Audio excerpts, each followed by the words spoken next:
回来，就呢在这个基岩及鹿苑两个地方在那边修道。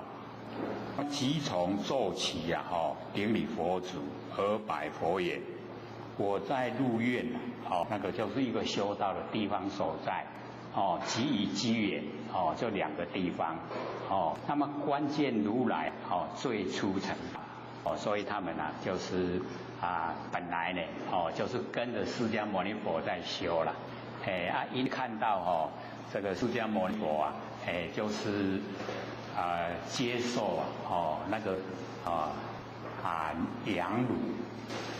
那个时候这个五比丘有一点失望所以他们就离开了自己去找地方修，就是找鹿苑的跟居野。那么以佛的因身呢，悟明四谛。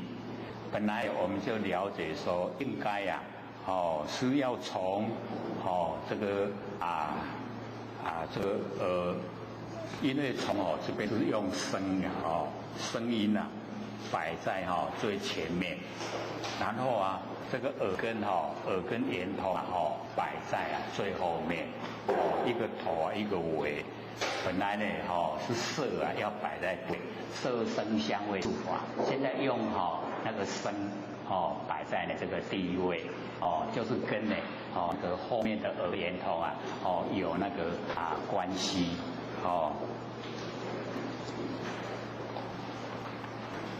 各位拿那个就是我们这个之前这个民国85年所写的所以看这个因为或许那个时候写每一句都有解说了，不像呢我们那一本这个后来写很多都没有，就只有讲原文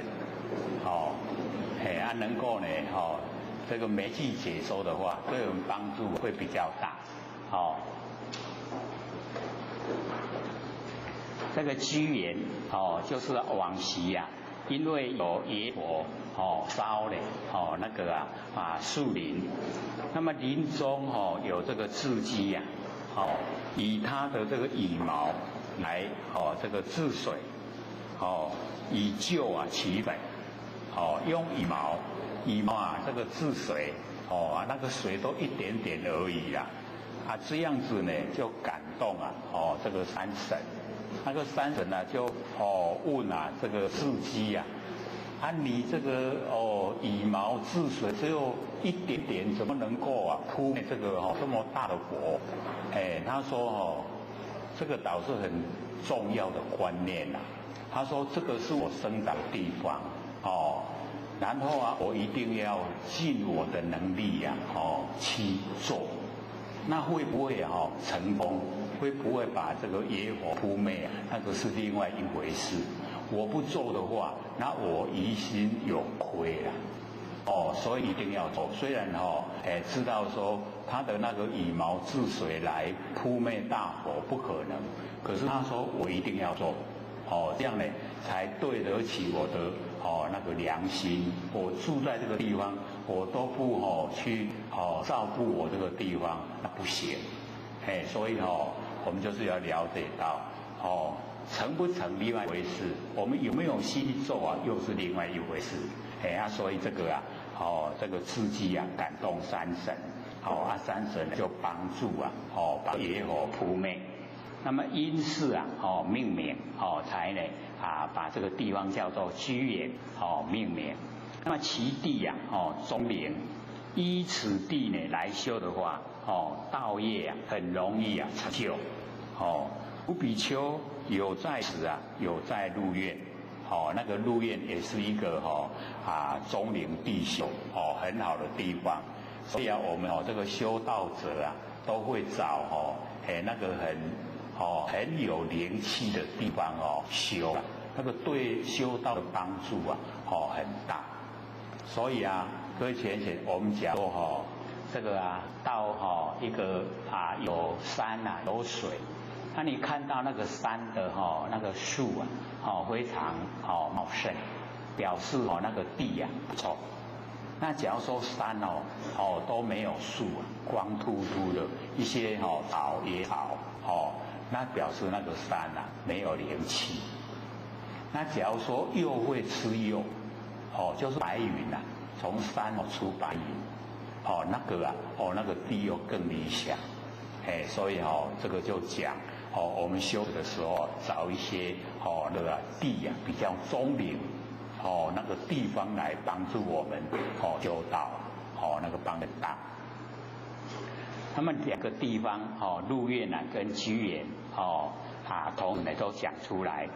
而乔城那就是歌利王转世了，因为歌利王在这个打猎之后啊，带他的那一些宫女，宫女都跑去听那个释迦牟尼佛前身在修道的时候，然后在那边打坐，宫女都去听了释迦牟尼佛的前身讲道，然后歌利王后来看到以后就很生气，把那个释迦牟尼佛前身这个解假肢解，就是把它弄仙姑改分析分尸了，各位都知道这个典故嘛知不知道？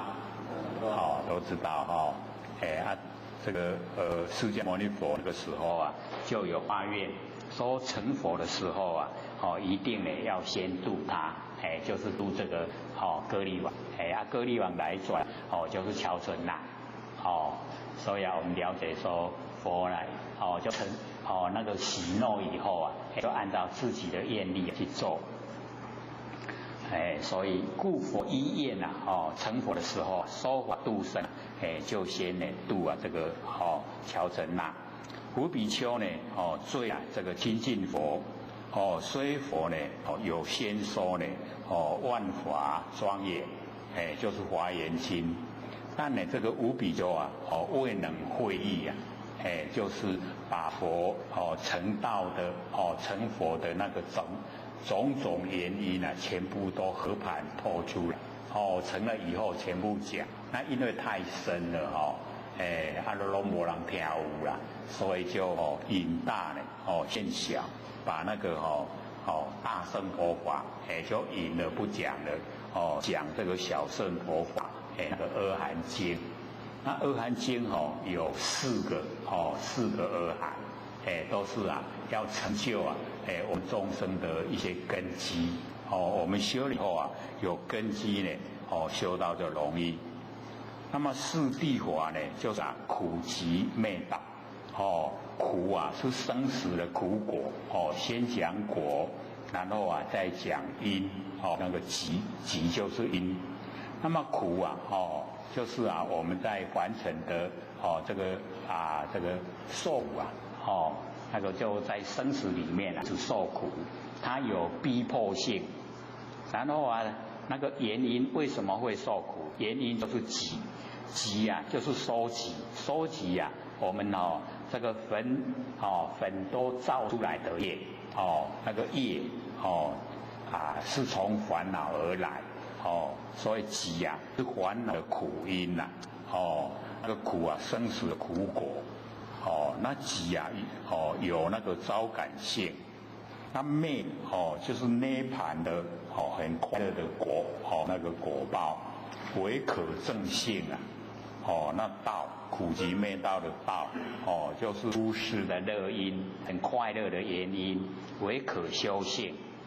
那么佛借着这个音声来做佛事，就是借着语言音声来做佛事。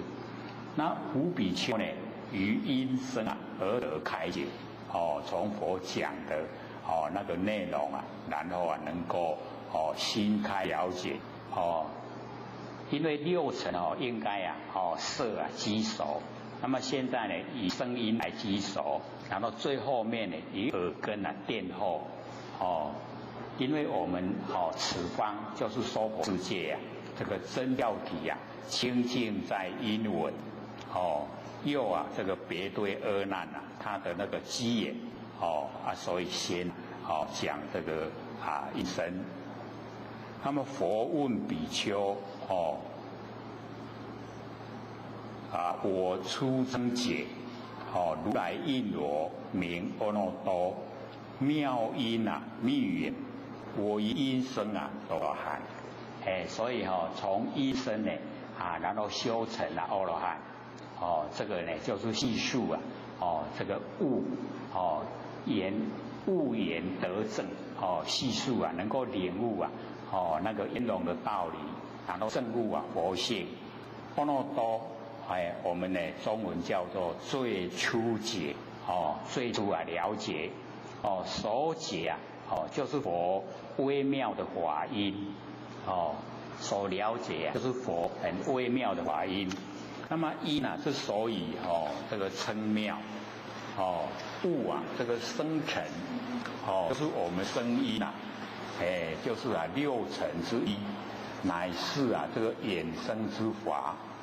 那么其相虽妄这个因生的相就是妄，可是其性恒真它的性都是全部都是真，为妙觉明体妙觉明体就是我们不生不灭的佛性本体所以那个相因生的相是衍生之法，那因生的性就是妙觉明体这样了解吗？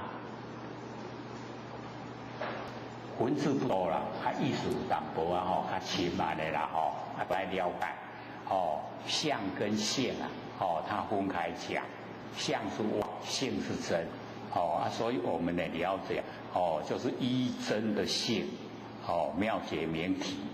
那其体秘密，为什么秘密？因为无形无相我们那个因生之体妙觉明体无形无相，可是其用周远用出来周遍圆满所以照遍整个法界，整个虚空界全部都能够照遍，以其因生为本修因悟明真理得阿罗汉所以我们了解说能够从因生悟入这个是一个修持的方法那我们也是一样跟这个25门的修持方法都呢提供给我们，看看我们比较呢这个喜欢哪一个修持方法都可以采用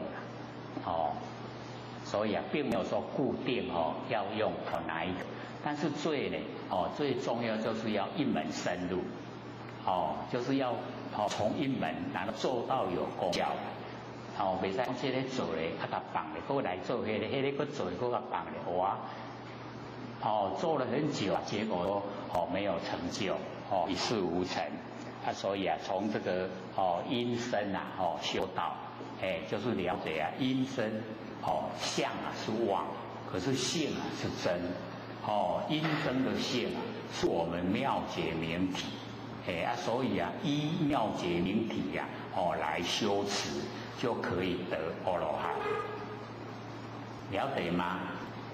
对。那么佛问的圆通，如我所证因生为上只解答圆通呢从生尘得证就是从那生尘六尘之一那个生尘色声香味触法六尘从生尘得证。那么接着第二个优婆尼沙陀即从呢这个咒语顶礼佛祖而白佛言：我亦呢观佛最初成道就是能够呢这个亲近这个释迦牟尼佛，所以能够观到呢最初成道的那个状态。那么观呢不净相就是观身不净那个不净相，生大厌离物之色性已从不净，白骨为尘归于虚空，空色二无成无学道一样就是成无学这个遇佛很早所以能够呢这个观佛最初成道遇佛很早才能够了解。那么观不净相乃思念处啊，之一，就是观身不净。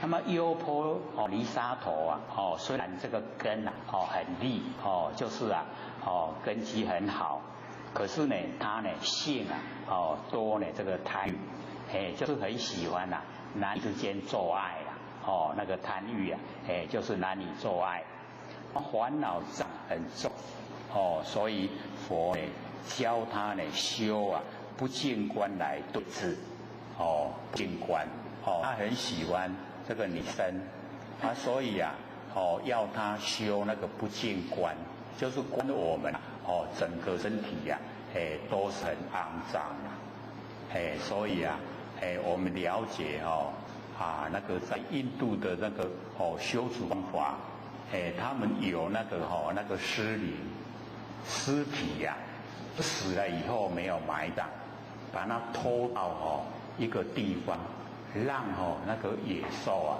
啊去吃，就是布施啊，把尸体布施呢给这些野兽，所以这一些修道人呢，他们就有那个机缘，有机会去观看，观看我们这个死掉以后的变化，当大概1个礼拜就整个膨胀，所以我们在骂人哎呀碰多，有没有？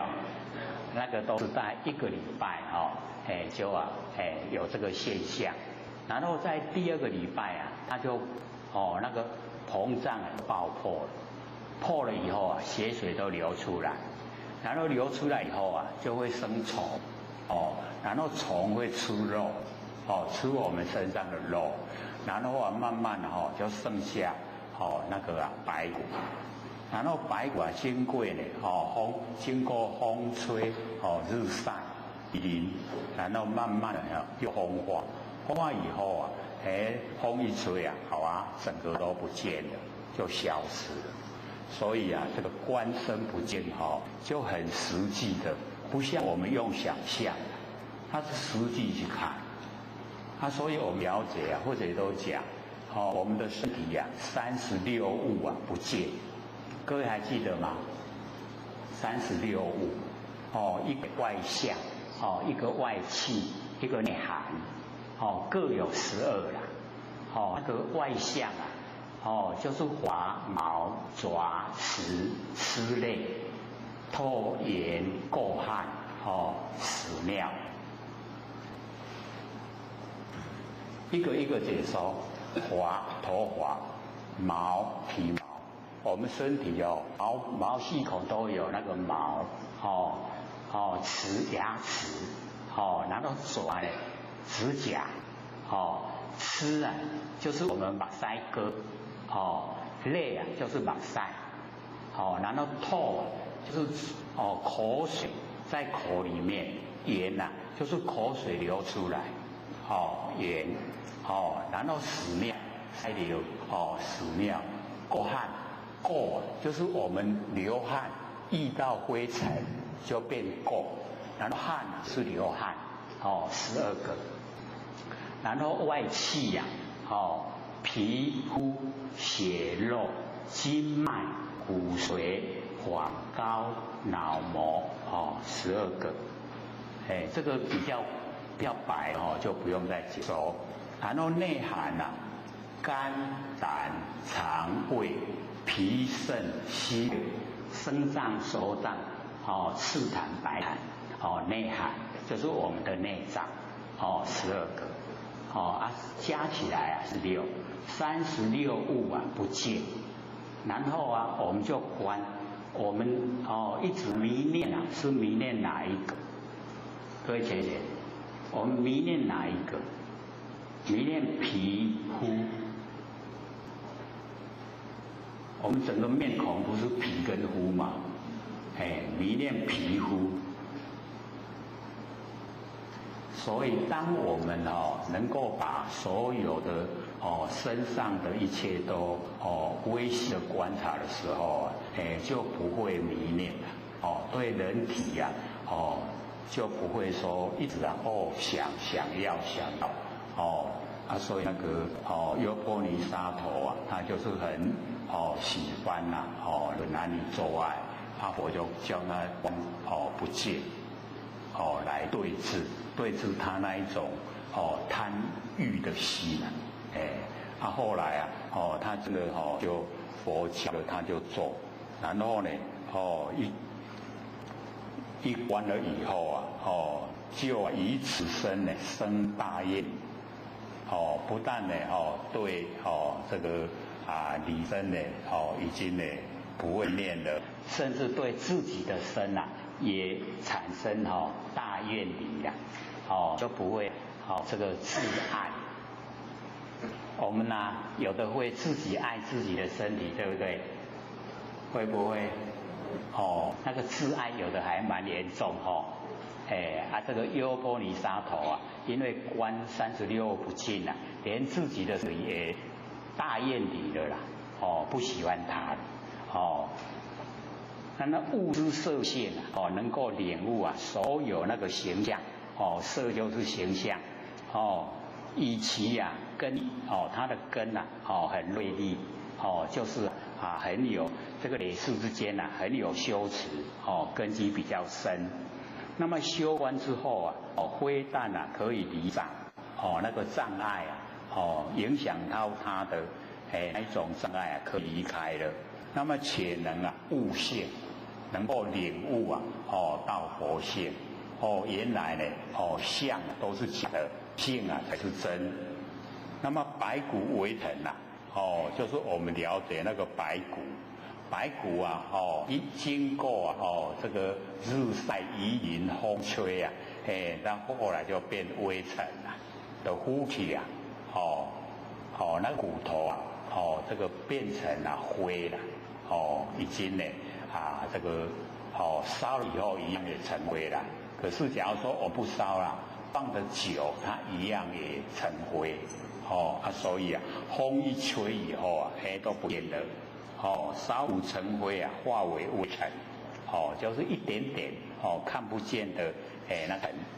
那么微尘一风遇到风吹就散了，终归于空就没了，没去整个人都不见了所以各位先生，我们100年后我们在哪里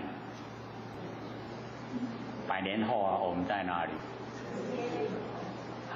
在天堂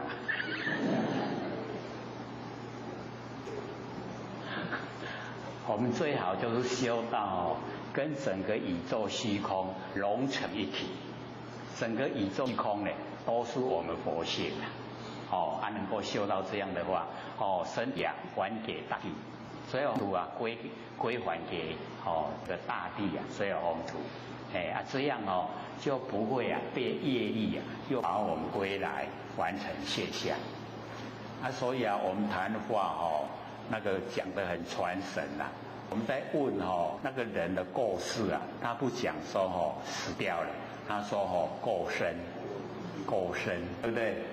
过一个生这一个生没有了，然后又换一个新的生换新的生出来我们就是这样一直六道轮回，很快的用呢一生一生一直过所以我们那个一生有一副骷髅现在那个骷髅堆积非常的高大的山，就好像一座山一样所以这个优波尼沙陀他已经呢就聊到说终归于有形有相都归空，从空而来又归于空。我们从哪里来？100年前我们还没有生的时候从哪里来？我们还没有出生的时候我们在哪里？我们都没研究了我们100年后我们死掉了，我们去哪里？一样也没有研究了所以真正的努力修正的话就像那个广清老和尚他怎么说？就是没来也没去没有生来，也没有死去啊。生没有来的地方，去也没有去的地方，就没有，就当下圆满，就是在当下，当下整个都呈现我们佛性本体呀。这样了解吗？我一定会成熟，或者都反复在讲，所以优婆尼萨头呢都领悟啊，极色啊不可得，就是形象，我们都不能够呢拥有，所以我们要了解这个我们最亲的身体啊，我们都不能够拥有，不是我们能够做主了。假如说我们的身体啊，我们自己可以做主。我们在最年轻啊、最有活力、最漂亮的时候，我们赶快命令它停止，不要动，我就是要这样。可不可能？一天一夜一年一直过得呢，很快啊，就老了，就不见了，离开凡尘都这样。所以我们要在很短暂人生啊，赶快把它修正，让我们整个佛性呢，跟宇宙虚空都能够融汇成一体。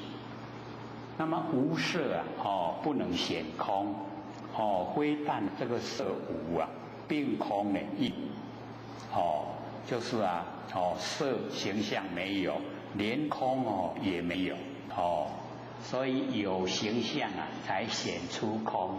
那形象都没有，空也没有了，两个互相呢，形体的东西啊都消失，故呢，就讲空色二无，这两个都没有。那么依此啊，得成无学之道，就是已经呢进入无学位。那么如来应我名呢，泥沙陀。尘色啊寂静啊，妙色呢密缘，我从色相啊得阿罗汉，从这个色相啊，得到阿罗汉。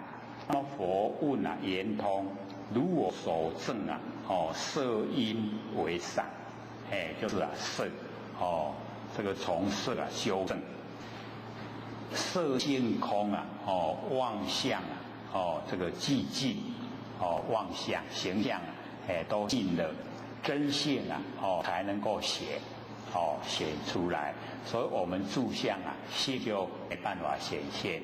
我们全部都不住相的，就能够显现了我们的佛性。那么妙色啊，就是性色，就是我们性的那一种颜色。各位同学，我们的性什么色？没有形象啦，所以啊没有色，所以那个我们就是了解无形无相啊是我们的性，讲色呢是连带的说，那么前性啊成色，我们整个啊佛性都成色，前色呢皆性，全部的形象都是我们的佛性，不必呢虚色呢归空。不要分析啊，那个形象拿到归空，当下就了解。所以那个修正者呢，只要听到演技呀，就知道当下空。演技则生啊，演赞则美。既然因缘际会啊，当下都是空的，没有那实相。那么色色啊，皆来场，所有的形象啊。都是我们呢真心佛性啊所成就，所以呢皆是如来藏。那么此理呀秘密就是不容易啊了解，它呢周遍了整个法界，整个虚空的法界啊，全部都有都有我们呢那个不生不灭的佛性本体。那么大用啊圆满，整个佛性的大用啊都圆满。那么优婆尼沙陀就讲，我从色相啊为本修因，然后得到呢阿罗汉，这个呢都有细处都不是讲空话，真正的修，从色性啊修，原来是很喜欢呢男女之间的那个关系，那后来因为佛教他观啊这个不净相，然后他就从不净相一直深入到能够领悟不生不灭的佛性，所以他也一样成那个阿罗汉。那么接着这个底下香言童子，即从奏起地佛而白佛言：我闻如来教我地观知有为相。这个释迦牟尼佛呢，教这个香言童子来地观呢有为相。那么我时持佛，就是佛有教了以后，他就离开了，宴回清斋，就是呢这个回去开始努力的要修持了。那么见之比丘招呢这个沉水香，香气极然来入鼻中，香气这个飘到呢我们鼻子来。我观此气就是以这个气来为所观的境。灰目灰空，这个气它不属于目，也不属于空，灰阴灰火，它也不属于烟，也不属于佛。那么气无所着，来无所从，这个气没有气的那个所着的地方所在，然后也没有哪个地方所在，由是意消，全部意都没有了，是了，消除了。那么花现这个了解无漏，就花明无漏。所以我们看这个童子以为这个年纪很小，不是啦，就是呢这个童真入道，就我们现在讲说清修的啦，清修呢修成以后就叫童子，这样了解吗？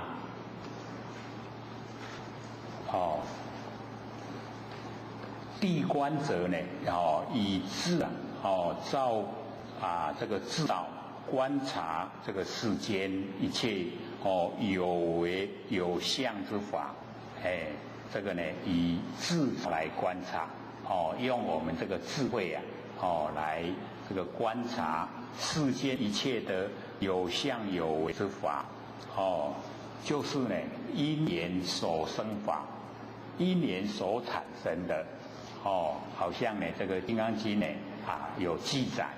凡所有相，这个所有相皆是虚妄，这个非真实常住，所有的相都是假的，我使持佛，就是说退而自修，佛教导了以后呢，他就退下来，开始修，夜阑安处为积韬光，这个呢都是不管是外表形象，不管是内心，都呢归于这个最极静的那个境地，清净的栽树，栽心结起，心都呢非常的清净，然后这个外表跟内心都很这个洁白，见之比丘呢，烧沉香，这个香气无形无声，来入鼻中。那我则极静修观，就是观这个香气，以香气为所观境。那么香气安能远达？为什么有办法远达呢？不闻之时我们鼻子不闻的时候，香气气无所着，没有着到一个地方。那么正闻之时香气来无所从，没有从哪个地方来。当体这个空寂。那么由是这个香既不言不攀岩这个香，那么彼已经无所我，没有这个对象的这个彼此没有对象，就独立了，根尘双明，那个香啊是以尘，鼻子啊是以根。那么根跟尘啊两个都泯灭了，也不用鼻，也不用这个耳香那个尘跟根啊全部都不用，叫双泯意识易消。我们这个意识啊最不容易消了，可是他能够很努力的去做功夫啊，连那个意识啊也消除了，没有意识。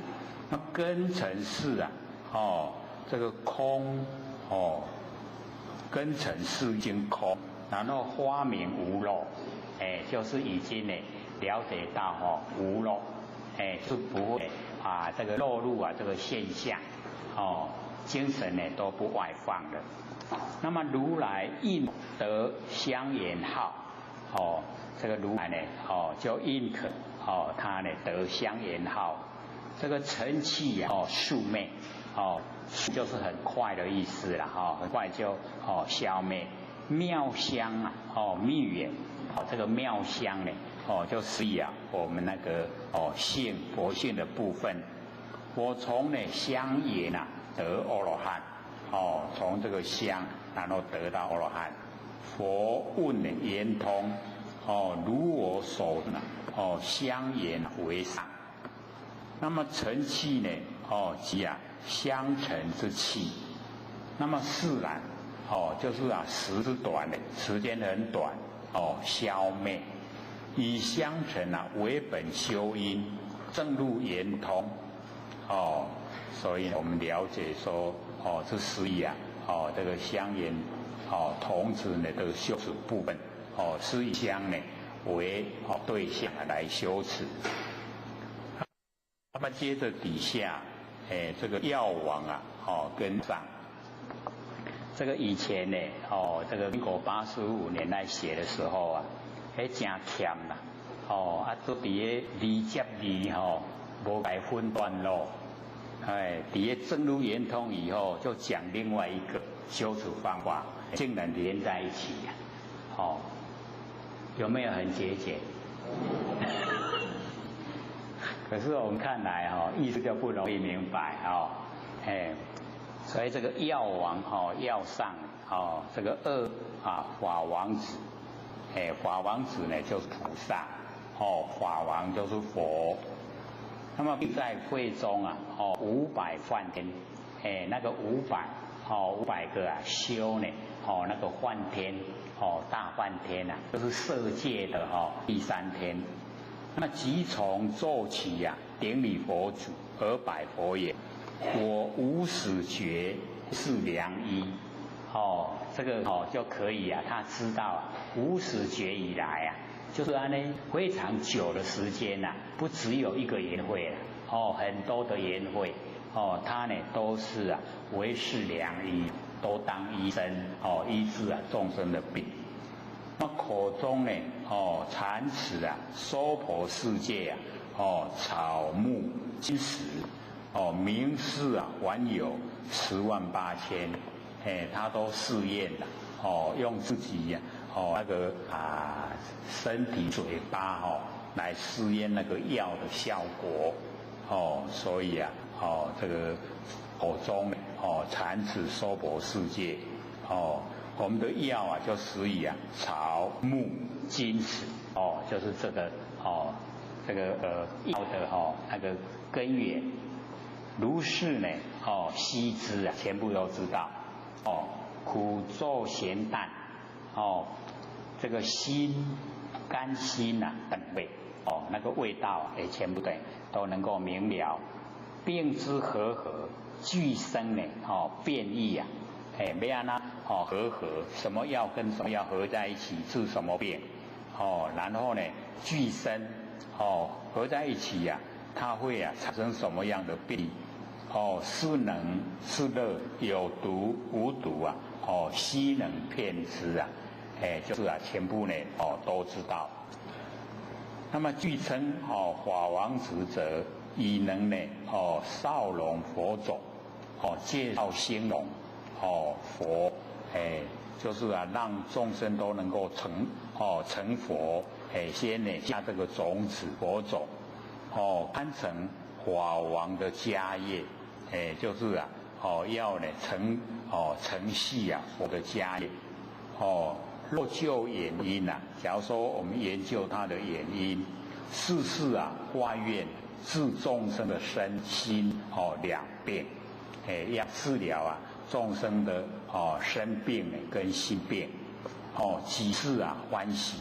那么500梵天呢是这个同行眷属，同发愿，为是良医，善事病源，就是能够呢了解病源，善治病，药到病除，方成良医，遍禅呢之药，药虽多，它呢种不出呢草木金石4类。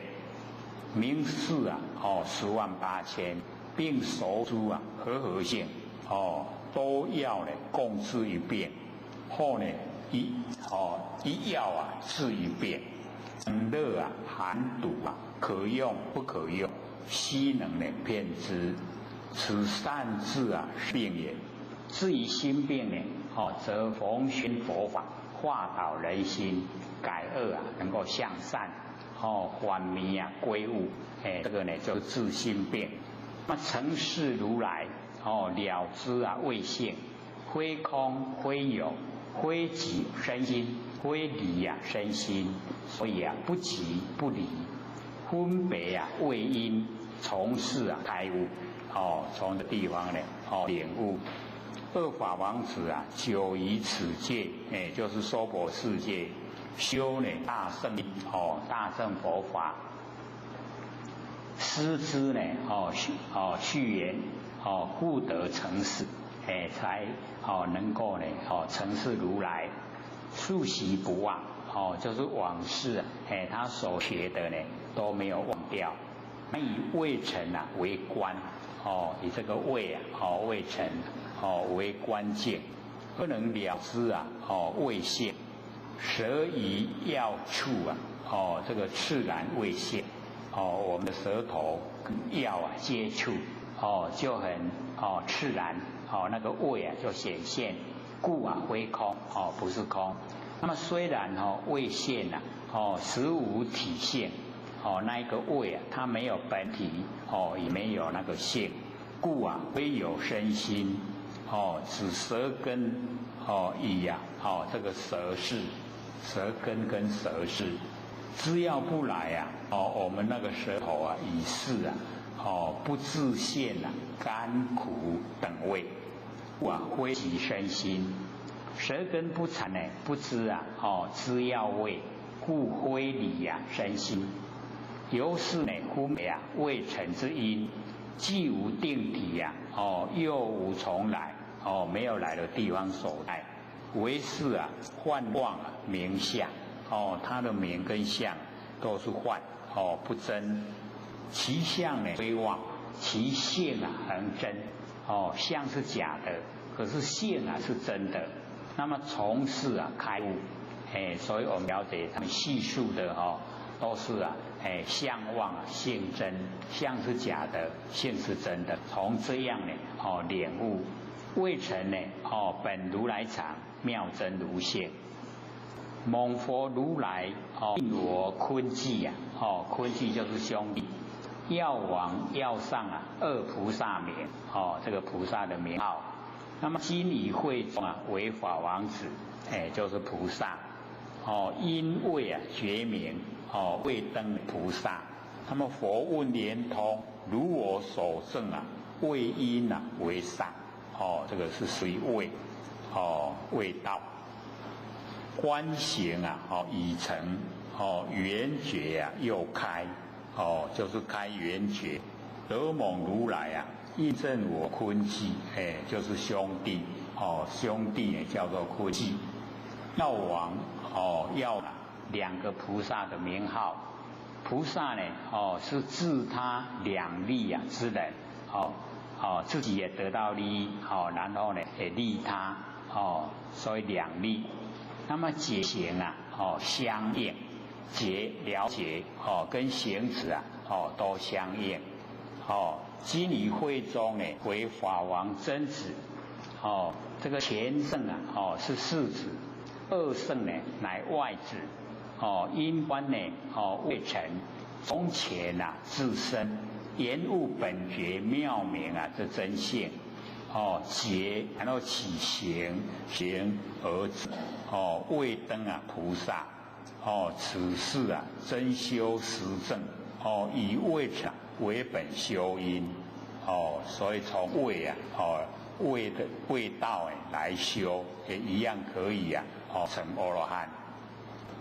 那么接着呢，托钵罗，并起同伴，16开示，这个开示就是开悟之事，也是菩萨的另外一个名号。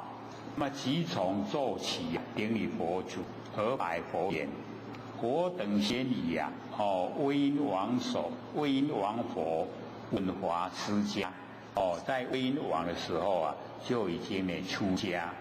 于这个欲生时随力入世，忽悟水因既不习尘，亦不习体，中间安然，得无所有。那世习无妄，乃至今时从佛出家，令得无学，彼佛名我阿托婆罗，妙处鲜明，成佛子住，佛问圆通，我所证处因为上，这个接触初因也可以修正。开示呢就是菩萨的不一样的称号。为自能开悟复能开悟众生是大事。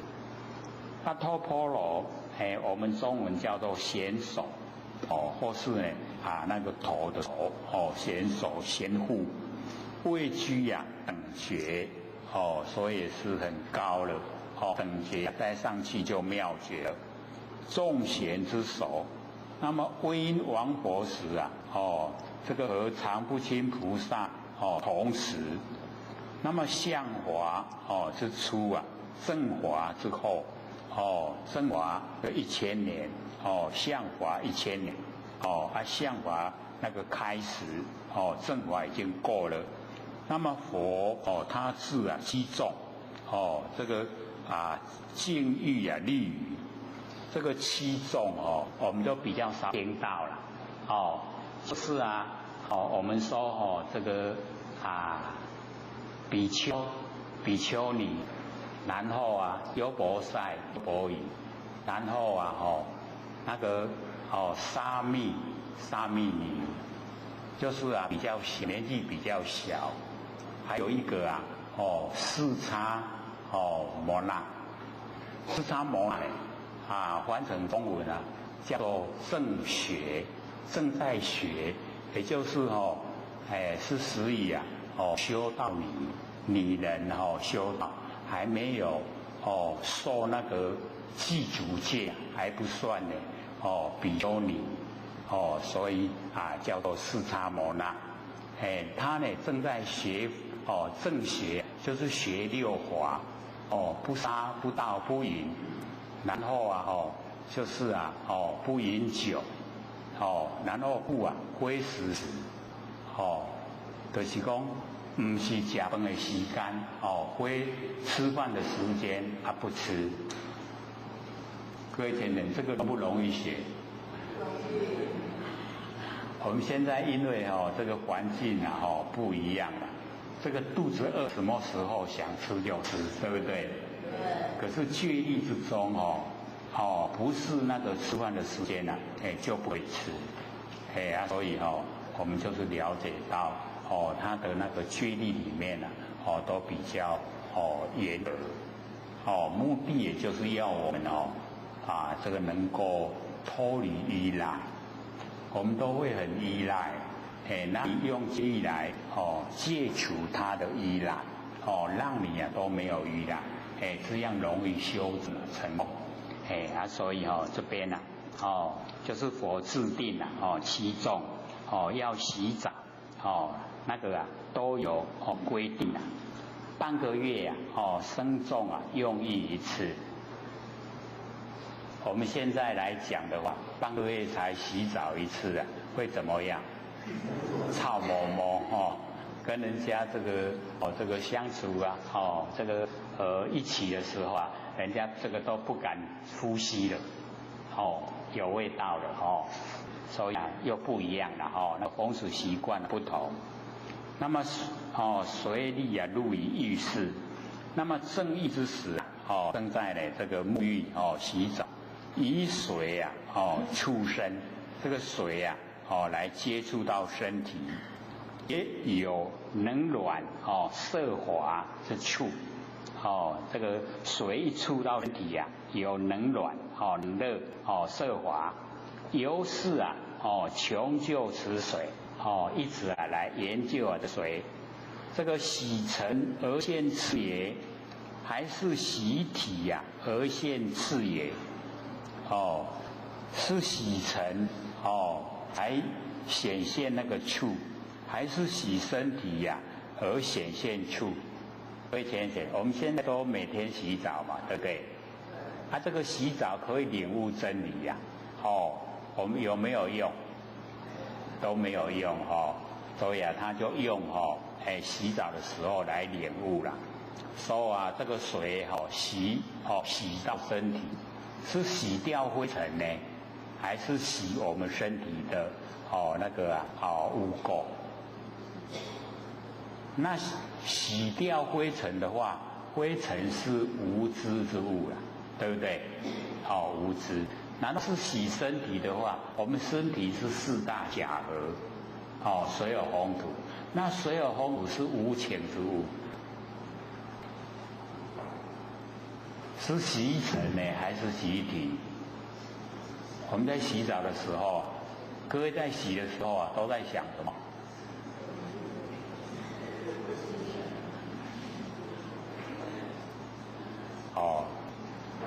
我们就了解说这个以往他们就是在日常生活之中，都可以让我们去领悟了就是连在洗的时候也可以领悟也不洗尘因为灰尘没有知觉也不洗体水有风土无情也不洗体，也不洗尘。那个触怎么跑出来的？各位先生，水接触到身体，那个触怎么跑出来的？想到了没？是我们佛性那个触接触呈现那个触的那个冷热色滑那个触是我们佛性既不洗尘亦不洗体，不是在洗灰尘，也不是在洗身体就是让我们了解到我们那个佛性呈现的那个触他就领悟了。肉味呢习尘而现，尘呢本无知，何能成处？肉味习体而现四大假合之体身体就是水有风土，实以无情，何能接住？故忽悟水因领悟那个水的那个因，水为导物之因引导我们领悟。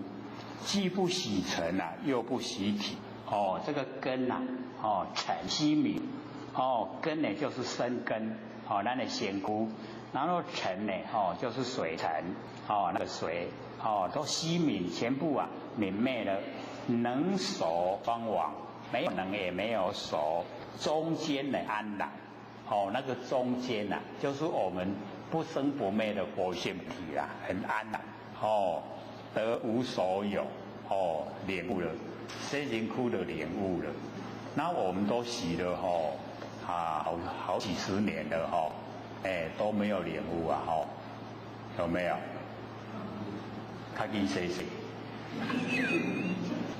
然后还有泡澡放很多水在浴缸去躺着泡澡都没有领悟这么久呢我们都忽略了那么意密呀，促成之相啊，了不可得。哦，那个促要呢去找的话，都了不可得。相啊，尽啊，尽显。所以形象啊，都没了。然后佛性啊就显现，观行成就。那个观行就成就了。树习无妄，守护善根。乃至今时习言互喻往昔的因缘，现在又遇到。成教断后，就是佛教导要断掉了那个迷惑，令得无学之道。就已经进入无学位，乃是圣理深位。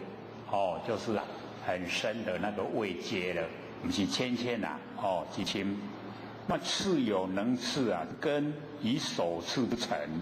那么今既不喜成，亦不喜体，妄处寂静，那个处都没有了。妙处鲜明。那个妙处无形无相的那个佛性本体。我们了解说那是呢了分明啦。没有形象可是了分明，是不是妙处鲜明？那么非有非空，它不是有也不是空。唯一我们的如来常性，是妙真如性。是呢不生不灭佛性本体。那么随心应量，寻业发现。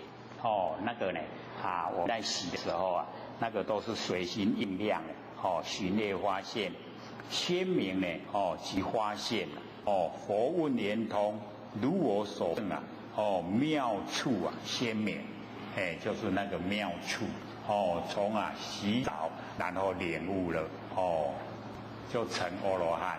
他不但是成阿罗汉，还成等觉。等觉就是十地菩萨的再上去叫等觉，再过去叫妙觉。妙觉就是佛了。所以很高。这个程度很高。所以往后记得在洗澡的时候是洗尘呢还是洗体一定要告诉自己。有接触嘛，对不对？有那个触觉。那个时候你说这个触觉就是不生不灭佛的本体。会吗？会。很有意思竟然在生中就可以悟真理。那么接着就是那个大弟子摩迦叶，紫金光比丘尼即从坐起顶礼佛祖，而白佛言：佛以往劫于此界中有佛出世名入夜灯，我得亲近稳华修学。那么佛灭度以后供养舍利，就是那个灵骨骨头那个舍利。看过舍利吗？有没有？这个没有的话在那个鹿叶潭那个有一个那个三藏法师的那个舍利放在那个鹿叶潭那个潭中的一个寺庙。去看唐玄奘禅宗他的那个舍利。因为这个舍利我们平常会很容易看到它有那个色泽不同，大小不同。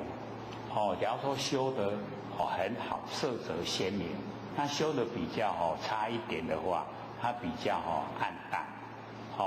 那修得很好，它会很大颗比较呢差一点就比较小颗。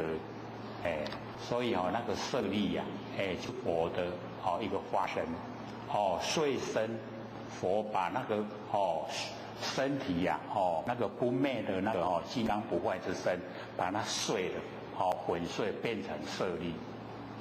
所以后学就有讲那个承天禅师以前就是那个广钦老和尚在那边开山嘛，然后度的众生差不多以后，他跑到南部去了，对不对？然后啊过世的时候在南部过世。那承天禅师啊，你讲什么？承天禅师啊，在那个永明那个地方，所以我们听那个地名永明啊，永远都安宁，是什么地方？就是啊，坟墓的地方啊，埋葬那个死人的地方啊，永远都安宁，对不对？对不对？啊，你看湖山啊，是什么地方？我们那个棺木前面不是有一个字嘛？就是湖。所以你去那边看啊，密密麻麻都是坟墓啊。所以我们了解那个地名啊，它就是以那个地方来取的。那我们了解说那个广清老和尚在南部过世啊，那这边承天禅师的弟子啊就有的都下去了，可是有的因为工作赚钱环境啊，就没有全部都下去了。然后啊，他就交代下去的人，你就提几粒啊回来给我，就是把那个舍利子啊，拿几颗回来给他了。下去的人当然说好啊，那结果那个出皮就是焚烧啊，出皮以后啊，那个所有那个舍利子啊，南部的全部都拿光光了，根本就没有，然后剩下什么灰了。剩下那一些烧下来的骨灰，那个承天禅师下来的他想说这下糟糕了，我回去怎么交代啊？他说骨灰也好了，就抓了就放在个笼里啊，就带回去了，承天禅师，然后啊回去以后你拿几颗要给我？他说哪有？南部拿都不够了，我们北部哪有份啊？那你拿什么回来？拿骨灰来，那就掀开给他们看。结果一掀开，他自己很惊讶，为什么？整盒都是舍利，都是舍利怎么这样？所以我们就是了解啊，那个都是那个金刚不坏身把它粉碎。变成舍利。那我们在凡尘实际啊，因为那个舍利啊，就是我们人的精气神所凝聚啊。所以之前不是有那个狗那个死了烧以后也有舍利，有没有？就是那一只狗它没有消耗精气神，没有跟母狗交配啊，所以死了以后一样有舍利，就是精气神凝聚东西。它会长大，你恭敬礼拜那个舍利啊会恭敬，会变成比较大，会这个样子。释迦牟尼佛的那个舍利子啊，或许也看过在天母，那个是一个呢，以前在北部是很开那个图书馆，非常连锁店看得非常多家。在他的家里，跟那个军和应钦将军，住在隔壁呀，很富有啦。他呢这个别墅里面有游泳池，大不大？然后它里面有一座那个观世音菩萨那个坐的观世音菩萨，曾经呢我们用业力把它拍照出来，全世界只有4尊他那里有1尊，然后他有供奉那个释迦牟尼佛的舍利子，是不大，可是好几颗，就在他家里。他或许那个时候是开计程车，然后去他的家里参观，他一直邀请我说跟他一起办。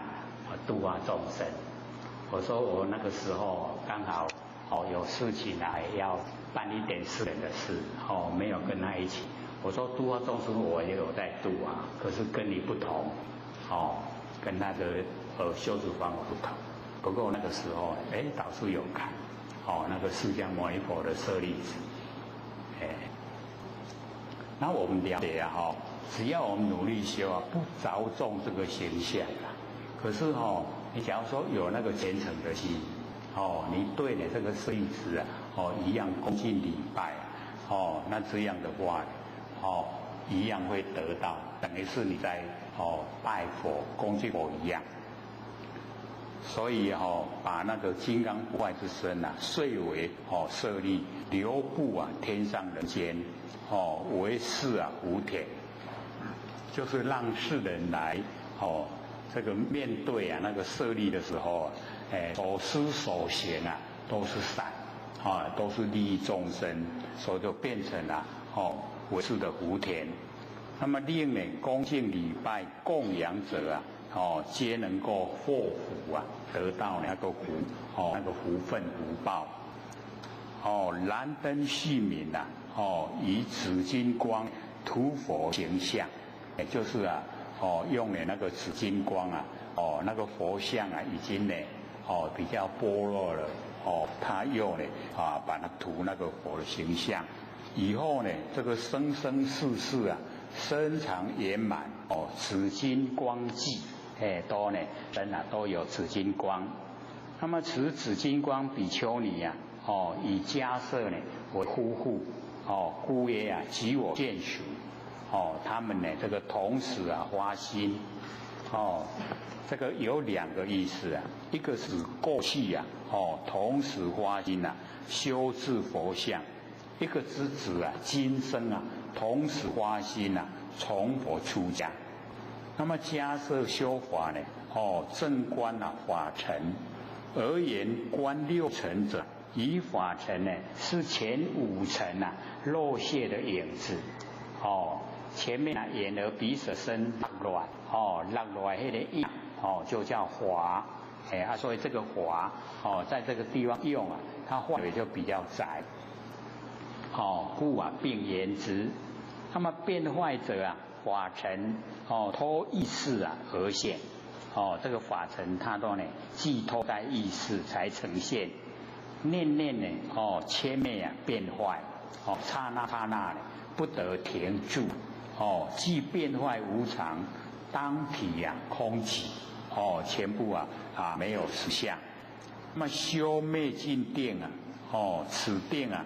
能灭六事，不起分别，能攻法尘，入此定者啊，身心乃能度啊百千劫，犹如啊一弹指，一弹指足紧呢，已经经过百千劫啊，假设现在啊鸡足山中，云南啊鸡足山中，在等待呢，弥勒下生，因为释迦牟尼佛交代，要等弥勒下生了以后，把跟随啊，释迦牟尼佛修的弟子啊，交给弥勒师教导，他的任务才完成，才可以进入涅槃。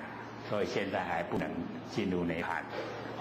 有那个啊，迦叶有现身啊，给那个博士看，那个基山啊，竟然会开呀、山开开啊，迦叶走出来，那一个博士看到，然后啊之后啊，他又进去以后，整个山又关起来了，那个报纸灯啊，或许看的那我安呢，博士就讲，就好像是迦叶嘞，他还没有很肯定的，可是呢，就呢要传遍了，我们这个凡世间。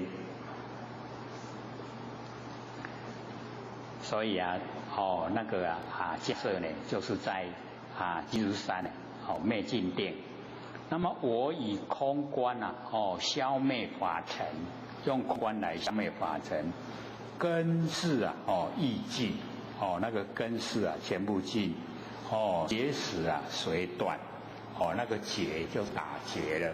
我们在人啊，有结怕感，它都已经断了，它那个识啊，就是驱使。我们这个欲望就是识，驱使我们去做什么那个识已经呢全部都断，就成阿罗汉。那么世尊呢说我头为罪那么梵语头，我们中文呢叫做斗首，就是提起精神很有精神以能呢斗首法尘微妙法性就能够现前故能开了明这个掌心消灭之漏所以我们了解说这个迦叶他的修持方法头就是修苦行的啦苦行。那么接着底下就是阿耨利阿耨利陀即从奏起，顶礼佛祖而白佛言：我出家常乐睡眠，如来呵我就是如来骂他了为畜生类。我闻佛呵听到佛骂，闭气自责一直哭泣7日不眠7天呢都不睡觉，失其双目疏明了世尊是我就是教导乐见照明金刚三昧我不因缘观见十方精真动然，如观掌果如来应我成阿罗汉。那么佛问圆通如我所证旋见寻远就是旋转我们的见不要见到外相就是循着我们的缘就是本来思维第一。阿耨多过去觉以这个这个拜饭供养必之佛91劫不受这个贫穷果报得如意乐是佛的那个当地那么起咒礼佛成白本因出之家的时候那个听法佛在讲经说法，常乐睡眠就是佛他讲他的，然后我睡我的然后佛苛责就讲豆豆何为睡螺丝蚌壳类一睡1000年，不闻佛名字那么闻佛科闭气自责听到佛骂他呢他就哭泣了自己很责备自己业障深重7日夜不睡所以就失明。我们的眼睛以睡为食，7日不眠所以就失眠所以7天没困的吧就不坏7不眠就会眼睛就瞎了。那么佛见精进思慕，喜为可教之机是以名不寻根之修法是看到光明不用眼根旋转本有的心光，用我们的心光照能见之境，照之又照照到本明自性，无动无坏图开金刚正眼，明得金刚三昧。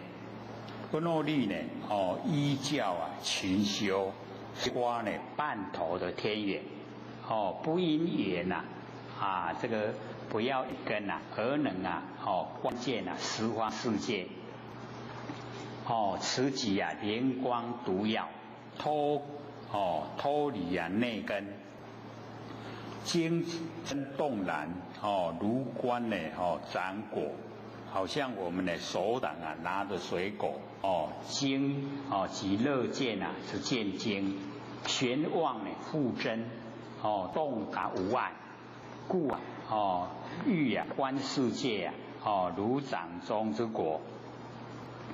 如来应我成阿罗汉道。那么如我所证啊，贤比呀，痴流是见经，远离呀尘类，就是背尘啊，把凡尘放到背后。那么寻彼光明之真见，脱年啊内服，此何觉？所以啊，背尘啊何觉？这4个字啊，我们之前啊，就一直在讲。那么始终佛所受之三昧啊，因恶力啊，正忧根坏，不能啊见尘。佛教义啊，玄见啊王尘，不必啊见尘。寻缘啊脱根，不必用根。正对机啊摄教，因病啊以药，就是不用呢，我们也跟可以看见完成的景象，用我们的心光，活性本体呀，发挥的那个心的光，就可以看。那么底下呢，这个周礼盘头伽这个以前呢，我们都常讲他的故事。即同奏起呀，顶礼佛祖，而白佛言：我却诵持，就是呢那个诵持啊，就会啊，这个没有很多的那个稳性。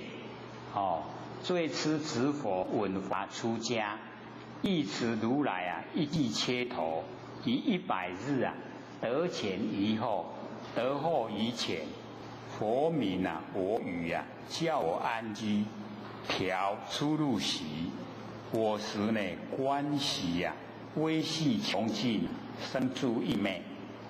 知行刹那，其心呢，豁然得大无碍，乃至呢，肉尽成阿罗汉。自佛座下，应成无学。佛问圆通呢，如我所证啊。缓寻空，思为第一。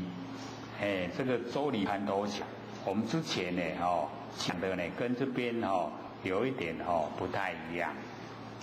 那个一记切头啊，就是讲那个比丘啊，那个开始这个受具足戒的时候啊，就有那个身语意业不作恶。莫恼世间知有情，然后这个第2句呢，莫恼世间知有情，然后呢，这个第3句啊，这个正念观之毕竟空，无欲之苦当远离。这个就是受具足戒这个比丘要背。然后呢，这个周礼盘头伽就是4句背下来很努力背了，前面2句记得，后面2句忘了。然后后面2句很努力背结果前面2句又忘了。因为他很努力要修道，所以遇到500个师兄弟他就赶快请问那个4句。结果那一些500个师兄弟不是不告诉他，而是告诉他，他就忘了然后看到他后来真的怕了，教他也没用他就会忘了所以看到他呢，赶快就走开他了。他就很伤心了想说我这么努力，大家都不教我，他就想。这个上吊，然后佛就现跟他讲，他说你也是知道修持的法门很多，可是你都不告诉人，现在等于反过来，人家不告诉你，那个是因果报应你不要埋怨，佛就呢教他那个修的方法，拿一支呢这个扫把给他，然后跟他讲这个叫扫把，他说有东西我会记得，然后又拿一个分机说这个呢就是装垃圾的，他说我知道，说你现在就不用去听课，讲课你不用听，你就负责这个场内场外清洁就好了，哦，就是打扫，一直打扫，他真的就是一直在扫垃圾那假如说我们一天很努力扫垃圾，有那么多垃圾吗？就扫了很快就干净了，对不对？然后他又这个扫把拿着，畚箕拿着，就想清垃圾嘞，然后这个时候念头来了，这个垃圾赶快把它扫掉了然后念头又来了，我们都这样嘛念头一个接一个又来了，又是垃圾，都把它扫掉。歌也可以写念头来了，起心动念它是垃圾，赶快扫掉。又来了，又是垃圾，又扫掉，很快就会领悟了心清了所以500个师兄弟还要找领悟。没有别的，扫垃圾。只有扫垃圾。可是这边那个周礼盘陀姐他细数不一样。当时佛教他呢，这个数息也就是我们呼吸那个数息。周礼这个我们中文叫做道生，盘陀姐叫做地道这个继续道。其母2度随夫出国，那么西域的风俗女人都要生产，当回母家。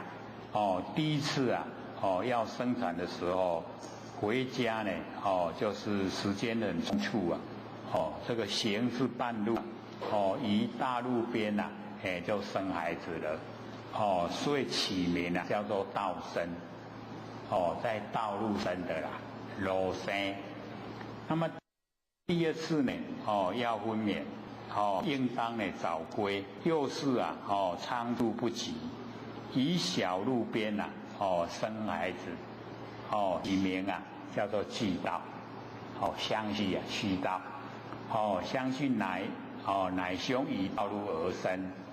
弟弟于迦摄佛时为三藏沙门，有500弟子三藏吝啬经义不肯训导，因此呢得一顿之报应。以速善故速喜都行善，与佛同生一世。那么佛制出家鲜血缺头就是记诵4句生于欲业不作恶，莫恼世间之有情，正念观之意境空，无欲之苦当远。那么此际之欲出家要修持身口意莫恼众生，看破五欲勿学外道公修无益之苦行。那么弟子这个盘陀他的弟弟就是后来生的盘陀伽，周礼盘陀伽，依此如来一记切头即第一句以100日之久，记得前4个字，遗忘后面3个字，记得后面3个字又遗忘前面4个字500罗汉同教一讲，不能成诵。那么其兄先出家入道，见其弟如是一顿出家一户无用，遣令还俗。那么盘陀这个盘陀且闻已遂此神之后言树下已尽，佛化是神而处之曰亲在迦摄佛时弟子500，令华不悔，就是都不教人，故获施报但当自责，何为自残所以那个自杀就叫做自残乃现佛身而与之曰勿就是不要恐怖，成无上觉不由汝兄佛乃以手牵制净事这个指扫帚矣此是什么？答曰扫帚。那又问曰：少走两字啊，能忘记不？答言不也。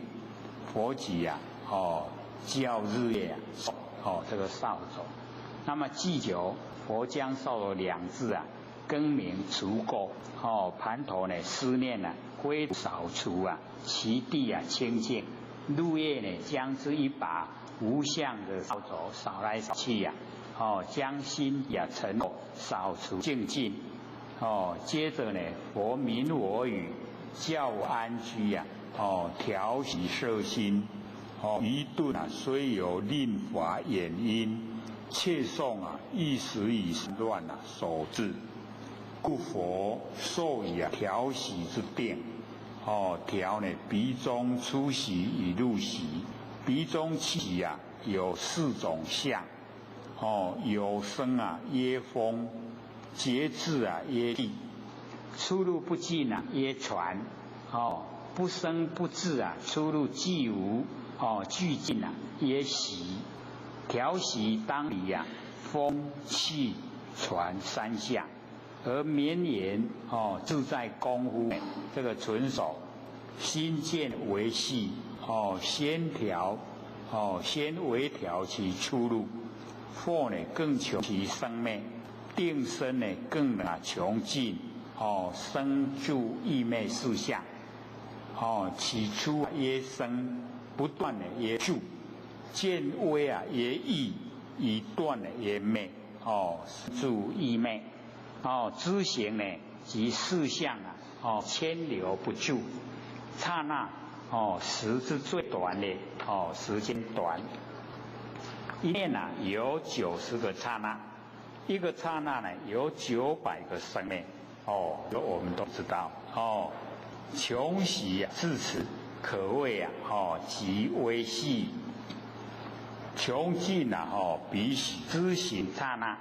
刹那无底啊，唯在一念，念性啊本空，后然呢开悟啊，通之法得大无碍。先尽啊3漏，欲漏、有漏、无明漏，成阿罗汉。至佛这个座下，蒙佛印证啊，成无学道。佛问圆通如我所证啊，缓寻空。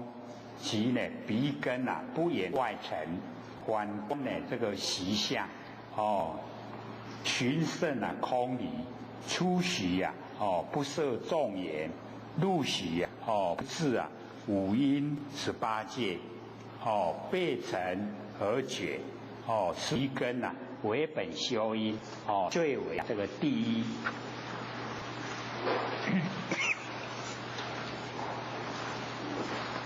这个接着啊，所有这个修方法，可以说都是非常的理想，在生活之中呢都可以做。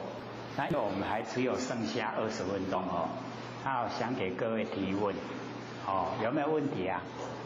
好，请说。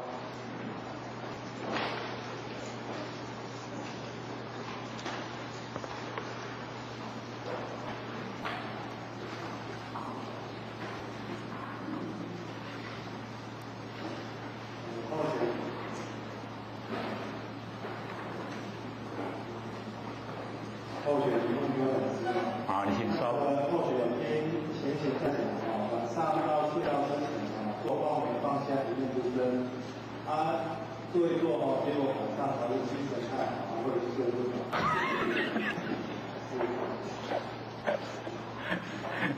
好，请说。假如说我们这个做功夫精神会很好，这个都是好现象。为什么？因为我们平常做万年放下大部分都会很快的睡着了。为什么？因为我们平常身体都会硬撑有一些应该休息都没有休息然后真正的做万年放下的时候，那个身体的那一种累都整个呈现，所以很容易就睡着。睡着那好事让我们恢复整个那个疲劳都不见了就可以恢复。那假如说我们越做这个精神越好，就表示啊，因为我们在凡尘人呐、我们人都是半阴和半阳，那我们要培养那个阳要培养的多，那阳多啊就不会昏沉因为我们假如说昏昏沉沉啊，那就是阴比较多了。所以啊，我们上次不是有讲五味百华吗？有没有？那个随烦恼里面啊，这个大的有8个，第一个啊就是掉举，第二个就是昏沉，所以我们就是了解到昏沉啊，就阴比较浓，然后昏沉了以后啊，我们就会啊，自然而然啊，容易起心动念，就是容易落入心意识。那假如说我们是精神很好，那个时候啊，要修容易，为什么？因为精神好，精神好的时候啊，我们的那个精神容易集中，然后精神集中啊，不散乱，做功夫啊，成效很快。那所以各位就是要有观念没有睡意啊，不要强迫他睡。因为啊，我们要了解到纯阳的时候啊，不用睡；那不饿的时候不用强迫吃，不吃的时候精神好，你吃了以后想睡那个反而精神不好。所以我们有时候都会被凡俗的习惯左右。困不起啊，怕说不行，一定要睡，结果后来就吃安眠药，那个不对观念，精神好你就好要睡，那假如说这个做万年放下有一点那个疲倦的时候，你可以看经典。那假如说做万年放下还可以，那你就继续。因为这个万年放下，你一直做它的那个功效，那个呈现啊，越来越显著。开始啊，我们有特别敏锐的第六感，然后接着啊有渐渐明显的六通，然后再接着啊，它呢会整个把我们那个佛性的大用又呈现。可是我们在开始做的时候，就不要想这一些什么都不能够想，万念要放下，就是要放下记得就全部要放下。放下的时候妄才能够静，真才可以显。那真显的时候我们就是了解到，那已经跟凡俗都不一样了。假如说你都不用睡，不要说晚上精神很好，白天来睡，那不行啊。白天也要精神很好，因为或许有经过那个阶段，晚上不用睡，白天也不用睡，全部不用睡，有经过所以或许就知道说，阳足，阴减少，那个好现象。那假如说肚子不饿，就不用强吃，吃的话清淡，这样对我们修很有帮助。这样了解吗？还有吗？15分钟，好，请说。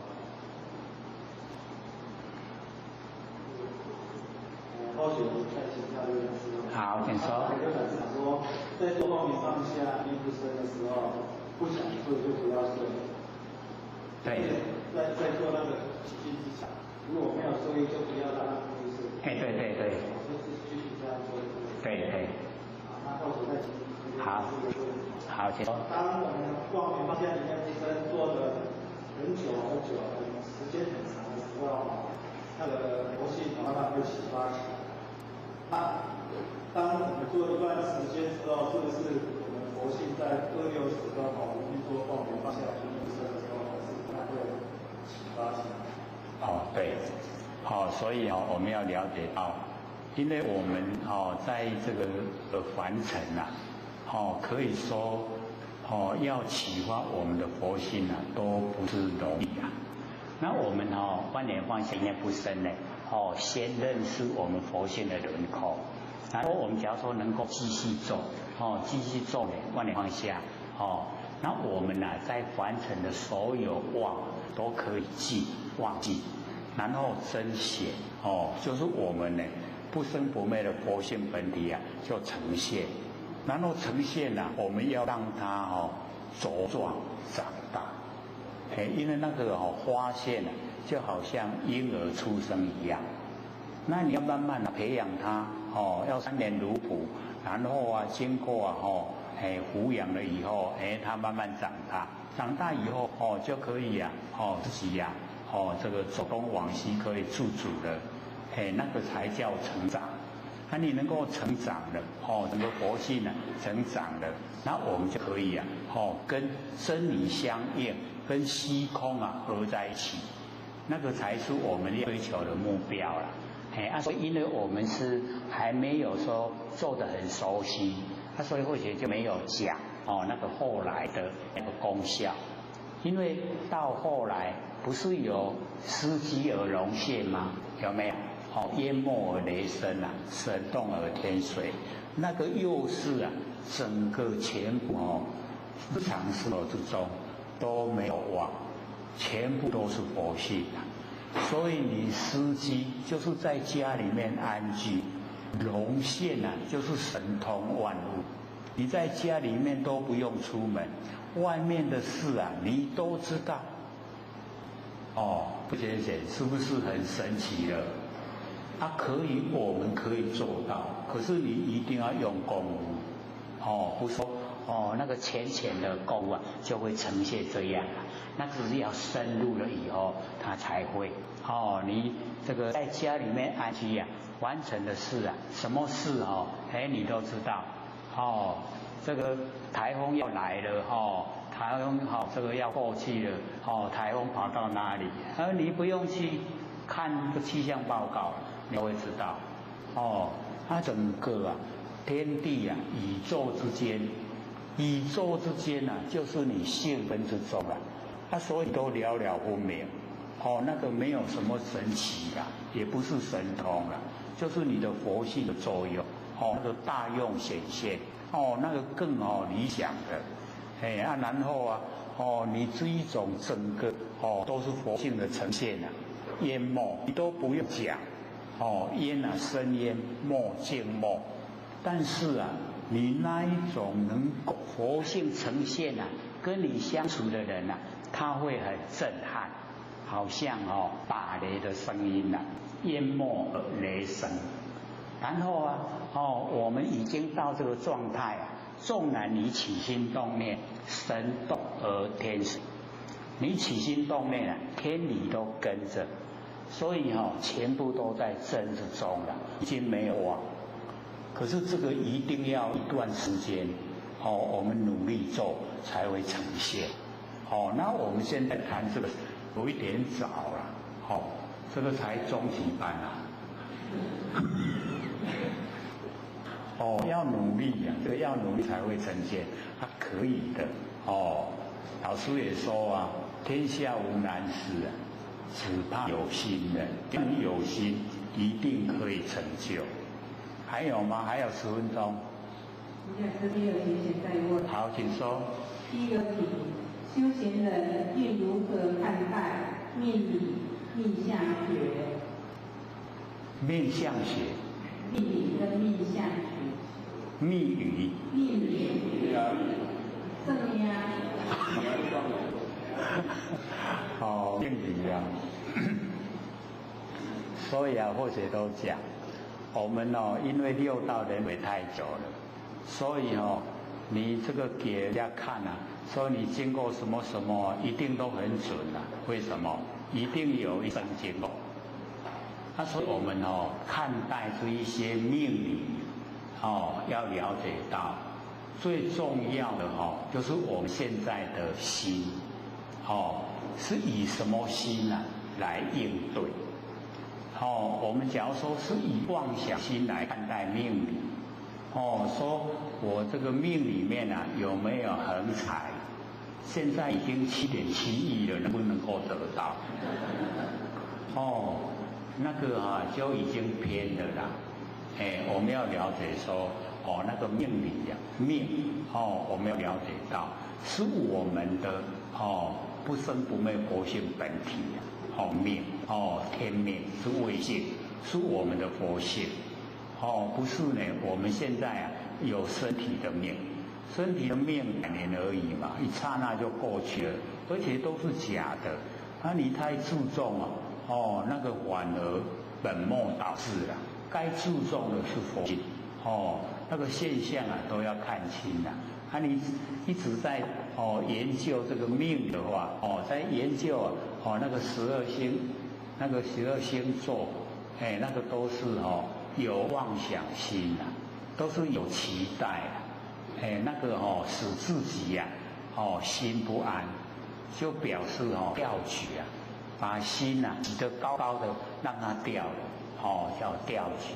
掉举以后就昏沉嘛，昏沉以后不相信自己佛性就这个放逸散乱，然后不正知不正确的知道我们应该怎么努力的方向所以我们修道人不要去追求那一些我们命中到底有什么各位贤姐，我们要了解，那是我们累世累积下来它追世呈现我们也不要去期待，纵然有我们也可以布施给人不一定说一定要拥有了都是虚幻不实，一口气不来，什么是我们的？再拥有再多也都拱手让人都是假的啦，所以不要去追求所以追求性理心法重要了，追求命理不重要不要本末倒置，性理心法不追求去追求命理，追求到一口气不来哪一个会后悔？追求命理一定后悔啦，追求性理心法不会，绝对心很笃定。还有吗？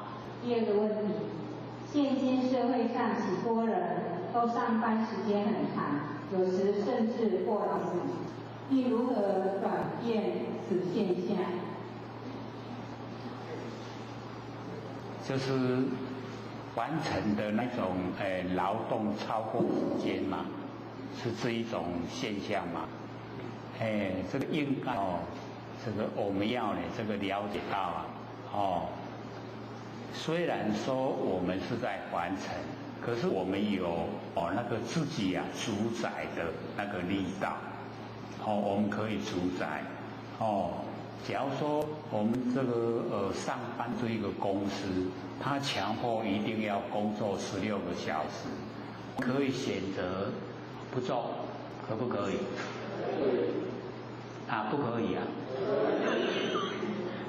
我不赚你的钱总可以吧所以我们了解说重要就是一定我们身心自己主宰主宰自己的身心，不要呢被那个金钱这个束缚了一直要钱我们的这个时间都被它绑住了应该是说8个小时睡觉，8个小时工作，8个小时做东做西上忙这样就比较正常这样了解吗？还有没有？第3个问题，惭与愧有何分别？惭跟什么？惭愧应该惭。惭跟愧惭愧惭愧有什么分别所以我们是了解这个惭就是我们呢这个对自己的内心，然后愧就是对外事外面的事情所以最重要还是自己的内心那个惭，自己就是感到自己不对了那个是以惭的范围，然后愧就是我们做出来以后使别人得到不方便那个是以愧那我们呢就是要惭然后要愧知道啊惭愧，不要说无惭无愧啊，因为我们很多都会不知道自己不对啊，然后对人很刻薄，我们自己也不知道，那个叫无惭无愧，有吗？还有吴宗。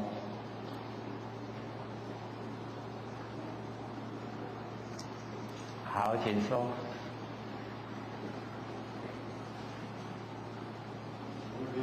好，请说。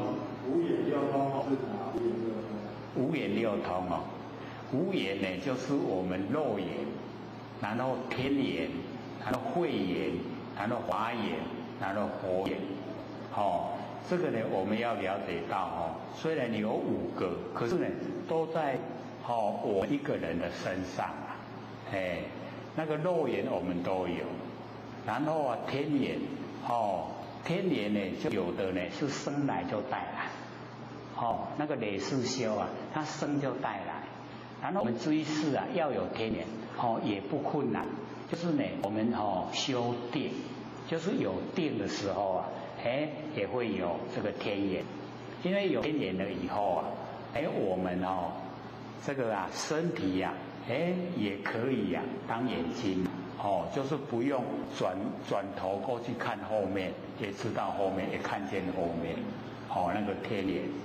然后慧眼这个慧眼是影响你有智慧的眼睛来看待事情，做的事情就不会过错然后华眼那个更不容易就是看到这个众生他什么程度要用什么法给他修，那个就属于华眼的范围。他说华眼就是后得智他那个慧眼是属于根本智，根本的智慧属于慧眼，然后后得智就是你学来的后来得到的那个智慧你因为我们不是有善知识吗？善知众生的根器，善事为天之路，有没有？那我们有这个慧眼的时候那个回天之路，你知道，每一个人的方法都不同。所以你有华眼，你就会说你修这个法，然后对呢不同的人跟他讲不同的那个修法，就是有华眼不能说他都这个完全都不了解茫然的时候，你跟他讲什么修法，他完全没有办法契入，那个就是没有华眼所以我们了解那个华眼所以不容易得到。那有了以后有华眼了以后大概佛缘就具备了所以无眼这个呢都在我们人的身上都可以做的都可以努力去做。然后那个六通我们大概都比较喜欢这个六通各位先生知道六通吗？讲讲看。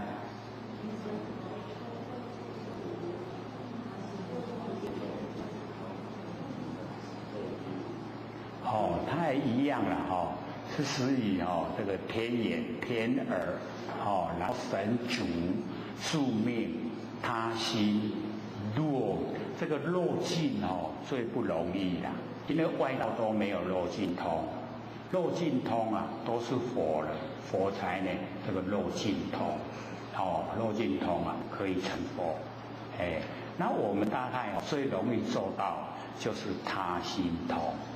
他心通只要我们做万念放下，一念不生，都没有起心动念的时候灵敏，那个时候很灵敏。然后你做久一点的时候有人到你的前面来，他脑筋在想什么你会知道，那个叫他心通所以他心通最容易达到因为他起心动念就是脑波脑波你很清净的那个状态之下，你可以接收他的脑波，你就会知道他在想什么，他要讲出来的还没讲，你就能够事先知道这是他心通。那神子通呢就是我们现在这个在台南，那像或者住在基隆，就一下子啊可以啊，不用坐高铁啊，可以直接回到基隆，那个神主，神主通，宿命通呢，就是可以啊，知道啊历史，你经世什么，佫经世什么，佫经世什么，都可以了解，那个啊是属于宿命通。那个天年天鹅那个都是比较属于我们要怎么样来接收啊那个上天的信息，然后要怎么样来接收那个所有一些我们现在啊那个时机是怎么样的状态是属于五眼六通，这样了解吗？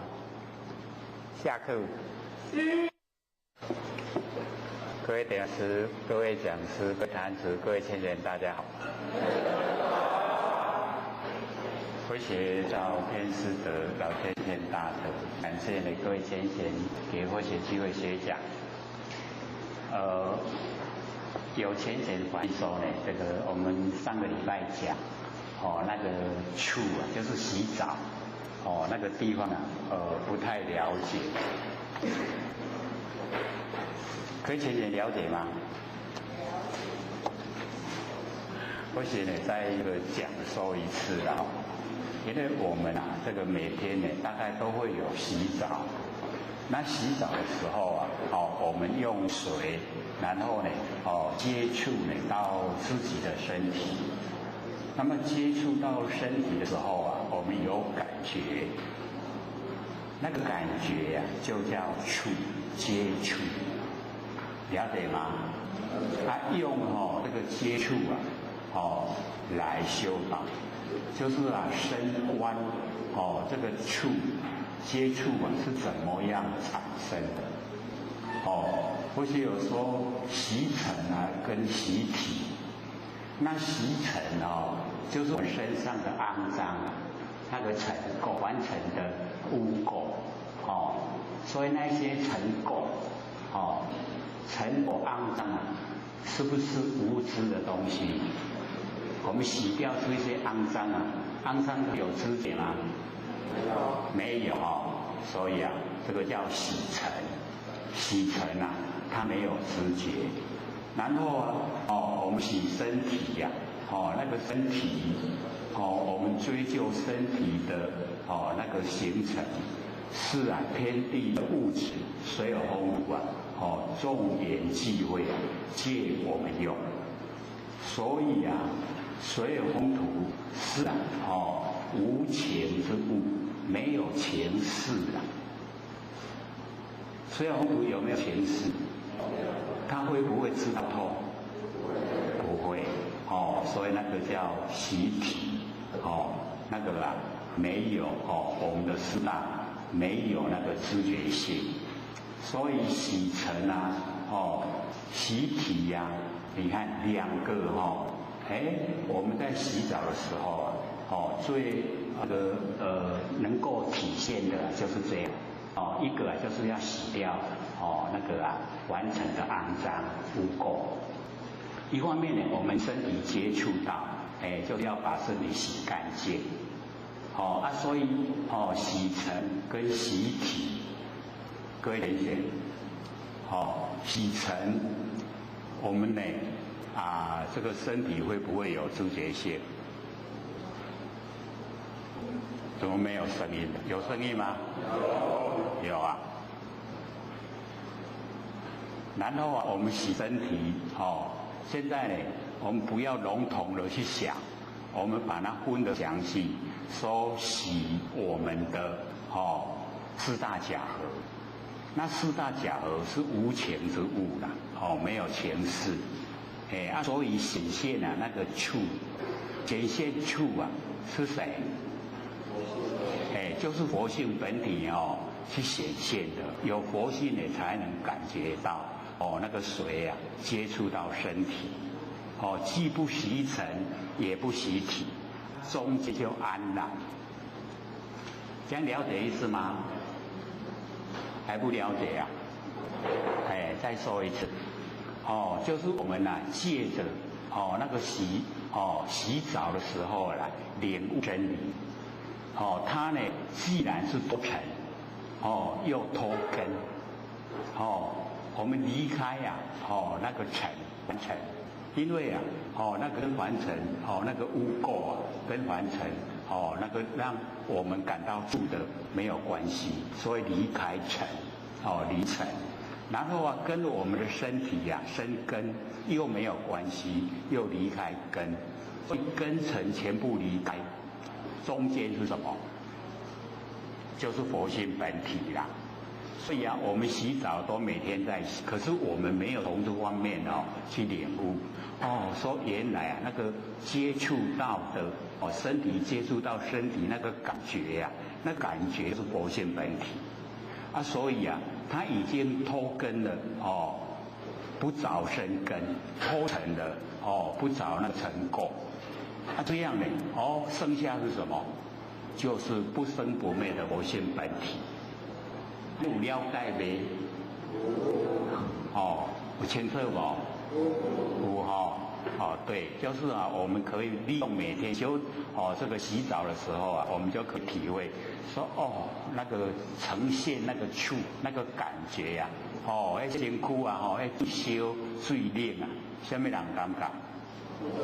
佛性感觉。不是身体，身体是无情之物，所以风土，所以风土没有情势啦，有情势那是咱的佛性，所以显现的功作用。你有了解没？有然后我们就回来这个讲这个。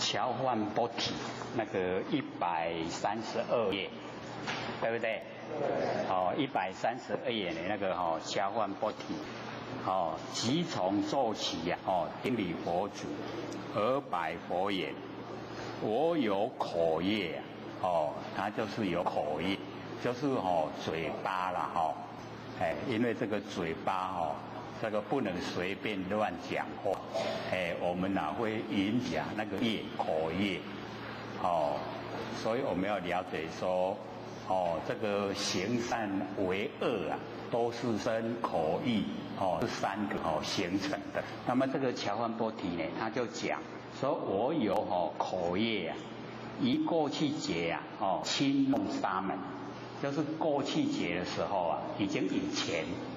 就是前世不是这一生。轻弄，就是这个嘲弄、看轻。沙门呢，沙门就是修道的翻成中文叫勤习，勤修戒定慧习昧贪嗔痴，叫做沙门。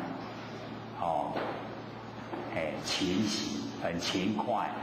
然后习昧，轻弄沙门，那世世生生有牛是病，如来是我一味清净因地法门，我得昧心入三摩地进入正殿，贵之知非体，然后非物应念呢得超世间之肉。就超过凡尘的所有一切烦恼，内脱身心外移世界所以在内的身心已经脱离了然后外就移把这个世界都已经切除了，离开了这个外移遗失掉了世界，远离三有，这个三有是三界啦。有因有果叫做有三有。如鸟呢出笼离垢消腾，离开呢这个尘垢凡尘呢都已经呢可以消了这个不在心中产生，华也就切见成阿罗汉。那么如来亲印登呢无学道就已经到呢这个无学无法可学无学道。所以我们了解说呢这个断尽后啊，叫做见到位，然后呢，断尽思后啊，叫做修到位，然后呢，见思断尽了，就叫无学位，已经没有法可以学了，很高的程度。那么佛问圆通呢，如我所证啊，凡未贤知，思为第一，这个就是我们舌根，六根里面的舌根呐，喙及舌根。那么因为见到那个老比丘啊，没有牙齿，然后再吃东西，所以这个都在讲的亲弄沙门是什么样的叫亲弄沙门？就是看到老比丘呢，已经没有牙齿，可是一定要吃不吃不能维持生命。那么笑起这个乔幻波提就嘲笑这个老比丘，刚刚牛在吃草，好像牛在吃草。各位前有看过牛吃草吗？怎么吃法？所以这个乔幻波提就笑那个老比丘就好像那个牛在吃草，这个换口过了，所以各位先生，不行别再走了，不可以嘲笑人家了，那个嘲笑人家就换口过。本来我们带来的福都很多了，对我们的嘴巴乱讲话都把它用掉了，所以呢都要时常静默，默是最值钱的，所以这个乔幻波提自己就讲就是换那个口过，那么自知知意智慧，自己也知道不对这样不可以。那么虽然经过这个忏悔这个世世生生就是每一生每一生有感牛舌之报，他还感受到那个牛舌的那个果报，牛食牛吃了之后这个恒常虚觉，就是嘴巴已经没有东西，可是他还一直在咀嚼，都底咧补了，嘴巴已经没有东西了，他在虚嚼。我们看到大概都是牛有东西吃的时候嘴巴才动，对不对？不知道说牛的嘴巴已经没有东西了，它还在嚼，要过来补。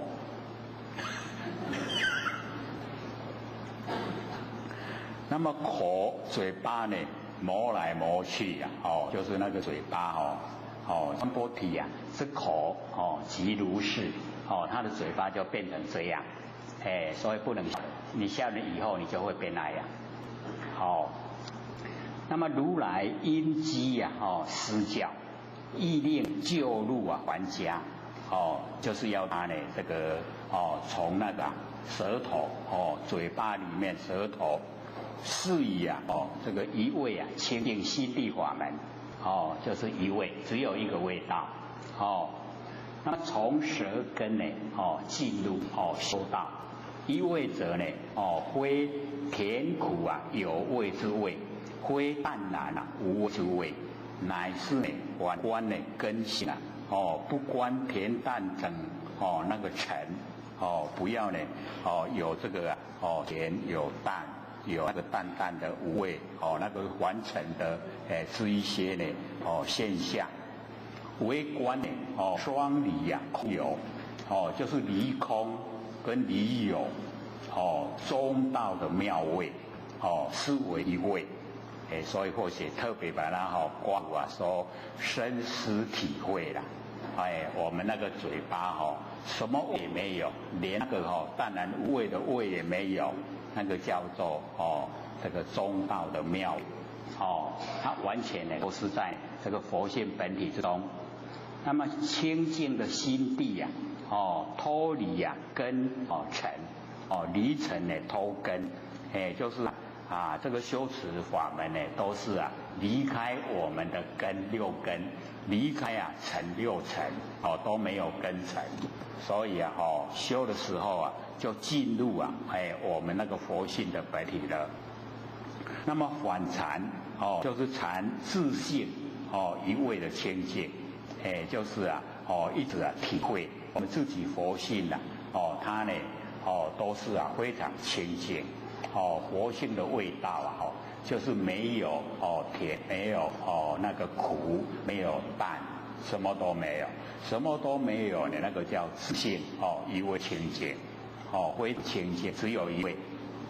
那么即本源心地本源我们的本来心地，那么一直修习，按照这样修道学习，就可成三昧，三昧就是正定，就可以达到正定，故呢称法门，一位清净的那个心地法门。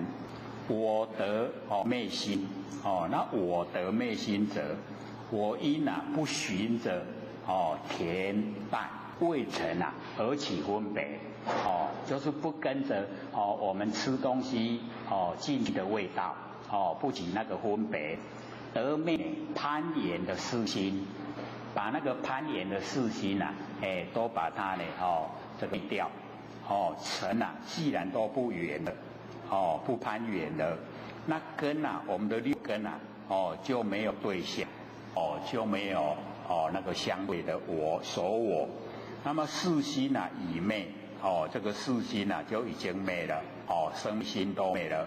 那么此即弃生昧入三摩地，把那个生昧都放弃了，不要它了，进入正定，三摩地就是正定，那三摩地它是正在呢这个实践，正在实修的时候。因为呢，这个正定它有三个名，一个呢叫奢摩他，一个叫三摩地，一个叫禅那。那三个换成中文都叫正定。那奢摩他呢，着重在领悟真理，然后三摩地着重在实修，禅那呢就是已经有功效，所以这个正定呢，三个内容都不同，不一样。所以这边呢，弃生昧入三摩地，就正在呢实际修的状态。那么此是呢修中的三摩，就是在修中的三摩。那如何修怎么修呢？但用根性本有的智光，就是我们用我们根之中本来就有的那个智之光，智光关照呢禅味之性。就是来关照呢，我们吃东西知道那个什么东西什么味道，那个知性。那么非生舌根体，它不是呢那个舌根自体生出来知道那个味道的，不是，是我们佛性知道的。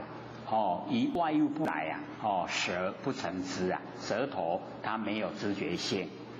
那么又非出甜苦等物，又不是我们吃进嘴巴的食物。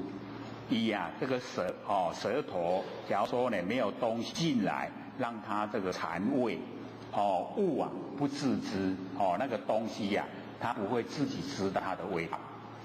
由物根性，这样呢就领悟那个根性，就是不生不灭的佛性。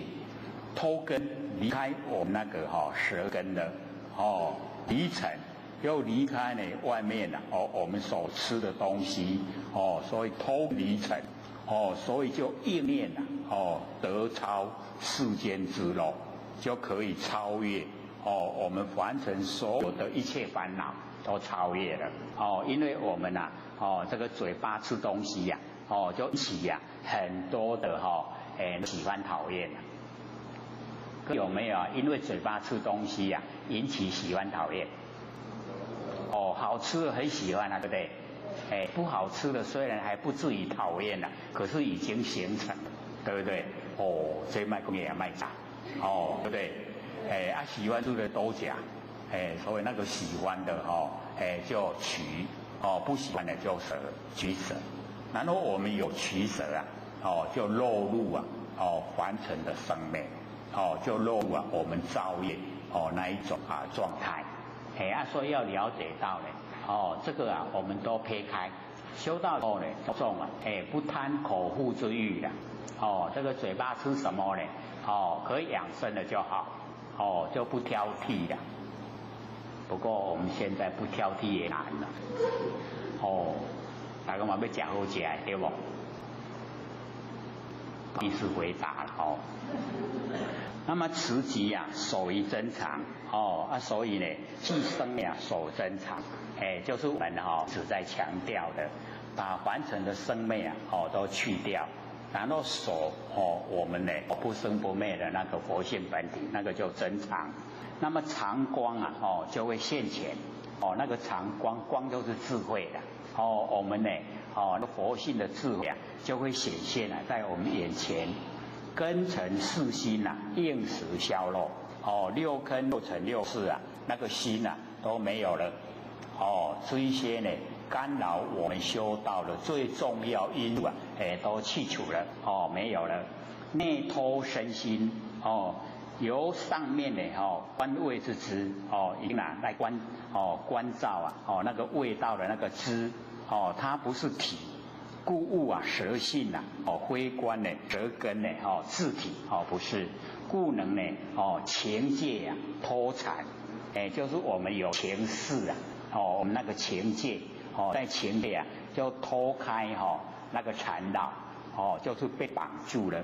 然后外世界由上位之知非物非体非物物舌性非干呢未成等物我们那个舌头知道那个味道不跟的外面完成的东西，我们吃的东西故能呢去界超越气界呢就是完成有形有相的东西都叫气那我们面对的完成都是气界。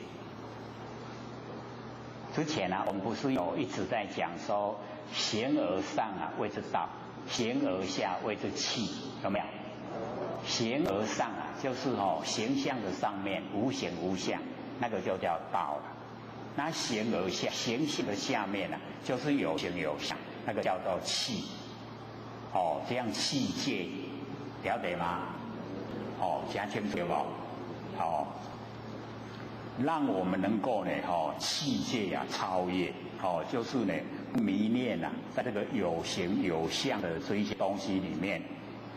那么前又呢应念得着世间之乐故得远离三有这个三有就是三界因为三界都是有因有果所以叫有如鸟出笼鸟呢就比喻我们迷的时候我们的真堕在妄中真我们的佛性本体已经呢坠落在妄的里面龙就比喻三界这个五阴色受想行识五阴。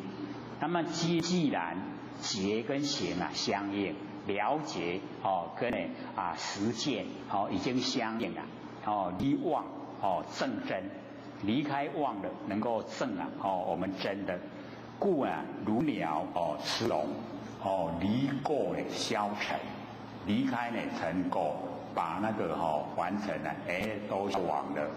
华严清净见道之眼叫做华严都已经清净成阿罗汉以耳根为本修因还复一位清净之心旋转那个巡尘不呢按照凡尘的那一种习惯性已经把它旋转了那个念妄之知我们把那个念妄之知把它旋转过来当成我们佛性本体，以思舌根最为这个第一所以我们了解这个是用舌头来修道。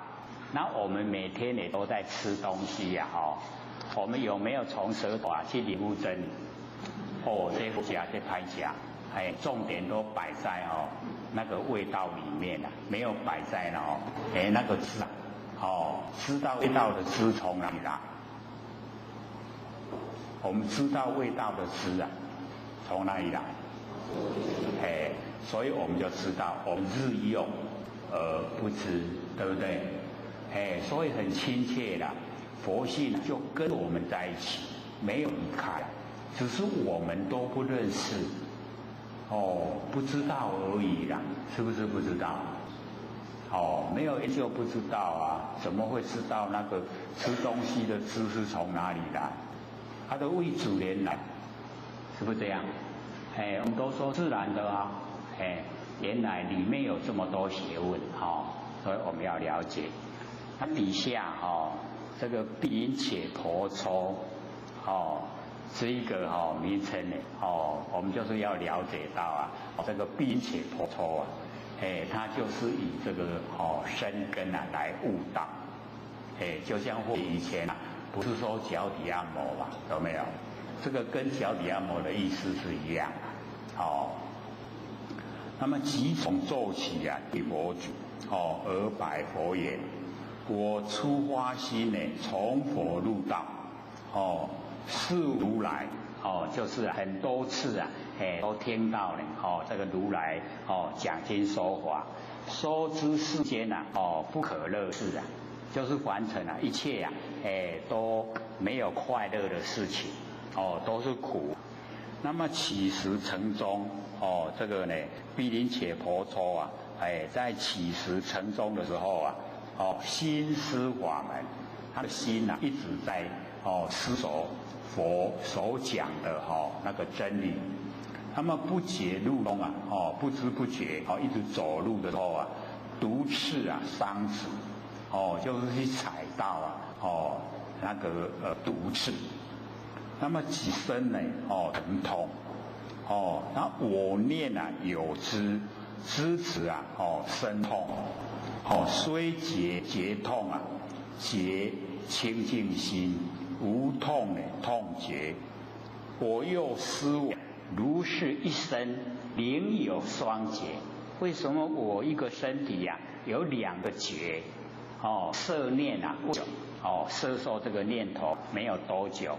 身心啊忽空，3七中啊，3七21天之中啊，知肉啊虚静成阿罗汉，得亲应记，就是亲应记，花明无学，就已经呢到无学位。佛悟圆通啊，如我所证，成觉一身之为第一，就是啊，身体呀的那个觉，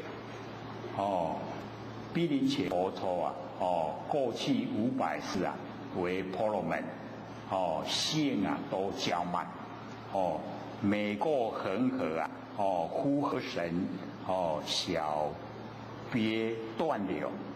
那么神虽为断啊，来成，然后呢，来导我听，就是啊，向呢佛释迦牟尼讲，那么佛呢就要呢这个。必因且婆娑啊，向这个河神啊道歉，然后呢，这个必因且婆娑合掌，然后呢就向那个河神说，小悲莫嗔，然后呢旁边的人都大笑，那就讲话了，说实无心呐，他实在没有那个骄傲的心。因为河神过去呀，就是很早以前呐，就是为这个必因且婆娑呢，这个家里当婢女，他就变成个仪习惯了，他看到的是呀，就是他的婢女，老干啊，知道意思吗？所以我们那个6道轮回的习性啊，很强，对不对？以后他当大老板，他也会叫他婢女过来，是不是这样？那个叫习性的他没有恶意啊，可是已经养成习惯了，所以这个佛就实在没有那个骄傲的心，就是因为这个河神啊，以前当过他的那婢女，就是仪喜。那么发心持家，这个呢，必因且婆娑啊，发心出家，常闻如来呢，宣说苦谛呀，就是凡尘一切啊都是苦，起时成终呢，心识法门。那么机观苦谛啊，行住坐卧，不离啊观法，不观这个行住坐，什么时候呢都在观观这个苦啊，凡尘的一切苦。那么只顾做观啊，不觉路中呢有毒痴，心不行走啊，自伤呢其主。那么独入身中啊，前啊疼痛。那么正在观苦谛啊，忽然遇到苦事，乃是呢发悟啊，之机就是要他领悟你这个苦啊真的来了。那么正当毒发疼痛的时候啊，我念身中啊有个能知觉者，知此啊身痛，那么遂啊，即立足，立定了脚跟，观察此知痛者是谁？这个怎样听是什么人？还哈哈，那个后学家的。真有一个不痛的呢，有一个不痛。我用呢，是那个毗陵伽婆娑，那么此思维不是呢，那个世心的思维，就是智慧，就是八正道正思维。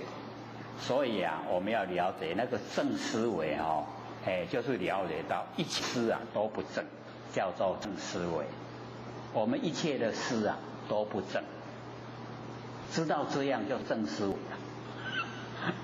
所以那个正思维，因为可以入道，所以叫正，不像我们思维啊，就是世心，那世心啊生灭，让我们轮回六道。那么是真妄合，智啊全部都是真，即是八正道正思维，一人一生。应只有一个觉，为何有双觉呢？所以啊，各位不是说贝多讲是骗人，去脚底按摩好痛，就是没有找到不痛，说我在骗你们，骗不骗啊？没有勇气再试试看，再去试试看啊。可以找到不痛的，就像毗陵伽婆娑，他那个毒刺伤子啊很痛，可是啊他就感觉怎么有一个不痛的呢？那个不痛的知道这个痛有没有？两个有没有两个？不痛的知道痛的，你在讲是所谓的讲身体在痛了，活心不痛，身体是假的，所以那个痛也是假的，所以啊，他就发觉这个来用这个来修道就是最这个殊胜。所以摄念他收摄念头，收摄呢那个知痛是生念，结成疑团，随顺呢无痛是真觉。那么未久之间无顽固。未久，没有很久，身心忽空，忽然身心都空了，因为只有真觉那也没有身心这个要体悟了，要自己本体悟。我们身体呢遭受苦痛的时候赶快不痛的，你找到以后身心那个痛的身心都不见了。就全部都是不生不灭的佛性本体了。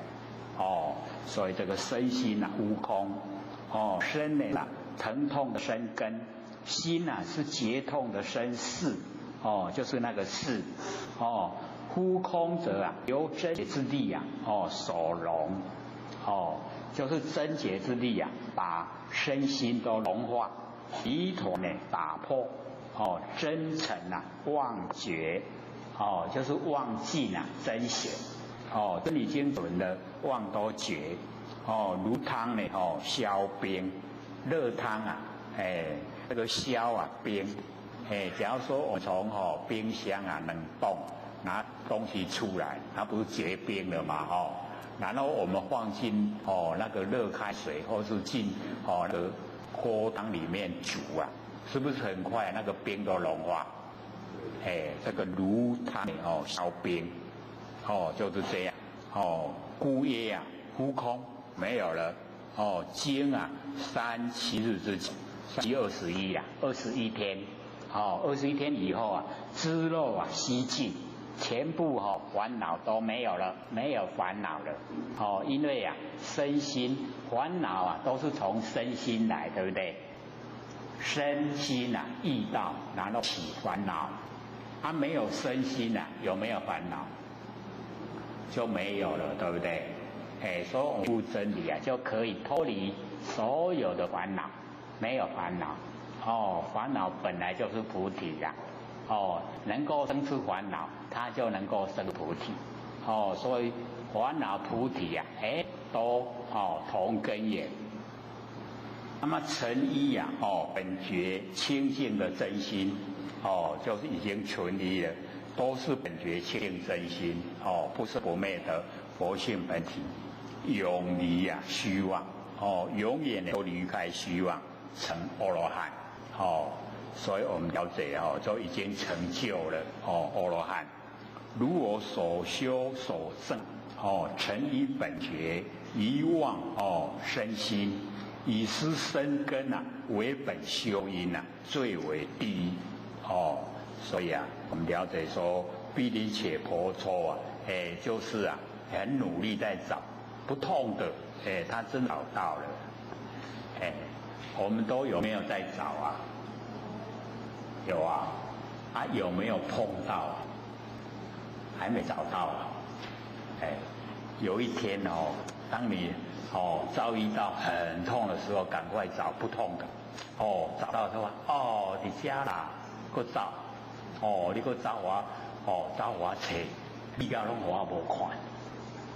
我们做问莲花下一念不生啊，也是啦，一样的，虽然没有说很痛，可是真的把那个妄不能够尽，妄没有了，妄没有真就显现，所以啊，你一直做的话，功夫越深入，你会到达思机而融现。就是你在家里面住啊，不用出门，然后外面有什么事啊，你都会知道。羡不羡慕啊？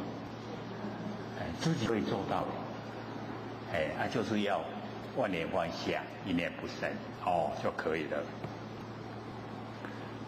那接着下来，就是我们的那个是意根呐，眼耳鼻舌身意啊，就是意根。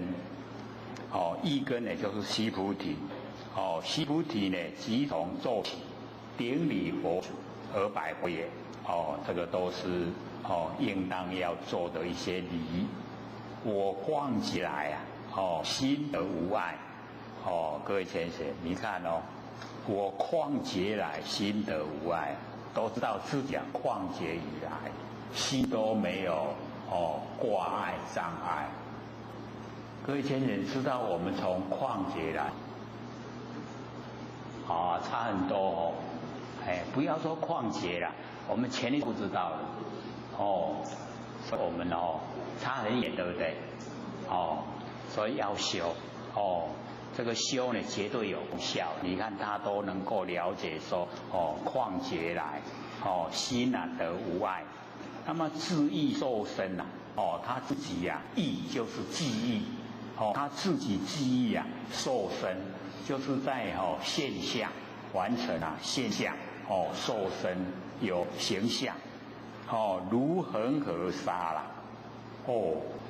有够久的，对不对？一生一沙。恒河的沙很多，对不对？它就像恒河的沙那么多生，我们也是一样只是我们不知道他悉菩提知道，他知道呢，他这个经历那个历劫受生，我们都不知道前生都不知道了那么出在母胎这个这一生呢在母胎的时候即知空寂，厉不厉害？在母胎，在母亲怀孕的时候啊，他就知道空寂呀。我们修久都还不知道空寂，对不对？我们都着相啊，哪能够空，哪能够寂啊？寂灭啊，那个空万象都空啊。他在母胎就知道了啦。所以我们真的要努力啊，要不要努力？所以或者第2课不是说嘛，你了解了听2个小时就好了，然后6组都没听懂嘛，对吧？我们2个小时可以，不懂的话就要学习了，对不对？学习久了3年了，有没有进步啊？绝对有了一定有，然后我们还要再加紧脚步赶快再努力的修持虽然还没有说在母胎里面即知空寂，可是我们毕竟那个修的根都在。如是乃至十方成空十方东西南北，东南西南，东北西北，上下十方都是空的我们到什么时候才知道十方是空的？我们都被十方的形象引诱有没有？他都把它认为实在的，结果须菩提在母胎就知道空的，十方都空的都成空。那么意令众生呢证得空性所以他发愿要众生都能够证得就是得到空性，我们那个真空的不生不灭的佛性。那么蒙如来这个花就是如来能够呢把这个整个那个真理就是呈现性解真空，然后空性圆明得阿罗汉如来给他引导到达呢性解真空，空性圆明。那么遁入如来宝明空海就已经进入如来那个宝明空海，同佛知见，跟佛的知见一样一成无学就已经呢到达无学位，解脱呢性空，我为无上所以解脱性空须菩提是最这个上乘，所以讲解空理他是最拿手。佛问圆通，如我所证诸相呢入灰灰熟灰烬所以诸相入灰，就是知相都是假的，知相皆空全部都是假的，所以入灰灰熟灰烬能灰跟熟灰全部都尽没有了，没有能灰也没有熟灰闲华归无旋转那个华，因为他从一根呢修持所以把那个华成的那个6层的最后一个华，色声香味触法的华，然后归无，全部都没有思维第一就是从这个一根修持。须菩提出生之时，其家的宝藏忽空挖无去那么其父呢大惊未卜吉凶生出来我财产拢无去，那么得到一个卦既善呢且吉善吉所以他的名也叫做善吉须菩提也叫做善吉。那么未久没有多久呢宝藏又复现又名善现没有的话又呈现出来善现。那么起咒顶白佛，我旷劫来心得无碍。那么心就是一根，我们意心意一根，无碍就是空已经都没有障碍。自意受生呢如恒而沙，那么吉言多生受生有够多了啦，一粒沙一生比喻如恒河沙，使得四命通，这个无有隔胎之名，隔胎就是我们上一世胎，下一世怀胎，隔了一世。我们下次再来的时候我们不知道这一生这一世的事情，可是须菩提就知道，所以隔胎不迷，不会有迷昧，所以那个叫宿命通，那么此系数原本它久远之前的本来已经有修道了，那么是在母胎呢即知空寂此身随相受身，在母胎之中呢知四大本空，就是这个我们凡尘的元素水火风土四大本来就空，无印非有，色受想行识五蕴不是有的不是实在有的，当体空寂当下水火风土的当下，五蕴的当下都是空寂都没有实在的实相都是假的。如是乃至出胎之后，由人空呢而法空，人空以后又领悟法空，十方世界松罗万法，就是现象非常的多松罗万法，那么皆悉皆空寂，全部都是假的不真同身心的菩萨，人法双空的境界那个身心菩萨已经到了我那个人就是我，法就是法执我执法执已经都双空了。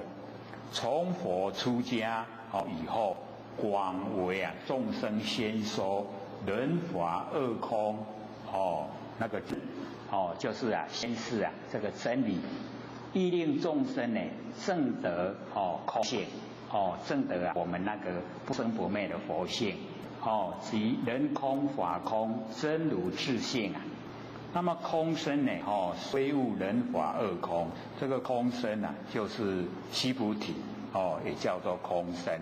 虽然领悟人空，人就是我法就是法我执跟法执两个都空，那尚未了达空性即是如来常见不了解说空性就是如来常乃从如来显发性觉真空，性空真觉这个如来都是讲给了须菩提听我们的性觉真空，性空真觉，悟得全空全觉全觉全空，空性就圆明并空亦空，连那个空也没有，故能顿入如来第一义空，即如来那个证悟的那一种那个第一义。那么保明妙性真空性海知见同佛，知见已经跟佛都一样。如来印证这个虽证空性不住于空，不为空虎不给这个空辅助了绑束缚，是为解脱。那么佛问圆通，如我所证诸相入就是万法皆空，知相都不对啦知相就是人相法相这就知相，以及凡尘的相都知相都入灰悉入于空全部都没有这个实相，都是空不存在的。那么灰即空灰手灰尽灰就能空之空，手灰就是手空，是所有万象以及我们人法二相就尽尽也就是空，即能所即空玄法归无此法法尘之法，乃人相法相非法相之法，以一根无分别性，玄取希望生灭之法，互归本源觉性第一义空这个无字就是第一义空唯是一根最为第一所以这个意根来修啊，我们就是了解我们大部分呢，那个意根呢，都是在应用凡尘的这一些现象，不知道回归到佛性本体，这样了解意思吗？我们是讲通和的嘛，要静默不出声，因为还是我讲的啦，讲什么默，我们导师做得很好啊，默，不过要感应啊。假如我们这个起鸡皮疙瘩，或是打嗝啊，那个就是感应。各位有没有经验？打嗝，有没有？然后起那个鸡皮疙瘩了，那个感应就是跟真理感应，跟仙佛感应，都有这个现象。喜欢的还是讨厌？当你起鸡皮疙瘩，当你在打嗝，喜欢还是讨厌？对呀，不要落入喜欢，也不要落入讨厌，平常心。那么接着就是这个舍利佛，舍利佛呢，智慧第一，即从骤起，顶礼佛祖而拜佛言：我旷劫来各位先生，这个看到他们讲真的很惭愧了旷劫来，我们从前生来都不知道了，他还从旷劫来，非常久远，旷劫来，心见清净，那个心见清净，如是受生如恒而沙，跟那个须菩提一样。受生就是好像恒河的沙，一粒沙一生，世出世间种种变化，就是呢，那个世出就是出世间，那世间就是凡尘，种种的变化，一见则通，哇，这个我们这个百见千见万见都不通，一见则通，厉不厉害？我们也要学一见就通，一见就通，省掉很多麻烦，对不对？所以要学一见得通，或无障碍，通了就没有障碍。那么我以中路在路途之中，逢迦舍坡兄弟相阻，先说因缘，悟心无际，我们的心没有边际。那么从佛出家，见觉明远，得大无畏，成阿罗汉，为佛长子，就是菩萨，从佛口生，佛讲经说法，他从的佛讲出来的话去修持成就了，就这样就是从佛口生，然后从法化身。从法去修持，已经成就，就讲从佛化身，从法化身。佛问圆通，如我所证心见发光，光即知见，所以那个光就是智慧，思维，这个第一，所以这个心见就是眼视，所以前面讲这个从六尘。色声香味触法，然后讲到根，眼耳鼻舌身意，然后现在讲到那个视，六视的第一个眼视，已经这个13个12个了，因为一个最后那个耳根留在最后25门，然后还有24门那个大势至菩萨念佛法门，24、25，那24、25或许都有在写讲义另外篇讲义，今天已经带来了，我们讲的时候再花，讲到呢24门、25门的时候啊，再来划哦，现在12而已啦哦，还有十几个修行法。那么不然摄成我们的眼识啊，眼睛的认识，就是我们眼根啊对色尘产生的那个知觉性，就叫眼识认识。我们凡尘都在用，对不对？对不对？用得很习惯。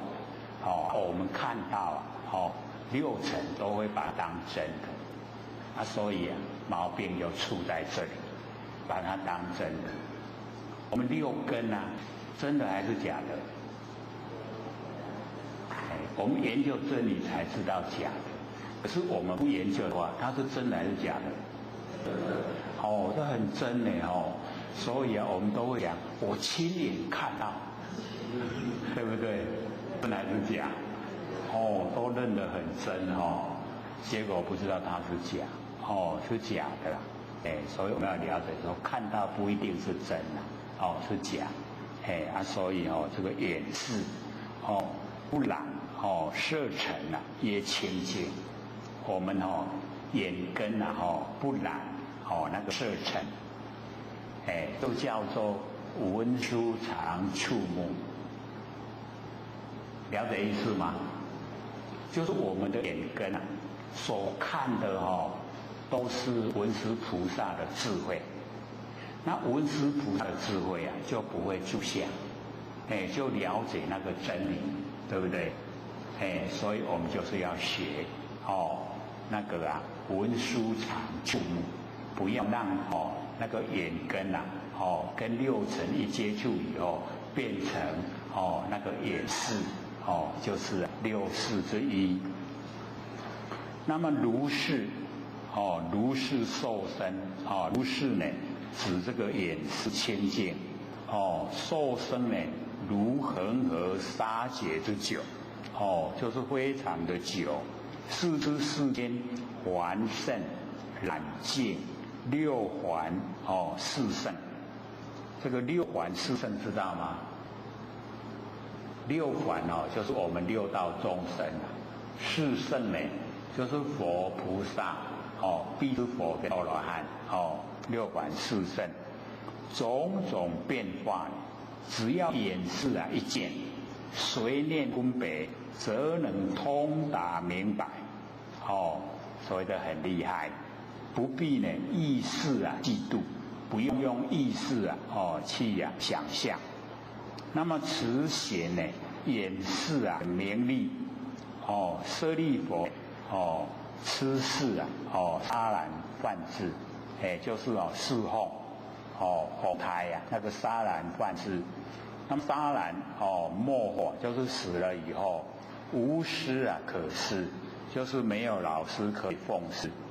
那么一日有一天呢在那个路之中逢到呢三个迦叶婆兄弟兄弟三个相随在先说因缘的那个深意就是讲因缘所生华，我说呢即是空。这个我说就是释迦牟尼佛说了说给这个迦叶三兄弟听他们出来先说如来讲的真理。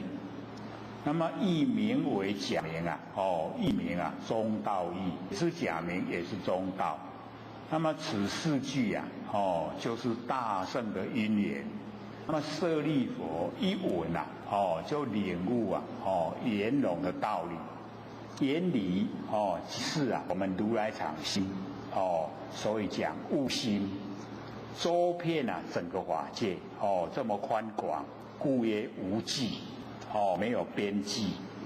那么另外呢有一个说法，就是舍利佛呢这个红马胜比丘这个马胜比丘呢就是那个五比丘之一微语详具，其七问汝师是谁趋前去问你的老师是谁那个马就回答我的老师啊就是释迦牟尼。那么又问了汝师受辱何法？他用什么法教你可得闻乎？可以说来我听听看吗？然后马上就回答：我初呢入道只记得因缘之法，就讲诸法从缘生，诸法从缘灭。佛大沙门常作如是说，这个就不一样的那个传说。那么舍利弗闻已，归告目连，就是目犍连。那么他们两个人就率领徒众，全部带来跟这个释迦牟尼佛修道，那么二说之意皆同，两个说法都一样。那么既闻甚华，乃知诗意非常，遂从佛出家，见觉圆明，见觉就是眼视我们的眼视，前虽得无碍，尚未明，就是还没有圆明。那么今成佛诲，佛的教诲，世经明远，得大自在。这个义服邪外之众，就是要降服那个不是正途，不是正修的，自积自愧，就是智慧最高，为那佛的长子，乃以自得智慧那个德性居长，从佛口生从法法身，这个不是说呢是身，乃说法身讲咱的法心，佛性本体的那个叫法身，从佛闻法，而得悟证法身，如从佛口生，在教法之中常成法乳，长养之力是从法化身。那么佛悟圆通，如我修所证心见发光，即有眼视而成无障碍智，眼视就成为无障碍的智慧。所以我们的眼视就变成我们障碍造业的由来所以这个舍利弗他有智慧，他能够呢就是从眼视就成为没有障碍的智慧。那么光就是智慧，智光即次彻我的知见，就是彻底了解佛的知见，使眼视最为第一。那么有别的经典记载，舍利弗过去已成金龙如来，过去已经成就如来了，乃不舍大悲倒驾慈航，帮助呢释迦牟尼佛大转人度化众生，所以已经这个之前就有成就了。那么接着呢就是这个普贤，普贤这个菩萨即从奏起，顶礼佛祖而拜佛言：我已曾以恒沙如来，就是曾经跟恒沙的如来表示他跟随那个如来的多，为法王子，他呢是菩萨，法王就是佛，如来，然后法王子就是菩萨。那么十方如来教弟子，十方的如来教弟子的时候这个有菩萨跟着修普贤行，就是根据比较利的教他们修这个普贤行，从我立名就普贤，世尊我用心闻分别众生所有的这个知见，所以我们这个了解说这个有修了以后他们的那个程度都非常的高若于他方恒沙界外有一众生心中发明普贤行者，我以尔时成六牙相，分身百千这个他只有收百千啊，没有到呢那个这个义皆自其处众比障身未得见我。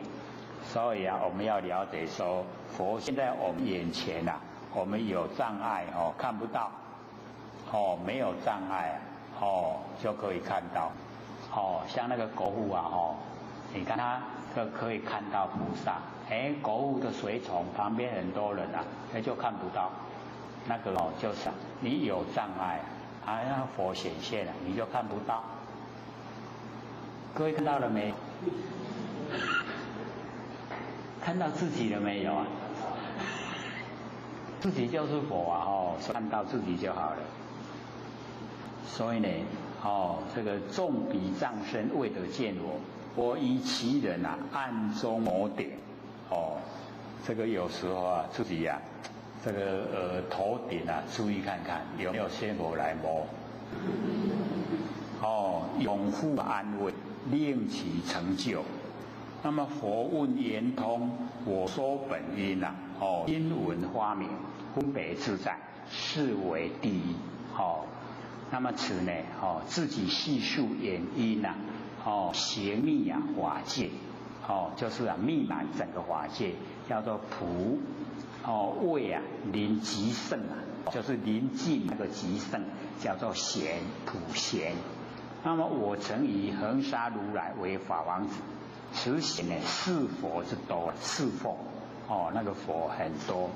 恒沙如来悉皆成事功过没有一个功过，都呢成事故得正位之身以为法王的真子所以行愿品里面有记载，一切如来有长子名号曰普贤真就是普贤。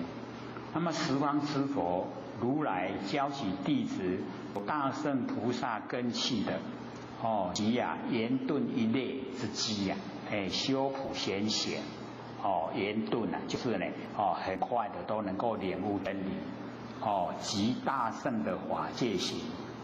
那么十大愿王这个是也。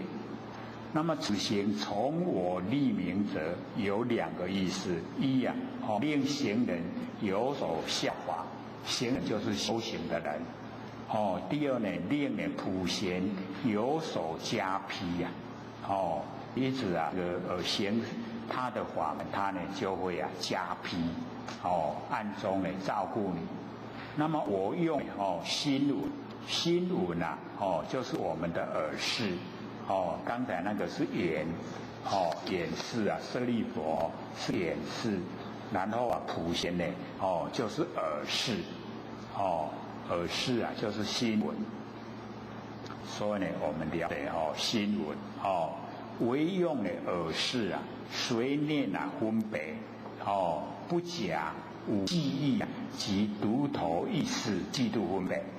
这个五记忆就是眼耳鼻舌身五个它落在我们那个意地，那个叫做五记忆那独头意识呢，就是我们梦中独头，没有外缘，自己产生出来的那个叫独头意识。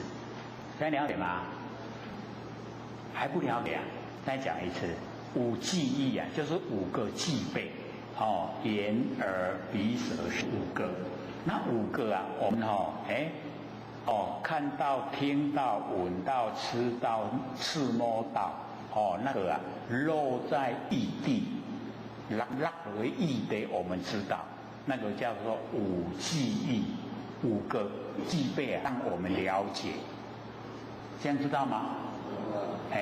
然后独头意识就是没有外缘，没有眼耳鼻舌身意，可是它独自产生作用。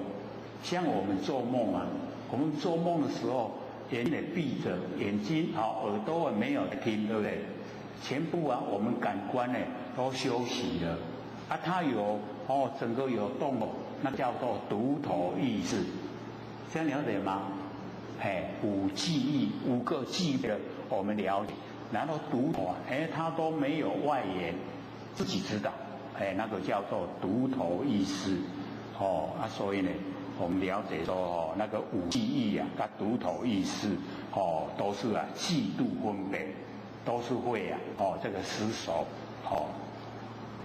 便能分别众生所有的知见不要用五记忆及独头意识，不要就可以知道众生所有的知见，所以用那个耳闻就这么殊胜。众生的知见不一，众生的知见都不一样有邪有正有大有小有浅有实种种差别。但用心闻就是耳识即能了知拢知影。若于他方伫咧真远的所在，恒河沙界外即言其处之言，有一众生入普贤行门，我以耳识成六牙相，分身百间，皆至其处。此菩萨立生念想利众生，那个就是这个很急切就是老婆心。那么即时而应相是白相，表清白梵行之相，六牙表六度乘此为因而到如来果地你能够清白梵行，能够六度万行，这样就可以到达如来果地。一生不分而普现勤积贤应以无为就是可以千百亿化身，如一叶当空一个月亮在空中，引临众水，只要你有水终究有一个月亮有10滩水有10个月亮，有100滩水100个月亮了解吗？所以那个感应就是好像这个月亮感应在水中一样。重比厚重厚重障身，我于其人暗中摩顶消其惑业，那个迷惑的业把它消除。我们众生迷惑不知道真理，那么持其障难那个障碍障重的困难，把它这个除掉。所以我们要了解说，这个这个白天精神都很好，这个经典拿来看马上眼睛都瞎起，就马上度孤，马上睡觉，这个就是障碍会不会把经典推开了，精神来了，有没有？很多都有这个现象，那个叫什么障碍？那为什么不给你看？为什么不给你看？你看了知道真理，你糟糕了就不还我债了，了解意思吗？所以我们要表明了，还，一定还，只要我欠债一定还，你不要障碍我。我研究了，你也可以明白所以我成道了，你也可以成佛这样障碍就消失了。看经典平常都没精神，一看经典精神都来了，很理想所以这个普贤民众拥护，令不退转，我们就怕自己修道的心不见得退了如无障者现身安慰，令其增进，皆得成就普贤广大行愿。那么佛问圆通我用耳识随念分别，能发智慧光明，普照勤得大自在这个就是普贤行耳识。然后接着就是那个身陀罗南陀身陀罗南陀，身陀罗就是他妻子的名字。那么即从奏起顶礼佛祖，而拜佛言：我出家同佛入道，虽既决力，于三摩地啊，心常散动，就是在正殿啊，拢无法度定乱，定不下心啊，心都很乱。这个导致跟我们在时常在问的心很乱怎么办啊？看看生陀罗南陀怎么来修。那么为后无漏没有得到无漏。那么世尊叫我即即西楼即西楼就是舍利佛的母舅观鼻端白，就是我们两个眼睛，各位浅显，我们两个眼睛然后看下来，是不是看到鼻头？有没有？你看下来以后看到鼻头了没有？鼻端，他看到鼻端以后注意到那个出入气呼吸呼吸，因为你在观这个鼻头对呢，那个呼吸就很清晰了，对不对？它能够收摄我们散乱的心我们那个心散乱就可以收摄。那么我吃呢地观经呢37日21天经过21天，见鼻中气出入如烟看到呢我们鼻子那个呼吸那个出入就好像烟。那么身心内眠就身心内眠言动世界整个呢世界都很清晰的见，变成虚见有如有理整个都不一样的。然后烟相渐消鼻息成白，结果我们鼻子的呼吸就成白那个白色了。心开漏尽心都开了，然后烦恼都没有了这个出入息化为光明，所以出入息呼吸都变成光明都有智慧，然后照了十方界整个十方界都照透了，得阿罗汉。那么世尊既我当得菩提。佛问圆通，佛以消息许久花明，名缘昧漏，斯为第一所以这个生陀罗就是妻子的名字，南陀呢就是本名因佛会下呢，南陀很多人按连妻的名称以别之就是讲生陀罗南陀。那么是佛的胞弟就是他的这个亲弟弟就是那个净饭王儿子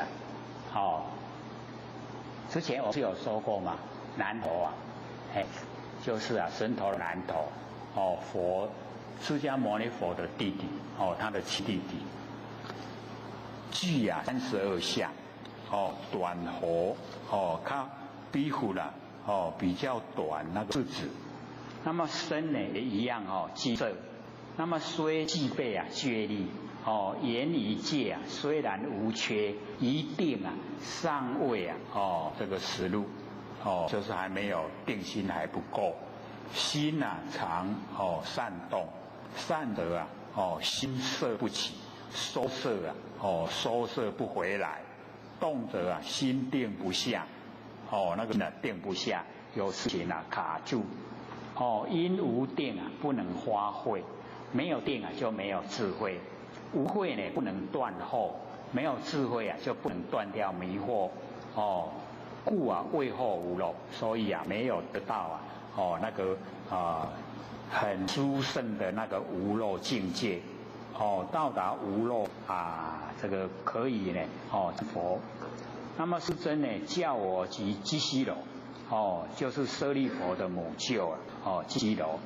那么同为善心之基就是拢同款因为那个毛病相同，都是心散乱，故佛教观鼻端白两目呢自是鼻端呢唯有白相令其自心一处收摄颤动，所以啊，我们一看下来，是不是看到只有鼻头，对不？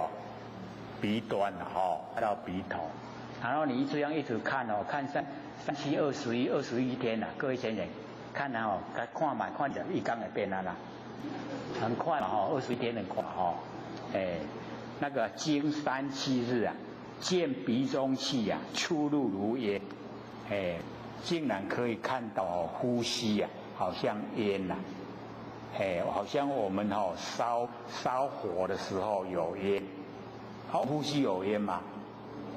没有所以你念到可以看到那个呼有烟有没有功夫？就是有功夫了当知此气由佛风而起咱的呼吸它就是气那就是风今我们体又有火这两个合起来火风那么故烦恼走，故其状如烟鼓动烦恼走所以我们有呼吸就有烦恼，烦不烦恼会喘气烦恼啦没喘气就无烦恼所以这个昧子不觉迷昧就是不觉为地观能见是微露著那个微就变得很显著烟相见消，那个烟烟相就见消，然后烦恼垂寂烦恼无呀，出入鼻息净成白相出入息变成白相，心内明身心就是我们的鼻识，以鼻同身鼻就是身体出来的身内明即定成之相那个定已经可以了，可以有定了，完成了定了定功既成便能发挥，有定就能够发挥智慧，那么明智慧光明那个智慧已经光明，烦恼既消慧光迭发，迭就联系了慧光一直联系这个发挥出来，圆满洞彻依报世界我们的周遭环境就叫依报世界正报身心依报世界，正报我们这个接受天地之间我们有因有果，正报接受正的果报，就是我们的身跟我们的心，然后依报就是我们所处的环境，这样了解吗？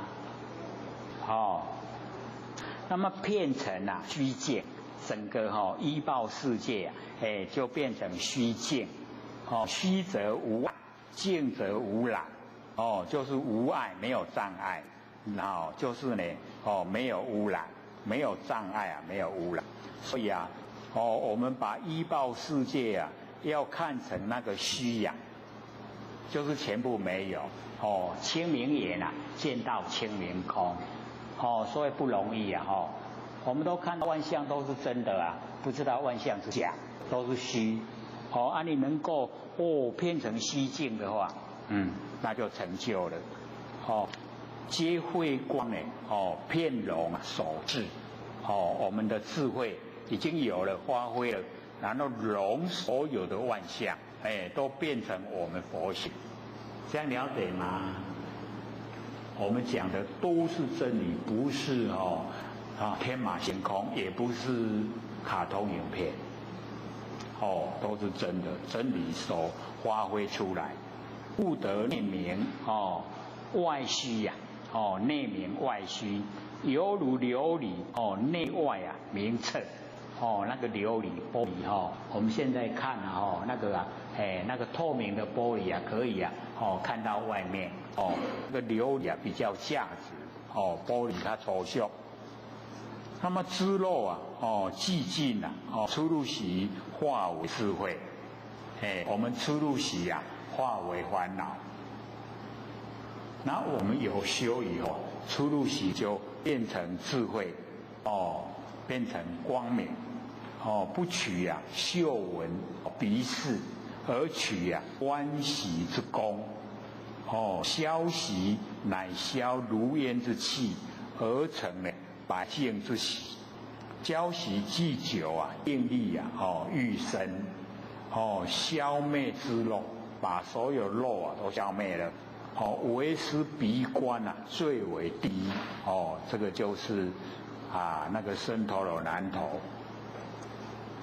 僧陀罗南陀呢，因为他还没有这个进入修道之前，他非常喜欢呢那个女色，就是很喜欢做爱。所以那个时候我还教他观那个四面。到这个比较高程度了，所以教他观鼻息，了解吗？所以我们有做呢，就是要多接触经典，知道了就会又比较多。那么接着呢，富罗那，富罗那呢，密多罗女子，一个呢，富罗那是他父亲的名字，密多罗女子是他母亲的名字，他把父亲的名字、母亲的名字拿来合在一起，变成他的名字。这个他比较拢会记得，都会记得父亲、母亲。那么即从做起顶礼佛祖，而白佛言：我旷劫来，我看到又从旷劫来你看个智慧以前的修持就是能够隔世不忘，隔了一代，前一世什么样都知道，它不是只有一世它是旷劫，非常久，一直六道轮回，每一次都知道，很厉害，辩才无碍，就是很会这个讲经说法，很会跟人这个辩论。那么先说苦空深达实相，就是我们凡尘一切都是苦，所有都是空，可以先说那个苦跟空，就是我们凡尘认为最好的福报，他说也是苦啦，苦不苦以我们的那个社会现象来看，福报就是好嘛是以整个宇宙来看，乐你要跟着乐，能你要跟着能，是不是苦没有自由都受到整个外境的影响，所以都是苦。然后万象都是空，都没有实相所以底下呢深达实相，各位讲解实相是什么？实相我们所看到的都虚相、假象、幻象，实相是什么？实相就是我们不生不灭的佛性本体因为它不会变，所以实。实相没有形象，有形象就会变，就不能称实。因为它都不会变，如动，常住不惊，所以称为实相。我们要深达实相。所有有形有相都是幻象，都虚相，都是假象，都不真，不要住相，都没有幻。这样了解？所以一定要研究了。难怪我们佛老师一直鼓励要听1小时，难道做1小时各位有没有做有一声囝有老师要做都无时间，困都袂赴佛老师指的要我真的进入三摩地实际修这样呢才不会消失。或者都讲你一直研究真理，只要你隔个半年，你不复习的话，全部都脑袋瓜空空。你有研究过真理哪有？我怎么都没有印象，会变这样为什么？因为这是如来命因，你既然不珍惜呀，上天都收回去，不给你了。你现在实际做，你一天听1个小时，做1个小时，上天收都收不回去啊！就闭你眼，这样了解吗？所以一定要知要显，就真的有功夫，不一样，绝对不一样。你看我们现在的那个心思啊，是不是跟没有研究之前完全不一样？对不对？我们现在很自信说可以成佛，对不对？时间早晚一定成，因为从内心这个产生的自信，相信自己佛性，相信自己佛性，那个佛性就是佛啊，所以一定呢要了解到，所以这个况且来啊，辩才无碍，坚守苦空，深达实相，如是乃至恒沙如来秘密法门所以连那个恒沙如来的秘密法门，这个呢富罗那呢都能够知道，能够呢了解。那么我以众中微妙开示，都能够开示这个上乘佛法，得无所谓，就是呢不会这畏惧因为有一些像我们啦现在很多这个修持者就怕一直在先说那个苦，他不敢讲到透彻。为什么？你讲到透彻，没有人供养。所以他怕了没有人供养，就不敢讲透彻，那叫做有畏惧这个无畏就是不怕，你都不供养没关系，了解吗？无畏容不容易？我们布施不是有3个吗？一个财施，一个法施。无畏就是无所谓，不怕因为要成全众生受苦，不怕然后这个引导众生走修道的道路没有得到什么利益，可是你无畏不怕，无畏施有没有？我们大概都是有听过了，还有做吗？在想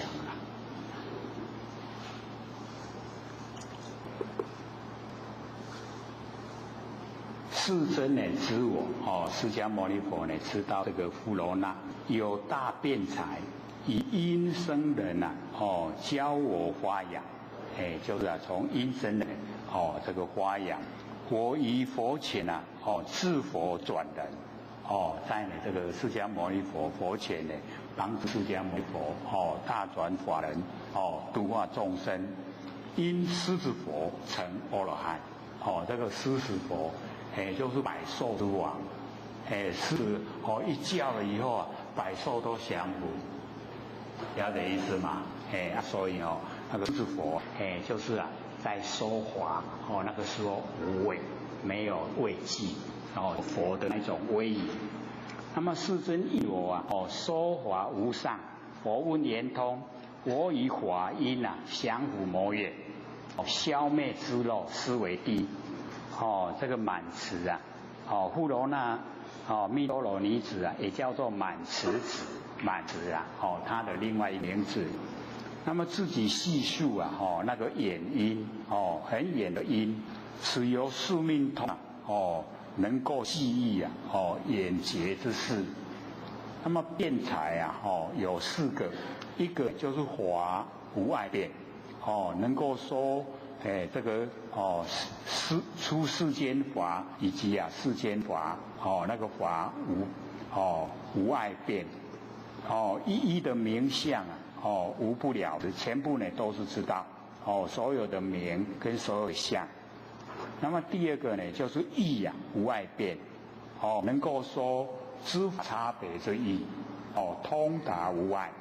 第3个呢就是慈无碍辩，能以一言而含无边的妙义一句话可以包含无边的妙义，能说广义纳在释语中非常广的那个义理呀，几句话就把它说明了。那么第四个，乐说无碍辩，随顺众生的好乐，善巧方便呢，而为说法，深达呢实相之理，就可以到达实相那个真理。苦本无苦，苦即法身所以这个又讲到最殊胜的苦本来就没有苦，都是我们自己认定苦乐是我们众生自己认定，没有定向苦乐你很喜欢做那个苦那个最苦的你也当成很快乐你都不喜欢做最乐的你也当很苦所以苦乐无定都是我们自己认定自己认定呢就是心心认定，所以可能它苦本来就没有苦苦呢就是我们法身，那么法身呢就是实相不生不灭实相，真空呢不碍妙有我们真空不妨碍妙有知法呢随意能收就是所有的法呢随意随着那个事以上的那个地点听众他都能够说得无所谓。那么分如来呢是无所谓这个如来的是无所谓就是第一一切智无畏，所以一句话一切智无畏，就是问你你都能够知道，不会说不会回答比如说今天早上下雨它下了几滴雨，你要知道它下几滴雨你都要知道这个叫做一切智无所谓。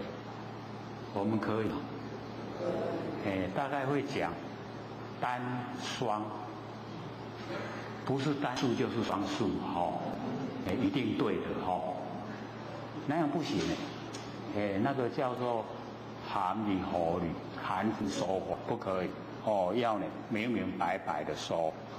然后漏尽无畏，这个漏尽我们就是了解到漏就是烦恼，它漏尽烦恼没有了无所谓所以你问烦恼怎么解决他都会跟你讲。收障道无所谓，就是障碍道我们想修道为什么障碍道什么原因都可以说出来。那么第四个收尽苦道无所谓所以这个收尽苦道有的都不敢讲因为一收到以后哇没有乐的，全部都是苦能以众中做狮子火就是无畏无所谓，心呢无所谓，以华而得自在，那个华自在就已经是佛的程度了那么以因生人呢及口轮说法助佛扬化就是帮助释迦牟尼佛发扬那个佛法教化身。我以舍使说法无畏即以法音降伏之谋就用了那个法音降伏之谋。然后我们还剩下10几分就是准备给各位提问因为这个或许这个来的时候这个我们文书就交给或许一个问题这个用印的啦，影印的他就讲平事双修平平事双修内容都这样的。后曰天一生水，地二生佛，地地有二生活，炼精炼气炼神，前赖持佛，故以二目平视空前，即双修也。二目回光手窍，即双修也。其之双修之理，在阴阳之扣合，而不在其我之排列。彼禅门之顽空孤咒，何禅不盘二指，扣两手，两额内拼，两目内视也。其百无一成者，无非不得阴阳扣合，交相为用之理也。历代祖师言垂帘而不言平视，今则普度严惩统道。各位听了以后怎么样？啊？所以各位前贤，假如说我们落入这个天一生水，地二生火，那水火还缺什么？风土啊，对不对？那只有两个啊，水火而已啊。所以练精啊，练气，练神，你练得太好啊，你生活都可以寿命啊200岁，那也只有200岁啊，练个什么？那么前赖持佛不用了，平常吃得饱睡得早就好了啦。故恶目啊，平时空前都会变僵尸哦。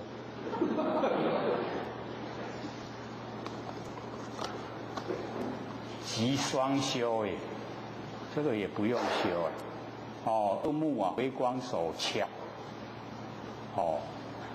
这个的收追记的还比较好一点微光返照即双修也，这个哪是双修？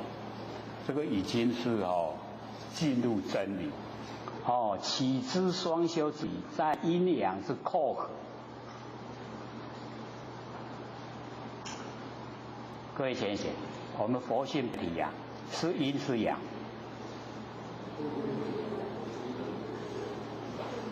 要了解到不能落入现象我们佛性本体既可以为阳，也可以为阴的，既可以为男，也可以为女，既可以为山川，也可以为大地，是不是？就高的多了这个呢，而不在其我之排列其啊就是3、5、7、9其我呢就是26、80我，了解吗？落入树木啊，那是什么修？禅门顽空孤咒都是盘腿啊就两足两只脚然后压起来，然后扣2手，然后两耳内拼两目内视其百无一成说禅门这样的顽空修法，百无一成无非得阴阳扣合，交相为用之理。所以啊，我们就是了解到你拿这个来问这个不用后学回答，拿给你都会回答。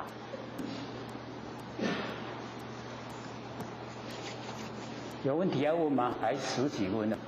这边有前贤在问。好。善念、正念、无念是怎么样区别？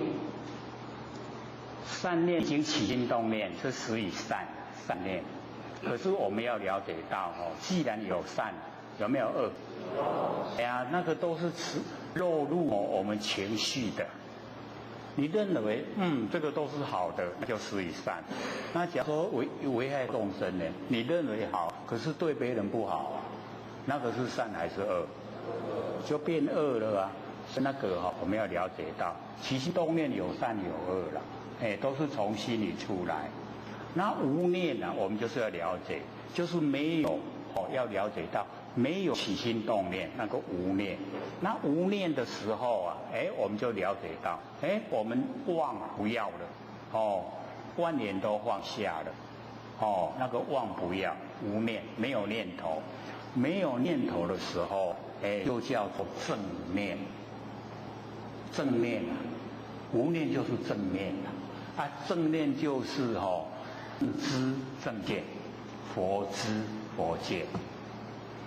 这样善念念正念，你知不？还有吗？还有10分钟。这个第一个提前再问，过去式、现在式、未来式，在家现里面共识是什么？什么是昔日之过？昔日之过去，即后日之来；昔日之未来，即今日之现在；昔日之现在，即今日之过去；后日之过去，即今日之现在；后日之现在，即今日之未来；后日之未来，即昔日之过去。不用看。那个各位先生，这个就是在我们的新闻之中啊，只要你不落入过去心，没有未来心，没有现在心，然后没有3心以后，这些全部都没有。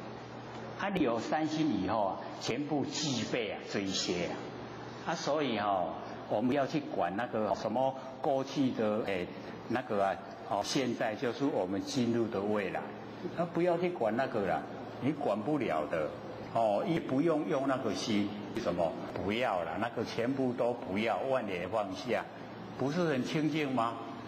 你干嘛？你各位前可以了解，一听不傻傻，绝对不傻傻。不要，因为什么？3世都没有那个过去式没有，未来式没有，现在式没有，都没有了，没有那个念头那个3世真正的就摄受你住了给你吸不掉了，知道吗？3世我没有过去我没有未来我没有现在不落入3世，那不落入3世6道轮回就找不出我们了。我们当前眼前现在的那个一念就具备万年，具备10世10世的古今不离当念，当下的念头就具备了刚才所讲那一切全部都具备所以我们要了解到3世又各有3世，加起来就9世，用一个念头一世就10个10世古今跟往后都不离开我们当下这个念头所以你当下的念头我们佛性圆满具足，不缺无余，无欠嘛无剩，拄好拄好就好所以我们佛性圆满都具足就这样所以就不要落入那个今日的过去，明日的未来就不要落入了。还有吗？有没有在问的？好，请说。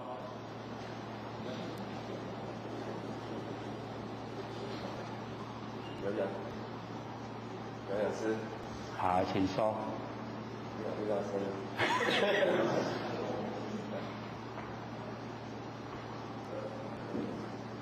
有了。有氧师，请教你一个问题。好，请说。3年前，后学就觉得说，我们在做功夫的时候然后念头，刚刚我讲的念头会很多那后学有一个疑问就是说，第一个就是说，想要问一个有关阿修罗的问题。那阿修罗他重点就是说，都要用那个考验修道，就是我们白养修道士如果说他不把你考倒的话，他没有办法上升他考倒你，他才能够上升所以他非常的聪明那或许就是说，第一个老师也讲过，说比方可能考到身体生病然后没有钱然后高处不胜寒他讲到说，讲这个私心的诗人的诗讲到后来就是诗嘛，就是贪生诗化的诗嘛那这是第一个问题，他了解说有关阿修罗这是第一个。那第二个部分请教有讲师，就是说阿修罗他可以成佛这是后面了解。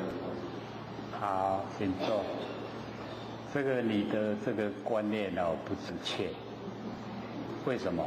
阿修罗是来考道的，他考道要有上天的那个指令，所以之前那个在民国大概65年从那个王寿，我们有一个王寿，政府抓去关就是他想当皇帝嘛那个时候王寿那个时期有派那个欧修罗就是卢生燕，派他来考一贯道。可是在王寿那个时期，民国65年，他考到的时间已经完成了，之后不能再考了，再考他有对过，所以我们要了解说有关于欧修罗考到的这个事，那个是很独特的，有好像那个姜太公呢跟那个申公豹那个时期一样，就是考到，但是有时间线。那我们要了解到在我们的那个六道轮回里面，那个欧修罗，因为我们都把它列入三善道，可是欧修罗它不只有在那个善道里面，恶道里面也有，所以它翻成中文叫做无端，就是没有端正没有端正。可是他的那个修持功夫也都很够他那心很喜欢战斗，就是很喜欢争位置啦。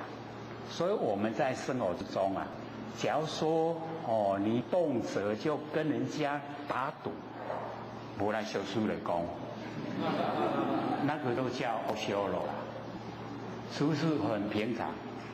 我们平常都可以遇到我们可以听到人家这样讲都是那个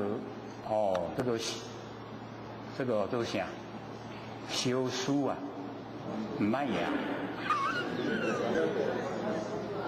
就是那一种那个心不平衡，就无端没有端正，它就叫欧修罗不是说都要来考到了。因为他有成就了以后，他一直想当那个四体还阴就是乔斯甲。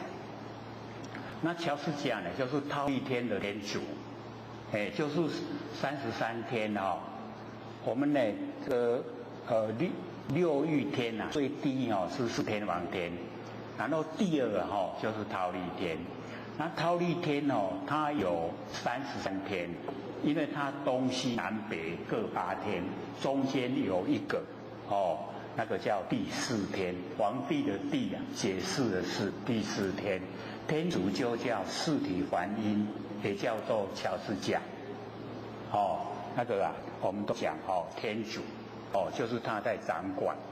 那那个欧修罗就是想要去做这个位置所以就会跟那个四体还阴那个乔斯甲战斗就是要争这个位置，那个第4天的那个主宰的位置。所以呢，我们就是了解那个欧修罗他有修，可是他的修就是不到清净，不到究竟的地位已经有成就有功夫。可是呢，他就是想做大，不喜欢当随顺的那个众生的那一种处理方式，他就是想当天主，所以我们就这个讲那个落入在三善道里面还不算恶道，可是真正的佛在讲的时候他都讲五道。欧修罗不列入了，因为它每一个阶层都有，都有。你像天道有欧修罗，人道有欧修罗，畜生道有欧修罗，然后地狱道有欧修罗，恶鬼道有欧修罗，它在哪一道？每一道都有所以就不讲这个欧修罗，不把它列入了。那我们要了解到，你看畜生道。畜生道之中有那个很顺的那个畜生有没有？有那个很霸的畜生有没有？那个很霸的畜生就是欧修罗道我们看到这怎么这么饿？没有，哎呀，很自然的，哎，你就会了解啊，他那个身份啊，就是阿修罗，阿修罗道。所以要了解说，阿修罗他就是这样子，叫做无端，没有端正。所以你只要端了，哎，你修持了，一样可以成佛啊。所以阿修罗道可不可以成佛？哎，一样可以成佛啊。因为没有善根的都可以成佛。为什么？因为我们没有善根啊，那是一起，就是时间短暂一起。因为我们死掉跟出生，那个死掉的时候啊，后悔了啊，我卖做歹就好啊。就免安尼受苦，然后出来以后啊，从地道出，我出去一定要做好，有没有改变？所以那个忏体呀，忏体就是没有信根嘛，没有善根，没有善根就是不相信嘛，那个时候他就产生相信。就有善根的产生所以忏体一忏体可以成道，那一忏可以成道，阿修罗怎么不能成？一定可以成啊！只要他改变，改变那个心，他就可以成啊。所以凡尘都是假象的，不要固定，这样了解吗？下课。等下诗歌讲诗，各位坛，各位浅显，大家好。佛学占道天师德，老天天大德，以及感谢各位先贤给佛学机会讲。我们讲到哪边呢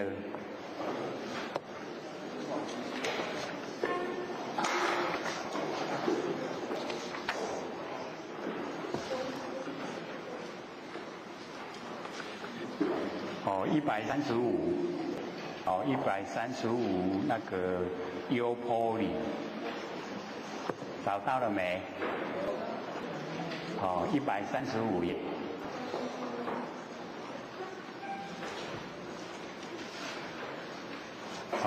中间优波里即从做起，顶礼佛祖，而拜佛言：我亲随佛于尘出家，亲观如来6年的勤苦。亲见如来降伏之谋，自知外道，解脱世间贪欲之漏，成佛教我教戒，如是乃至3000威仪，8万维系，净业遮业，悉皆清净，身心极昧，成阿罗汉。我是如来众中的纲纪。亲应我心，持戒修身，众推为上。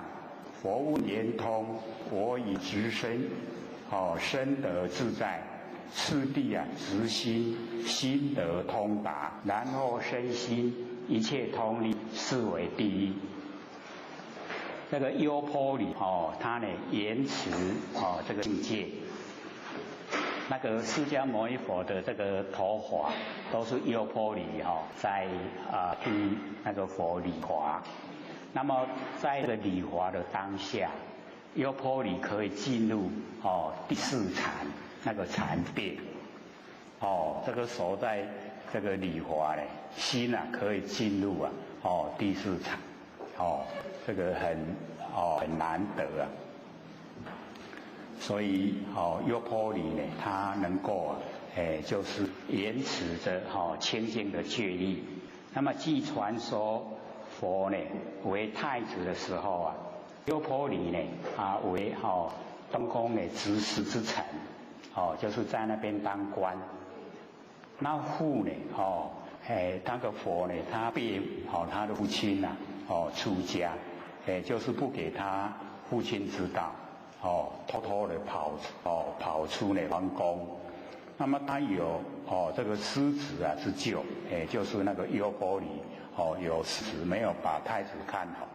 那么当然呢不安于位，就是那个官位就不能安坐了，且无职可供，没有这个职位，故随侯家，但为国王所派遣那个5个呢大臣去追那个太子回来不是国王所派遣的，所以不在呢5比丘之内不在那个里面。那么清官如来6年的勤苦，那么太子剃辞须华就是把头发都已经这个剃了，那么将宝冠宝衣等这个交车诺呢拿回去王宫，告禀这父王母后不必忧念金凤鸾呢派遣5臣车诺往迎太子回国。那么太子就讲，不成佛道不回本国，意思以太随行就是请不回太子，他们也不敢回去了。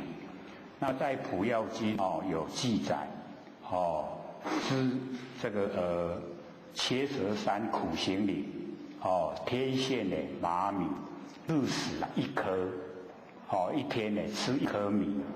那么5臣同这个优婆离以太子伴修，那么5臣呢先后离弃，就是因为那个释迦牟尼佛接受那个牧羊女就是献那个羊乳给那个释迦牟尼佛喝。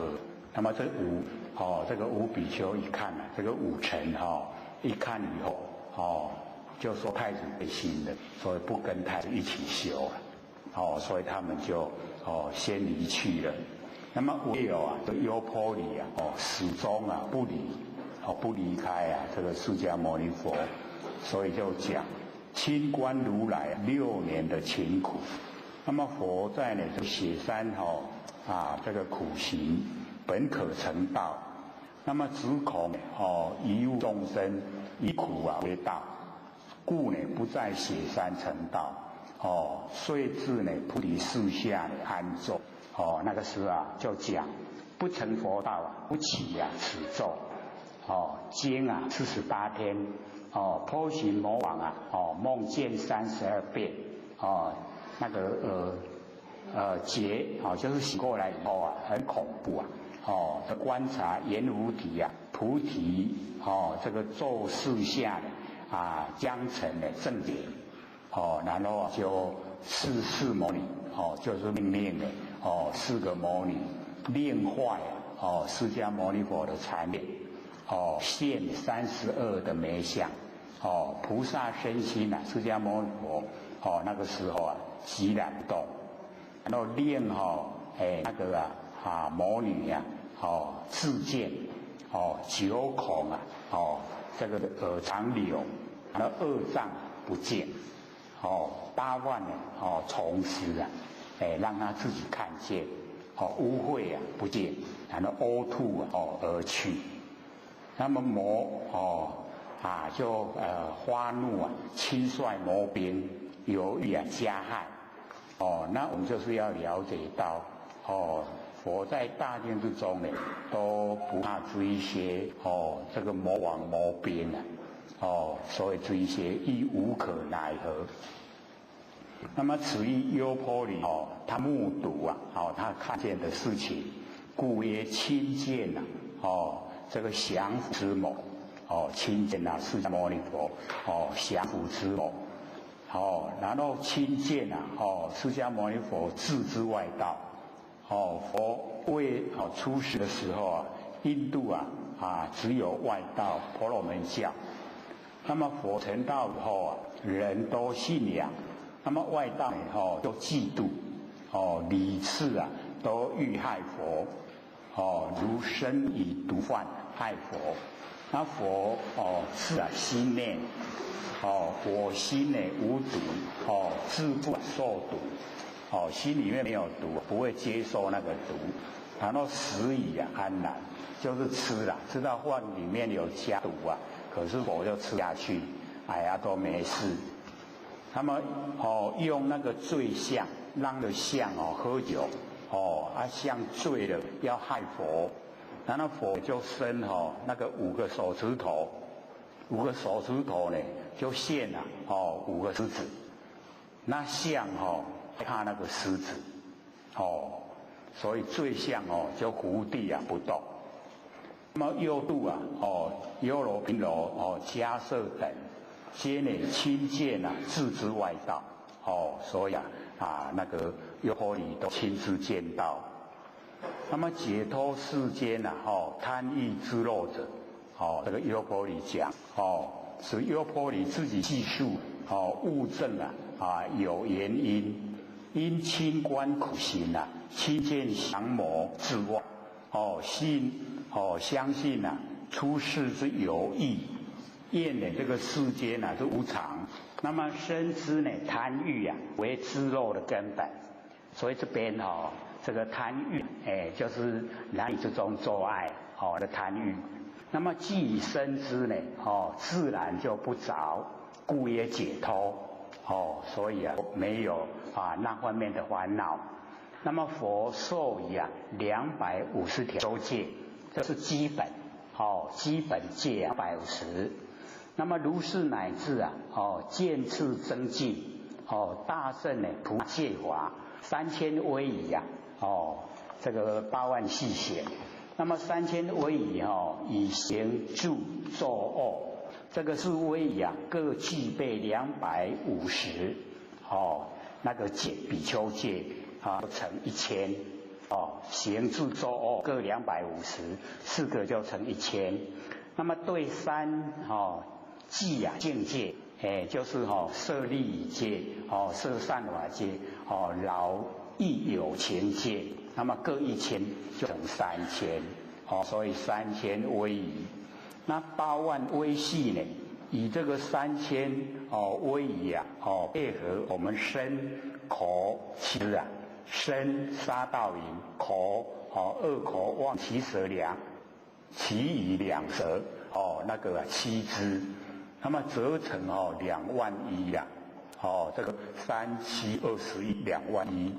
然后互配呢，贪嗔痴，因为这个厉害非常毒所以各有21000贪21000，嗔21000，痴21000，那么合成呢就有84000的细行所以我们就把那个4000呢就不讲，就8万8万细行，8万微细。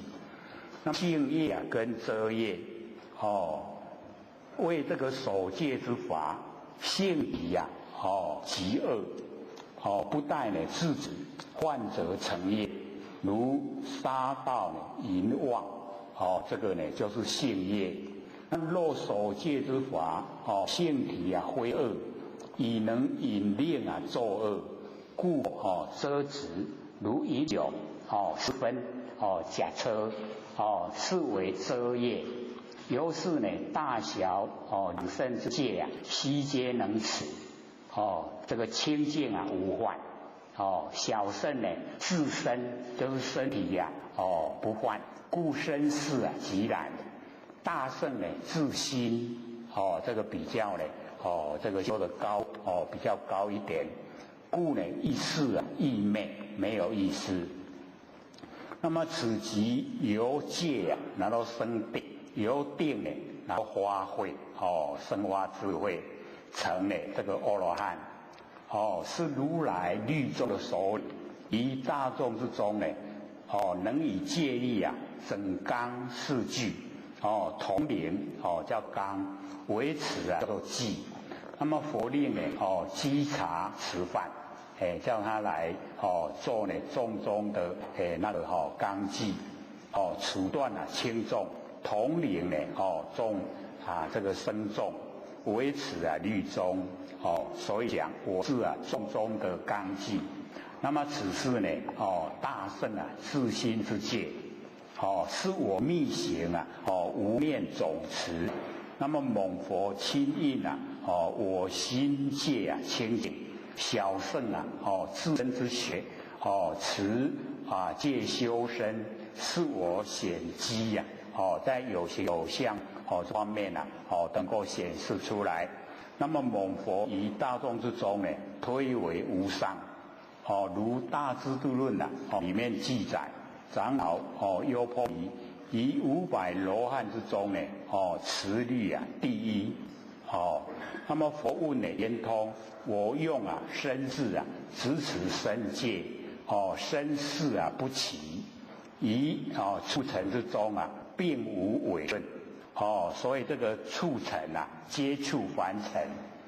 那我们了解说，说文字好像比较不容易了解。我们这个穿衣那个就已经是促成。违就是穿的不合适，叫违。顺就是穿的很刚好，那个叫顺。所以促成中并无违顺。这样了解意思吗？那么身得自在，由内及外，次第以身世，然后执持大圣的心戒，心得通达，悟明，既无所持之戒，亦无能持之心，能守双明，然后肉身肉心不待执持，自然都无患。这个已经落入我们的那个习惯性了，就是习性里面都是真理。故曰一切通理，得圆通。所以这个优婆离在这个戒律方面就是守得最好。底下就是那个大目犍连，神通第一的目犍连，一从做起顶礼佛祖，而白佛言：我持一路起时，逢遇优罗频罗，迦耶那提三迦舍波，先说如来因缘的深意，我顿花心，得大通达。如来会我袈裟着身，悉法自若，我游十方得无挂碍。神通花明，推为无上成阿罗汉。宁为至真十方如来，探我神力，严明清净，自在无为。佛问圆通，我以闲赞，心光发宣，如尘浊柳，九尘清影，斯为第一。这个优罗频罗我们中文叫做木瓜林。那么义依此这个木瓜林而修，迦也是三名，即象头三。那么依此三修，那么那提是江的名，依此江修，就那提。三迦舍波兄弟有3个人，先说如来因缘的深意，挥起世间和出因相，得大通达。花明的意识心即如来藏。我们的意识心就是如来藏。所谓的穷源彻底，了知前世前现，事都现。袈裟着身，得无挂碍。遍游十方，作之佛事，一切不动，纤尘不染，一点点的凡尘都不染。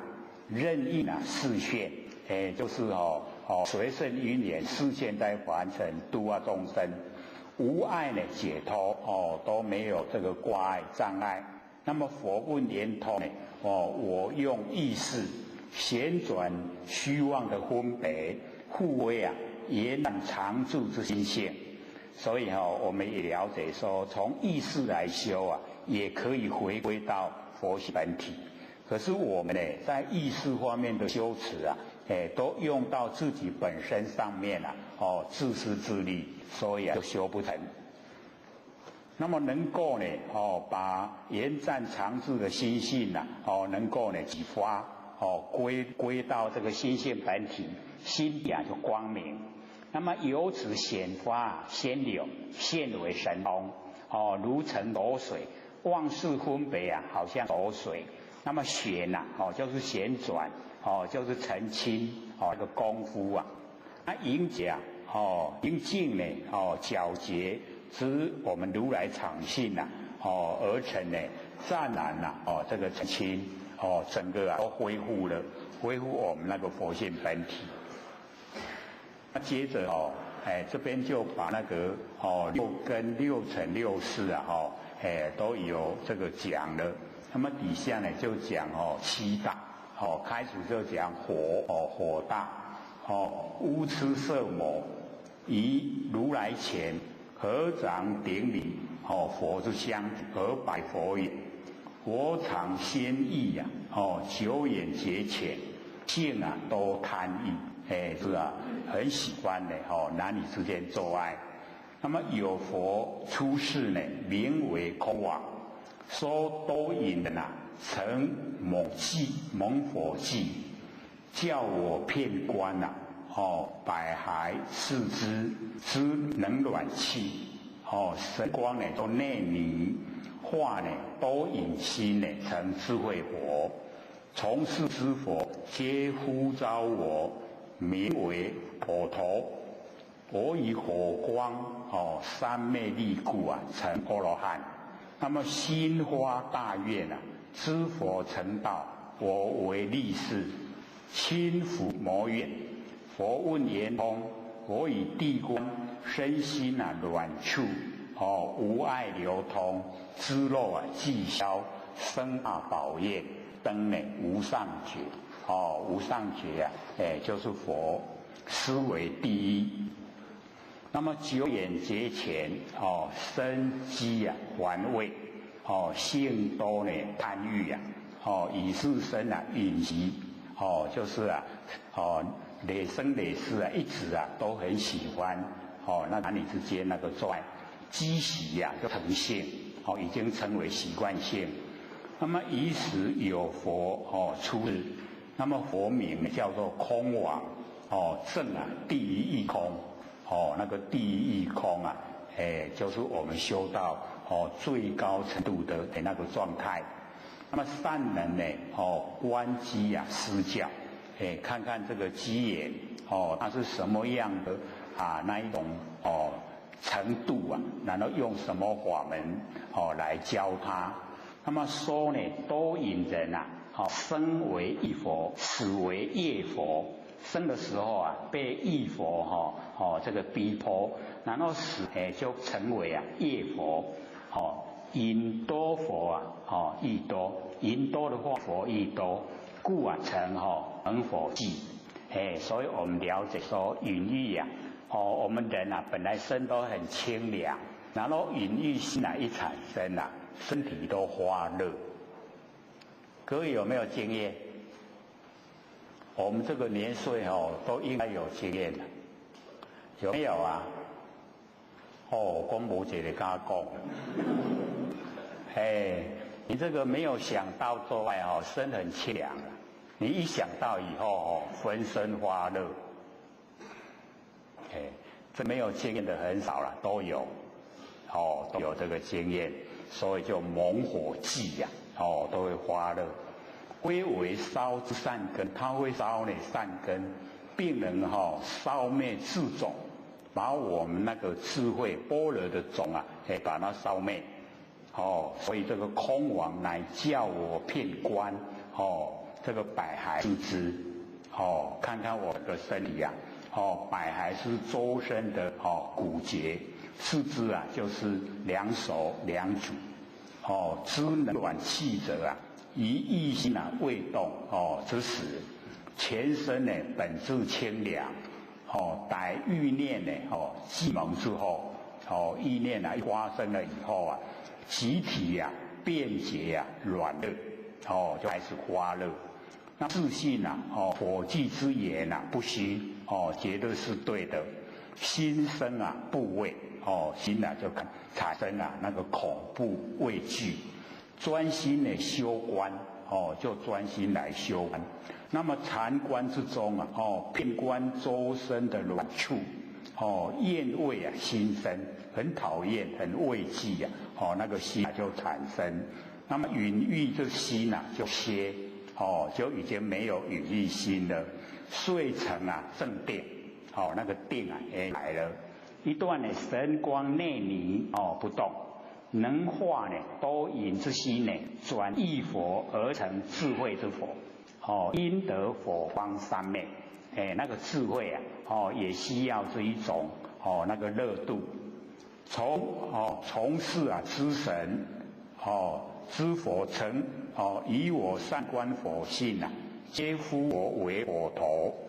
那么由得火光三昧力，断之呢结缚，把所有的结跟呢绑住的缚正入圆通都断尽了。所以我们在凡尘一定要把这个结跟缚都把它掉，不要有结，也不要有缚，这样呢就可以正入圆通。那么心花呢，护法愿，知佛正道我为力士，永护佛法，亲服魔怨绝不孤老。佛问圆通，我以地观佛大，得成三昧。出观呢，百海视之，是观身之意佛；或神光内里是观心之意佛。观行成就，化心呢为道心，转意佛，成智佛，不为惑业所碍，那个迷惑，那个我们造的那一种罪业所障碍。复以神光自随，流贯十方。融通呢，如来掌现而成呢，性佛真空，性空真佛，知漏既已消除生大宝的智慧佛，此劫佛光，此即呢佛光是昧，转凡呢，成圣登无上觉，所以这个就是无次色魔，他自己细数。那么接着就是慈地菩萨。地大，即从奏其顶礼佛祖，而拜佛言：我念往昔普光如来知现一世，我为比丘，常以一切要入金国，田地险隘，有不如法，就是这个田地险隘不很顺畅我们这个行走，妨损车马。我见呢平田或这个桥梁，或复沙土，如是勤苦经无量苦。所以我们看以往这个修持都是经过长时间的那个磨练长时间的行善累积那个善让那个善都能够生根。经无量佛出现一世佛。出现在凡尘他的那个经过都是很久都要算几千年才有一位佛出现无量佛呢出现一世就可见他的那个经过是非常久远。那么会有众生以呢这个还馈此就是那个世间就是我们热闹的地方所在。要人呢勤入我先为强自己所意看伊要去倒位放物即行，明坑里就行帮助人家呢这个提东西，不取其值就是这个值就是代价不起代价，就是没有拿钱毗舍夫佛显现在世的时候，世都呢饥荒。我为呢富人，就是感哀啦。各位有哀过人吗？这个感哀富人呢，就是感哀，无问远近为其一钱。不管你是要去远的，还是要近的，甲你哀去摕一钱就好。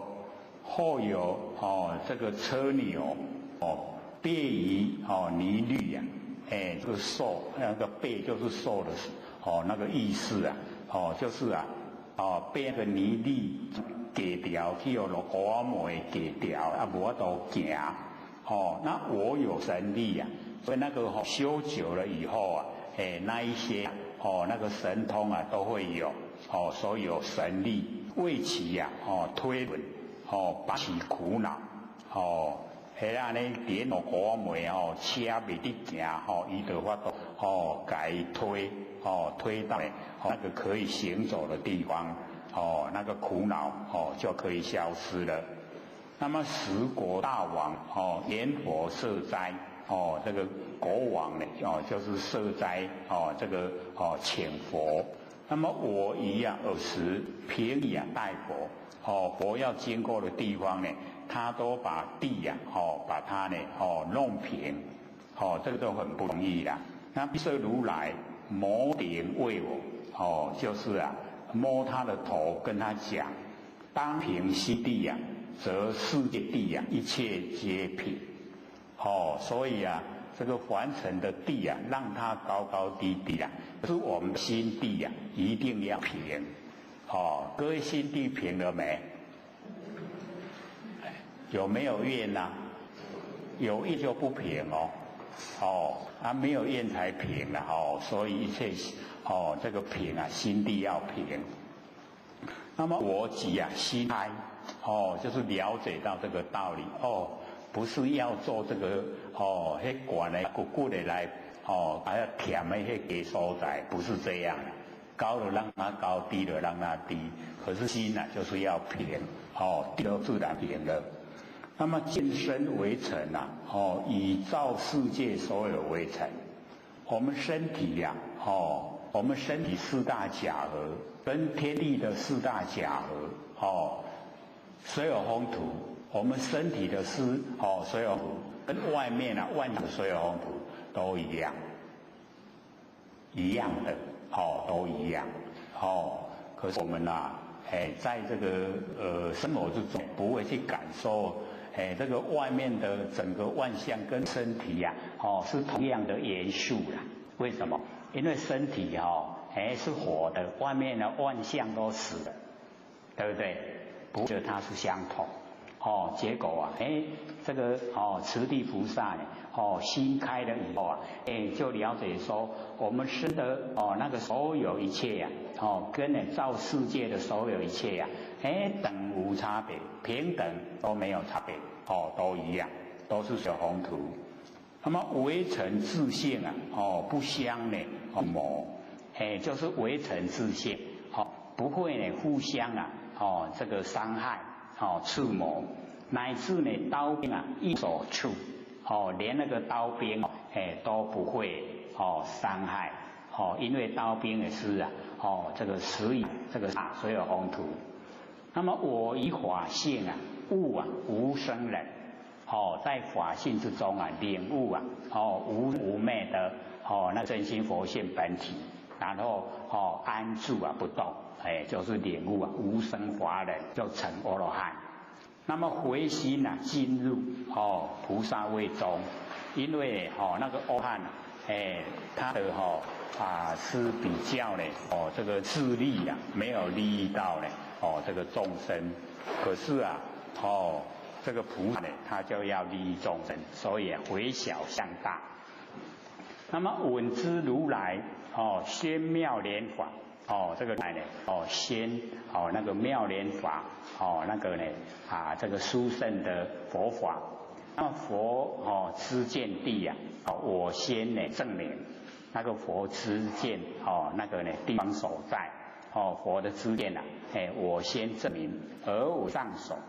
那么佛问圆通，我以地观身界二尘身的尘跟世界的尘这两个尘等无差别都一样，本如来藏都是我们的真心佛性那虚妄的花尘花道尘相都是假的尘消是也那个尘相都已经不住在心中了，不住相了那个尘就消了，然后智慧圆满成无上道就是能够成佛，斯为第一。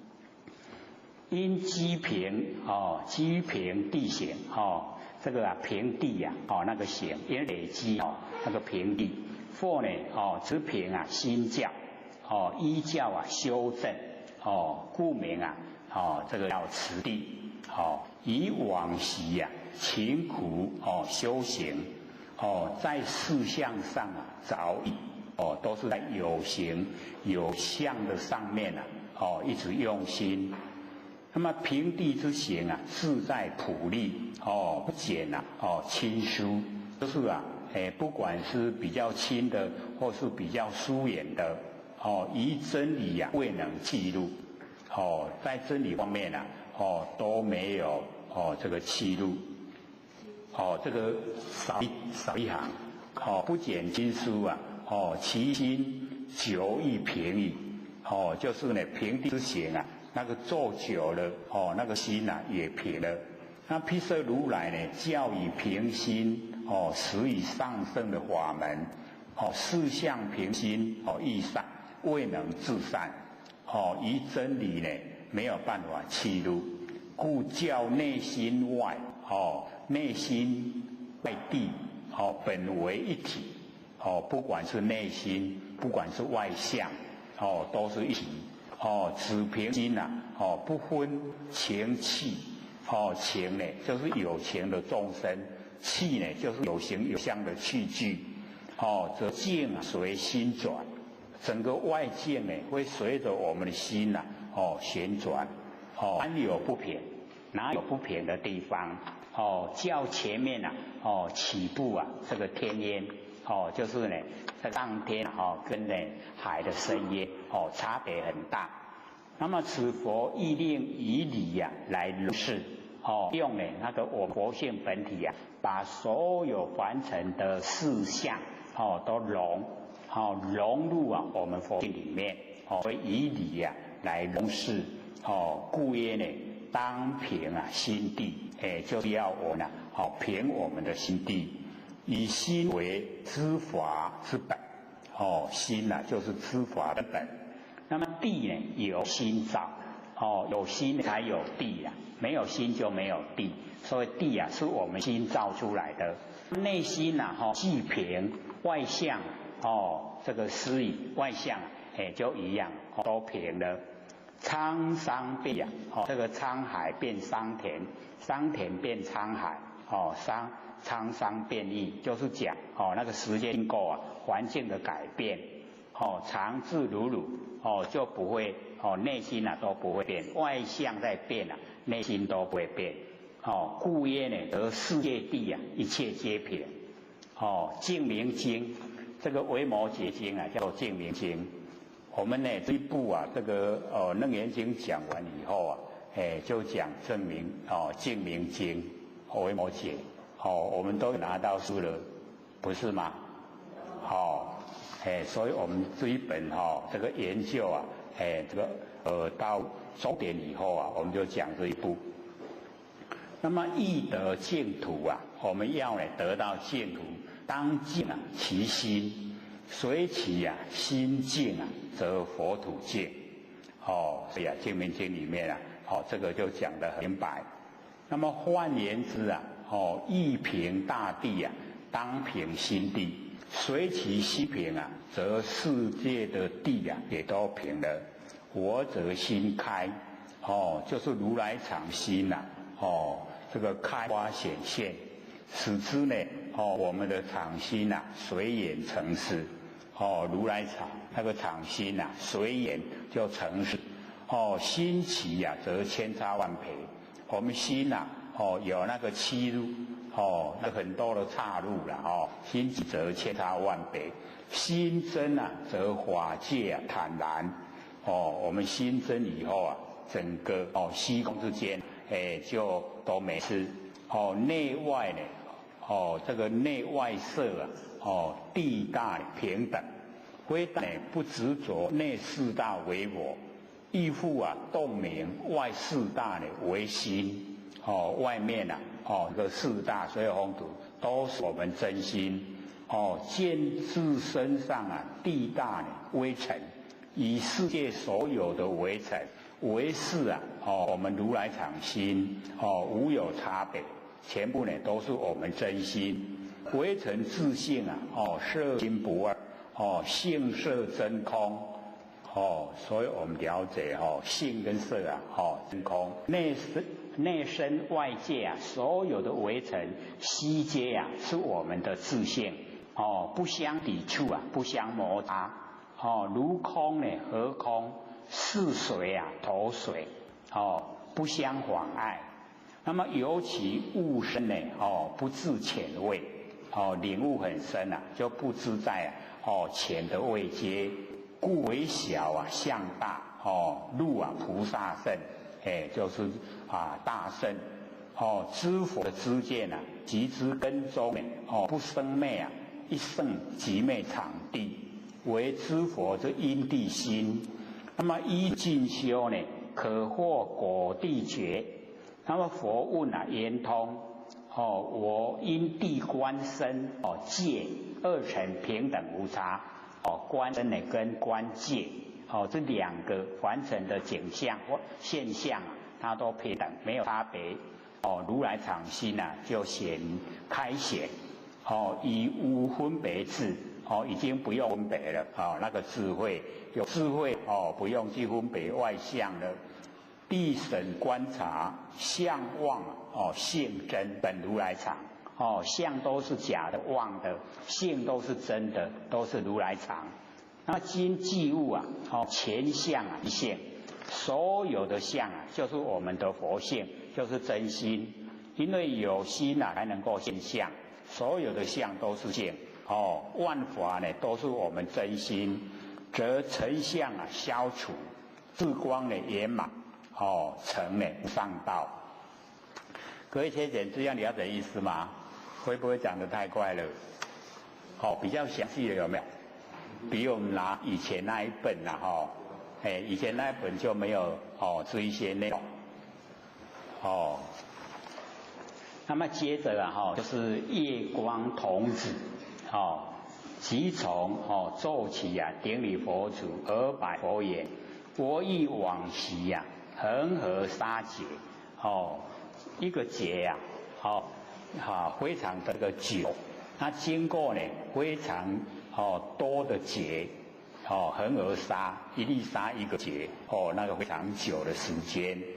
那么有佛出世出现在凡尘，名为水天水天佛，教之菩萨呢修习水观就是观水入三摩进入正定。那么观于身中水性无躲就是观我们身体里面我们身体里面有很多的水。那么初从剔透，不是穷尽津液精血大小便利，身中呢旋互这个旋转往复，水性一统见呢随身中以世界外呢无从王刹诸香水海等无差，都是一样。我们身里面的水跟呢世界这个所有呈现的水都一样。佛于时初成此观，但见呢其水未得无生还没有办法把身呢这个都这个消除掉当为比丘寺中呢安禅就是在寺中呢坐禅。那么我有弟子窥窗观世他要找师父所以从窗里面师父在不在里面。那么唯见清水，就只有看见都是水遍在室中，那么了无所见，不见到师父那么同志无知，其瓦力这个我们小孩子有时候也会用那一种方式来自己这个取悦自己投于水内汲水作身就是我们那里各位以前可能也都会有那一个经验劈水劈有没有？沙劈有无？有没有？这个我们在乡下呢，大概都有这经验爱喜欢去做那个事。他的弟子顾盼而去。那么我吃定以后顿觉心痛如舍利佛遭危害鬼。那么我思维，我今已得阿罗汉道，久离病延，因何今日啊忽生心痛？将无退失是不是我已经那个功夫一直退步了才会有这个现象？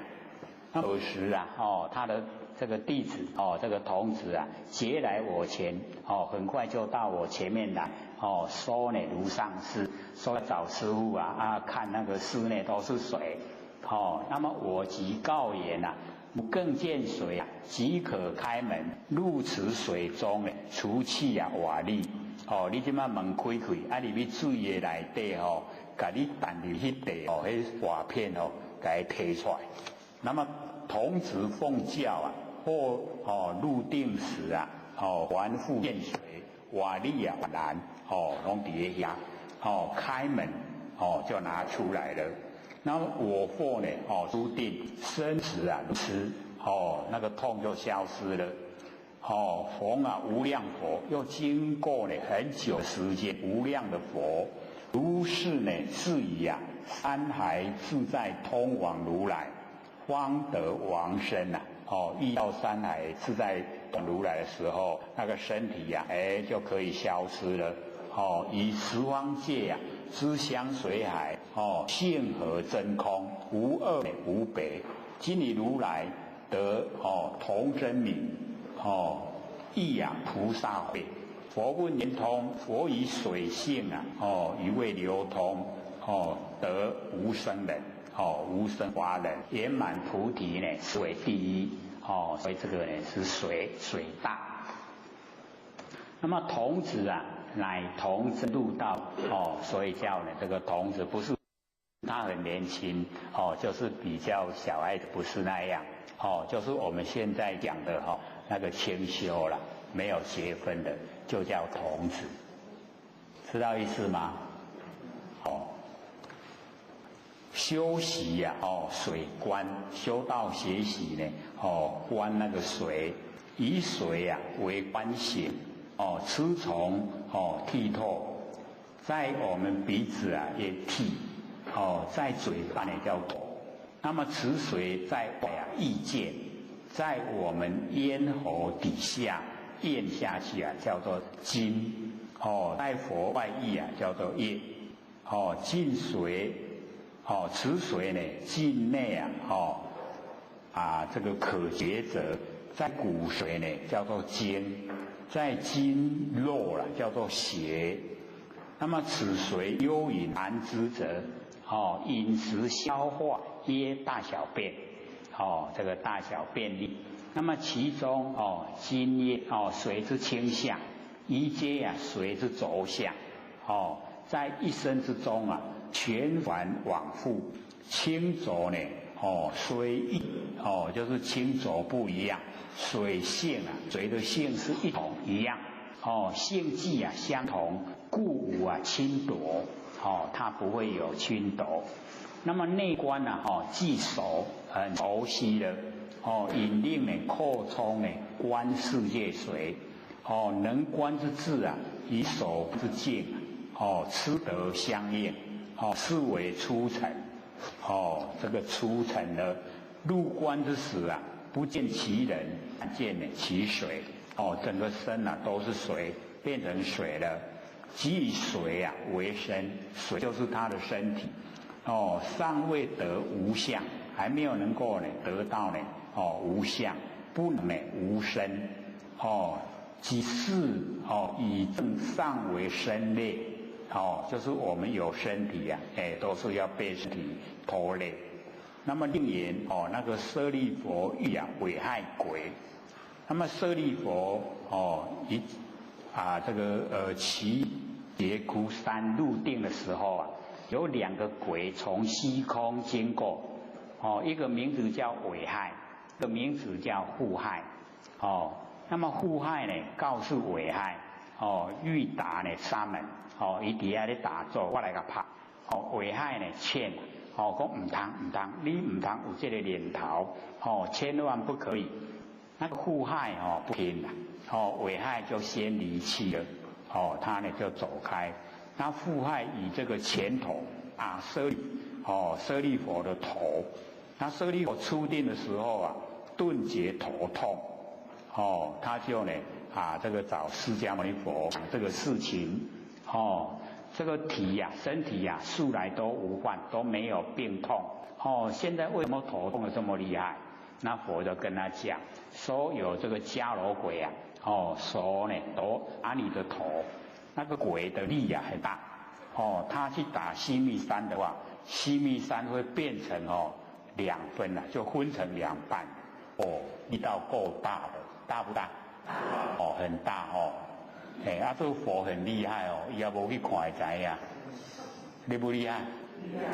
不用看所以我是一切智者，或者不是讲嘛那个是无碍殿里面我是一位我是一个智者，那个你说话的时候就是无所不知了，问你什么你都知道，所以舍利佛问佛，佛就跟他讲，那个鬼打你，他的力道很大，假如说呢汝若无定身硬粉碎，你若无伫个定力来对你的身体就粉碎了。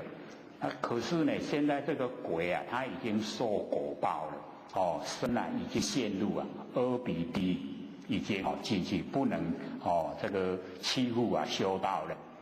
那么君临危害鬼来同时所欲凑取其名，公了唔对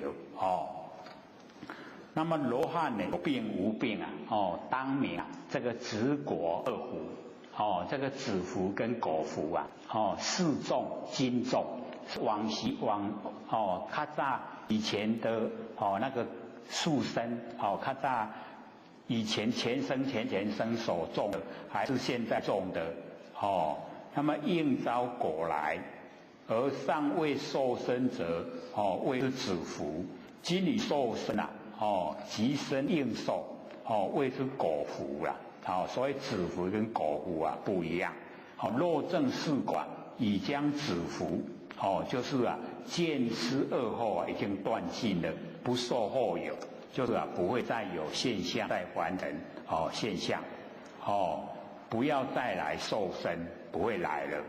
但如现身尚未灰灭现在的身都还在，则果福有成，所有的病苦即生应受，就是我们身体都要去接受逢佛无量就是经过时间久经济必久很久，至山海如来时方得往生身体就没有了，性也真空无二，圆满菩提就成就了所以这个是水大。那么琉璃光呢，这个法王子即从奏起顶礼佛旨而拜佛言：我忆往昔经恒大劫所以这个修者都经过非常久的时间有佛出世名无量生，开示呢菩萨觉妙美观此世界及众生身，皆是妄言风力所转这个是讲风大了，风力所转。我以尔时观界安立，观事动时观身的动止世界动的时候，身体的动以及身体的停止，观心动念，诸动无二那个动都一样，等无差别，都是平等，没有差别。那么我时解了那个时就是了解此情动性来无所从，去无所知来的时候没有来的地方，去也没有记得那个所在地方十方围城颠倒众生同一希望这个十方的围城跟我们颠倒众生同样都是虚妄如是乃至3000大千一世界内这个3个千大千中千小千一个世界内所有的众生好像一气之中一个气迹400文瑞就是气迹的里面把它填放很多的那个文瑞，秋秋啊乱鸣，于方寸之中呢，古花狂闹。我们变成那个文瑞，咱拢一只蚊啊，才时啊，然后伫迄个世界内底啊，安尼秋秋乱鸣啦，安尼足侪代志的讲到未完，有没有？都是这样它形容的蛮贴切的啦，所以在我们这个方寸之中啊，就是我们的那个佛性所发挥的功能作用啊，古花狂闹，都是安尼代志拢安尼办袂得完。那么逢佛未及啊，得无生人，这个逢佛还没有很久的时间呐，就得到无生人，尔时呢就心开。乃见东方啊，不动佛国为法王子，就见到东方。东方呢就是勤动之首，动呢都是从东方正。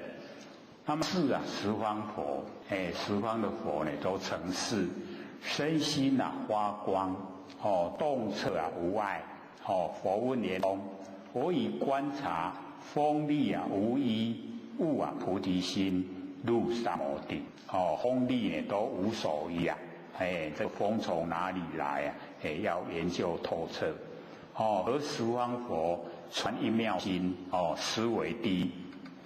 那么琉璃光呢，依观呢得名，琉璃光，起惑呢身心发光动彻啊，无碍啊，故得是号，就是这一个名号啊。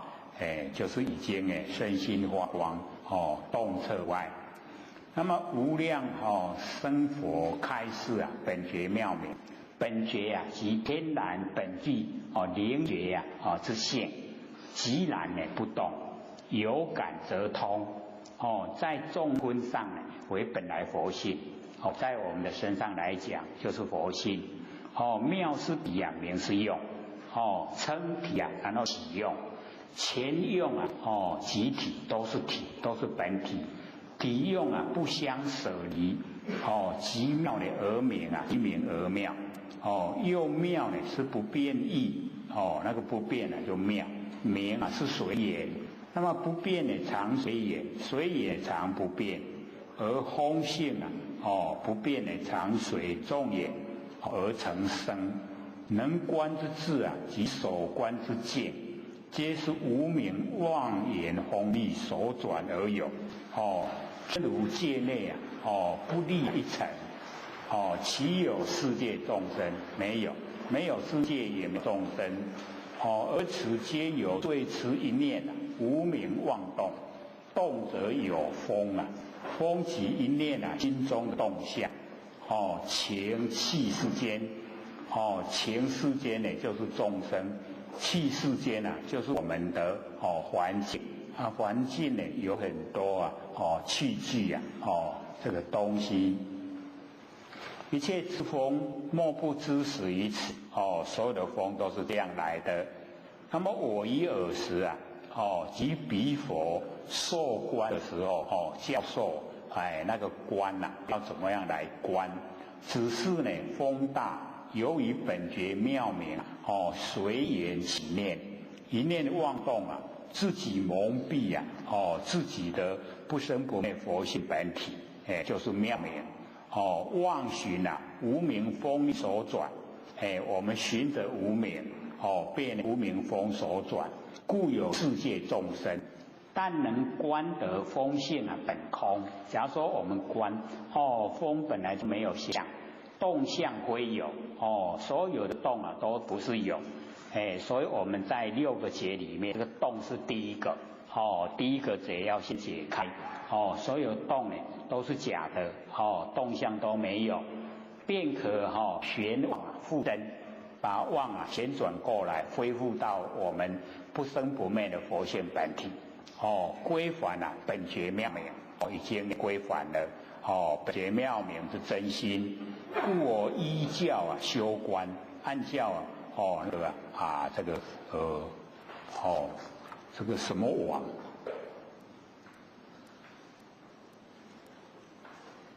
不动我果那个违法王子。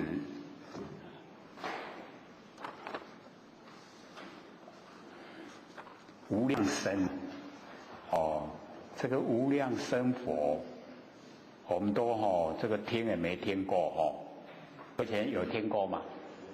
都没有，所以这个可见都非常的久远，非常久远之前，所以我们了解说，这个所有一切都是这个假的都不真啦，所以按照呢那个教他呢无量生这个教他那个修持的方法就按照这样去做，观察戒之安立十方的界相，世界怎么样皆由风力支持。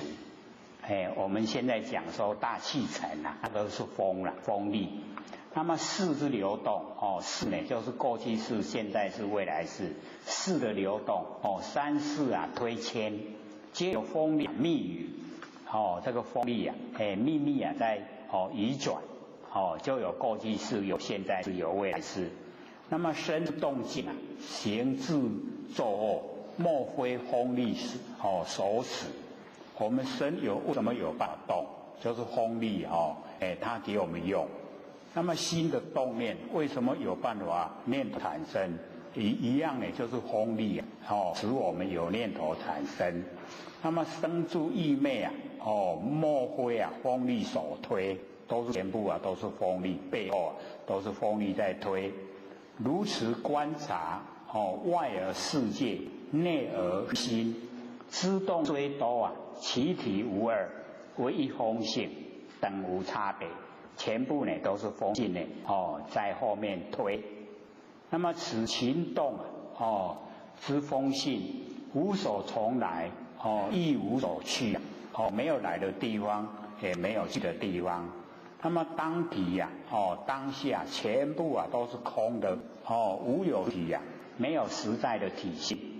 微尘世界及颠倒的众生同一希望，都虚幻不实在皆妄言风力所转，都是妄不真。于方寸之中古花狂闹。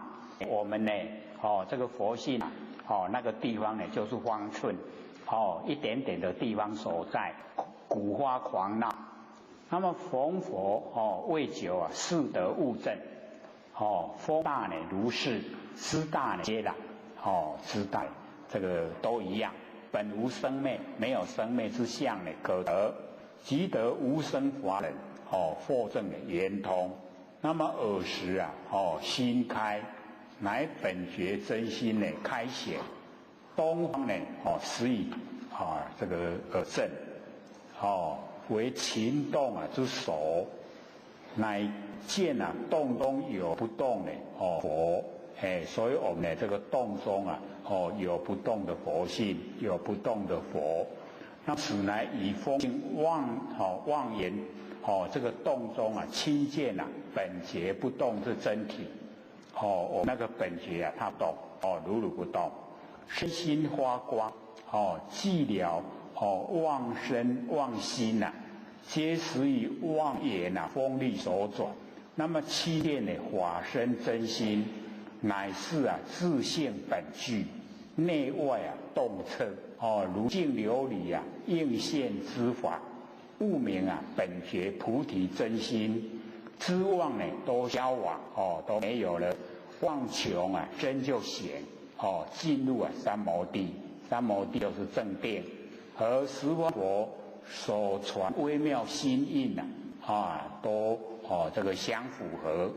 因观呢风大圣持，已经呢证悟到是一个这个程度。那么接着呢这个所有后土叫空这个四大的这个空，虚空藏呢菩萨即从呢做起顶礼佛祖而拜佛也。我如来定光佛手这个定光佛，而无边身已经身都无边了，无量无边的身那个非常广泛，跟虚空一样。尔时呢，手持四大宝珠，照明十方，围成佛刹。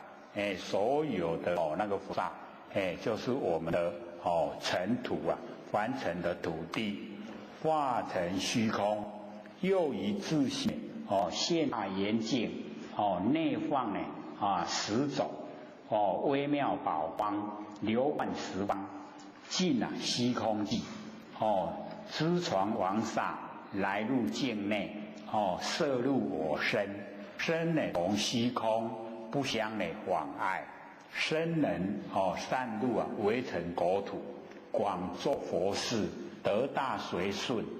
此大神力由我地观，四大无一，妄想生灭，虚空无二，佛国本同。所有的佛世界都是一样，一同发明得无生人，得到呢无生法忍。佛问圆通，我以观察虚空无边，入三摩地，妙律圆明，实为第一。所以这边就以虚空为身，如来就是指释迦这个如来。电光佛呢就指燃灯佛，燃灯佛就是电光。那么虚空藏和释迦呢同是燃灯得无边身。这个释迦牟尼佛跟虚空藏菩萨呢同时侍奉这个燃灯佛。那么菩萨呢既以空性为身，应以空慧为手。那么四大宝珠即照空四大是自知智慧的那个知，内四大是我以空，若外四大法不空，则身相不成，大用不骗，故复以空智照明十方，围成佛刹。所有的那个佛土回多，好像围成那么多十方的围成佛刹，非常宽广。所有外四大皆化成虚空，此空呢非断灭空，不是断灭，不是什么都没有的，乃空之妄相，妄尽真就成，智光呢所融化成真空妙理。正法身，自己本觉真心现持大严净智，内放十种宝光，及十智智光流贯十方，尽虚空际。那么依正互相摄入圆融在，依报跟正报，依报就是外面环境，正报呢就是我们身心。互相摄入圆融，然后自在。由观空所致，地观四大非心外实有，本唯心所现，都是我们的真心所呈现。那么无体可得，乃随妄想以生灭，念起则非有是有，念喜念没有，则当体空寂，基于空性发明长现，就是如来藏，我们那个如来现。悟明性觉真空，性空真觉。所以我们了解虚空之间是真空，有佛性在。空虽然都看不到形象，可是佛性就在真空之中。清净本然，周遍法界。知不见有少华生灭之相，就没有看到有少华生有少华灭都没有，故得无生法忍。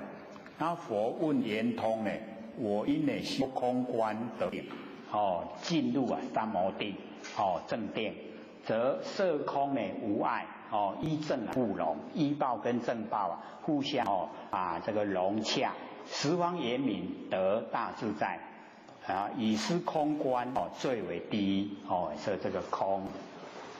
那么接着这个弥勒菩萨弥勒菩萨呢，从咒起，顶礼佛祖，而白佛言：我忆往昔呀，今为晨劫，就是时间很久，有佛出世，名日夜灯明。我从彼佛而得出家，心重视名，心非常重视在凡世间的名声，好这个有直取直性，就是攀岩那一些比较权贵有势的人呢，他都去攀岩。那么尔时世尊叫我修习为心之定，三摩地。那么历劫以来以此三昧四恒沙佛，就是用这个三昧来奉事非常多的佛，恒沙佛。那么求事的明心皆灭无有，全部那个求事在凡尘能够出名，能够有钱有势那个心都熄灭，现休息了，没有了，全部都消失了。是燃灯佛出现于世国乃得成无上妙语，四心三昧，乃至净空如来国土，净慧有无皆是我心，变化所现，世尊我了如是唯心是故，是性流出无量如来。那么今得受记次补佛处，就是呢，接着就开始要掌天盘。佛问圆通呢，我以地观，十方为是，世心圆明。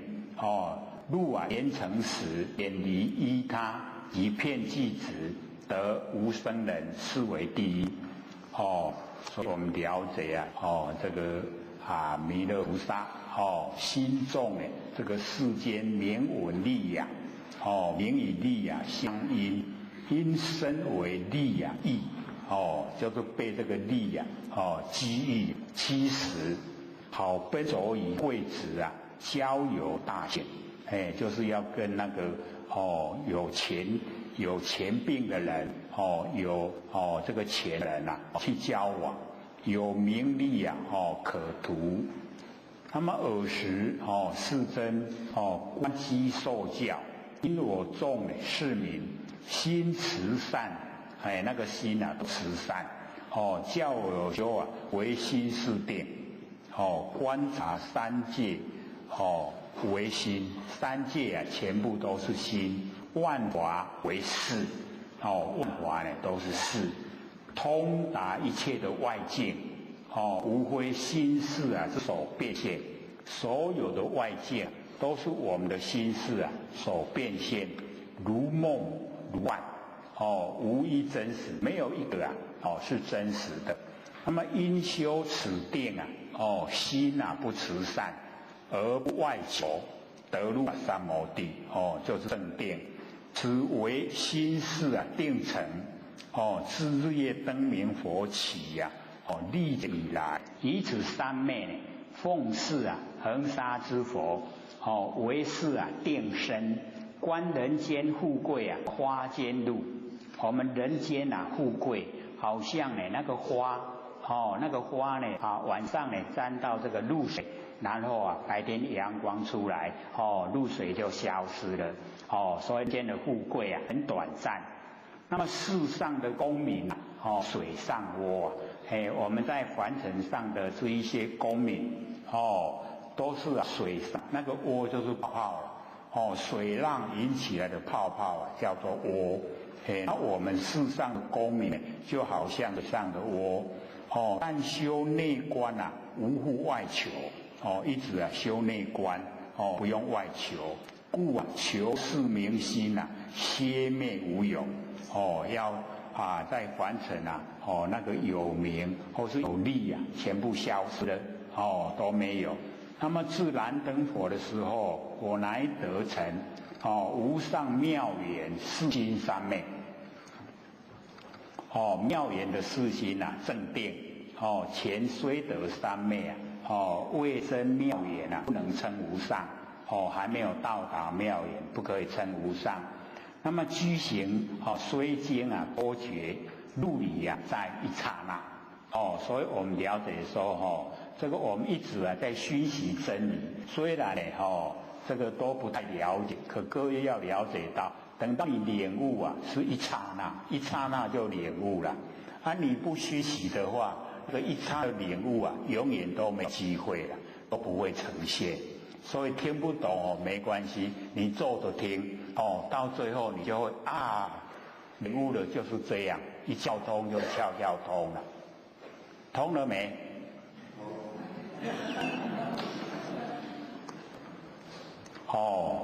如瓜熟蒂落，我们看到那个植物种瓜，生出来不是小小的吗？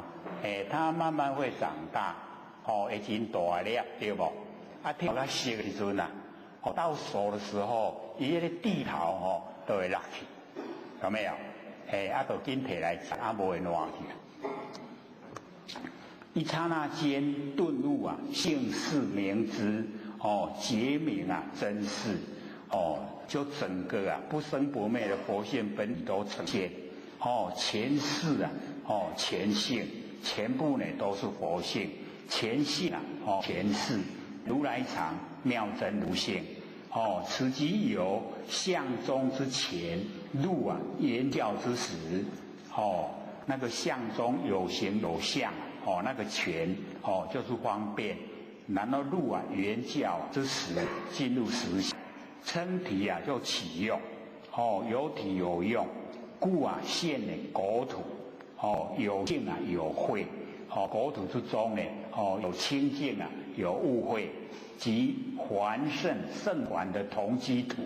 那么一皆我事心，全部都是我的事心，变化所现，体本空寂，那么基耶呢变化，那么相非呢实有，那个相不是实在有，要实相，实相呢是佛性不生不灭本体，那个才叫实相。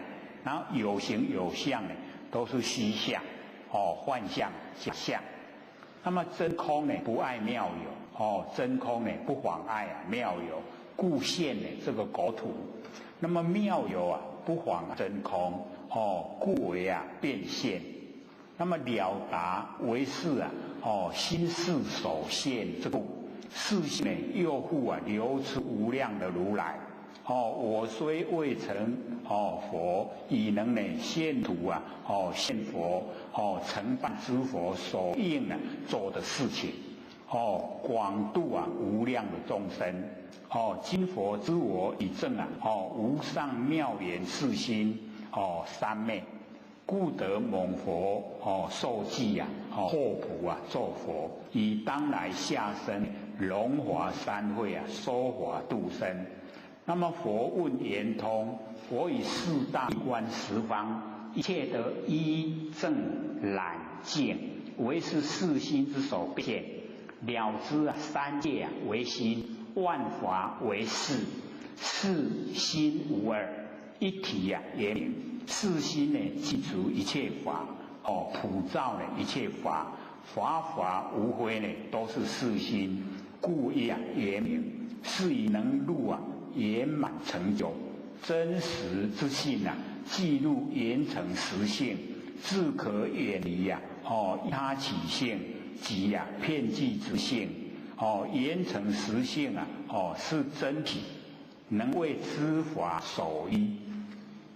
那么今既远离两种情执如佛所言，若以妄想则无实质，自然智，一切都显现，变得无生法忍，即入圆成实性。我以地观为是第一而成这个无上觉。那么接着这个大势至菩萨这个是念佛圆通了，念佛的法门。我们请我们这个办事员把那个讲义画一下。我们有那个带来的那个讲义，这个讲到24的念佛圆通，才有呢那个耳根圆通。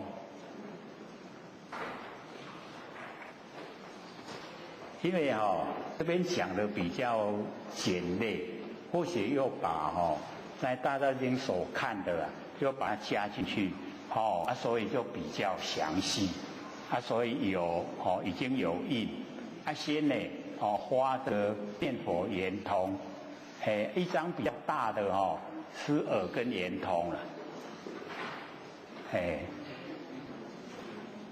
这各位可以传一下。摕几张本来就拢有念佛圆通，或者的念佛圆通跟外面所传的念佛不一样。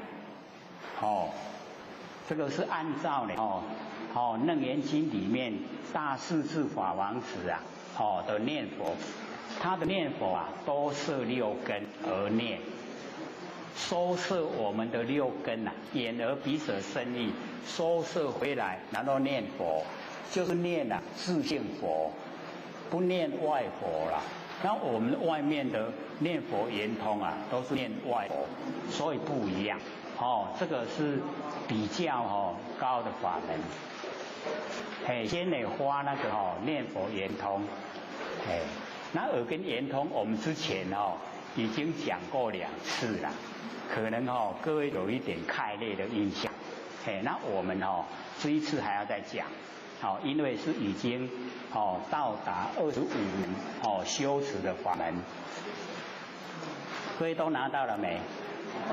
拿到了阿妈都要提一张来我。好，谢谢。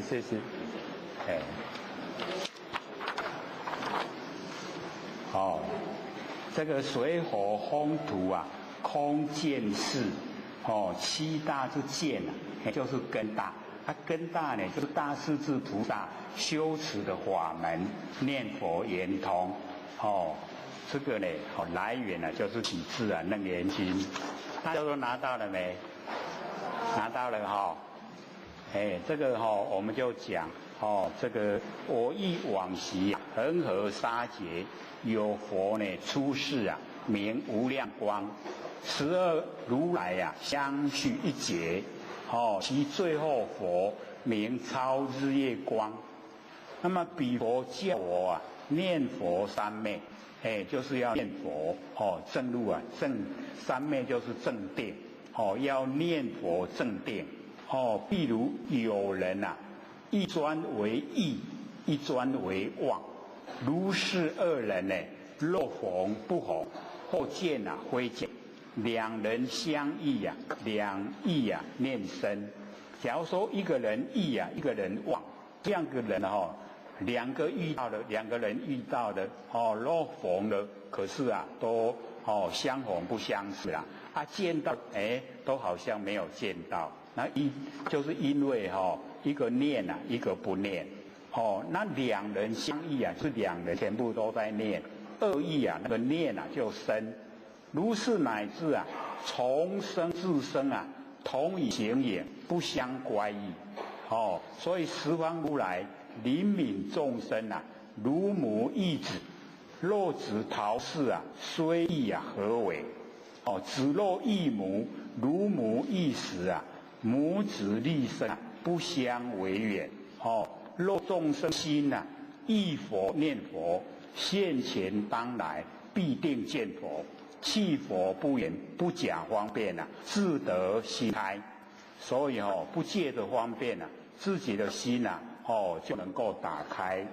如染香人身有这个香气，此则名曰香光庄严。我本因地以念佛心入无生人。进入无生法忍。那么今以此界摄念佛人归于净土，佛悟圆通我无选择，多摄6根，净念相续得三摩地。所以这边多摄6根净念相续这样来念佛就可以得到自定实为第。所以这个念佛圆通虽然它的经文不很长，可是呢意思啊非常的好。那么大势至菩萨呢，随圣啊世人同称为我，不同凡人呢妄执之我，意者啊意念，名呢记，这个名记不忘，往昔啊就是过去，恒河呢印度啊有名的大河，还原啊树木很多，长期啊河沙为做比喻，劫啊就时间，恒河沙劫啊就是说经时之久，经过时间啊非常久。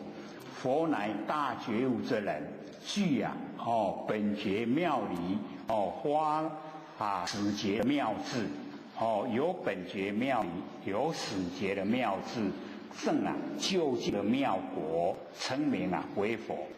那么12如来相具一劫，据呢大密陀经呢里面记载，无量光佛、无边光佛、外光佛、无对光佛、焰王光佛、清净光佛、欢喜光佛、智慧佛、不断的光佛、南师光佛、无生光佛、超入位光佛，念佛三昧及修因啊克国离苦啊得乐之甚方便。念佛是修行，清净啊三业之行，三昧呢是得定，一心啊不乱，果能念佛啊必得三昧，易得三昧，只要念佛。大势至菩萨之念佛呢，是多摄六根，经念啊相续，意思啊念之性佛，不必啊参念佛是谁。不必呢去参悟啊念佛是谁。释迦牟尼佛亦对弟子舍利弗讲如何念佛。这个释迦牟尼佛教导那个舍利弗要怎么样来念佛。如今当念啊念佛是啊空念，就要了解到念佛啊就是空，没有空念的。所言处啊是不应念，你所言的地方所在不能够进入念之中。如所念空啊，念亦空，你要念空，然后念呢也要空，那个念的本身也要空，是无性空啊，能断色想。那个无性空啊，就可以断掉色想，能断呢取想。那色想取想啊就动了，所以这个无性空啊，我们在修持的时候啊，就是达到那个无性空。那么世人尔时啊不得无想，何况一念？就是呢不会啊得到想，何况啊这个念？世人尔时啊都无所有，即昧无性，全部都没有，不及诸啊，不及诸想。那个想啊都不收集，昧啊一切法，所有法都昧了，是则名为修习念佛，修道学习啊念佛，念佛名为破散不散一切的结观。所以我们念佛的时候啊，散不散啊一切的机关呢都要破，就是不在心中，无结无观，寂然无想，名为念佛。无结无观，寂然无想，这样就叫做念佛。所以各位一定都没有听过了，对不对？这样来念佛才是最正确的，最高的一个念佛法门。何以故？不应以结观啊意念来意念之佛，不应该呢有结有观来意念之佛，不能念外面的佛。无结无观，名为清净啊念佛，所以要无结无观，这样呢就是清净的念佛。以此念中啊，乃至无有微细的心，心念业，没有微细的心，然后心念业，况身口业都没有。又念佛者啊，离诸想，诸想啊不在心，无分别。无明智啊，无障碍，无欲无得，不取结观。非故随所念啊，起一切知想，皆是邪见。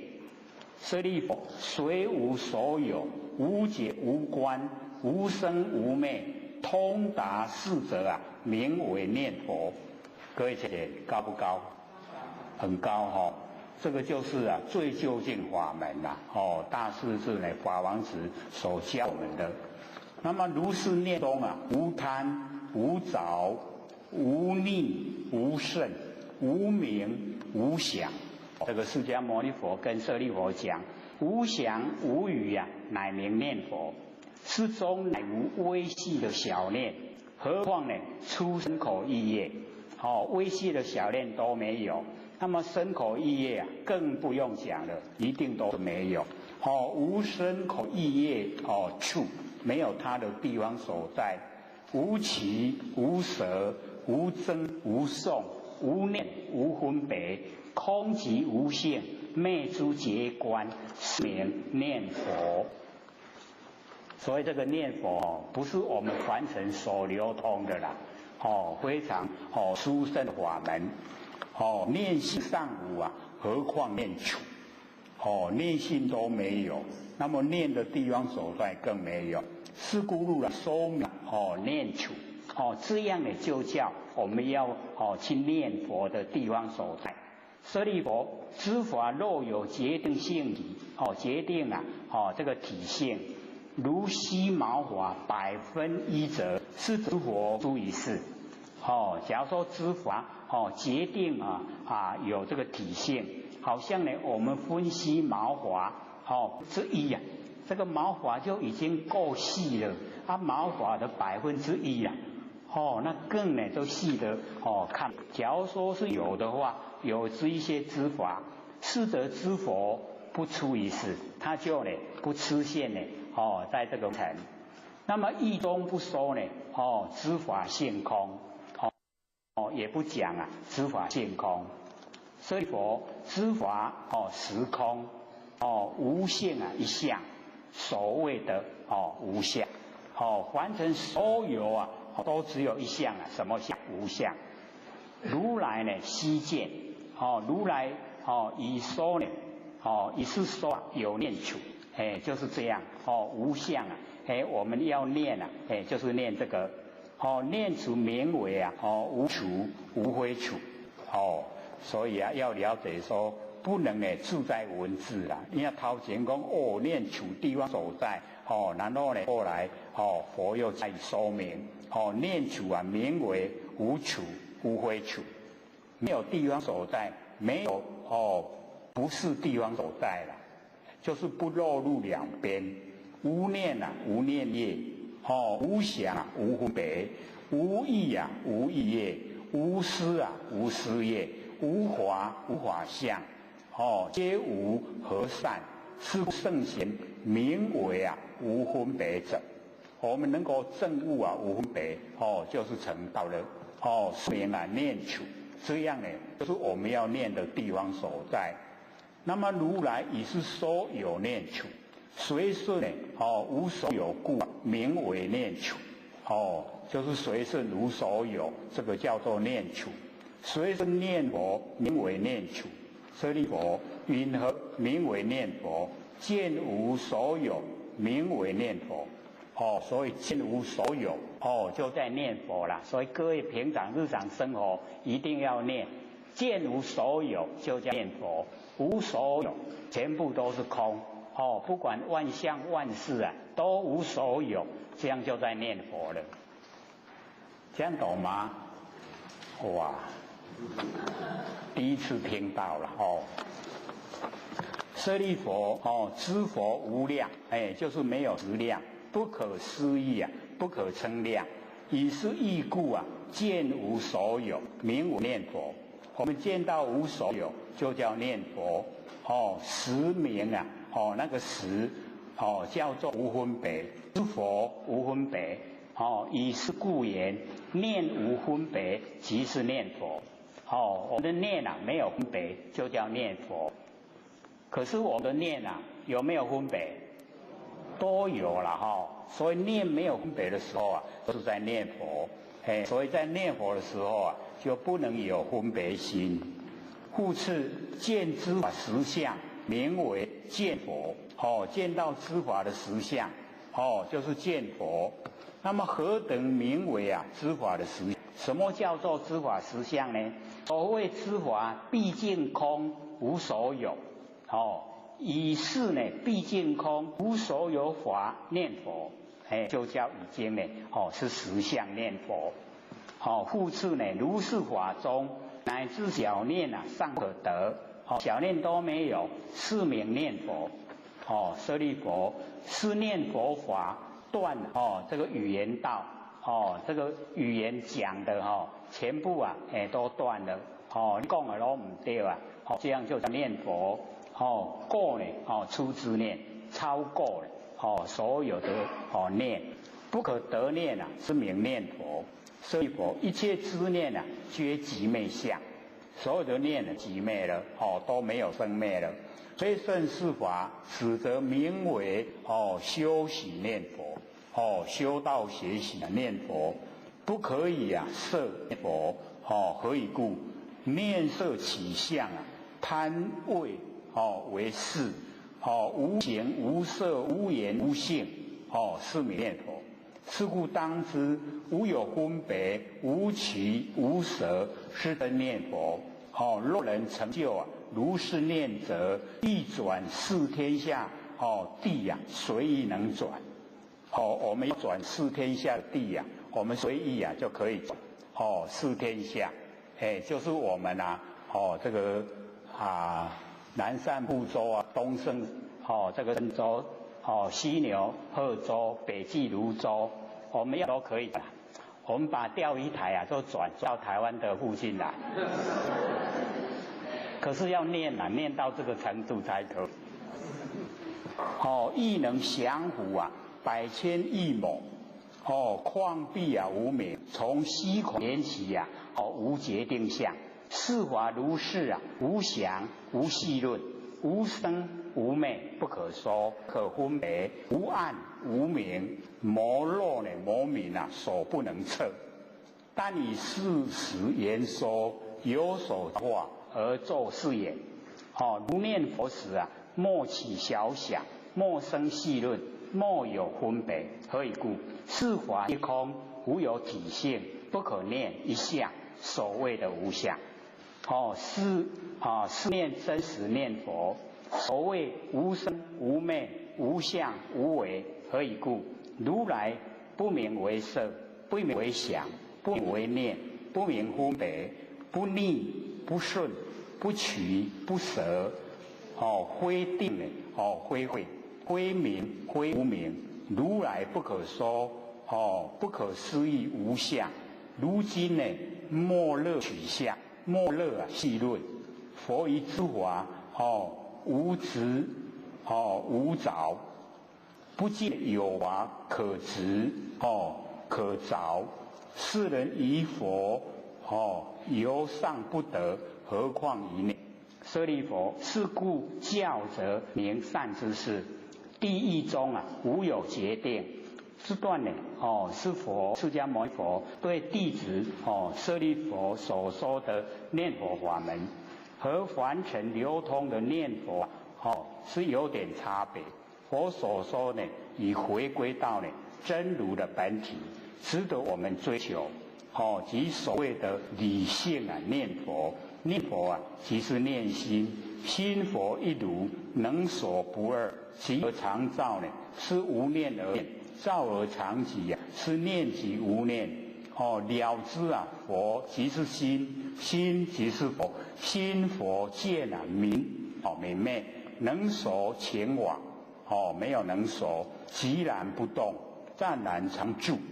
那么大势至菩萨摄念佛人归于净土，原名多摄六根，所以非指口念非意识心念，是以不生灭言赞根性真心而念。是佛对舍利弗说的内容。因地心非常的重要，用不生不灭的心念不生不灭佛，因果一致绝对成就。再以净念相续为也，那只是过程，乃指心中那一念是清之念，若有所思，不管是何内容，皆是妄念，必须离却语言、文字、形象，所有一切呢，世间、处世间的事，这样才叫念佛呢圆通，是不是不一样？全部不一样的。那这个是呢24的这个修持法门。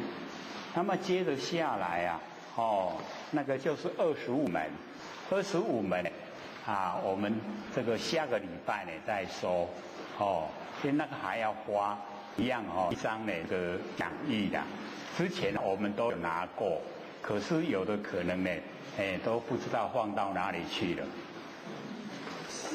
还剩下呢10几分钟给各位提问。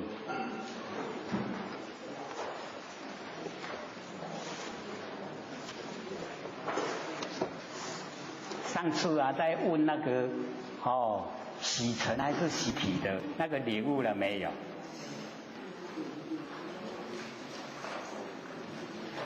领悟了就很简单啦，没有领悟就觉得它好像离我很远。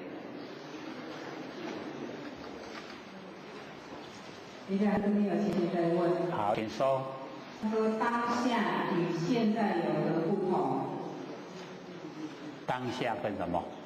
跟现在有何不同？当下跟现在这个很大的不同。为什么？当下它没有过去，没有未来，没有现在。那现在它就有过去，就有未来，才有现在，是不是很大不同？相同不同？不同因为当下没有过去，没有未来，没有现在，而现在有过去，有未来，所以三世很鲜明。那当下它是只是古今不离当下。很大的不同，是很简单啦，可是意思完全不一样。这样了解吗？问的人了不了解？当下它就是没有过去，没有未来，没有现在，而现在有。你说现在有没有过去？你说现在有没有未来？所以它都有啦，三世都摄受。那当下三世摄受不了，还有吗？还有。何谓回光返照？那个就是我们在生活之中的注意力，我们的注意力各位知道吗？我们注意力是不是都外放？注意现象注意那个事情是不是都外放？回光返照就是把我们的注意力返回来就是收回来，然后照见我们自己的心性，回光返照所以那个我们到寺庙不是有看到回头是岸吗？有没有？那个不是在牵流氓叫他们放弃当流氓啦，而是跟每一个众生讲，回头已经到达清净彼岸，就是那个回头就是回光返照就是把我们的心事全部都收回来，一收回来以后那个叫入流，入流叫照性那我们平常精神外放叫做出流，那么出流就远尘跟凡尘攀缘所以心都外放，神就散了神散了没有集中，修道就不成，就没有办法了解到我们不生不灭的那个真心佛性。所以要回光返照，回光返照以后我们就了解我们的心，我们的性。那心性了解以后它会清净，会拼除所有完成的污垢。这样懂意思吗？那要死的人以前都说他要回光返要死才回光返照嘛。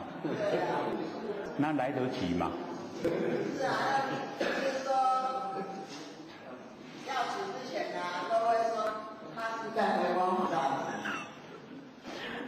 所以我们要了解到要死的人假如说他一口气要断了那个时候他会有短暂的那个这个回观他的一生所作所为啦，就是会反省。可是那个时候我们就了解已经太慢了。你要平常做了，平常做回光返照，精神才容易集中才容易精进。那你等到死的时候，你才那个反观自己的一生所为那个不叫回光返照，那个是看自己的功过。那个时候也已经形成了，你看不看它都形成了啦，不会因为你的这个回来看你的一生所为就有所改变了，不会。那我们要呢有所改变，就在日常生活之中，精神呢就不要呢太外放，因为我们都会了，毕竟呢都在完成生活。那我们就要记得事来则应，事去则进，不要攀岩，不要跟凡尘这个攀岩，不要投入凡尘的事、凡尘的相，因为你投入凡尘的事项，那沾了成果，我们佛系就不会清净，就不容易返回到本性。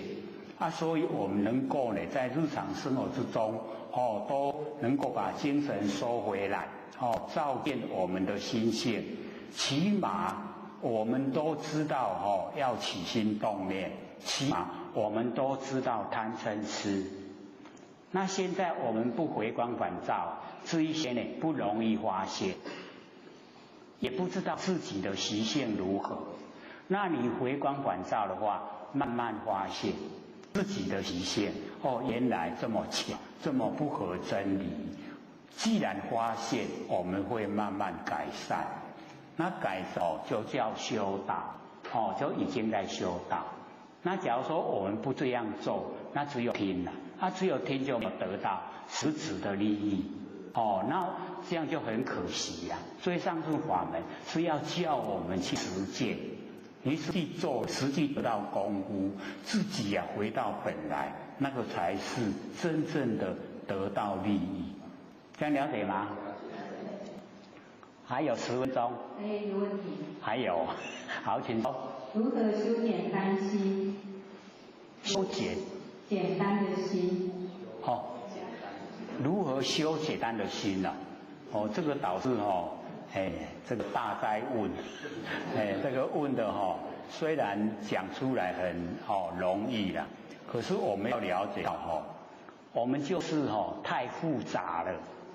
要修简单的心各位浅显，我们就时常去观那个小婴儿那个小孩子他还没有认识凡尘之前，你看他怎么样的那个表现，我们就是要那样的那个小孩子他不会有利害关系，也不会自私，也不会这个跟我们凡人一样的一对，那个都是很自然天真的呈现。然后你去看它，你就会得到怎么样来学习简单的心，那个就是最简单的心了，修到最容易成就就是那个样子。那我们一沾的凡尘你看稍微大一点点差不多读幼稚园是读小学他那个戒备的心可能是被大人训练你不要跟陌生人怎么样他看到陌生人就看到敌人，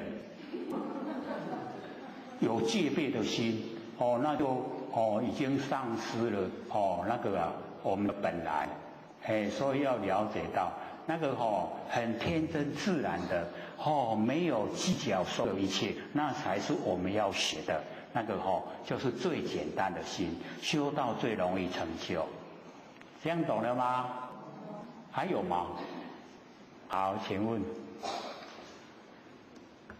有两个请教一下，我们说我们以前是先修的，那现在是先前后修。那先修后的是要修到怎样的程度才能得？好，请坐。因为这个先修后得啊，就是要先把自己的那个脾气毛病啊全部都去掉，然后已经呢恢复到我们整个不生不灭佛性本体的状态。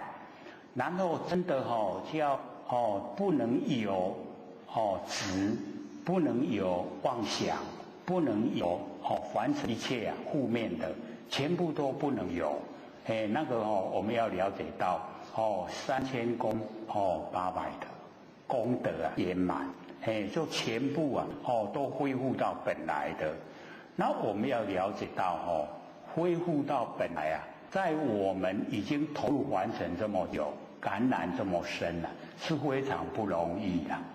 可是不是不可以到，而是我们没有决心，我们没有决定的心要达到。大部分呢都是生活之中兼备，以赚钱为目标啦。这个修成佛啊，这个是可有可无。所以心就不是很专注了，所以要成就比较没有那么容易。那假如说我们是以全部的心投入这个修道没有退路，没有左右激路那成就很容易了。所以我们要了解，看自己的心还是心你的心假如说要成你可以撇开所有凡尘的障碍你可以不贪恋凡尘只要能够吃得饱穿得暖，有个遮风避雨就好了。我们拿到这样吗？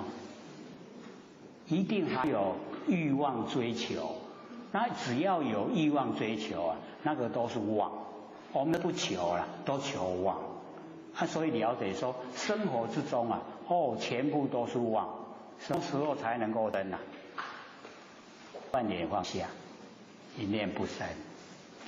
各位有做对不对？一定要了解这个粗浅的入手已经做了，要联系进入深层的地方所在，要到达什么程度？就是司机而融现。你在家里面静静，不要出门，外面的事你都知道，要修到这样了。各位有没有努力是有了，点点啦，所以印的都很小声，不很大声的有，这样了解吗？那个就是你先修的，把所有我们佛性的没有的东西都去掉了，已经先修了，然后那个已经成佛的来给你印可，就是印证你可以成佛了。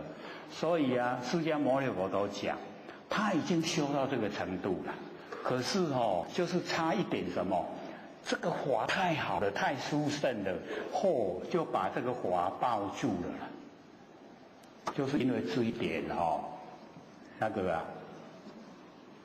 仙佛都不给予受记还没有到，差一点点，这样了解吗？好像我们这个百尺竿头不是顶点了嘛还要更进一步，对不对？我们都不敢晃，因为百尺竿头依赖那个竿头抓得还可以身体安稳更进一步变空呢，我想起好跳对吧？不敢晃了不行所以你一晃了，那个叫做刹那见前身，刹那之中你的那个整个法身都出现了色身就还给天地四大所有红土还给天地了，全部呢都是法身。可是我们就是不敢绑成就到最高的时候那一点点都不敢放没有依赖，我们已经依赖得很习惯了。所以啊，我们出门看小孩子依附在大人身边啊，他一定手紧抓着那个裙子啊，去揪的妈妈迄裙对不？揪甲条条，妈妈迄裙头若无拔较暗的，会叫揪落来。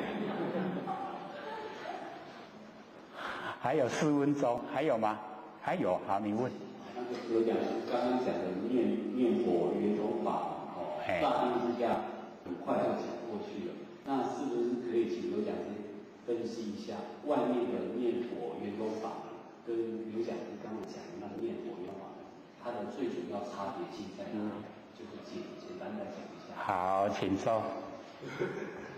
这个外面的那个念佛法门啊，都叫我们有一个那个成佛的法号比如说这个观世音菩萨阿弥陀佛，是不是都有一个已经成佛的那个名号？那我们在念的时候，会不会心啊就跑到外面啊想那个观世音菩萨形象阿弥陀佛形象，会不会？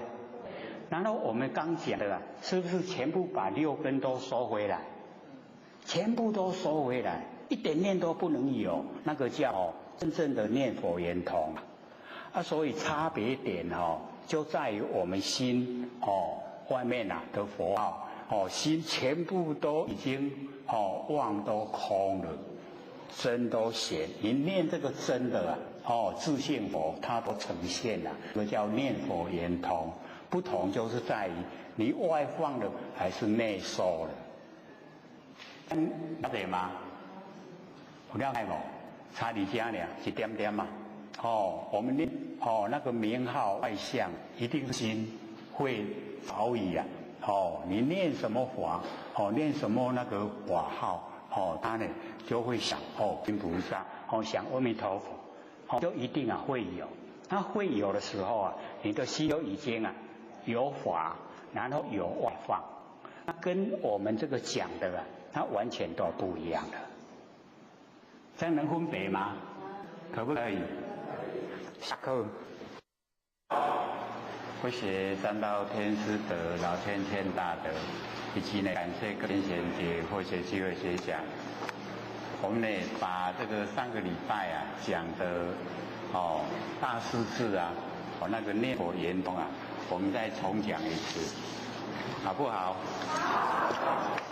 因为大家新手讲太快，念太快念过去意思都不太懂，所以我们也要重新呢，再讲一次。各位手上都有吗？没有的话，我们这边还有准备。不是一张。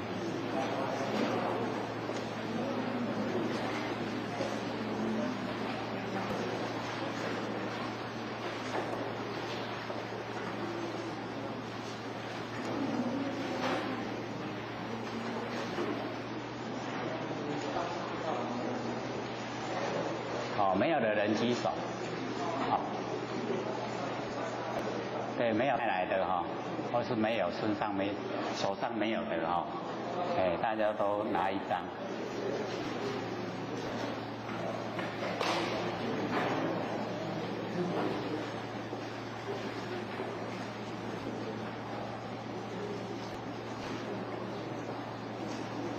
因为大势至这个修持法门佛圆通，跟我们凡尘在用的都不一样。所以我们呢这个特别要把它讲一次比较细，让我们更呢印象更深刻。大势至菩萨呢跟我们一样称我忆往昔恒河沙劫，就是经得那个时间非常的久，有佛出世名无量光，那么12位如来相续一劫，所以我们知道我们现在这个劫刹呢就叫贤劫，那我们贤劫的上面叫庄严劫，那我们贤劫的后面叫做星宿劫。我们有讲过，对不对？因为呢，庄严节有1000位如来，贤节现在也一样有1000位如来，那往后的星宿节也有1000如来，这个12位如来相续一节就一定是在庄严节之前，所以各位了解说这个时间是不是很久了？经过非常的久，12如来相续一节。不是像现在一个节都是千位如来，1000位如来。那么其最后佛我们现在的贤节最后的佛就是韦陀，韦陀现在是护法，那我们贤节的最后一位佛就是韦陀，因为有记载在那个大藏经里面，所以或许有看到所以才知道。那名呢叫超日月光。那么彼佛教我念佛三昧，所以日月光佛呢教这个大势至菩萨念佛三昧，就是念佛圆通了。三昧就是正定。我们从这个念佛可以进入正定。那底下呢就讲说，譬如有人一专为一专为妄，两个人，一个呢都会一直回忆，一个人呢他一直都全部妄。如是两个人若逢两个人相遇了，可是不逢，为什么？因为一个忆一个忘，就逼着有相逢的，他就不相识，这样了解意思吗？佛见非见，已经见到了，可是就好像没有看到，为什么？我不认识，这样了解意思吗？我们说若逢不逢，或见非见没有解说的话，也不太了解说是在讲什么。若逢就已经相逢了，不逢就是说唔捌，无相捌。你跟他虽然是很亲，可是因为两个都没有来往，一段时间以后你在路上遇到他，是不是相遇的时候无相捌，对不对？就是这样啦。所以我们就是了解这个念佛呢，它先进一点跟我们说，你一直能够念佛的话，你就是进入了，就不会说，你跟你本身佛都相处在一起，你怎么都不认识因为不念就不认识，你一直念念自性佛你就出来了，就是这样，所以都很亲切的。没有离开我们很远，很亲切。所以只要呢，我们肯念自己的自性佛，一定就能够呢这个呈现。所以若逢不逢，或见非见，那个都是一个专为意一个专为妄。那假如说两个人都相异那个两个意就念身就是我们的自性佛跟我们现在身体的那个直觉性那个世人这样能够已经相依身，就能够恢复回来如是乃是从生至生，就是一直生这个死生生，就是累世一直相绵延同以形影不相乖异，一定都会在一起不会离开。那么十方如来悯念众生所有的这个证悟成佛的如来他呢都怜念众生如母忆子，不像呢母亲怀念儿子这个母亲怀念儿子那个都是一生的啦。若子逃世虽亦何为？那就说这个孩子他已经已经逃走了，都不回来了。你虽然念了，没有用了，也见不到，所以我们就是要了解说，一定呢要自己肯念佛，肯念我们的自性佛，肯念我们不生不灭的真心佛性，才会呈现的。不念的话呢，那没办法。那子若异母如母异时母子立身不相违远，这个这个子就是我们现在落入凡尘，这个世神能够念我们的元神，这样的话呢，就是这个母子立身都不相违远，就不会这个离开。可是我们现在就是要了解到我们在生活之中都跟我们的佛性本体不相似不认识它。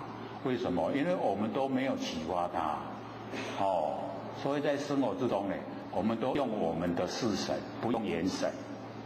元神就是不生不灭佛性本体，四神是我们落入凡尘现在在用的。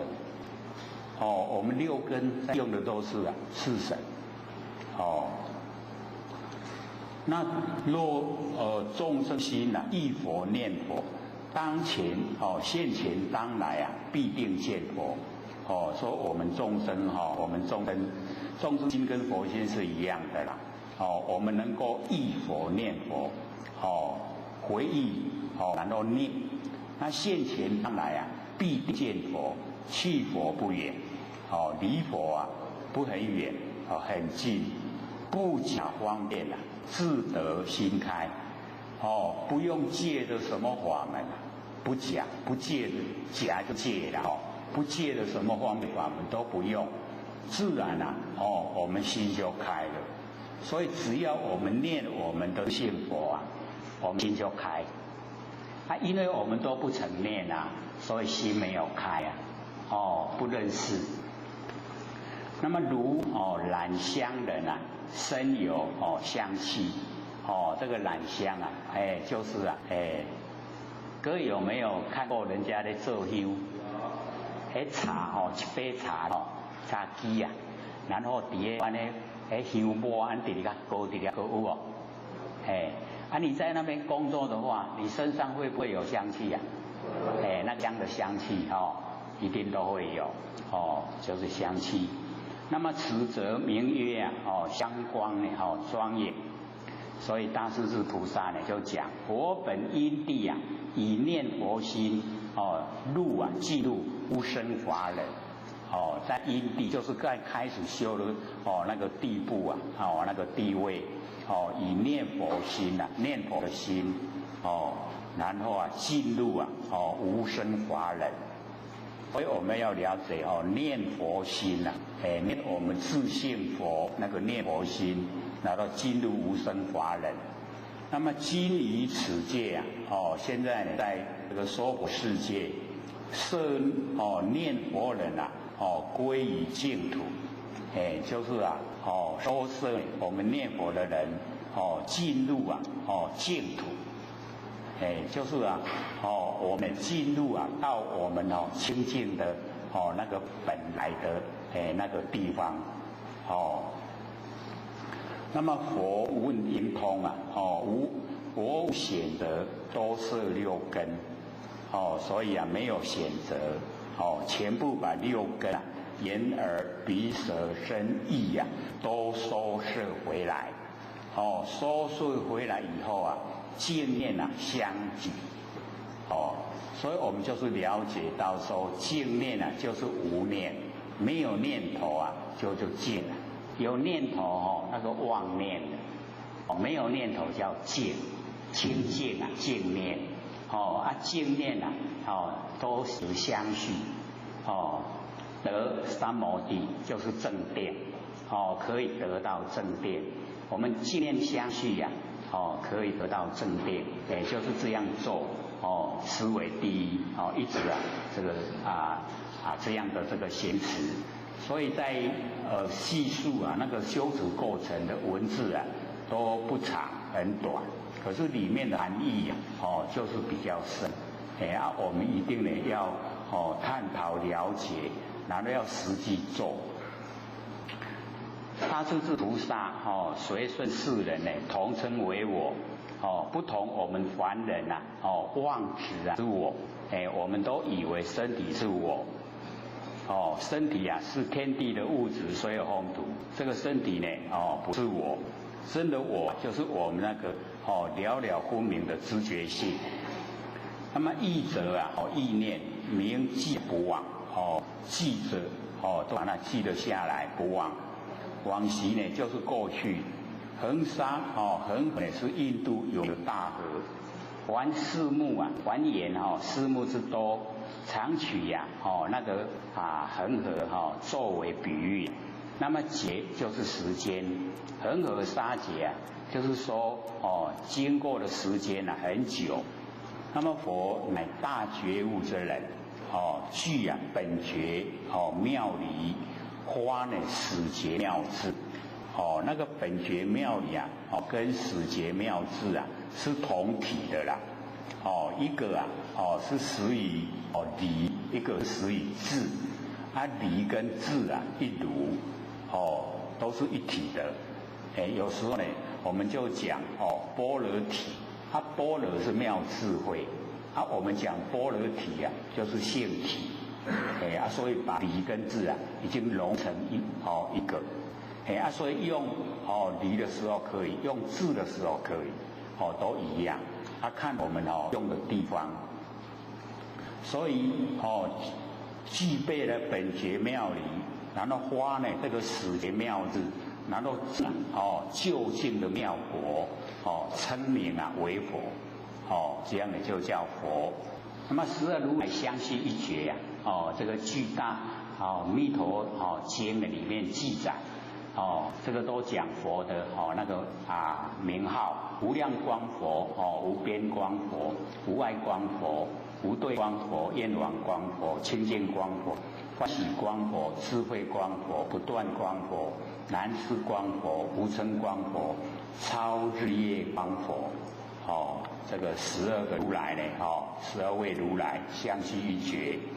那么念佛三昧啊。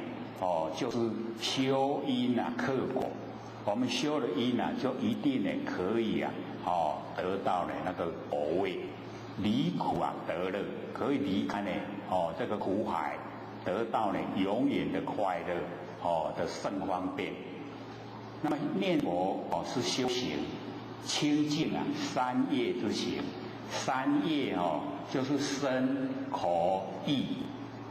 三业身业口业意业，身口意。我们造业都是身口意身体身体会造业，我们的行为口嘴巴讲话也会造业然后意就是想念头，我们念头里面也一样造业。所以身口意业我们呢要清净只要身口意业清净，那我们就可以回归到我们佛性本体了。因为身口意都没有清净，所以造了很多业，我们才落入到轮回。所以我们要清净身口意业。那三昧是得定，就是正定，正定呢叫做三昧一心不乱。那么我们念佛假如说我们真的可以念佛，必得三昧，一定可以得到正定。那么易得三昧只要念佛所以只要念佛就一定可以进入正定。那大势至菩萨就念佛呢是多摄六根净念相聚就是刚才都有讲了。那么意思念自性佛不必呢这个参这个念佛是谁，就是不要去管说这个念佛的是谁这个讲大势至菩萨的就到这个地方。那底下呢或许写的是在《大藏经》里面那个释迦牟尼佛对他的弟子舍利佛讲那个念佛要怎么念那个法门是不在这个大势至菩萨的这个里面。那释迦牟尼佛跟舍利佛讲说如何念佛，要怎么样来念佛？汝今当念念佛是念空念。所以而且这个看了以后很想我们在修持万年放下。这个释迦牟尼佛跟舍利佛讲的内容很像在告诉我们你要怎么样万年放下。所以各位，假如说要怎么样做万年放下，就这一段努力看，就是在跟我们讲怎么样万年放下。所以就开始了当知念佛是空念什么都没有，空了啦，念都空了我们万年放下，念都空了，没有念了。那么所言处是不应念。所言我们在翻成所言，所言听得懂吗？能言就是我们这个意，我们的意能言。然后所言就是外面的尘，外面的尘是我们所言。那所言次是不应念，不应该念所言。所以不管我们遇到什么，当我们做万年放下的时候就所有外界的一切都不能念，所言处是不应念，这样了解吗？会懂吗？我们佛老师说要听个1个小时，心理幸福要做1个小时，是不是这样？大家都我那伤久啦，都拢无够时间通用我们努力，各位先生听1个小时的时间那个时间就在做1个小时的功夫了，这样了解吗？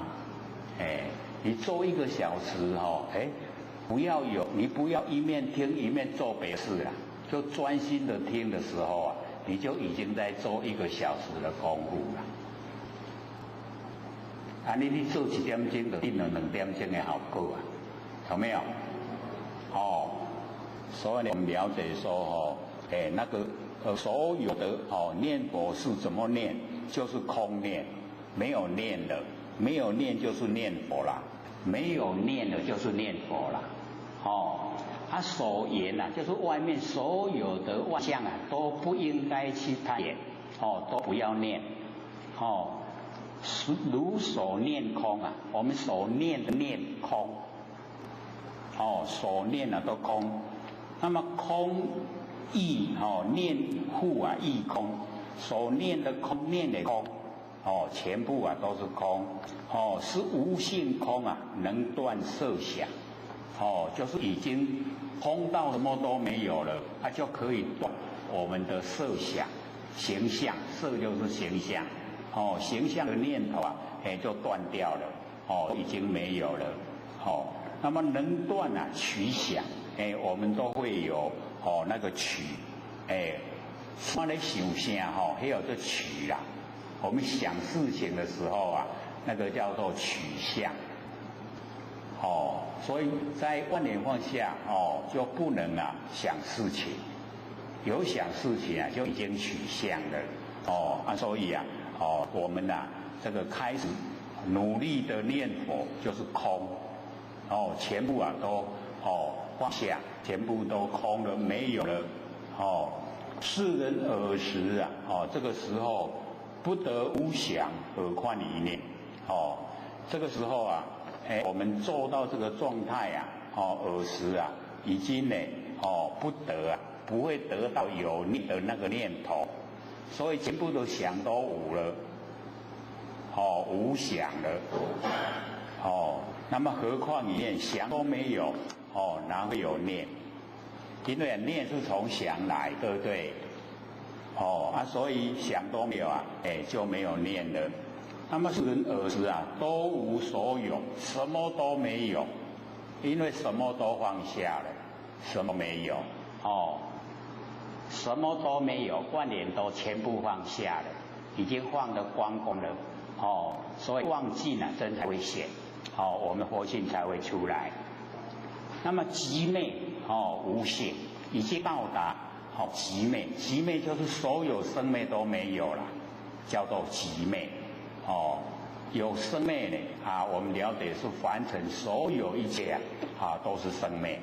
到达极昧哦，极昧现前的时候啊，那就已经成就了哦，已经到佛的那个果位哦，所以啊极昧然后无性，不会有哦在其哦所有一些微细的这一些事情上来，那么不及哦诸想不想啊这个收集所有的哦这个想念头啊都不会有，不管遇到什么看到什么想到什么都一定要放下，都要空哦。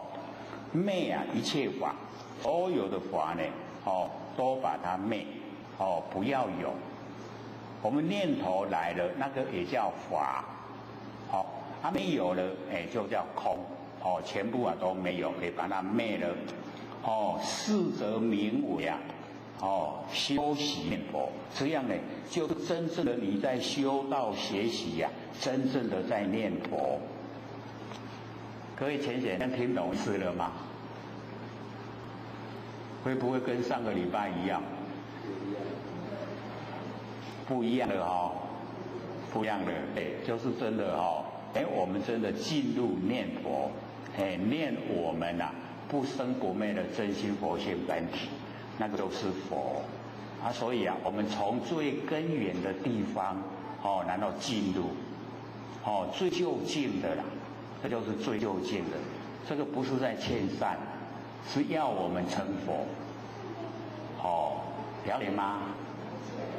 所以一定要努力啊，自己做功夫，哦，可以达到的，可以做的，哦，不会很困难，只要我们哦用一点心啊，在日常生活之中，哦，就可以达到。那么念佛名为啊，哦，破散不散一切觉观，哦，我们在念佛，哦，我们在做万缘放下，哦，就叫做呢破散。把那个善啊破除掉，不善也破除掉，善不善全部破除掉，哦，我们有觉有观也把它破除掉，殊不殊胜？很殊胜哦，所以啊，我们就很难听到哦，这个外界有教我们这样修的啦，没有，哦。所以要知道说，这个很殊胜的一个修持法门，哦，很殊胜的，不管呐，哦是善，不管是不善，都把它破，哦，所以啊，哦，破除了以后就叫做念佛，会念了吗？不能嘴巴哦念啊，心里面没有念那不行哦。无觉无观，寂然无想，哦，名为念佛，哦，已经啊无觉无观，所以啊，各位都在这个问说观念放下怎么做，就是要做到无觉无观，哦，然后寂然无想，这样就叫做万念已经放下了，就叫念佛。融通了没有？通了哈，哦，所以啊，有觉有观哦，那个都还很粗浅呐，无觉无观啊，就进入了，哦，真的进入了，我们修的轨道，哦，这个才叫做真的念佛。何以故？不应以觉观啊，意念之佛，哦，不应该呢用有觉有观啊。哦，来意念之佛，无觉无观，名为清净啊，念佛，很肯定哈，无觉无观啊，名为清净念佛，已经都没有了，无觉，然后无观。所以就跟我们讲万年放下的里面内容，怎么做就是这样做了，做到无觉无观，寂静安然，都没有一点点想，一点点念都没有，这样就叫万年放下，就叫做念佛。通了没？那以此念中乃至无有微细心，在我们这个念中，乃至呢无有微细的心，心念业，放了身口业，那个心就是意，身口三业身口意都没有，几乎都没有，又念佛者离诸想，离开所有的想，所以很重要了。我们修道的过程这个想很重要，一定呢要知道说，因为我们有想才落入凡尘，一念妄动就是想，有念头才落入凡尘。那我们要回归到本来就是要回复到没有想。没有念头的才可以恢复来，所以在我们有形有相的这个身体做功夫那个都臭用心。六祖也讲，一副臭骨头何为立功课，对不对？一定要在心做功夫。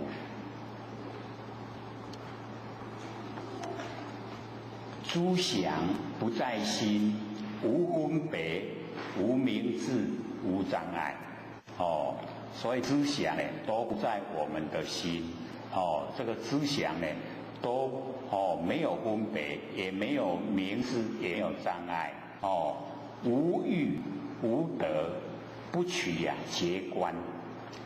无欲，没有欲望，然后也无得，没有得失的心。也不取觉观，有觉有观呢都不起，这样才真正的到达我们不生不灭佛性本体，已经到达了。还有看到盖吗？有没有？对我们佛性的整个轮廓有没有比较详细了解？有何以故？随所念其一切想皆是邪见。我们随我们的念头随手念然后其一切的诸想念头不想起来了，皆是邪见，都是不正确的那个生灭的邪见。所以佛虽无所有，无觉无观，无生无灭，通达四德名为念佛。所以佛很肯定的跟舍利弗讲，说虽无所有都没有，不依赖都没有了，也无觉也无观无生无灭，能够通达这样的就叫做念佛。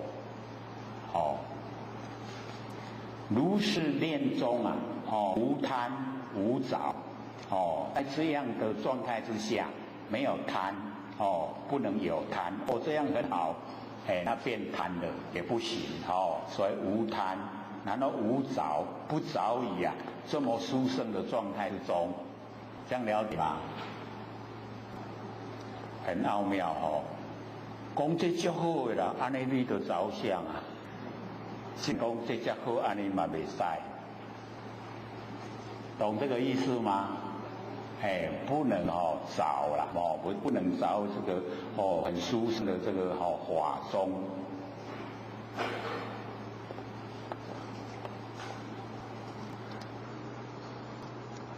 无逆无顺，无明无想所以佛都一直详细解说说没有横逆，也没有顺全部都离开所有一切无明无想。舍利弗，无想无语啊，乃名念佛。哦，没有想也没有语言，才真正的念佛。是中乃无啊微细小念，连很微细的小念都没有，何况呢粗的身口意业，小念都没有了，身口意业没有，无身口意业处，无取无舍无增无送，无念啊无分别，空寂无性啊，昧诸觉观。所以我们有觉有观呢，那程度都还没有到达究竟，所以要到达无觉无观，也真的无觉无观了，他已经进入佛性本体了，可以进入了。我们3年没有白的啦，对不对？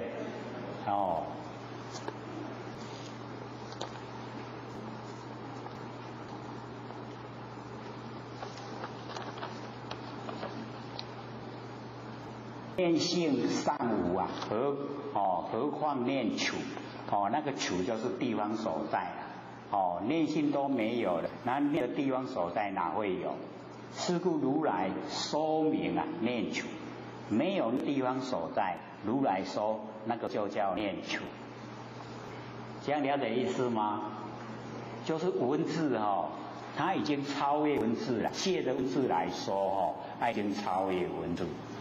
所以啊，佛都讲说无言之法，我们到达这个状态，已经进入不生不灭佛性本体的状态，叫做无言之法，已经没有语言可以讲无言之法然后啊，以言显说，用语言明显的来把它说，因言而入，因为这一些语言我们可以进入。非即是言，不是一些语言文字，不是就是已经那一个我们要进去的那个关键点已经可以了，它就对了。这样了解吗？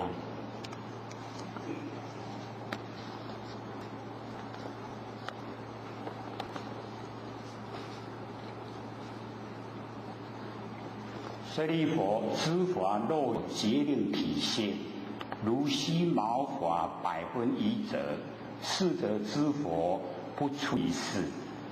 所以这个知法假如是决定有体有性，像你分析我们的头发1%有1%是有的话。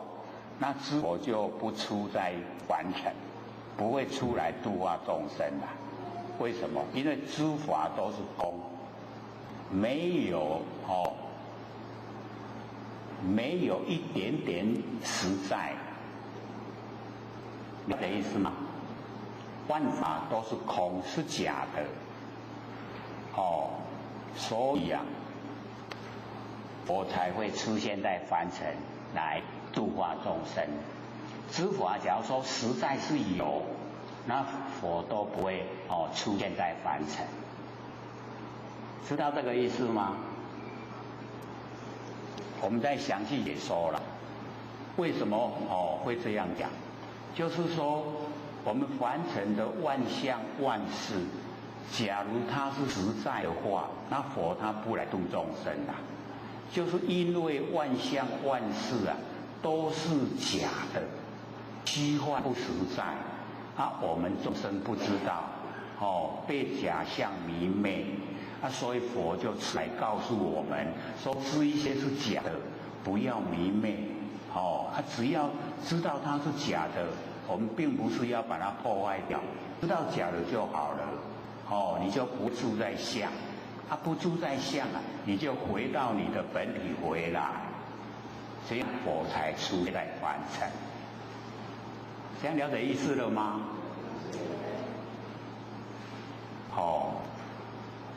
要听懂了，不懂要问这个很重要了所以凡尘的万象万事都是假的，我们呢不要自相不要固执我们都会很固执，各位不会固执，这个很直，难怪佛在成道的时候就说奇哉啊，我们这个大地的这个众生啊，皆具备了如来智慧德相，皆因为妄想跟执着啊而不正得，两个，一个妄想，一个执着，两个去掉就好了，不要有妄想，想都不要有，也不要固执，这样就可以成就了，这样懂意思吗？所以这边呢，释迦牟尼佛就讲说呢，这个万法要说有一点点实在的体现的话，那佛都不出现在凡尘，因为它不实在，佛才出现啊。告诉我们众生都是假的，不要住相，不要被这一些骗了，被假象都骗了，所以呢才会这个出现在凡度化众生。那么义中呢，不说知法现空，因为假如说是实在的话，万法都是实在有的话，那就不会讲说知法现空。舍利弗，知法实空，知法实在都是空的，都是假的，都是无性一相，所谓的无相，万象这么多嘛，佛把它归纳说只有一相，什么相？无相。完成的万象叫做无相，都没有了。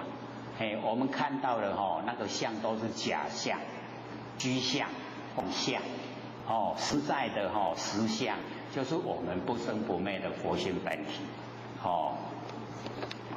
那么如来悉见就是真正的见到所有的万象都是无相，所以如来呢悉见。如来也是说有念处，就是因为这样来讲有念处，那念什么？就是万象皆空全部都是空。舍利弗，念处名为无处、无非处、无念、无念业、无想、无分别、无意无意业、无思无思业、无法相。皆无和尚，所以我们就是了解到他已经进入到最殊胜的中道。你看无处，然后无非处，无非处就是有处，然后无处就是没有处，然后无念无念业，都把那个所有的两边都把它去除掉了。破除掉了。是故这个贤圣名为无分别者。贤圣就叫做无分别者。所以我们呢，只要进入无分别就可以进入这个圣贤的行列。那么是名念处，就是以这样想，就叫做念处。如来呢，也是说有念处。说有念处呢，就是要度众生。随顺无所有，随顺无所有名为念处。这样了解意思了吗？因为前面呢跟我们先讲真理，后面跟我们讲说这一些文字要怎么处理，怎么用，这样了解吗？随顺念佛名为念处。随顺的舍利弗云何名为念佛？怎么样呢？就叫念佛。见无所有名为念佛。我们见到无所有，只要看到有，那就不是了啦。见到无所有，全部什么都没有，就叫念佛。奥不奥妙？你只要见到有一点点相，那不是念佛了，已经全部都无所有，那就念佛。各位姐姐，不是把万象破坏掉都没有，不是都有。可是我们呢，我们的见、我们的心啊，已经都无所有。这样了解吗？了不了解啊？哦，很奥妙哦。所以啊，无所有哦，见无所有，已经见到所有哦。舍利佛，知佛无量，就是啊，质量，不可思议啊，不可称量。那么以是义故啊，见无所有，名为念佛。你见到无所有，没有什么都没有，见到无所有的，就叫做念佛。跟我们凡尘在流行的念佛啊，一不一样？真的差得太多了，对不对？差得太多。这个要真的实际啊，已经见到无所有。各位姐姐，见到无所有啊，就是见到我们不生不灭的佛性本体啦。这样了解吗？奥妙，很奥妙哦。因为我们平常都被所有障碍，现在无所有了，障碍都消除了，见到自己的本体了。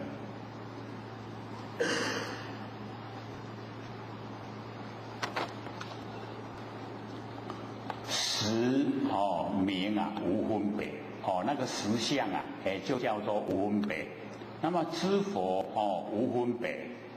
以是啊，故言念啊无分别，即是念佛。你的念没有分别，都无所有的，就是念佛。复次，见知法实相啊，名为见佛。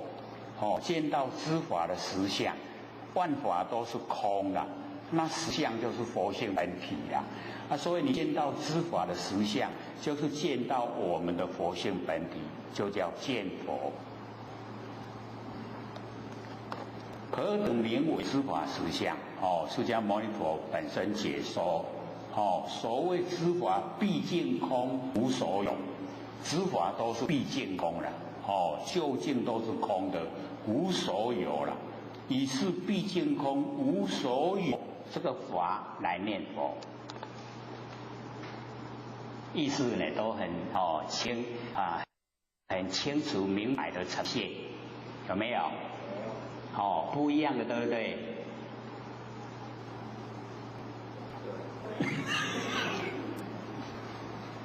各位是被这个法门吓到了吗？怎么都转别样讲？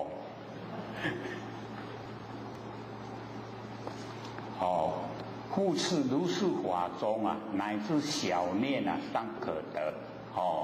一点念都不可得，名为念佛。舍利佛，是念佛法。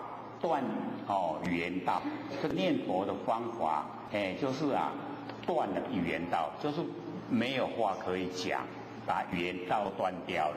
要讲都已经不正确了，断语言道，这个过出之念已经超过，已经超出我们的知念，念啊都已经超出了，不可得了，不可得的念。是名啊念佛。舍利佛，一切知想皆寂灭相。我们呢，这个一切念啊，皆寂灭相啊。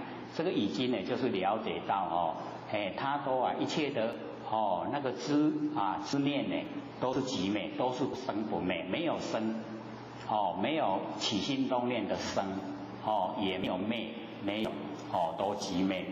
那随顺是法。实则名为啊，修道学习念佛，不可以摄啊，念佛。何以故？念色起相啊，贪谓为是，无形无色无言无性啊，是名念佛。所以我们了解说，不能用形象来念佛。那我们凡尘呢，都是以形象在念佛。那佛跟舍利佛讲啊，不用那个形象来念佛。为什么呢？我们念色取相，但念形象起相呢，就会贪那个位，就变成我们的事，那个事心，哦，那本身呢，我们要进入的是无形、无色、无言、无性，这样才是真正的是名念佛。是故呢，当知有分别、无取、无舍，是真念佛。没有分别，没有取，才真的念佛。都是一切放这个光光，所以万年放下就是这个内容。往后要问说要怎么做万年放下，拿出一张去看，就会了，就会做了。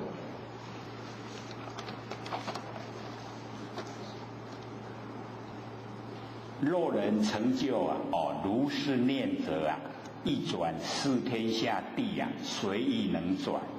假如说我们可以到达这个状态，那么四天下就是东胜神州、西牛贺州、南赡部洲、北俱泸州，四天下大不大？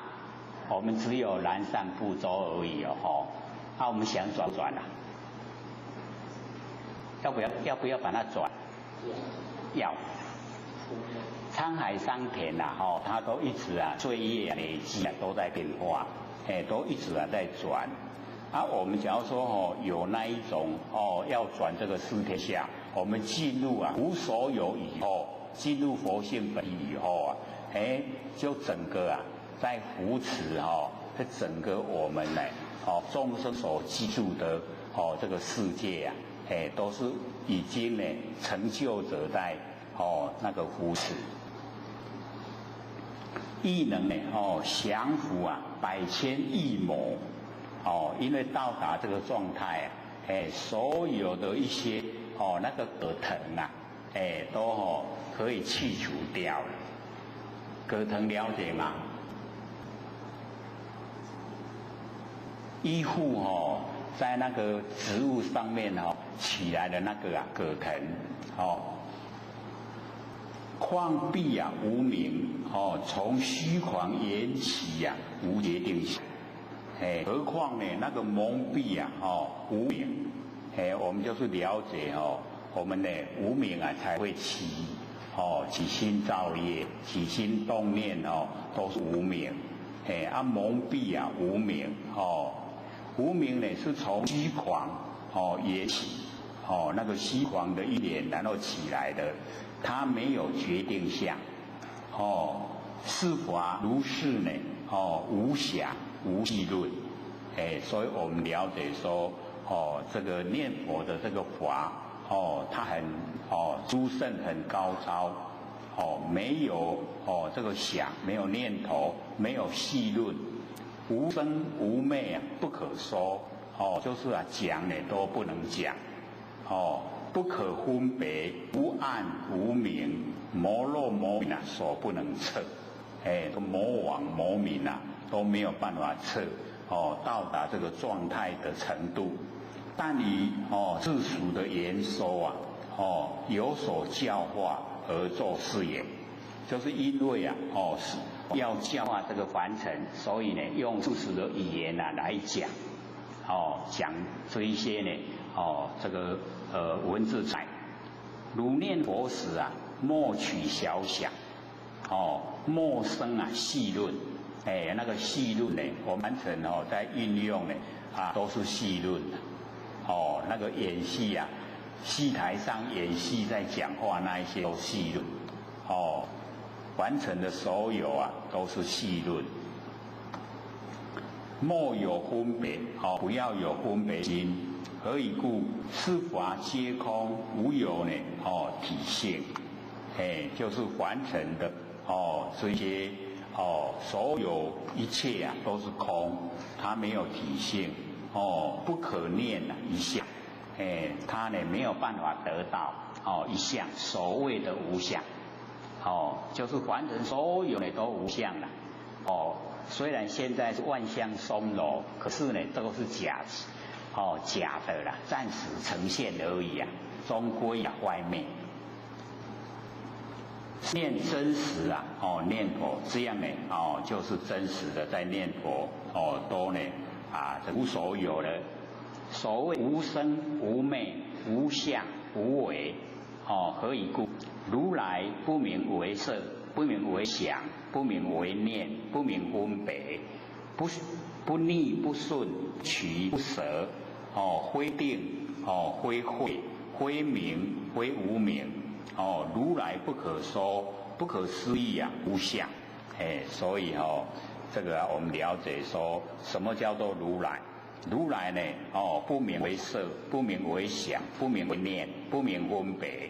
然后它内容呢，不逆不顺，不取，不舍，非定啊，非慧，非名啊，非无名。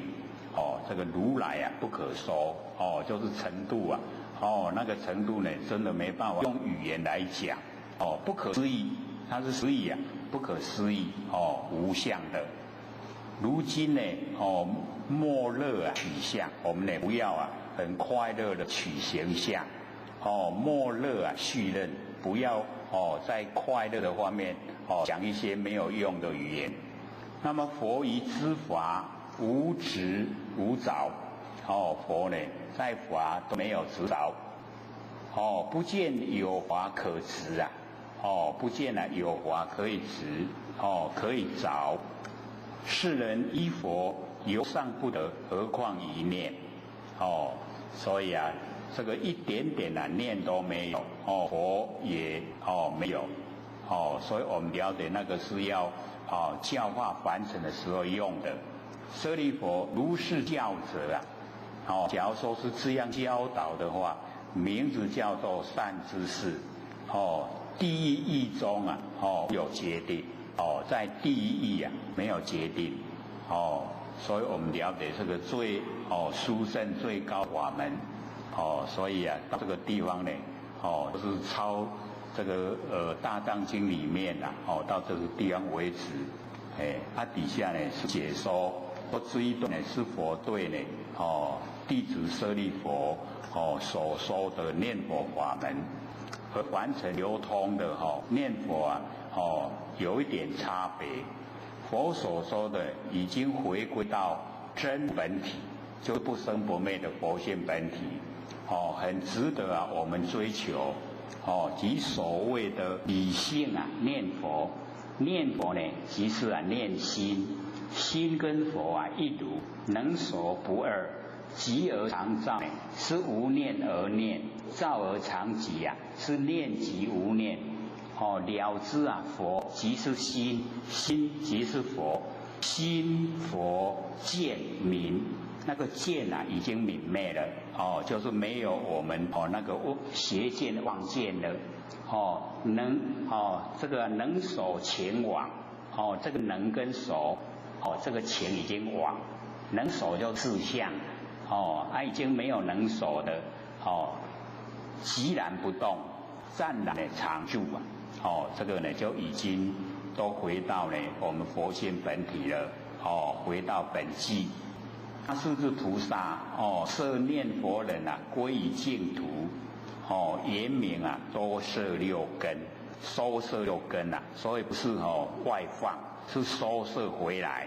所以非只口念啊，不是只有嘴巴在念，非意识心在念，是以不生不灭啊，那个延展啊，我们的佛性本体啊，那个根性啊，真心而念，是佛对呢舍利弗说的内容，那个啊，就是啊，大师呢这个菩萨所要告诉我们，所要呢我们去做的，这一些因地心呢，非常的重要，用不生不灭的心啊，念啊不生不灭的佛，因果就一致啊，绝对啊会成就。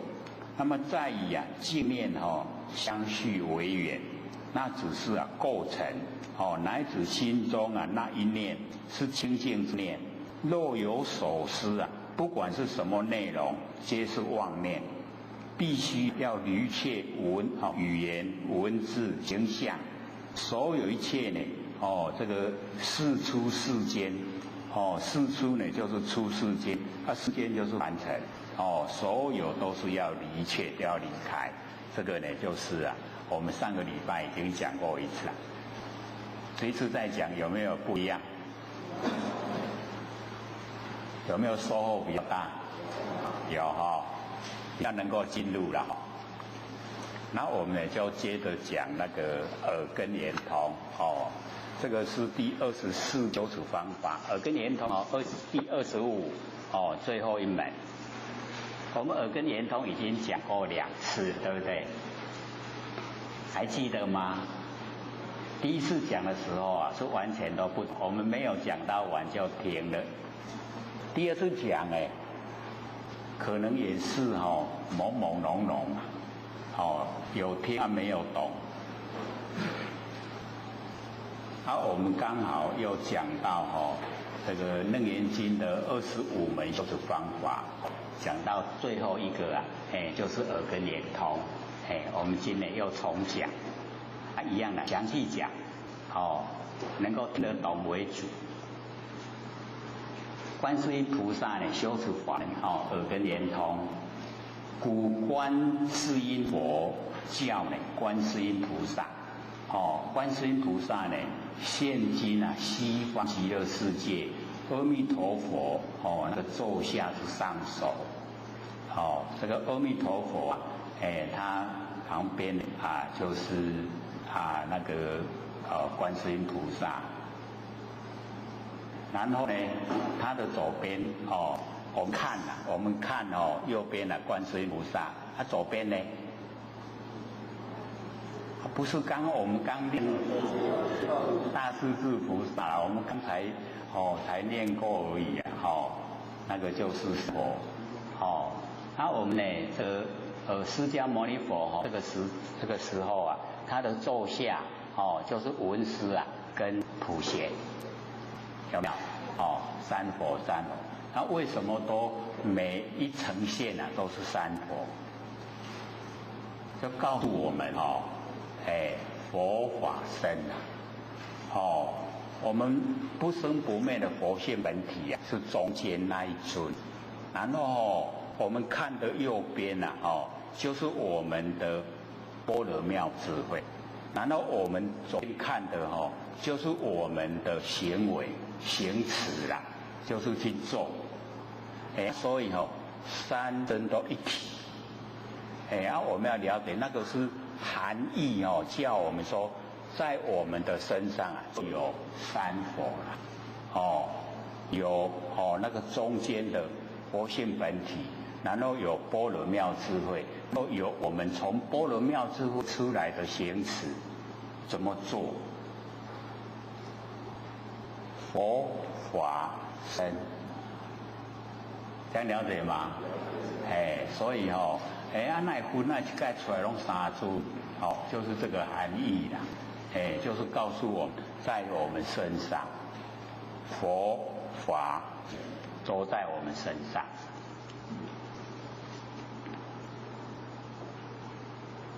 那观世音菩萨呢，到娑婆世界啊，帮助释迦牟尼佛转法轮。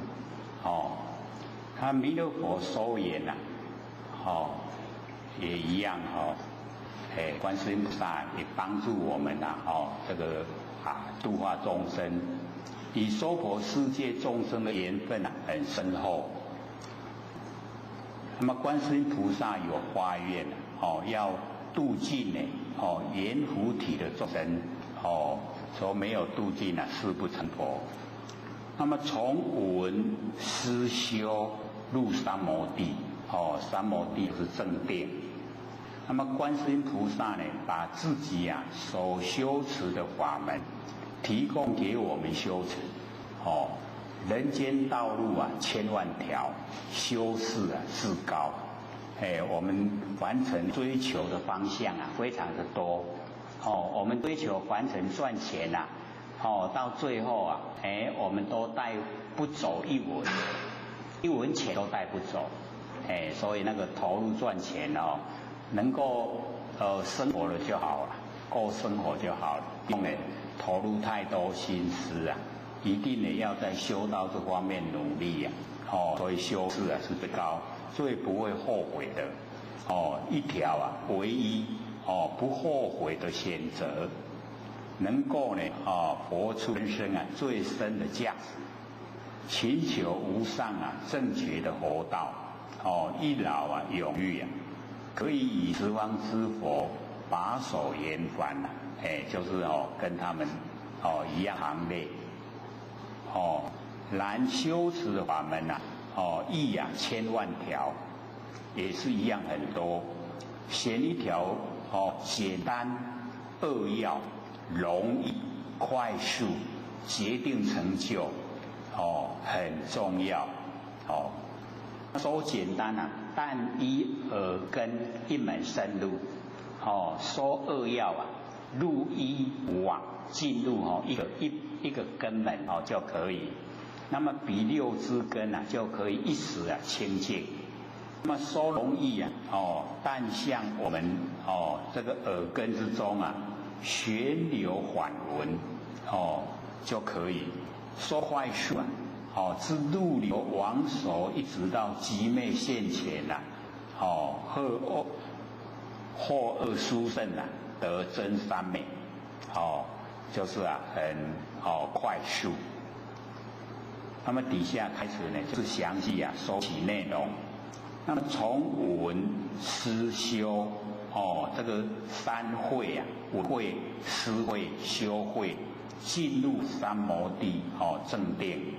闻是耳识及同时意识，那么思修呢是不同意识闻思修三会啊，为进修戒会三无漏学之阶梯，以及呢转凡入圣的正途。按本法宗旨呢，在旋妄归真，把妄旋转过来，回归呢到真，我们的佛性。舍事用根，把那个事认识的事把它舍去了，用我们的根不生不灭的。故闻会挥直耳识，乃至耳根之闻性，这个蛮重要一定要用我们的闻性。内不随分别的耳识，外不闻所闻的生成，但闻能闻之闻性，就是谁能够闻，谁能够听到那个性。谓之闻会。那么记本觉理起始节制，根据本觉就是佛性本体，然后起始节制就是般若妙智慧，开始觉悟的智慧。那么不着空，也不着有，不着这个两边，只一味的还闻闻自性，就是一直闻我们自己的自性，谓之思慧，念念全忘，拖黏，因为凡尘就好像强力胶很黏我们要拖黏内务就是能够收回我们的注意力到我们的自己佛性本体回来。那么回归言真归到我们的真性，谓之修慧。如是呢闻，如是思，如是修，日久功深花本明耀，就发挥我们本性之中很光明，那个光明是百千个日夜，然后解开六个结，这六个结就是动、静、根、觉、空、昧六个结，把它解开我们之前都有讲可是可能印象也没有那么深刻我们再稍微的解说一下。动就是我们的整个三河大地以及我们的身体这个都属于动先把这个呢我们都了解先了解到这个实语现象的虚幻不实在的知道了住相的这个动就解开了，解开以后就进入第二个静。静就是跟动相对然后静了解说它也是跟动，没有动就没有静，所以跟动相对，也把静解开。解开以后就进入我们六根六根就知道说一性圆明六根是佛性作用这样呢，我们根也解开了，就回到觉。那觉啊，我们有生灭的身体方面的觉，跟那个佛性的觉，佛性的觉跟身体的觉不一样。身体的觉生灭，佛性的觉不生不灭。我之前有讲说比按摩不痛，有没有？那个不痛就是真觉啦，痛的就是我们妄觉，就是身体的觉所以又可以把那个觉一样的可以开了，然后接着就进入那个空，那个我们凡尘所说的空是完空，可是我们记录佛性就是没有形象，可是都有，那个就变真空了，所以又把第五个觉打开，最后所有的生灭都没有了，一直到极灭的状态，第六个又解开了。稍微啦我们是稍微这样提一下，比较会有印象，不然只有看到文字都不知道在讲什么。那么破五阴五阴呢就是色受想行识，然后五浊劫浊、见浊、烦恼浊、众生浊跟命浊，然后正圆通，正圆通入三昧进入正殿。那么始觉智气本觉已经呢是觉悟的智慧契合了我们不生不灭的佛性本觉理谓之如幻稳心稳修金刚三昧所以这样呢就是如幻虽然修了这么两，可是我们很怕住相，加两个如幻就可以把那个住相去掉都是假的很努力是假的啦。观世音菩萨呢自己细数次第解决修正那个构成经文就是出于文中，入流往手，手入寂极，动静二相了然不生，如是见真闻所闻尽，尽闻不住，觉所觉空，空觉局也，空所空昧，生灭寂灭寂灭就现前所以修持的构成呢，文字只有这样。那么上禀受呢，法门是教，那此即依教手起之修吃于文中就是最初呢由耳根闻性之中下手起修以耳根中的闻性是本觉理那个闻性就是我们不生不灭的佛性本体，叫做本觉理。然后起如幻呢是始觉智那个般若妙智慧有这个始觉智开始觉悟的智慧，为能观是观智有能观因为在修构成要不是能手就去掉了，去掉就没有办法进入所以能观是观智极妙观察智。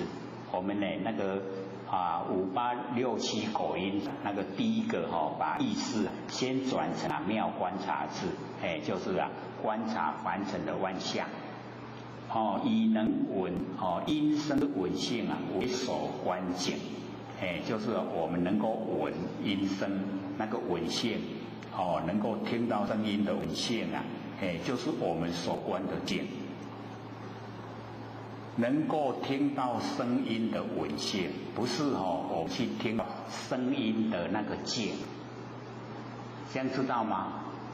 我们现在讲有比较细有详细了不像以前讲听外面的声音，好像这样就对了，现在不是现在讲是听声音的闻性，听到声音的那个闻性，一不一样？不一样了所以闻性是已经我们的佛性的功能作用呈现到很明显的状态就是要这样。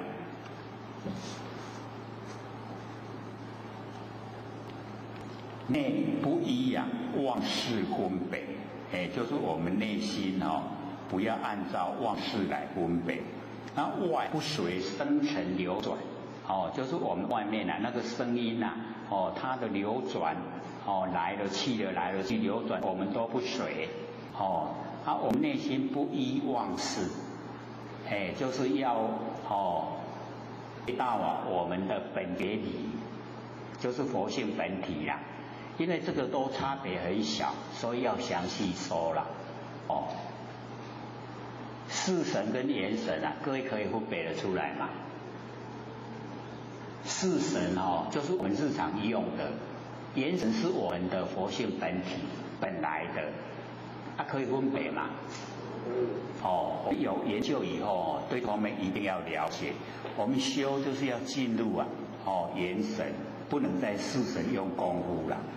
四神用功夫我们要了解到没有办法达到究竟，不成道不成佛，不会成。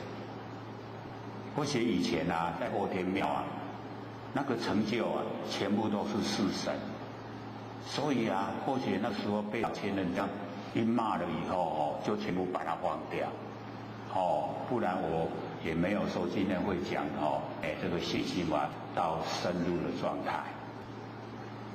因为已经去了解到它的差别点，原来就是这样，那个差别点能够透彻，还能够我们抓到根源，摸到根成仙做佛，你摸不到根就下修行，所以一定我们要找到我们的根源。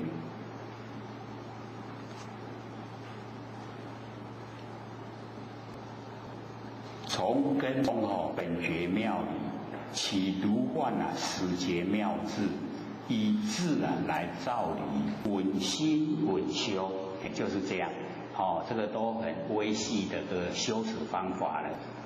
从我们根中耳根真中的那个佛性本体，现在是用佛性本体不是用四心不是用生灭的四心是用佛性本体。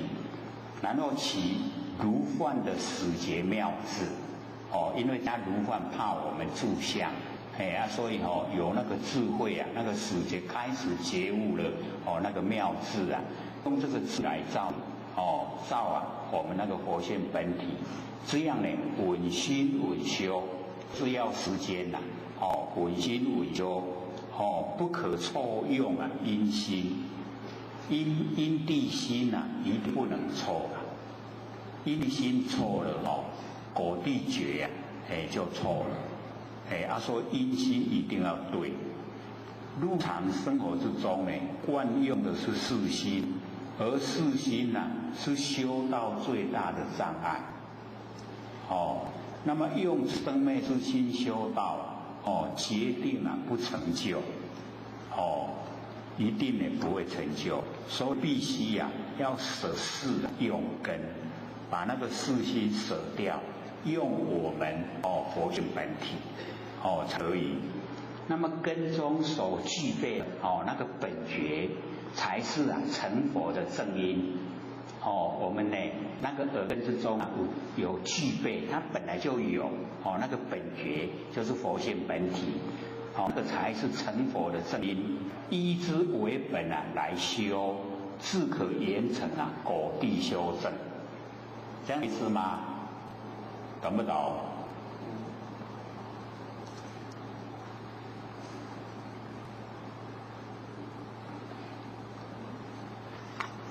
重点就是在那个不用四心我们在修的时候开始大部分都会用四心所以那个已经错一心了，要用我们的不生不灭的佛性本体。有没有比较深的印象呢？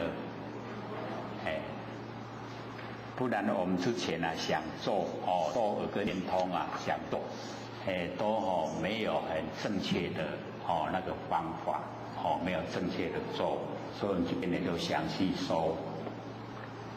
那么入流往手，那么入流是对呢那个出流来讲，耳根呢随闻啊，出流就追逐声音。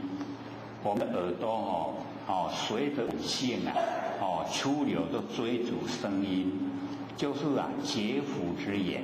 我们为什么会六道轮回就是这样，耳根随着我们的闻性然后呢追求外面的所有一切，这个呢就是劫府之缘。那么寻声故流转，我们就追寻的声音一直在流转，声音呢引我们去这个起心动念，然后呢身体去造作呢那个滋业，然后就受苦了，也是我们呢无始以来的习性，精神呢外放，所以就起后造业，因业呢就受苦。那假如说呢能够缓闻入流呢造性，即是解脱之本。出流呢就眼尘跟凡尘攀岩，入流呢就照见我们那个不生不灭的佛性，所以就入流。出流就精神外放入流就是精神收回来。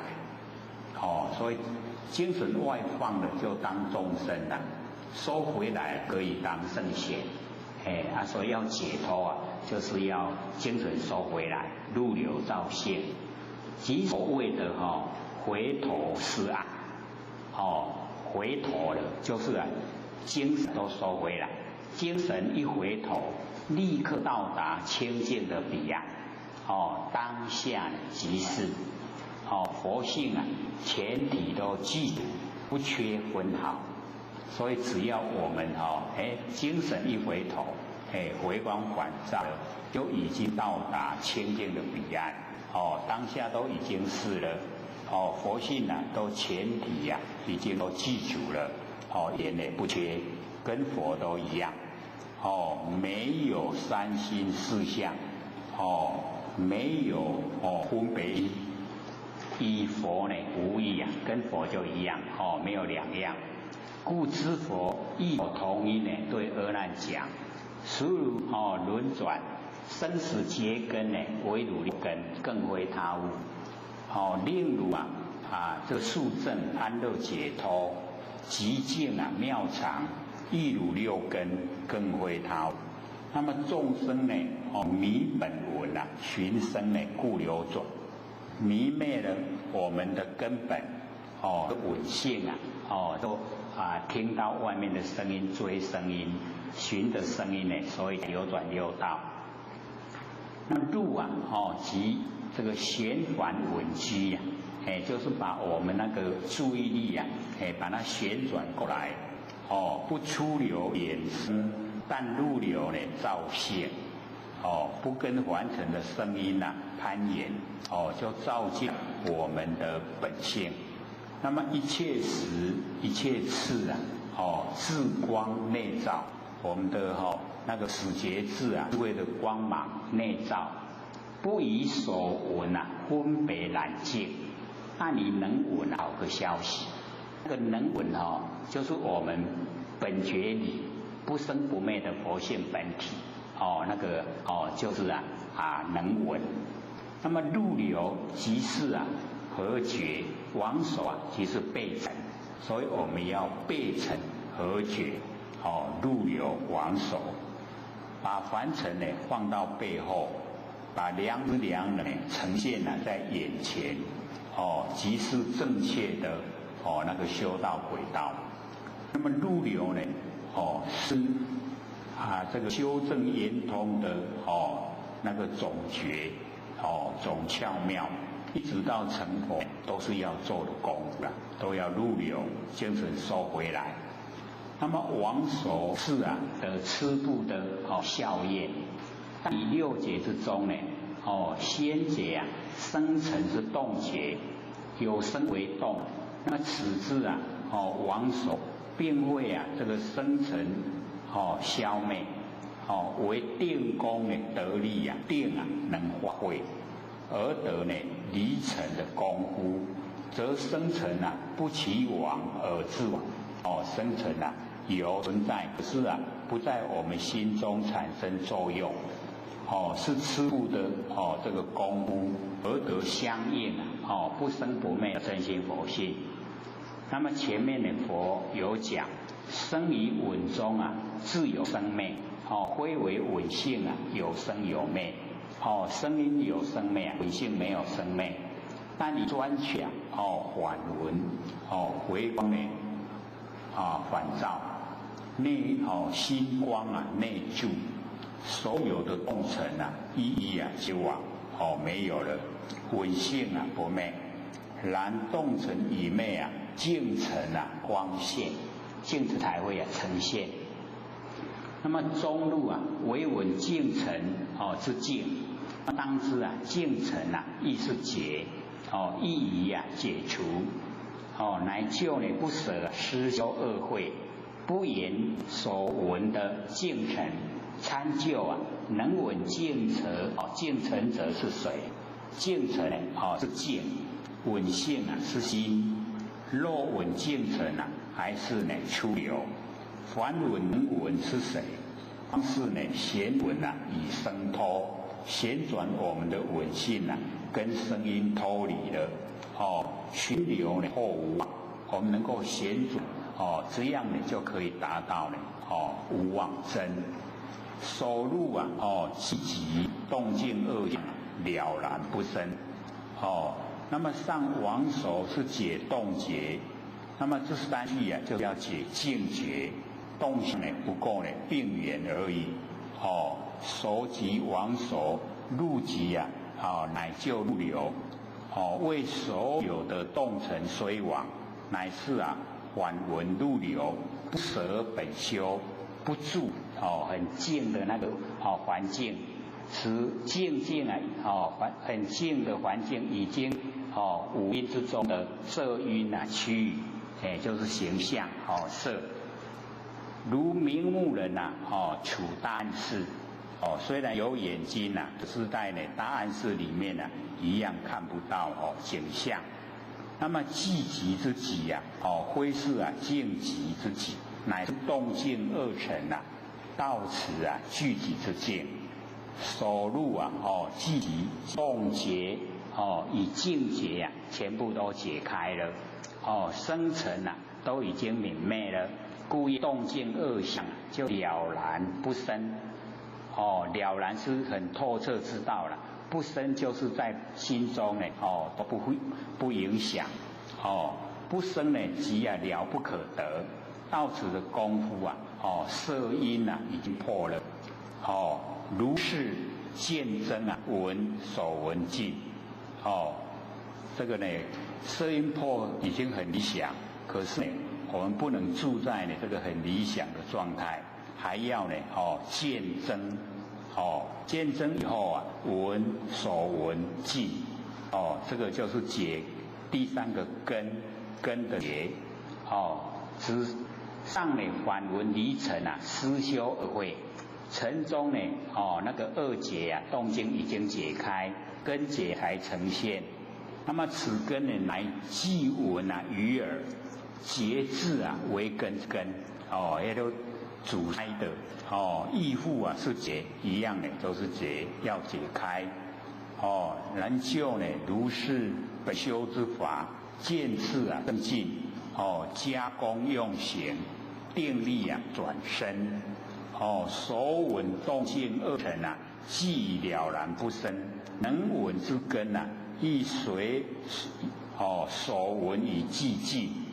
那么尘寂已经都不隐了，根就没有对象，根无所到此则根结已经解开了，无有能受所受，则受因破矣，色受受因就破了，根既消，事性事无从生，没有办法生出这个事来，则想因亦破矣，这个祥啊，也破成王根进世民，这个3个结都已经解开，则成啊不复花，见啊不复劳，所以我们了解说已经蛮理想的状态啊，修到这个状态都已经很快很努力呀才到。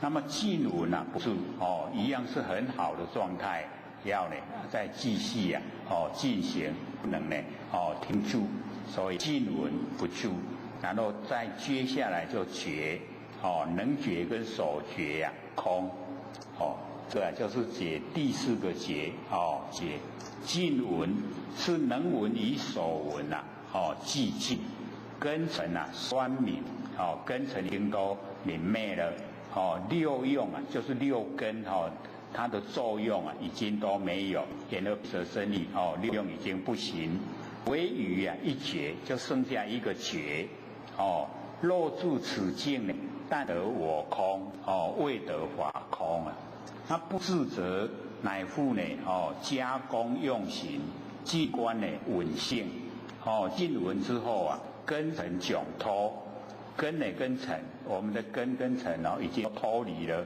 暂依无边境那个已经很殊胜的境已经现前故言觉即照呢此境之智，所觉即此暂依之境进文若住则境跟智恒对，所呢乃成终为那个圣境之障。我们呢刚好是讲一半一张方卦刚好讲一半，因为我们今天讲的都是蛮深入的一些修持法门，所以呢要留呢比较多的时间给各位提问，不过也才25分而已有25分呢给各位提问，好不好？较骨难问的啦，唔只会进步。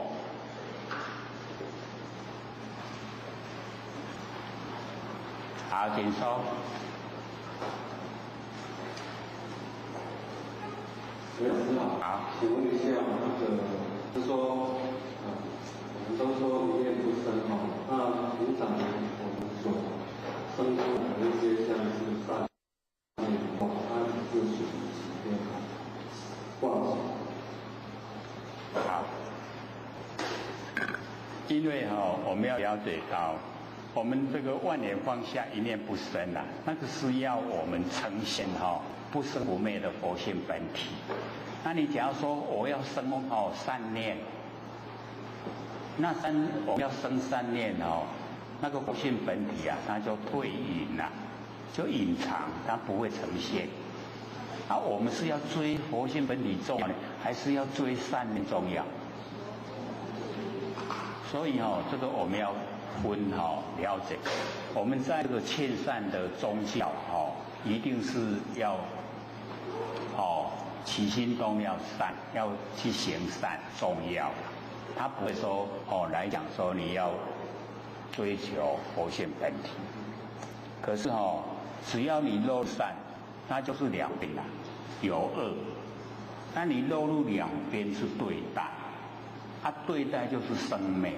生灭就是凡尘的事那我们要先追求出凡尘，不能在这个苦海里面沉溺。所以要先知道说我佛性本体是什么样的状态，你要先把它很熟悉的那个轮廓都呈现，而且培养它茁长大。那以后你来行那个善就无尽了啦，你要行多善都可以对不对？我们不能说现在我就起心动念都是善那糟糕，你自己障碍自己的道路所以一定要先万念放下，一个念都不生。我们万念放下，一个念不生，那个时候我们的佛性本体才会呈现你只要说我是善念，一样就是念，不管是善念恶念都是念只要有念，佛性就退隐不见。所以我们要了解，在做这个的时候，是整个全部都放下，都空了。我们不做了，我们是要做得更长远，更有功效。你已经成就了，你成佛成道了，你不是度无量无边的众生吗？那你一点点善要算什么？你能够度无量无边的众生，那不会说我这一生够了，我度了，到死了一口气不了，我都不度了。成道成佛不会啊，他一直绵延不绝啊。所以我们就是要在修时候，要认识真理，努力一点修，一定可以成就。这么殊胜法门，是很少人提倡啊。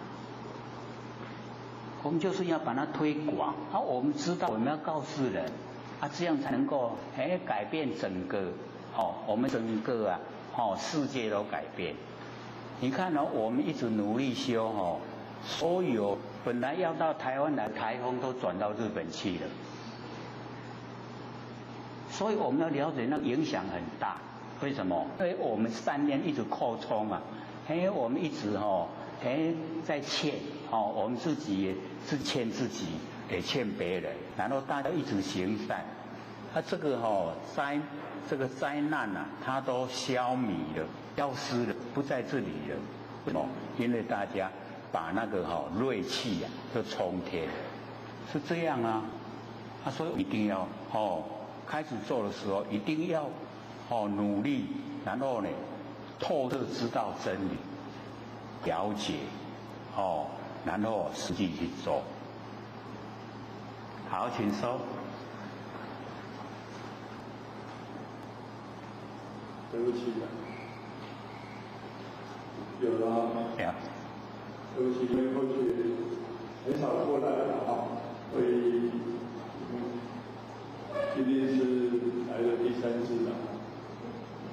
那么个人的一点浅见，我们整个修行应该离不开要修到半大的2个是不应该去区隔的，那跟我们整个半道是一体的。那我们提到这个念，这个心念，我们或许是潜念之中，刚开始的话，我们是要导入一个正念，一个善念，就是人本来就有念头啦，1秒钟动多少念头，所以人都会起心动念的，所以我们是先导入一个正念，一个善念，那么重点就是不要去执着无为嘛，对自心。最后一种比较浅见、比较浅白的一个讲法，就是说，我们所有的心念全部都是一个善念，都是一个正念，这样才会善心通天嘛。但是我们不去执着这个念，回归到我们的本心，也是觉得这样的话，大家比较容易接受，又有一个浅白的一个讲法，所以的一个体现，谢谢。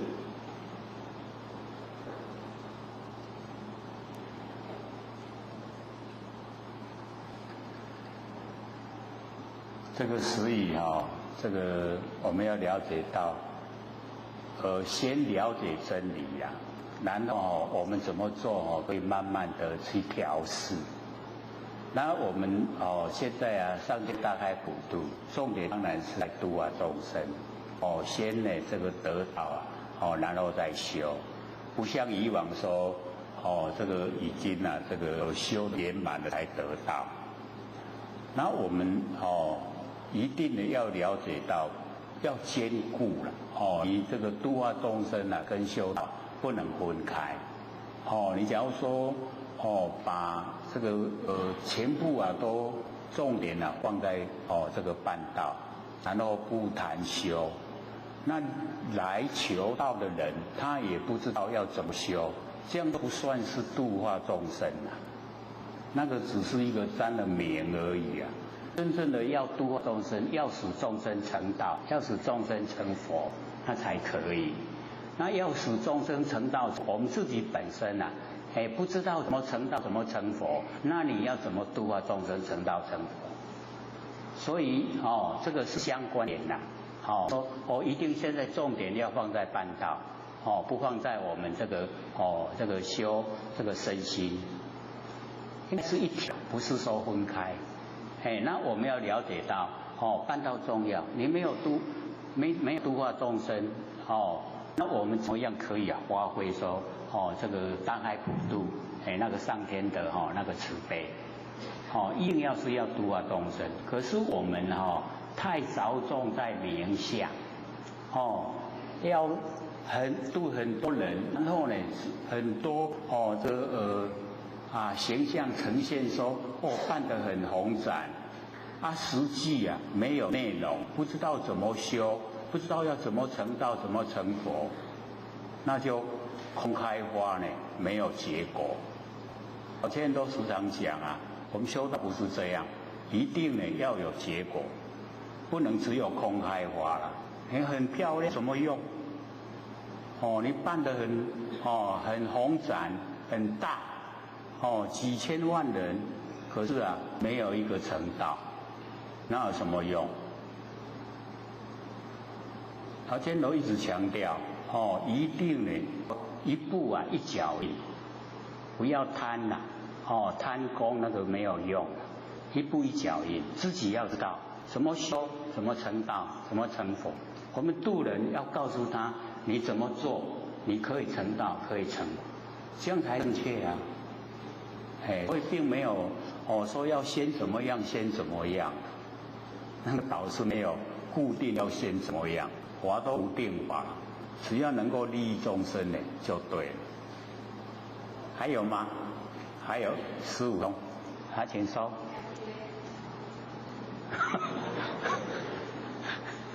你用一样的啦，我想请说。好。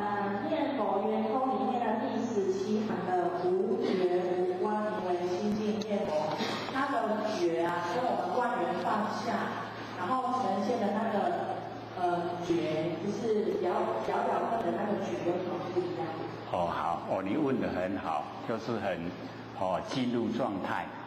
我们要了解到我们万里放下一念不生的觉那个是佛性轮廓的呈现。那我们有觉有观觉观那个是我们的意，我们意呈现有能觉有所觉，跟我们万里放下一念不生所呈现的那个佛性本体所具备的那个觉是不一样的。好，你能够问，不然以后真正的做到那个状态时候你不对呀，结果把错当对，把对当错了，所以我们要了解觉假如是落入有能所，那就忘。落入它是个佛性本体出来的，没有能所，那个就是真的。这样了解了吗？好，请问。非常之他这里有讲不远往左到极灭见解会获两殊胜，那这2殊胜是什么？就是因为他是上合之佛，下合众生，就是跟佛能够合，跟众生能够合，这2个殊胜我们一般都是会就是只有看上我已经得到了解脱圆满了，可是没有下合众生所以我们就是了解的2殊胜呢，一个就是上合这个十方之佛，一个就是下合六道一切众生，就是这个啦。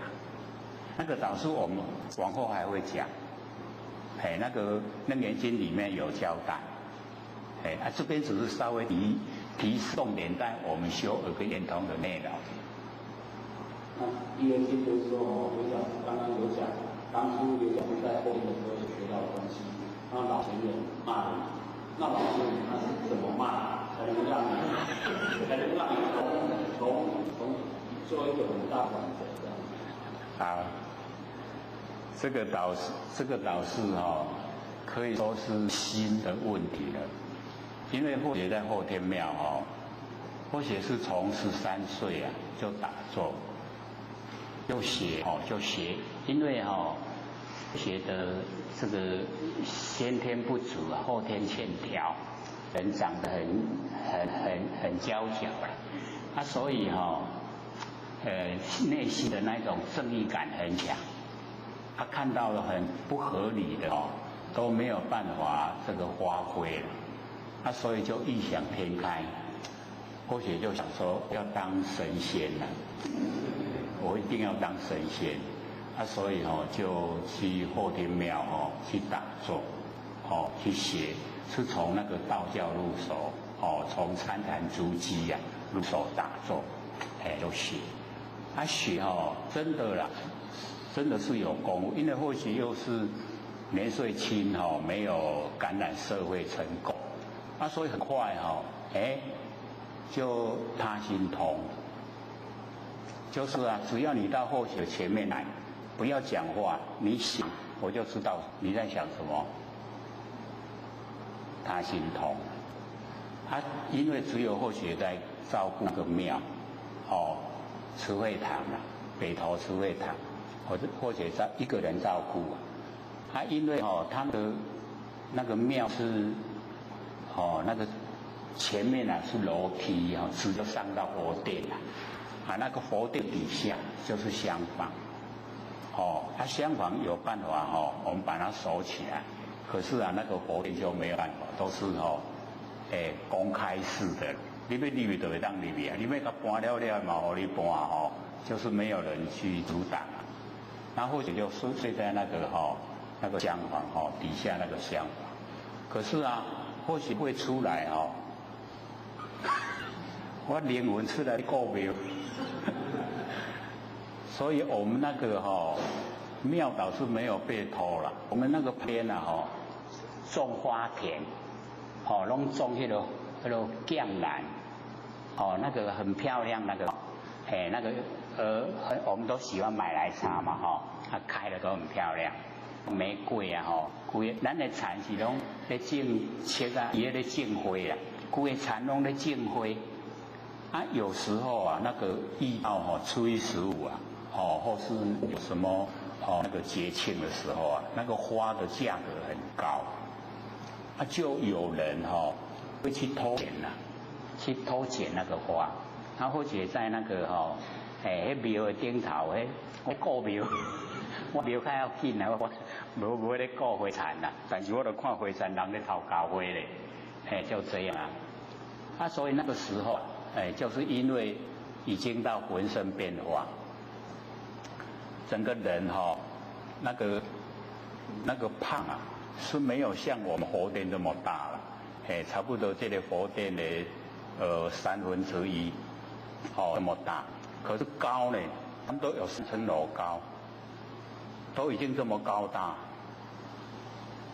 那个时候因为或许学什么都没有人问没办法问，没人有法度给他回答所以那个时候因为是有蛮挫折的一些现象，就是这个讲下来有时候又是落入比较属于是非，因为后天庙不像我们先天说3炷香5叩首先我就来，那个后天庙有时候你怎么请他都不来他不来，我们那个主持他就讲你给他解决就好就是说我能够知道他的那个心念就我解决就好，那我就卡在这边说我不当神棍，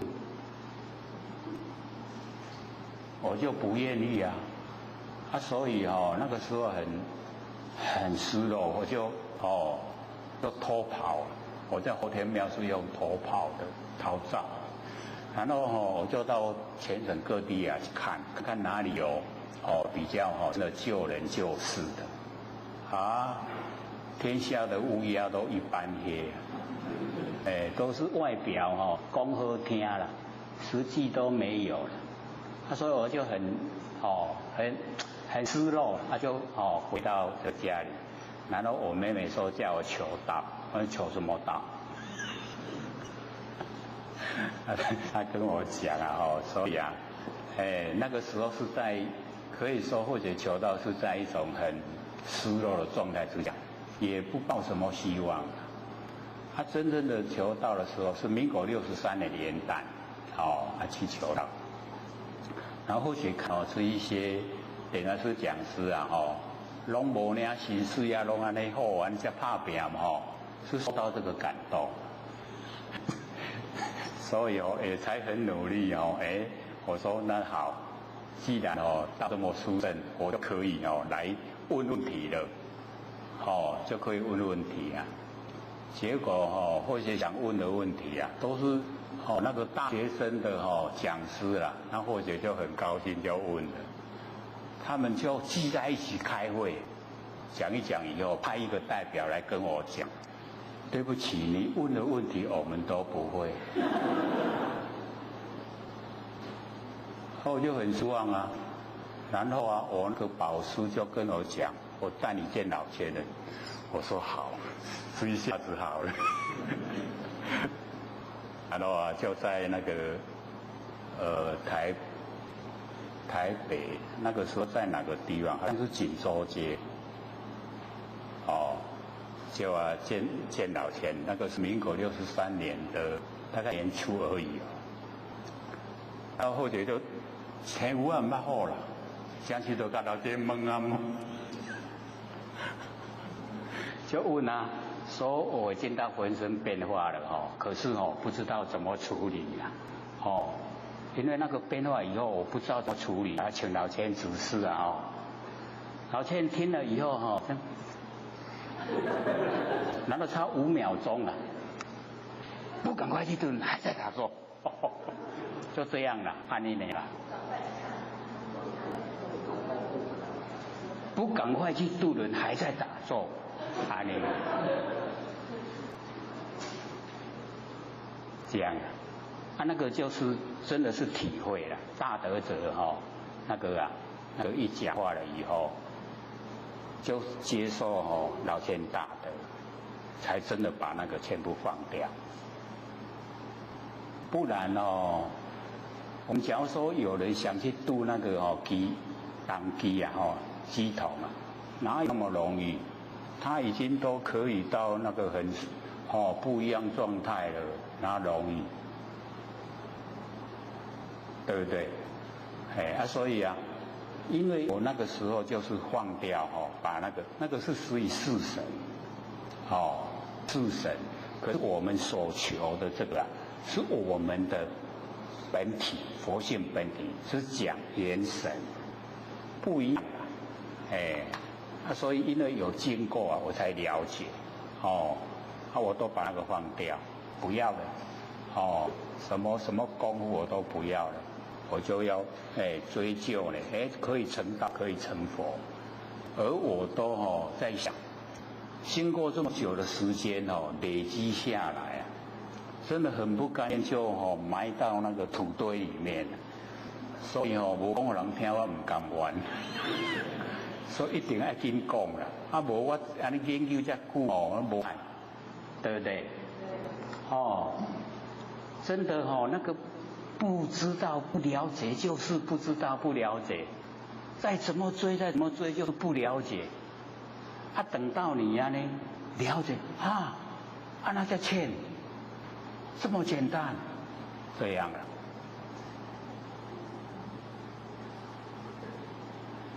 我们这个佛性的东西就是这样，你不了解就是不了解，听不懂。可是你一旦懂了，一窍通就窍窍通。就全部通了。各位也都是很难得啦。安尼一句都听无，安尼坐2点钟，这功夫真好嘞。可以啊。所以我们就是了解到，你看你能够这样熏习下来，是不是不一样？绝对不一样啊。你没有经过熏习。你就是新的来听的话，我在讲这个，你听懂吗？绝对不懂啊。啊，你要懂，你就是一段时间一直欣喜，欣喜。为什么老师叫我们一天呢？每天要听1个小时，就这样欣喜。啊，你欣喜到久了，原来我的佛性就是这样哦，你的理论出来啊，对不对？自己都出来了啊，这个都是我们自己的啊，或者只是把它点名而已，点一下而已，都是我们自己的。还有3分钟，还有人要问吗？好，请说。老师，我们那个万年放下的万年跟那个妄想的那个万年，要怎样去？因为那个万年放下的万是很多的凡尘事，那个妄真妄的妄，它是比较是实于不实在的这方面不实在。那个万年放下的万是不管它实在，不管它不实在，什么都在里面，差别在里面。还有1分钟。就这边有一些在问。好。言语道断，心行处灭是什么意思？那个言语道断就是不能用语言来讲，语言道要讲的那个方面已经没有了，不能了，不能有了，就是无法度讲，叫做言语道断。那心行处灭就是你心的念一个接一个，一个接一个，那个念都没有了，那个地方所在，你心行的地方所在都没了，这样了解吗？下课。各位点老师、各位讲师、各位坛子、各位天贤大家，佛学占到天师德，老天天大德，以及感谢各位天贤给佛学机会讲。我们讲这个耳根圆通刚好讲一半，对不对？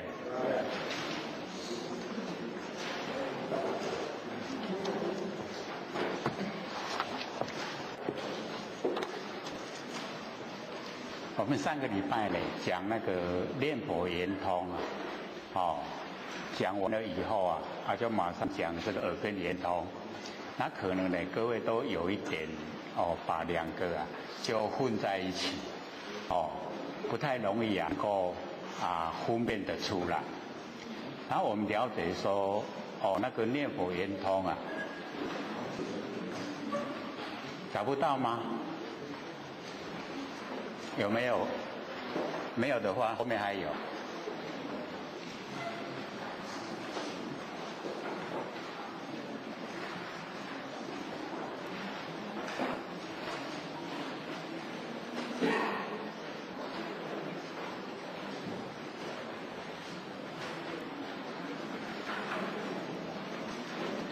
大势至那个法王子他修的那个念佛圆通就是要收摄我们6根收摄回来然后做功夫。可是耳根圆通它只有用耳根一门，一不一样？不一样可是我们了解到这个归元无2路就是你到达目的地的一样，可是中间那个修持的过程不同不一样。那我们看看自己的那个意向，喜欢的哪一个法门我们就可以从那个法门深入，一门深入。那因为我们那个念佛圆通里面很类似就是万年放下一念不生。各位有没有体会？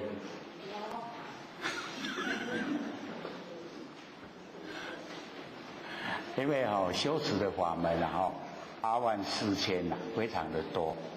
那我们就是要找自己最适合的，然后修得会很快那一般以往的这个修道者都都推崇耳根圆通，就是从耳根来修的话，会很快。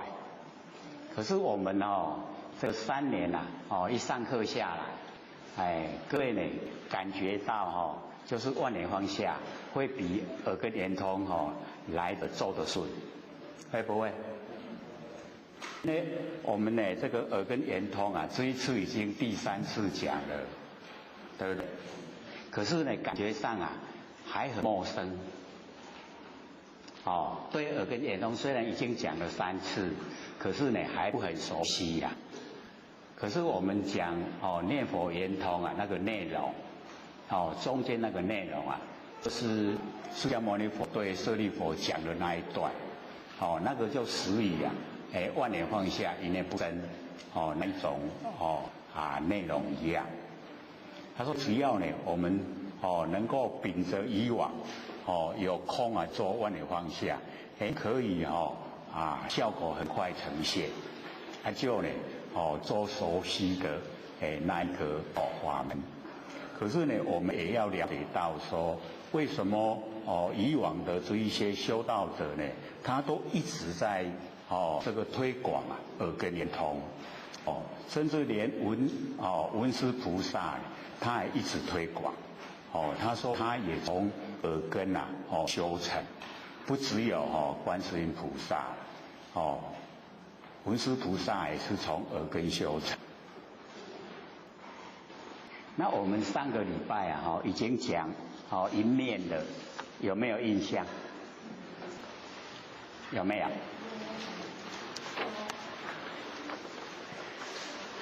没有没关系的，我们下个礼拜再重新讲。这个礼拜讲完了以后我们下个礼拜假如说不懂的话，我们就不讲了；不懂我们再重新讲，好不好？好。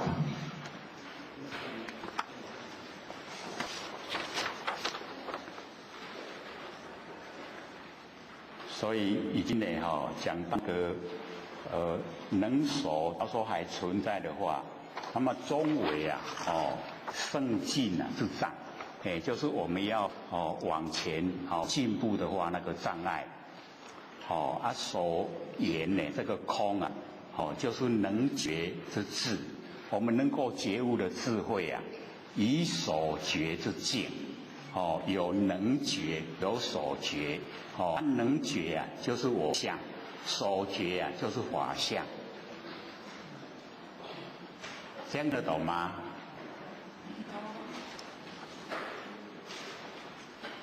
那能觉之智以所觉之境，二气空寂，这两个能觉跟所觉这两个全部呢都是空寂，明无互对待，就是已经泯灭了，没有了，已经没有对待，没有能觉，没有所觉，已经没有，那么觉自分乃实于般若，那假如说我们很吝惜这个智慧不肯放舍，即是呢微细的法执，好像我们讲说百尺竿头更进一步，那百尺竿头就是我们能够依赖那个最后的那个关键点，一放了以后我们就会这个浑身呢都不存在，已经浑身碎骨了，所以我们都不敢放。可是呢百尺竿头呢要更进一步我们有讲过吗？更进一步会怎么样？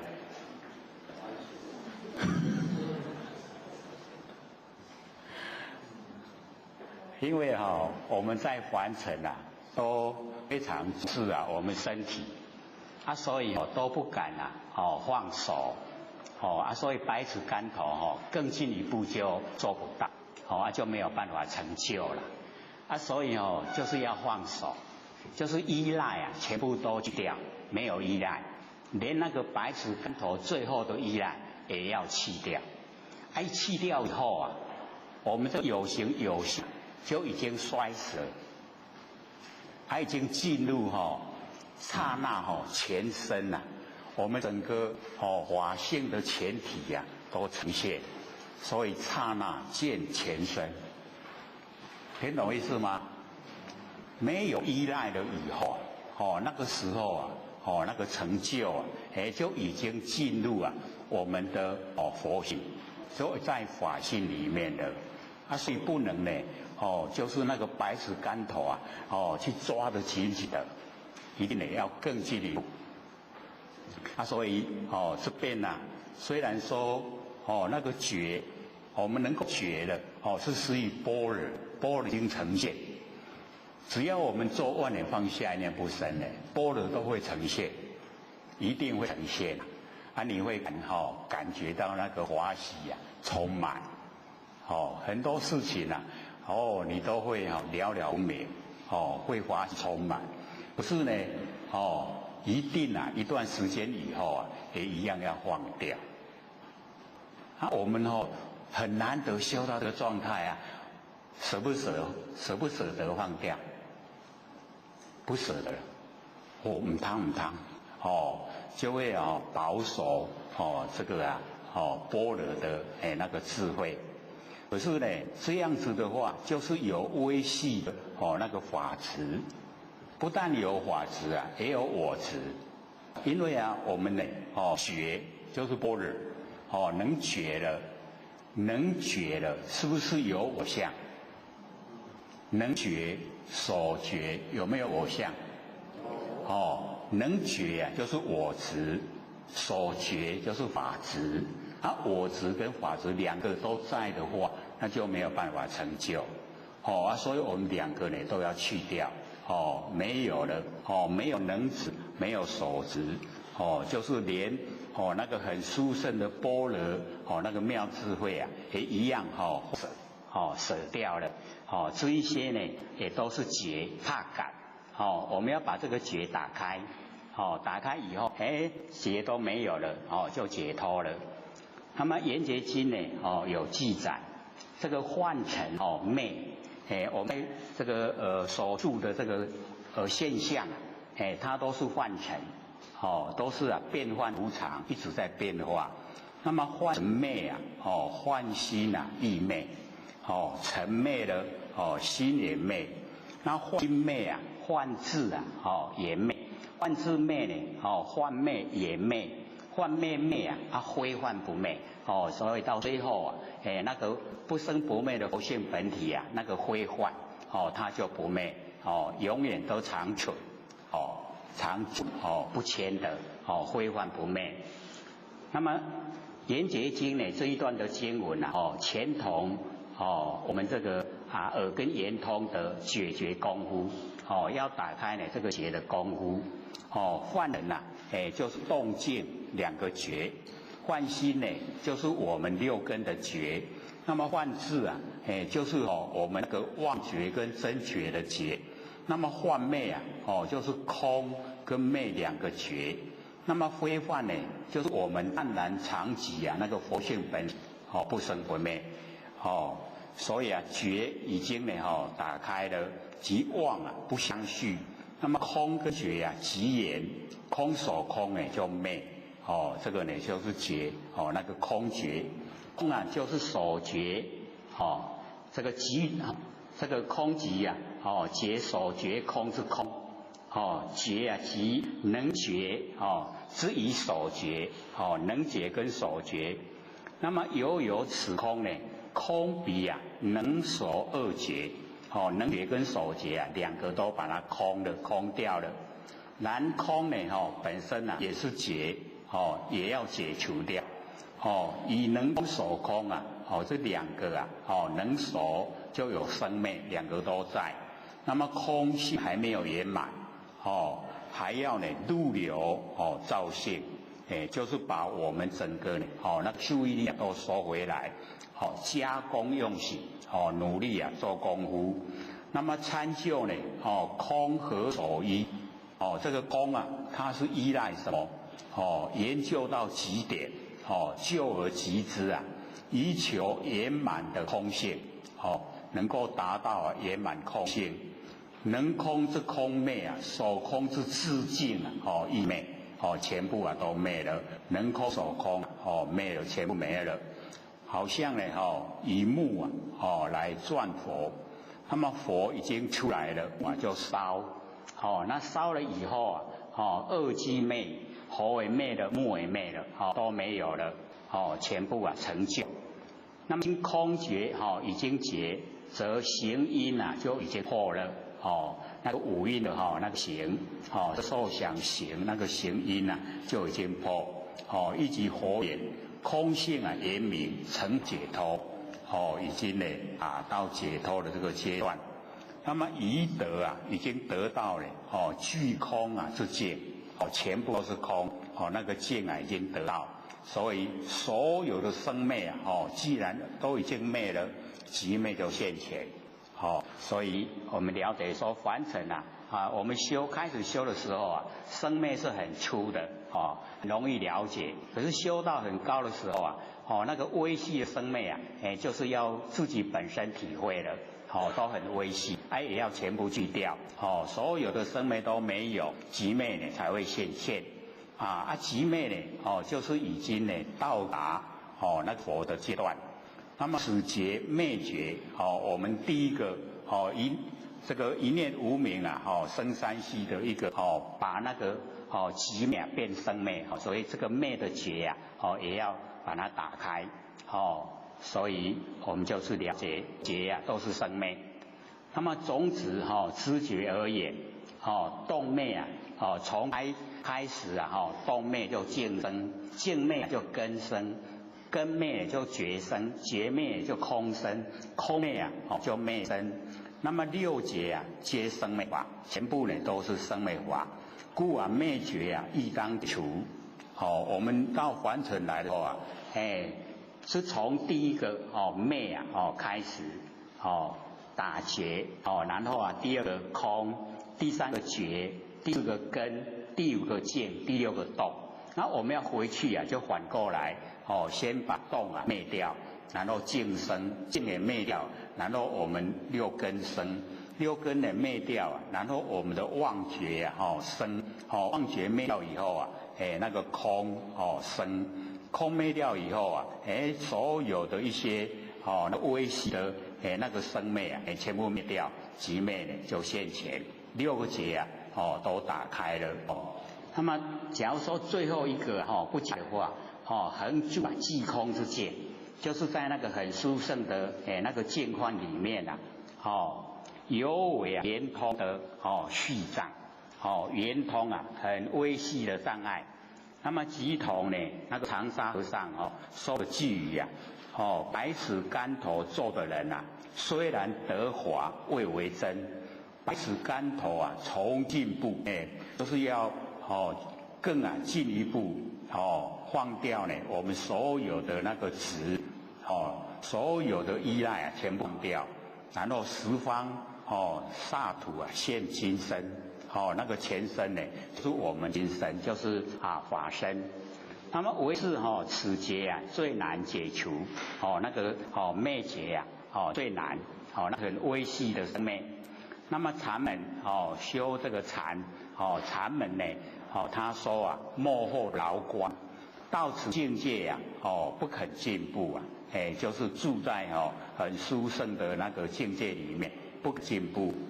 那么又位置贴落的那个布衫很难脱了那么此劫解开了，则可亲见本来面目，就是我们可以亲自见到自己的本来面目。那么从开始那个观世音菩萨说入流入流呢就是守以真常，然后往守就弃之生灭所以入流往守，然后进闻就是根尘世心应念消落觉所觉空，以空所空灭即想象为尘，事情为垢二俱远离所以我们之前都一直呢在讲说我们这个从无始以来都是追求这个生灭所以没有办法这个进入修道的轨道，所以呢到这个地方啊祥跟相为次跟情为垢，这两个一远离啊，极昧啊就会现前，就是华严清明，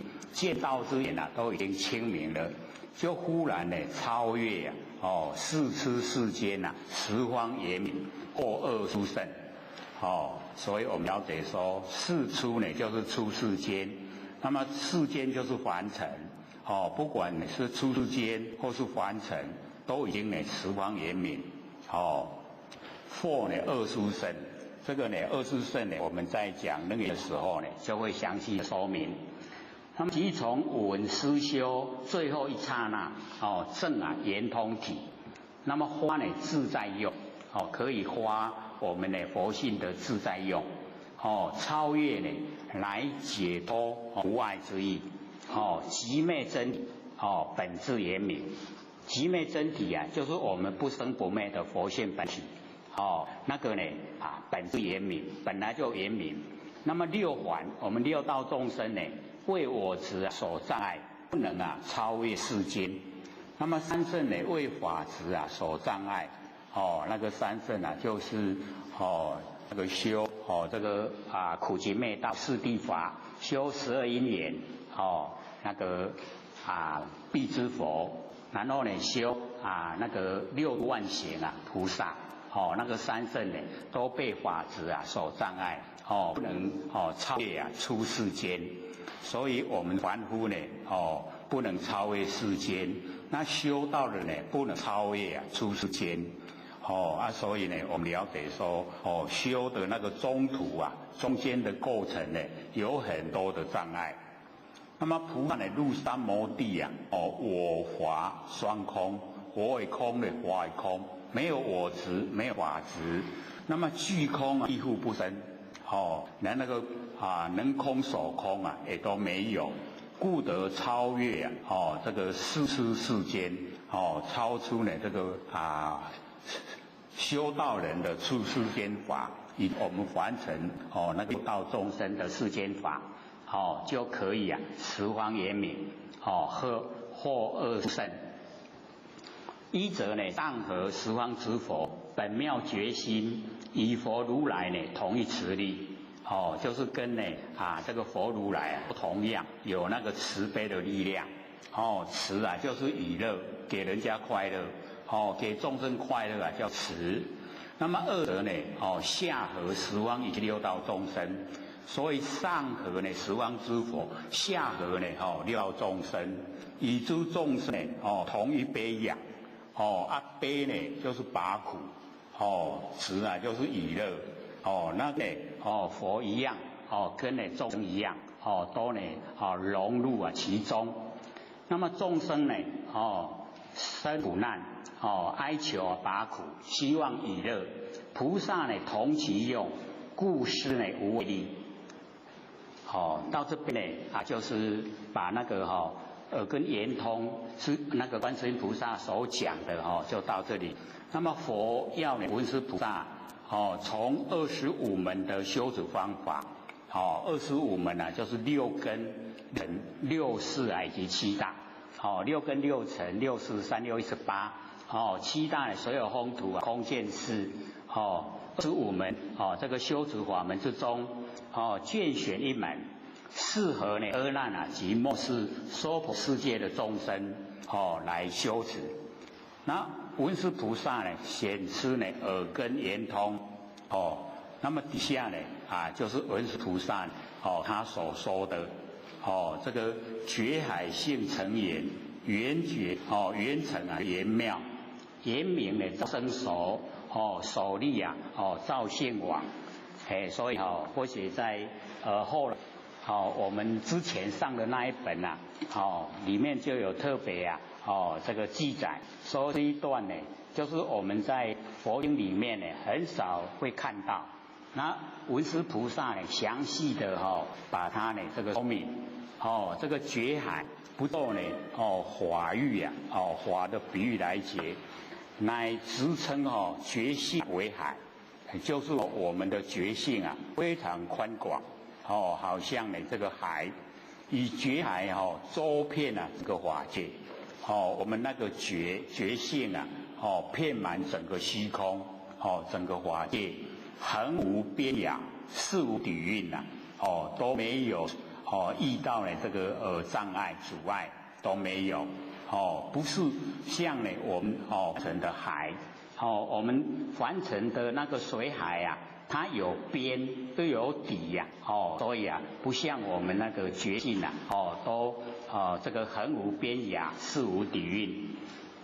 他们性呢即指这个体大，那么等缘成它指相形象大，那圆妙圆明用大所以体大然后相大，然后用大，有体有相有用成缘为呢觉海诚暂不动，严含万有我们那个佛性是这个成缘这个诚暂呢不动，严含有所有的山河大地万象万事都在我们呢不生不灭的佛性当中是实不变之体，如如不动，亦即如来常性这个如来常，如来含藏所有山河大地万象万事即本有真心，我们呢本来就有的真心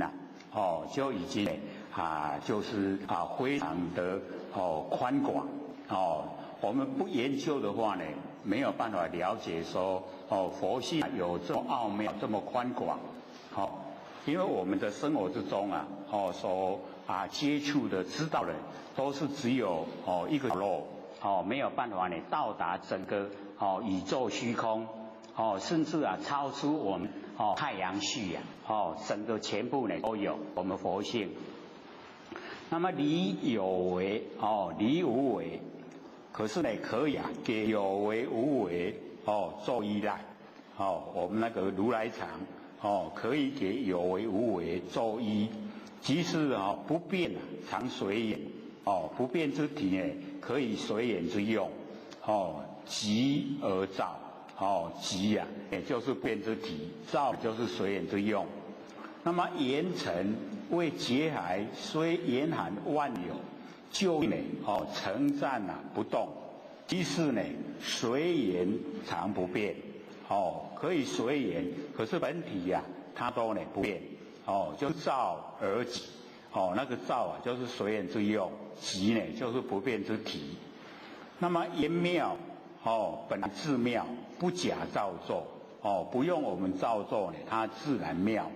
那么严明本自明，不假功用不用我们呢再加名上去，不用，它本来就很光明既然曰严妙严明，则一念不生华尔记主我们一念不生，这个华尔就是它本来的华我们不生不灭佛性本体的法就已经就记住全部都包含，完成的所有一切全部包含在我们佛性当体之中。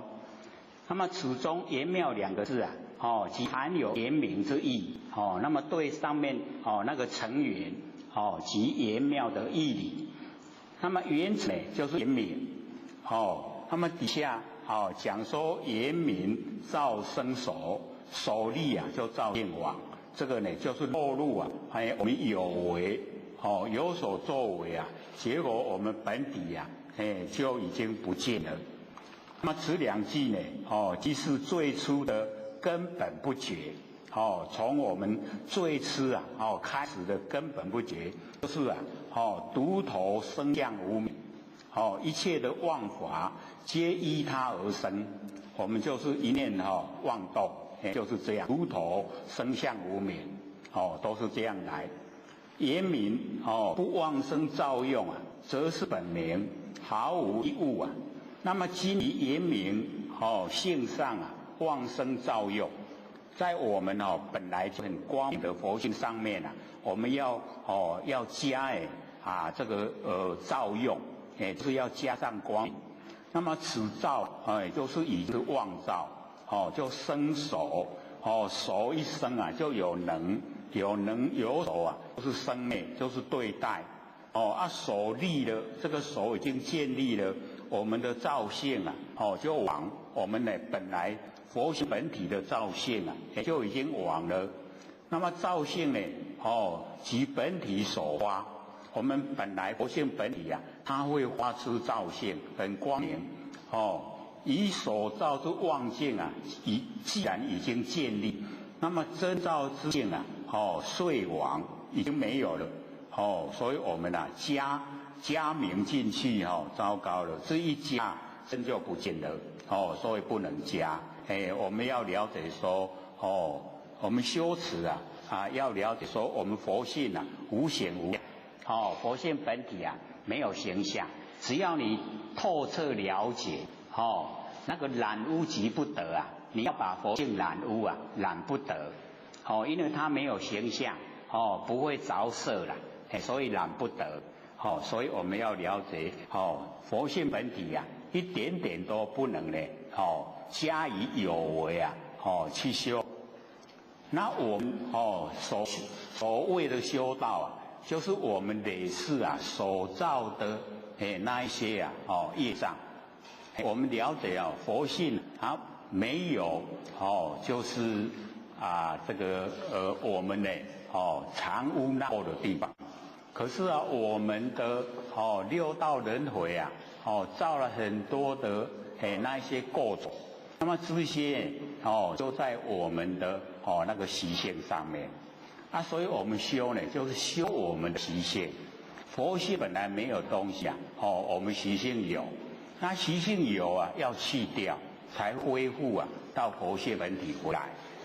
所以啊，这个所造的妄境啊，已经建立啊，真造的佛性啊就亡了，消失了，不见了，退了。即所谓的有相啊，当前有形有相呢，它当家做主了。那么无相啊，即隐，没有形象的佛性本体呀，它就隐了，退隐。如迷云起呀，一障蔽以慧日。迷云，我们众生迷昧了，就好像取淫了。障呢，蒙蔽啊，我们智慧的太阳，就没有智慧了。障蔽啊，慧日，将本有的如来藏转成无名的那个常识，就是我们我们在用的那个八识，那个都叫常识。那么迷妄啊，有虚空。因为我们迷了，忘了，才有虚空。那有虚空呢，就建立世界。那想成啊，成国土。这个想成国土啊，这个就已经有三河大地。然后知觉啊，乃众生。有三河大地以后啊，就有众生。所以啊，这个就是从真呢取妄。从我们呢不是不灭的佛性本体，然后起妄，才有整个三河大地世界。妄成世界了，有世界啊，就有众生，有众生呢就造了业啊，有业果。那三种呢，就相续，世界、众生、业果，这样绵绵不绝，三种相续之相。那么空生呢，大觉中，这个虚空啊。它是产生呢，在我们大觉性之中，大觉性之中呢，产生呢那个虚空，虚空才产生我们整个地球整个现象，所以这个都虚幻，整个相都虚幻不实在，好像呢这个海，一欧花，欧呢就是海浪引起来的泡泡，就是呢海水啊一欧花，有漏啊为成果，有漏呢就是有烦恼，为成果一粒为成一个国度一个国家，就是非常多的国家。那么皆依空啊所生，都是按照呢这个空呢它所产生。那欧昧啊空本无啊，那个海浪引起来的泡泡叫欧，那欧昧的空本无啊，没有空，没有虚空，所以没有虚空就没有三河大地，没有这一些现象，况复知三有，三有就是三界啦，欲界、色界、无色界啊，叫三有。那么虚空呢，生于大觉的心中，仅如海之一窝发现而已。以觉心呐，喻之如海。那么虚空呢，比喻啊，好像那个涡，海浪引起来的泡泡。涡灭空本无，那个涡灭的话，虚空本来就没有。那虚空没有，就没有山河大地，没有山河大地就没有众生，没有众生呢，就没有业果。所以啊，全部都没有。那我们呢，都在妄中呢，然后加妄。所以虚空呢，本无所有。况乎空中呢，知三有世间，就是三界这个世间。然后归元呢，性啊无二，方便啊有多门，圣性呢无不通，正逆啊，皆方便。可是我们呢，痴心呐，入三昧，三昧就是正定。我们痴心呢，要去三昧啊，那个持速啊不同轮，这个很慢持，很速快，不同，那个累。用对的方法，只要修一天呢，可以啊胜过很多劫，那个一个劫刹就很久，修对了一天啊，可以当很多久的那个劫刹。那么用不对方法，虽然修了非常久，不只有一生，已经修了百千生了，不及啊一天，所以我们了解说，用对方法修得很快，不对方法你修了很久，还不如一天。所以文殊菩萨说：“我今啊白世尊，佛出啊娑婆界，那么此方呢真教体呀，清净呢在问。”就是释迦牟尼佛出现呢在娑婆世界，那么娑婆世界的真教体，就是能够度化众生，教导众生成佛，那个真教体呀，就是清净啊在因闻，就是从我们因身啊，来进入我们用闻性来闻因身，那么欲取三摩体，就是要正定，三摩体啊就是正定。实以闻中入，就是呢从闻之中呢进入，离苦啊得解脱。我们呢这样做的话，就可以离苦，可以得到解脱。所以啊，很称赞呢良哉观世音，观世音的耳根圆通啊，对众生帮助很大。那么以恒沙劫中呢入微尘佛国，就是恒沙劫非常久的时间呢，都呢不放弃啊娑婆世界的众生，所以入微尘的佛国，立微尘一个国度，就是进入非常多的那个国度，得大自在力啊，无畏施众生，已经得到呢不生不灭佛性本体发挥出来的大自在力，然后无畏无所谓的来度众生，施与众生。那么妙音，就是说法都不会阻拦。观世音寻声救苦，幻音晕胜呢无着，就是呢不着一相。海潮音就是夜不失时，就时间都刚好。那么救世须安宁，救世都可以得到安宁。出世呢获常住，可以离这个苦海。得到常住不迁，不生不灭佛性本体。那么文殊菩萨讲：我今呢起如来，如观世音所说，如观音说，譬如人静居，就好像呢人静居，十方呢聚集，东西南北，东南西南，东北西北上下十方，同时呢在击鼓。那个十次四个地方击鼓这个十次的声音同时一时闻，同时能够呢这个听到。那么此则圆圆真实，能够圆那么目非观障外，我们的眼睛有障碍呢外面就看不到了。那么口鼻亦复然，我们的嘴巴鼻子也是一样，一点障碍就不通了。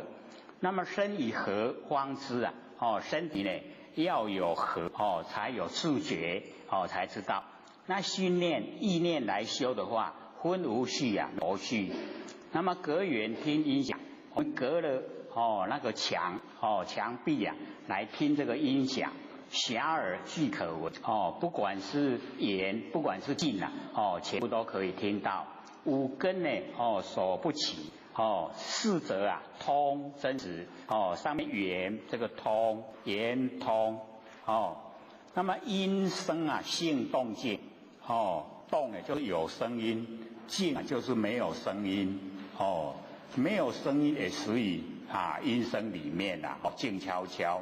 那么闻中呢唯有无啊我们呢这个闻听到啊有声音的时候就有，没有声音就无其实闻性啊一样都听到静悄悄啦。可是我们的习惯用法没有声音说无啊无啊无声无听呀那么无声好无闻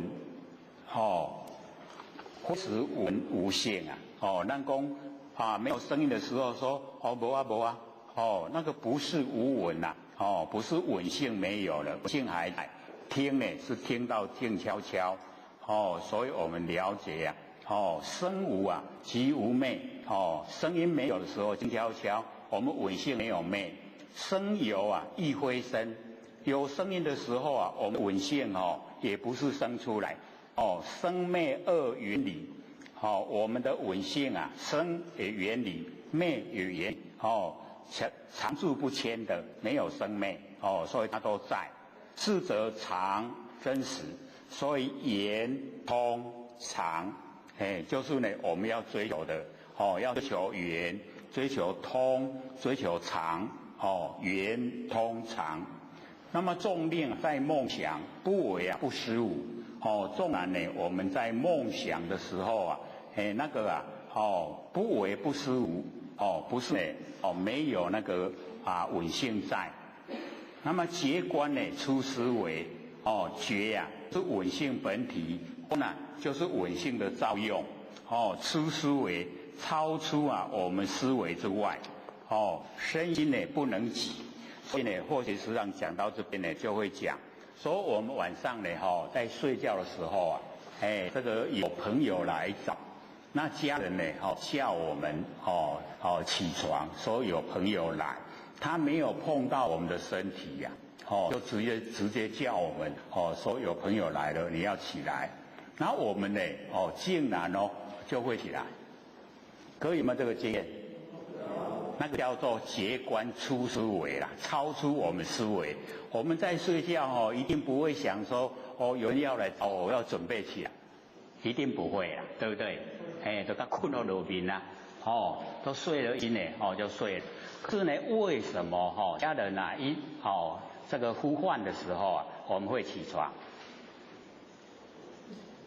所以我们之前有讲那个如是我闻，有没有？脱根脱尘，离身离境，有没有？有啊。无太讲遮济人，无一个要甲我引的。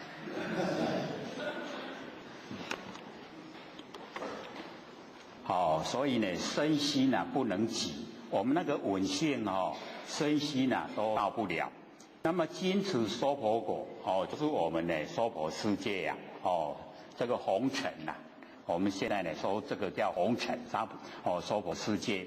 生论得鲜明就是从生论可以发扬，可以整个都让众生都明了众生呢迷本文我们众生呢迷昧了我们本性中的本性已经循声故流转，我们循着声音不会呢循着我们的不生不灭佛性循声音，因为循声音所以才流转六道。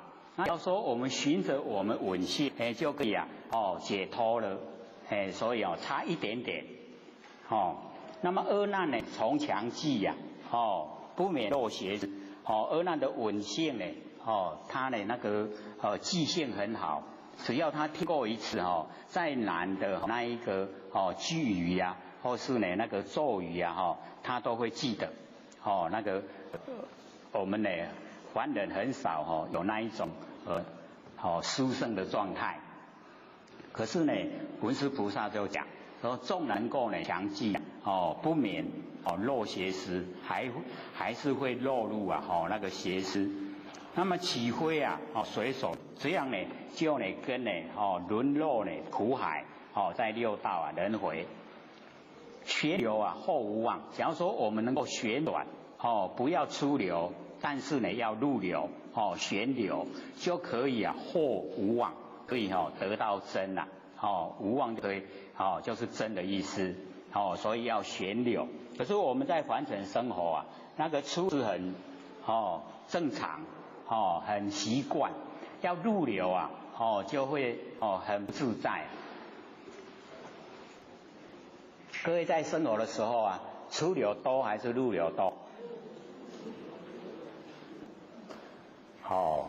不但这个入流没有了对不对？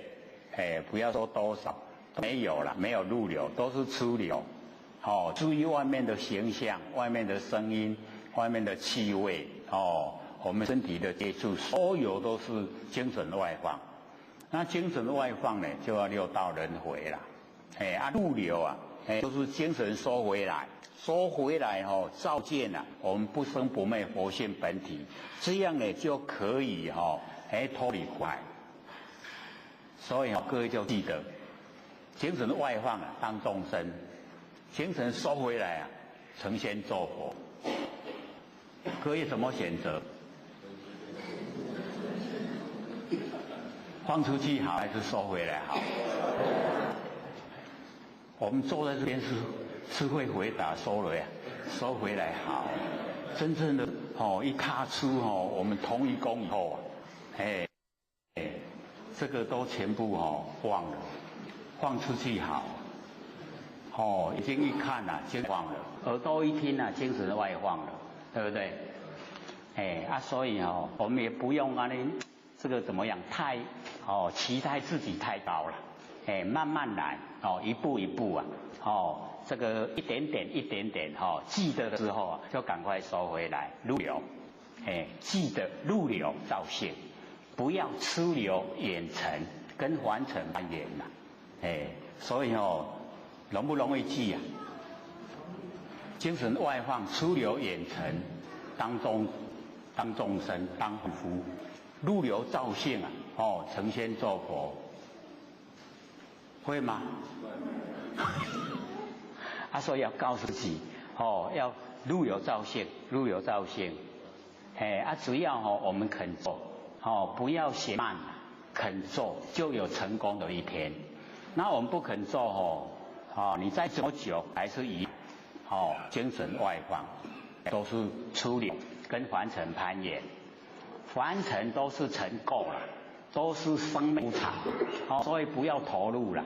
你越投入等到一口气不来，一定越后悔那我们修道纵然还没有成佛也没关系性分之中佛音都在都有了，所以不用怕说我没成佛不要紧只要你种佛因就一定会成就。了解意思吗？所以我们可以旋流就后无望。那么阿难汝谛听，文殊菩萨跟阿难讲，我成佛威仪就是成那个释迦牟尼佛那个威力，先说呢金刚王那个金刚王就是我们的本性如幻不思议不可思议非常的殊胜。那么佛母真三昧那个会生出佛的佛母真三昧就是真正的正定。那么汝闻为人佛一切密闻就是阿难他都听所有的佛，很多的佛为成佛，一切的秘密修持法门，欲漏不先持我们的我们欲望很多漏烦恼很多一定要先除掉。各位有没有烦恼从哪里来烦恼从哪里来？我们的烦恼啊从佛性来，所以啊烦恼即是菩提，因为从佛性来啊，我们既然能够生出烦恼，可不可生出菩提？对了，所以啊这个烦恼即是菩提，不要以后呢记得烦恼的时候我怎么生烦恼来烦恼？够笨的要聪明一点，要生出菩提，这样会不会？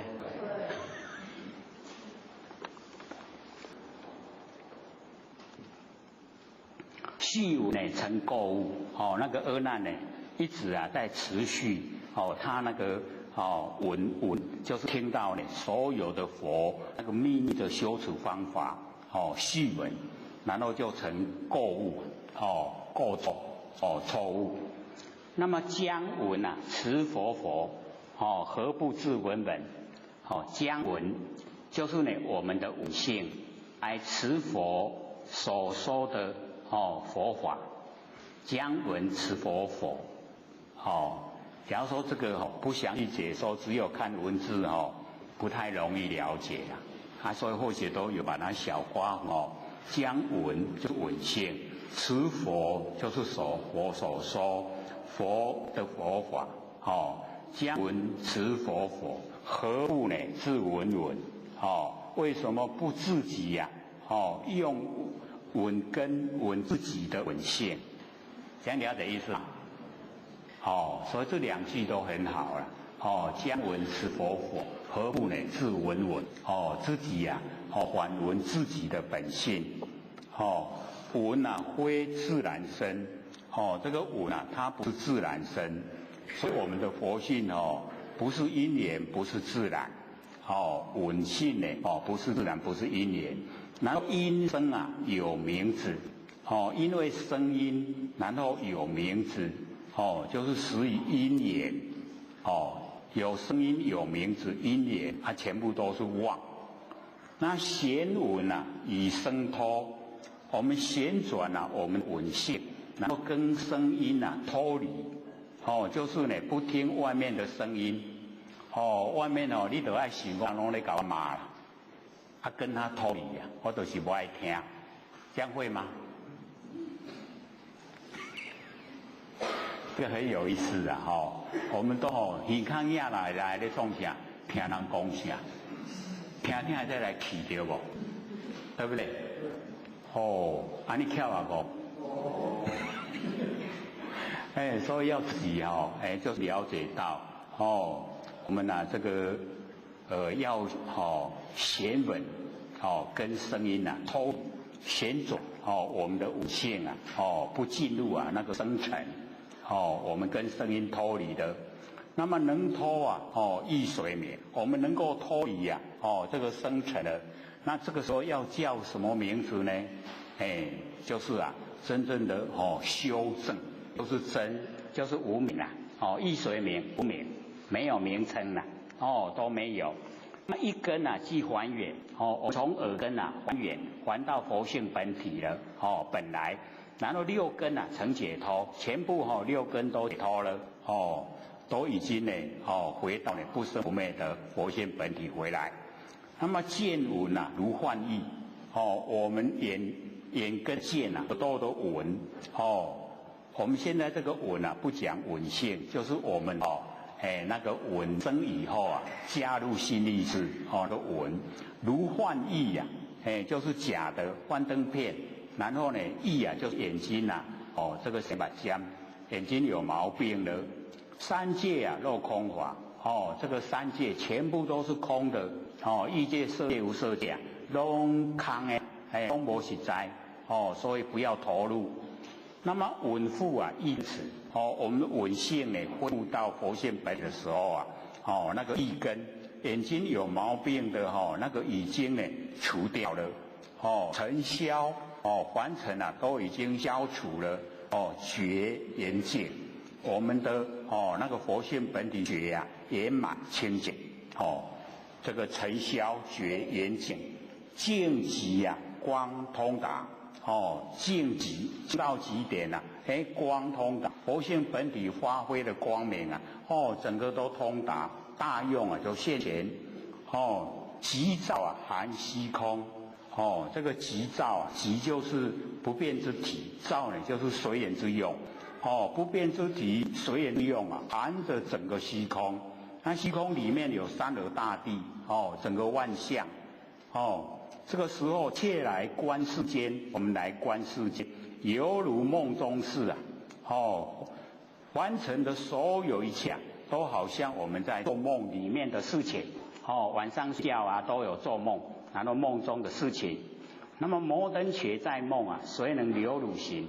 这个时候啊，因为阿难被摩登伽啊用那个咒语啊把它摄受到他的那个房间的所以啊这时候啊，我们到这个程度以后啊，那个摩登伽啊在梦中已经不是实现有能力的底下梦来对出现呢现实里面没有。那么谁能留形？你的形态呢？谁能够留得住你呀？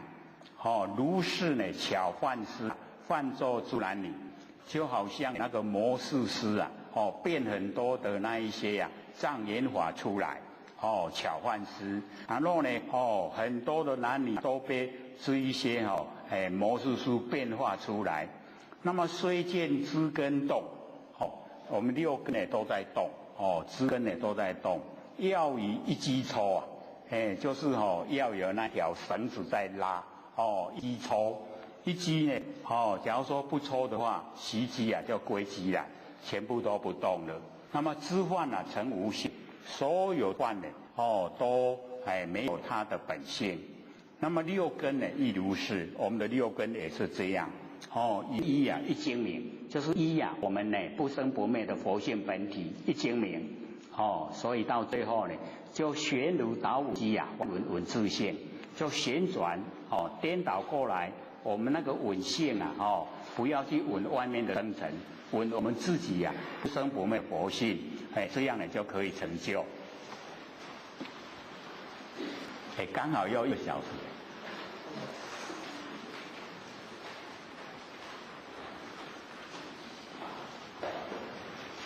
懂了没？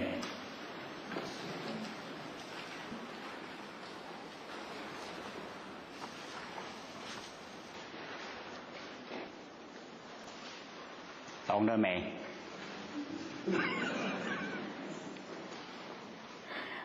下个礼拜还要不要再讲？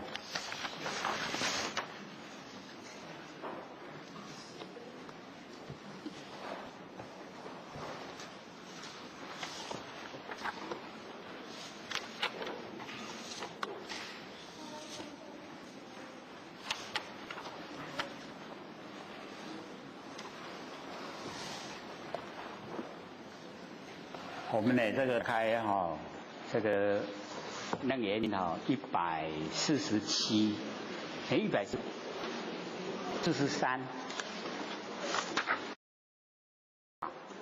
现在已经呢我们呢把那个耳根圆通都讲了，所以我们从那个143页的一则上合十方之佛本妙觉心与佛如来同一慈力，二则下合十方一切六道众生与诸众生呢同一悲仰。我们呢从这个地方开始衔接，找到了没？找到了25种这个修行方法那么是一个耳根圆通是最后缘最后讲的。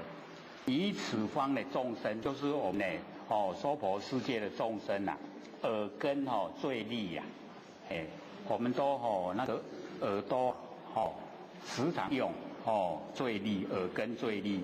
且佛前的佛以密室耳根为圆通的本根。那么阿难呢又偏于多闻不勤定力，就是不努力的去实行那个定力故令旧入还家。你既然都很喜欢用耳朵来闻的话，那就教你一个用耳朵修持的方法依耳根本觉，那个稳性的离体，其始节观照自用，不出流眼尘，但入流照性，观照能闻世间因生者是谁？以此能闻的闻性为所观境，能观之智是一，所观之境有殊，就是不一样。从闻思修三会进入三摩地正定，即从耳根闻性妙离，其始节妙智不闻所闻之生尘。外面所有的生尘我们不去注意，但能闻之无性，这个能闻，当听到的声人，闻，然后思，就是政治观察，能闻者是谁？不着空，不着有，不着两边，一味的反闻闻自性，然后修闻思修，修呢即如幻呢闻心闻修，念念闲缘自归，也就是本来，旋转回到本来，回归呢原真，归到我们不生不灭的佛性，回来，那花本明耀，发挥我们佛性本来很光明的，有100千个日夜我们的佛性光明有100千个日夜。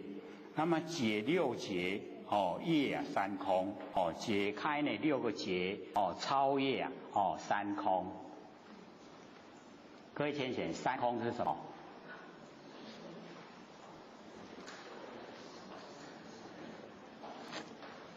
所以留一点给我们领悟那么破五阴超五浊，这个五阴就是五蕴，然后超过呢五浊，前品无分别智反闻之功，入三摩地，就是无分别的那个般若妙智慧，能够反闻进佛性本体。即昧现前，正圆通体发自在用，十方呢严明，正心佛众生暂无差别之力，心跟佛跟众生呢，都是一样，没有差别。故上合知佛所证本觉妙心，下合众生呢，一同本来妙觉真心。生佛众生跟佛虽然不一样，其体性体都是一致一样的，体虽同，用则异，因为佛证了以后它的用就可以大用无限。那我们众生呢，那个用就局限呢在很小的范里面。那么正则以佛同其用则广度有情；以众生呢同其用则施为利拔众生的苦。世尊由我供养观音如来，蒙彼如来呢受我如幻，闻心闻修，金刚三昧，以佛如来同持力故令我生成32应，入之国土世尊，若知菩萨入三摩地，尽修无漏，圣解现言，我现佛身而为说法，令其解脱。若知有学，极尽妙明，圣妙现缘，我以彼前呢现独觉身，那个独觉就是必知佛，而为说法，令其解脱。这个如幻就是比喻所以我们了解说加2个如幻我们就不会住相了，都是假的虽然都很真，我们做的现象中都是真，可是加2个如幻就知道它是假的变化无常的所以如幻。那么闻心闻修这个我们就是了解到，不可能说一下子都了了分明就是要长时间一直听长时间一直听叫做闻心闻修所以闻心闻修是法闻心本觉稳性啊，内熏熏其始节之志。那么稳修始节呢，还稳修习，入流造性之功。譬如啊，幻事从无啊而有，有即非有。那个有啊，很快又变化。那么修而得三昧，就是正定。名叫啊，金刚三昧。叫做金刚三昧。那么修集啊，入流造性。我们呢，就是把注意力啊收回来，照见啊自己不生不灭佛性本体。那么照破五阴，色受想行识啊，照破，解除啊六结，反穷呢流根，一直到呢我们的根源，自不生不灭那个佛性本体，彻华底源已经呢全部啊到达最上最高的那个源头了。无动啊，无坏，究竟坚固啊，就已经呢到究竟坚固。比喻啊如金刚。那么得此三昧啊，与佛相同，即首楞严啊大定。正此定啊，为得圆通，与佛同其体啊，同其用，故啊生成32应，入之国土啊，应机度化。就是度化众生。若应菩萨所求，则现佛身。菩萨呢，自在呢，菩提，希望成佛。位阶呢，有前，有实，有相似，有分正，这种差别。那么随所修的法门，因行已满，将入解脱，到所起的施胜之解，将现圆满。大事啊，即现佛身，为说顿入啊，佛圣之法，令得分正解脱，或究竟啊解脱。若有学出生呢，在无佛示现之事，那个有学他出生，没有佛示现在凡尘，那么观物啊变化，他那个观万象啊，变化，然后自己领悟啊，那个无生。一切啊都无生，就无昧，名为独觉。修正呢就是必之佛。那么成就就已经呢叫做必之佛。那么修的时候乐独善呢，就是乐独善己呀，就是不要跟人家呢这个凑热闹，都希望自己呀独自的去追求啊，那个完成的所有自然变化。求自然慧，自然而来的智慧，将现啊圆满之相。然后呢，观音大士啊，现独觉身啊，自其成就。若知有学，断呢12缘，就12因缘，缘断啊圣性，圣妙啊现缘。我于彼前啊，现远觉身而为说法，令其解脱。那么此禀佛12因缘之教，觉悟啊无生之理。生因缘有流转，有还灭，两个门，流转门跟还灭门。流转啊，就是一直绵延不绝啊，一直都是在六道轮回里面。然后还灭以后啊，就可以啊脱离啊这个苦海。那么流转门呢，为牵流不息呀，轮转生死。还灭门呐，为复原本性呐，灭之生死，即断呢12缘。圣性啊，就是呢无生的理性，无生啊就无昧，他已经呢到达了。那么超世间法，故啊称为圣。那么若知有学，得四谛空，四谛啊苦集灭道，修道啊入昧，所以我们了解那个道昧，苦集灭道，道昧。圣性啊现缘，我于彼前啊，见呢生闻身，而为说法，令其解脱。在呢见道位中啊，见后已经断，得啊四谛空，而入啊修道位。见道位啊，就是已经这个见后已经断。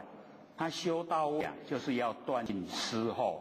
所以见思后啊都要断，然后呢全部断尽了以后，才进入无学位。所以有学啊，就有见到位啊跟修到位。那么到无学以后啊，就一直到佛啊，全部都是始于无学。那么断三界的时候81品啊，灭地无生之性啊，将现圆满大事啊，观音大士自起成就。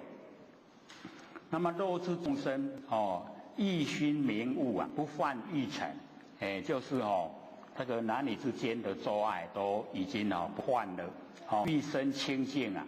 我于彼前现梵王身而为说法，令其解脱。那么在欲界的众生，对呢允欲一事啊，心以明悟，为遭苦之本，就允欲就是遭苦之本。那么欲啊由爱生，生呢因啊欲有，我们的身体啊就是因为欲啊有这个身体。那么身为众苦啊所集，所有的苦啊都集中在我们身上，无非允欲啊之所招致，就是允欲招来的，故啊持戒修身，不犯呢欲尘，不犯允欲，令呢此欲身而得清净。那么清净呢，乃是啊，生梵天之因呐，就是这个色界的第三天。那么肉之众生呢，欲为天主，统领之天。我以彼前呐，现第四身，那个第四啊，就是呢忉利天的那个中间。我们呢6亿天最低的就是4天王天，然后啊。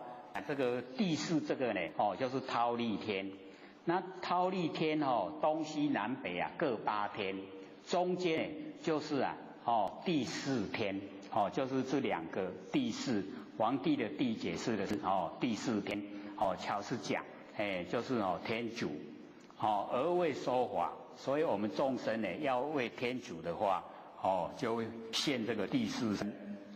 那么异界的第2天忉利天，在西密山顶，4天王天呢在西密山的山腰，那夜摩天呢就已经呢迂空而住啊，离开这个西密山顶了，底下空间，然后多帅天，热变化天跟他化自在天，那个是依空而住。那么东西南北啊各8天，第4天主啊集中1天，合成33天。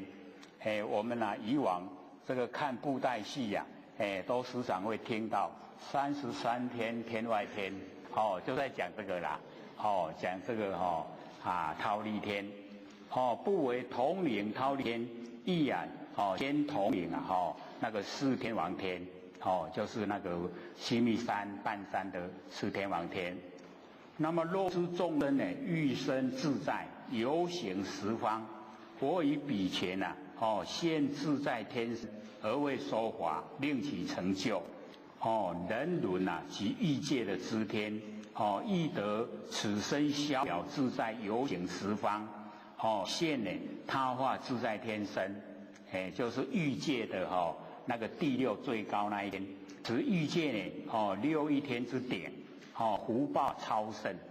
那么魔王那个波旬啊，他也是在这个他化自在天所管辖，所以我们了解我们呢只要是在凡尘呢，都是那个波旬无惊无孙呐，不修道的话都变成波旬的那个子民呐。我们要了解，我们在凡尘很容易进入那个魔界。现在不是很流行低头族吗？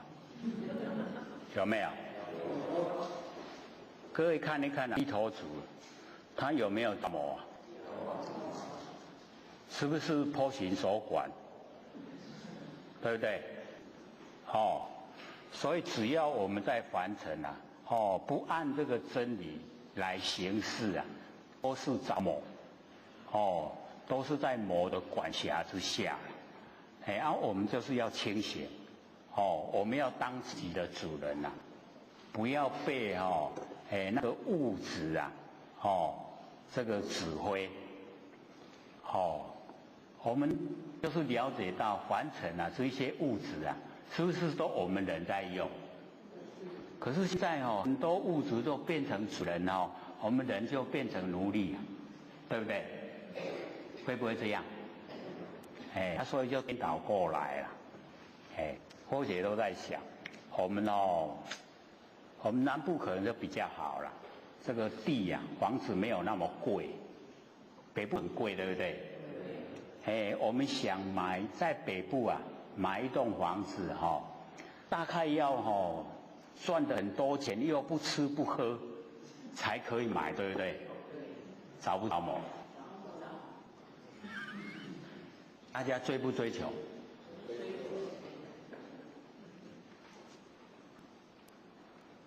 所以我们就是要有智慧来处理我们生活上的一些这个微细的事情。我们要当主人，不能呢被物质反过来支持我们做什么，支持我们做什么，那变成我们就是物质的奴隶了。所以我们不要丧失我们那个当主人的那一种前辈，这个很重要了。我们可以想，很多时候我们都没有当这个主人，佛性也都没有出来当家了。纵然我们人在当主人的时候，都是六根在当家，对不对？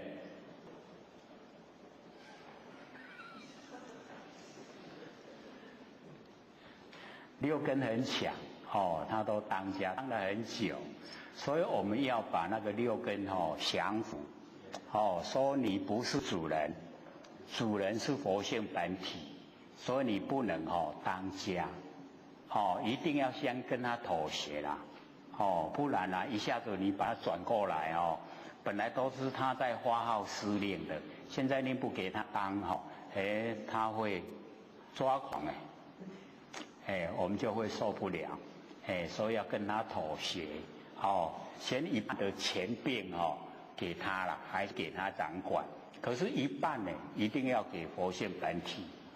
然后只要佛本体已经当家，已经得心应手的，那个六根他就会化，他就知道他的那个角色，我不能再当主人了，主人已经没有在睡觉，都清醒过来了。现在我们主人都在睡觉嘛，对不对？醒过来了没？都醒过来了都是佛性在当家的吗？很重要我们不是佛性当家的话，那都是六根习惯性他已经做得很习惯了，所以他都要当家。他只要佛性当家，我们就不会造业。我们不造业就不会受苦。我们受苦都是造业来。造了业就要受苦。受苦的时候我们一定是怨天尤人那会拢我咧接受苦，别人拢咧享受，有没有？拢无啦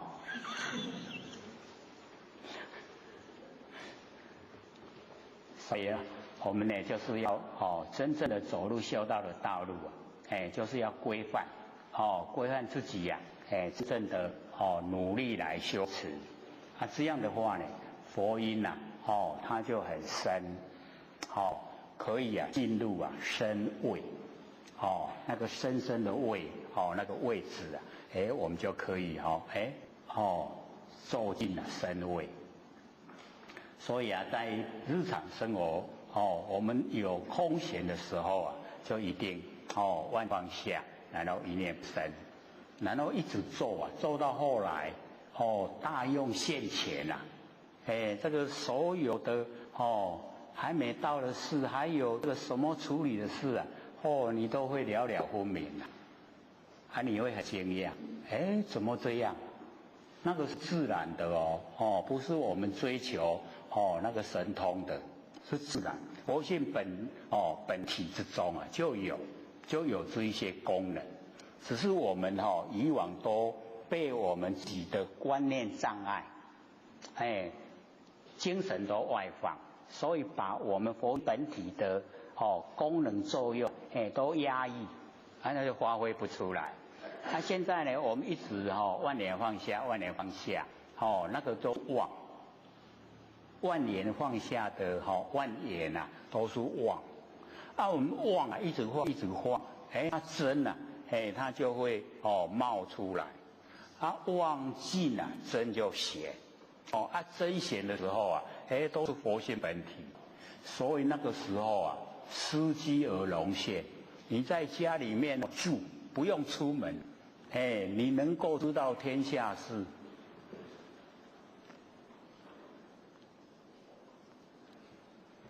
假如说有下雨落几点雨，知道落几点雨，不可想象很奥妙的。可是你要到达神通万物啊，就是一定要深位，不是浅位啦。你一定呢要做功夫啊，久了以后啊，那个妄都没有，真都出来了。真出来以后，又熟悉了，培养让它茁壮长大，就可以了。所以或者都想啊，那个时候我们不是可以移动四天下吗？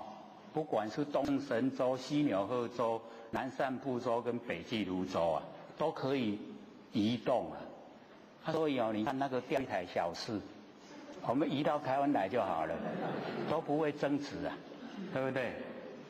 那到时候我们也不那个了，我们志气很高的那个都小事不关紧要。所以呢，我们了解说这个已经呢在讲那个大用的时候，所以要游行十方呢都能够像我们现在不是可以。这个有钱的话买机票，有100多个国家免签证可以游行十方的，可不可以啊？有钱的就可以去游那么肉之众生呢，欲生自在，飞行虚空。我一笔钱呢，现大自在天身，而为说法，令其成就。他化自在天游行十方。那么此大自在天飞行虚空，此游行十方为圣。有说呢，此天即摩西所罗天摩西所罗天就是波旬在住的啦，魔王住所以他化自在天管辖。摩西所罗天呢，所以他化自在天管辖。所以我们本来我们本来在凡尘都可以飞啦。因为我们贪那个地上生长的东西我们很贪去吃啦，那吃了以后好吃就会越吃越多，结果身重飞不起来。所以佛跟我们讲说，只要我们不吃地生长的东西我们就可以飞。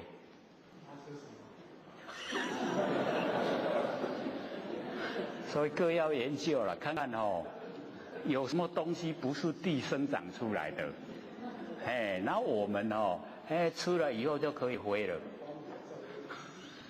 不过或者在想，能飞又怎么样？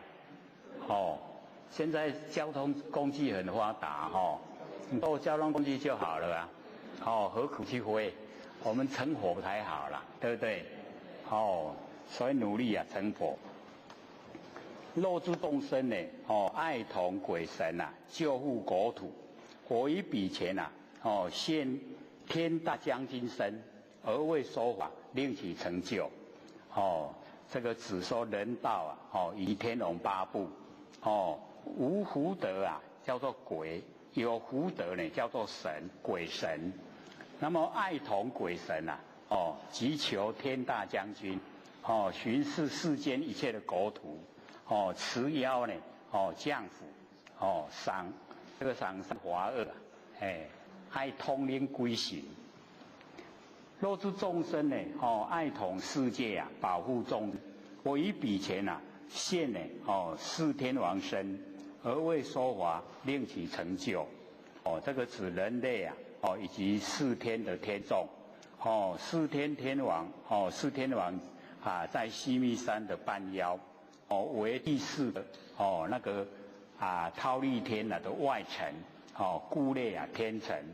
那么东方呢，持果天王；南方呢，增长天王；西方呢，广目天王；北方呢，多闻天王。所以我们假如说想统理这个世界啊，统理一个国度啊，很小，对不对？统理世界才大，我们就可以这个求那个观世音菩萨，讲咱要爱统理世界啊，免投票。自然就可以统领世界。若知众生呢，爱天宫，驱使鬼神呐，我以彼前，现四天王，我太子身，而为说法，令其成就。那么有志呢，爱生呢，四天王宫呢为太子，能驱遣呐，那个使令啊一切啊鬼神。那么鬼呢即八部。神呢，就是四王各八大将军之属。若有鬼神呢作祟啊，扰乱人间，四王太子啊，而能制止；设有为治啊，则遣大力鬼神，或呢，天大将军而降伏之啊，保护众生。那么若知众生乐为人王，我以彼前啊，现呢人王身，而为说法。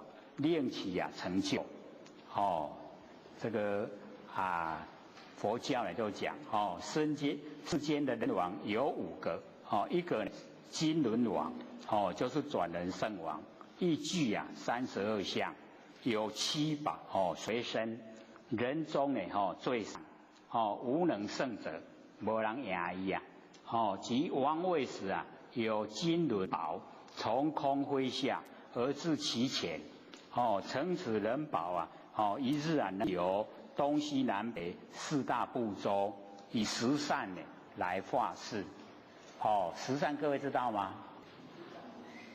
身口意啊，身呢不杀不盗不淫，口啊不恶口不两舌不取语不妄言，然后呢意啊不贪不嗔不痴，就10善。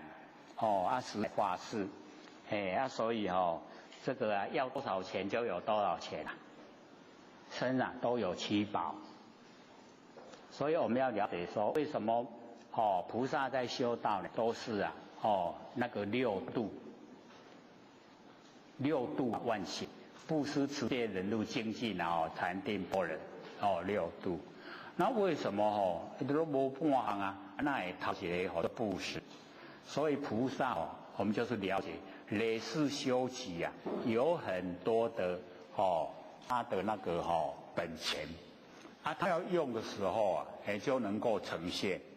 可是他不是自己用啊，是要给众生用给众生用的时候啊，就是布施，让众生呢先改变生活生活能够改善了他就乐于修道所以把布施摆在第一位。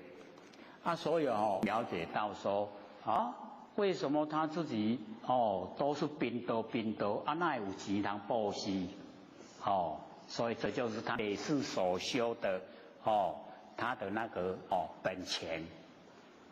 所以我们没有那个累积的本钱就不可能看到了那个活菩萨他们都有。为什么？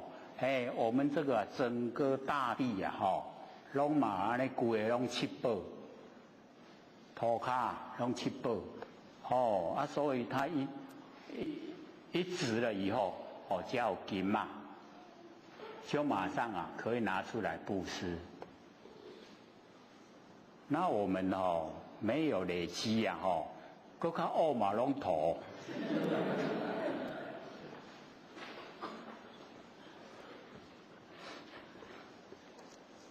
所以那个阿难啊有一次啊那个释迦牟尼佛讲经说法的地方下雨太久了又是天灾很多人都已经支撑不住了，没有吃就不行了除非说能够入定那个修得高啊，你入定以后就不用吃。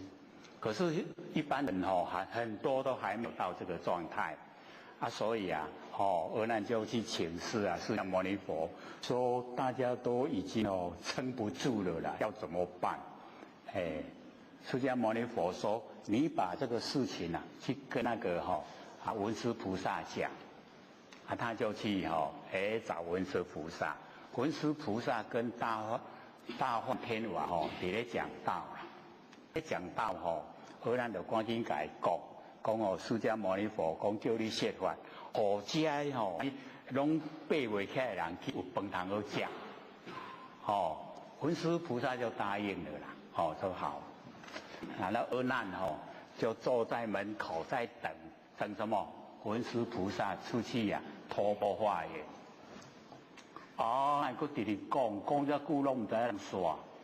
毋着较紧的，出去本大家拢爬袂起来然后太久了，他又跑去跟释迦牟尼佛讲，说文殊菩萨还在讲经说法，没有出去托钵了。释迦牟尼佛跟他讲，说已经托钵回来了，你去那个食堂食饭迄个所在饭餐厅你去看。已经在那里了啦。阿难就真的吗？他在讲经说法又没有出去他就看有啦一碗，然后又跑回去跟释迦牟尼佛讲，才一碗呢这么多人那一碗要怎么分一碗要怎么分？然后释迦牟尼佛跟他讲说，你就打剑锤集合大家吃啦，你不要看那一碗你纵然我们娑婆世界的众生全部来吃还吃不完。阿难说有这样吗？所以那就是文殊菩萨他累世所修的那个福就是在这里。所以你一个去吃缀来伊碗佫滴滴啦，你佫一个去缀伊碗佫滴滴啦。你一百个底系咪人讲滴滴？然后那个波形伊的化变化4000个伊会遐无惊无孙来底4000个就底来食。伊碗佫滴滴啦，奇不奇怪？迄4000个食到拢迄个爬袂起来，已经伤饱爬袂起来。普贤去甲文殊讲无你迄是用毒是无？无咱互因食拢爬袂起来。伊讲咱的心地假如说有负面的，那就会有毒啦。你的心地拢光明那绝对不会有毒啦。因那食爬袂起来，就是因贪心啦，食伤济啦。本来爱食一碗对无？已经食到4、5碗，食到伤饱，当然嘛爬袂起来。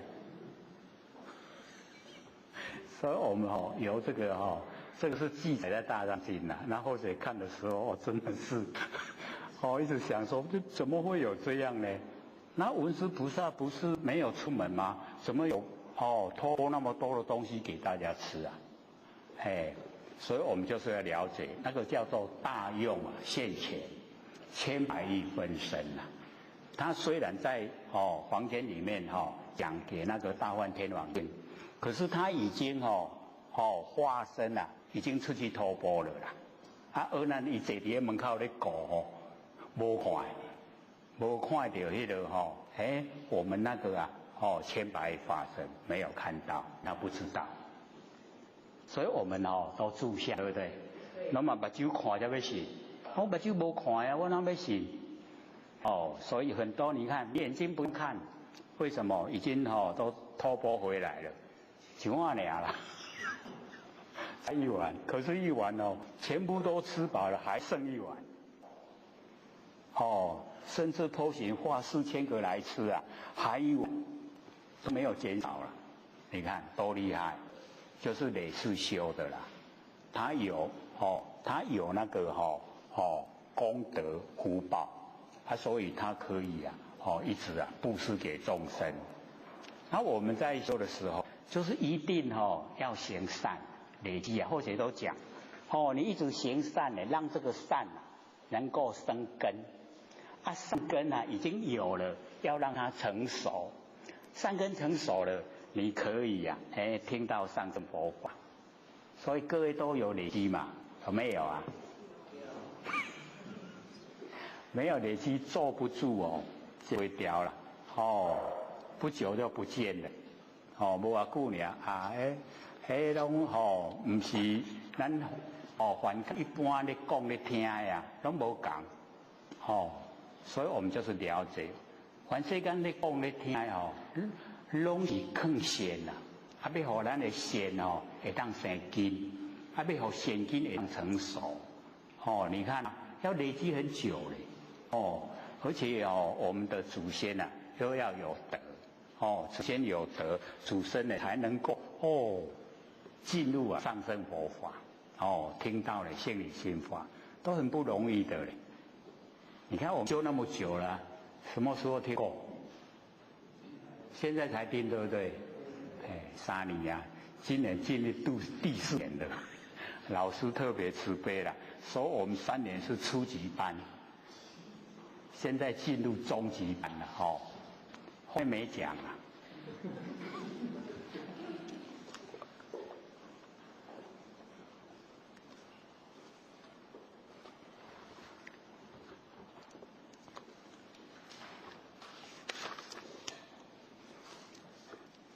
那么讲到第二云轮王乘之一路能游东西南3洲第3个呢铜轮王能游东南2洲第4个铁轮王游南洲一洲南瞻部洲如阿育王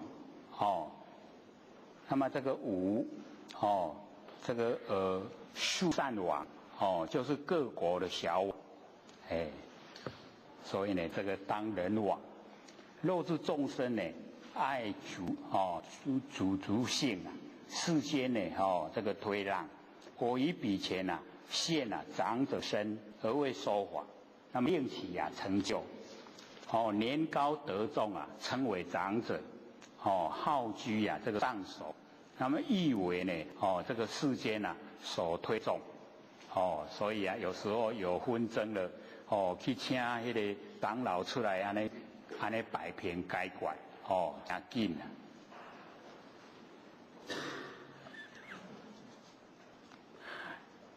现在还20分钟，留给各位提问，好不好？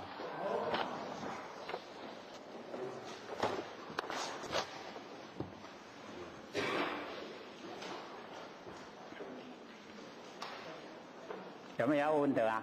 好，请说。所以我就想问我们说西方极乐世界跟无始劫到底是有没有一样？还有去西方极乐世界的，还会不会6道轮回？好，请说。我们要了解到这个我们到无极是一个点点，然后你看西方极乐世界。然后东方琉璃世界，南方宝城世界，然后北方建成世界，都是它都是一个暂时让你去依赖的地方。你毕竟修了以后因为我们这个言会它有人昧，然后呢天地混沌，那么这个时候你有修呢，就到你修的地方啊，去那边寄居啦，驾流啊，驾流在遐，就是你到西方极乐世界，你到东方琉璃世界，去那边居住，然后等到呢，我们下一个缘会开天辟地啊，不是还有人降世吗？你再来，是这样的啦。然后我们到无极是回到原来。回到本来的地方，不用去西南北了，那不用，所以我们要了解说，不一样的啦，说你念佛就可以到西方极乐世界，那个是鼓励我们凡人努力行善，暂时到那边能够这个享乐，是暂时的啦。还有吗？还有没有在问的啊？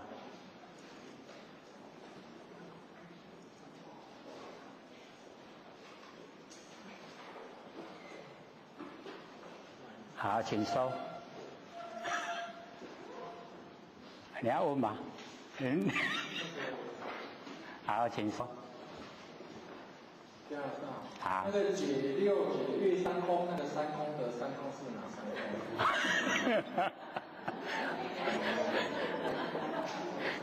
空？刚刚后学不是有讲过嘛？就是要给各位用一点心去领悟啦。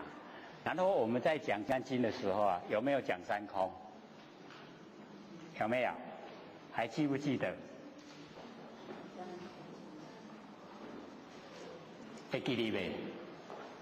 哇，听都有听，拢无记得啊，拢没记得啦都忘了。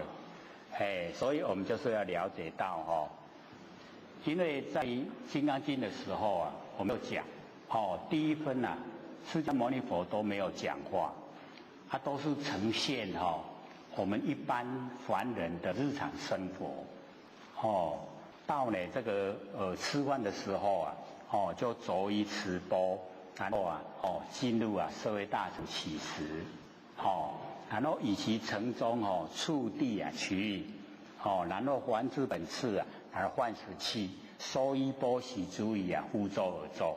有没有讲话？没有，都没有讲话了。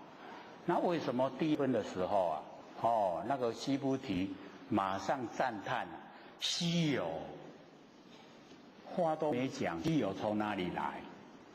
所以我们就是了解那个就是能够呈现整个佛性本体，已经我空、华空、非华空，全部空了，呈现都是不生不灭的佛性本体。六个劫就是我们刚才讲动、静、根、觉、空、昧六个劫，都解开了。就是我们那个五蕴全部都已经不蕴了，不蕴积呀。我们在凡尘不蕴积五蕴了，那我们就不会再落入现象。那假如说我们蕴积呀，它自然又要成性了，它就六道轮回。所以五蕴已经没有了，然后五浊恶世也没有了，整个都解脱了，就是这样。还有吗？刘老师这边有学姐要请问，何谓业事？业力的业，又是的是，何谓业事？业力的业。对。又是的是，世间的世。业事。世界的事吗？不是那个世间的事。认识的事业事这个导师我们要了解到因为我们的那个事假如说是用到呢阿摩罗事的话，那就理想了。然后我们一般都不会，都是用在心意识那个事都用在心意识所以我们了解那个业为什么形成，就因为不合于真理，所以才形成业那假如说是善的话，是善业，是恶的话恶业，都一样落入业了。那我们何以真理啊就没有，没有这个业，所以我们了解说这个业，然后啊认识啊这个业，业是业的那个认识啊，一样都是属于生灭，是属于生灭的东西啦，业是。那我们呢，就是要万年放下，把这个事一样放下。那放下的时候啊，我们会回到我们那个佛性本体，它就没有业了。那既然都没有业我们那个事啊也不会产生，它自然就消失了。还有吗？还有一个问题，世上不齐等，世上不齐等是全凭一点根心，正直光明不屈，死生顺命当分，这个是什么意思？是我们今天讲的吗？这个是桃园圣经里面的一段，桃园圣经里面。桃园圣经里面的一段好像我们也有讲到这么一段构成，有没有？好像有嘞，或者有那个印象，我们有讲过。那整个那个呈现的就是已经就是我们不生不灭那个佛性本体，是本体呈现的时候啊，它已经呢都拼除所有的对待，它所有的万象都已经平除掉，是那一种含义呀。还有吗？没有了。还有人要问吗？还有10分钟。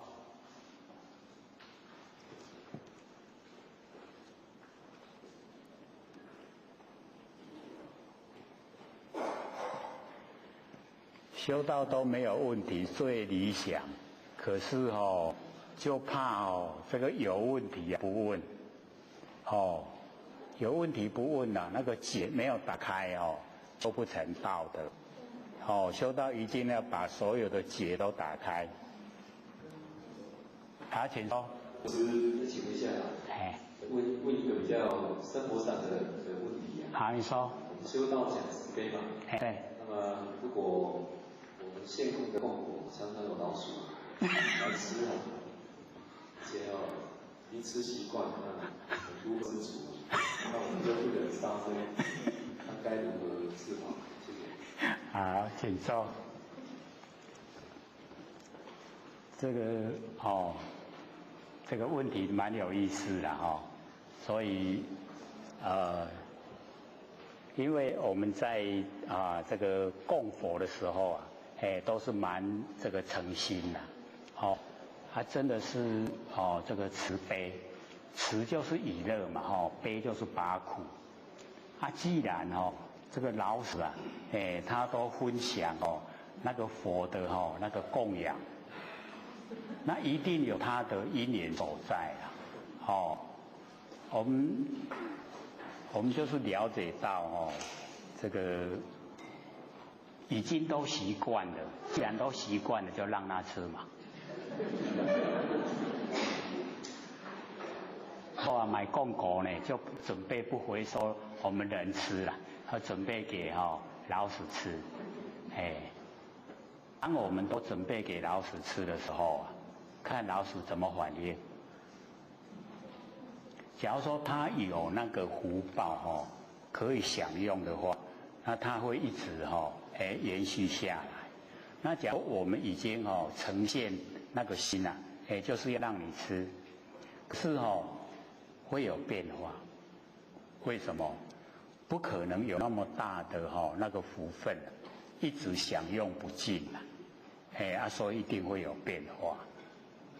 我们本来是不喜欢就杀生杀生对我们来讲，它也是生命。因为不好做的不好，才落入那个形象不好。那我们把它杀了那我们也很残忍那吃而已又是供果不吃没关系我们供果不吃没关系对不对？要供佛嘛，我们就把它当作佛拢加去，安走后，还有吗？好，请说。见性是拿麦克风让大家听到。见性是功，功是神，请教你。好，请坐。这个是六祖讲的，说我们见性就是功，平等就是德，所以就很重要。为什么？因为我们大部分都在见相，见相由见性是功德反面来看你见相，你住相，烦恼对不对？所以我们都一直在相里面想要这个功大德大，有没有？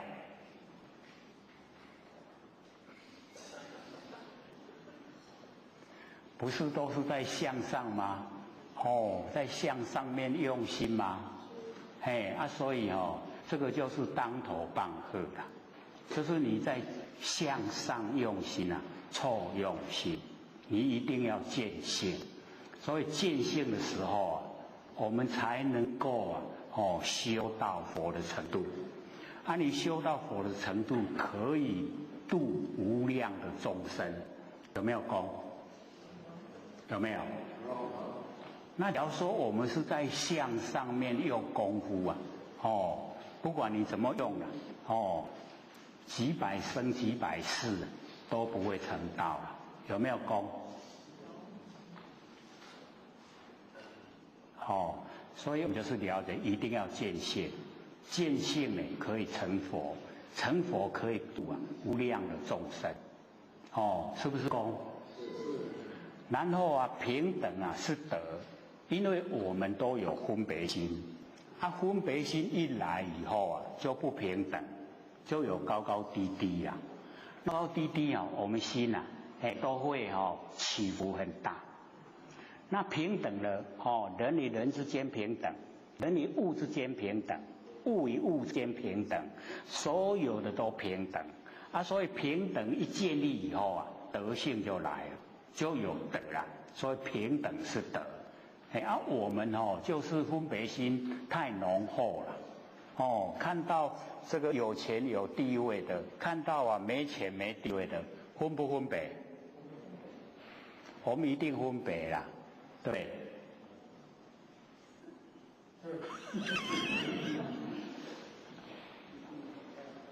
所以已经有分别有没有德？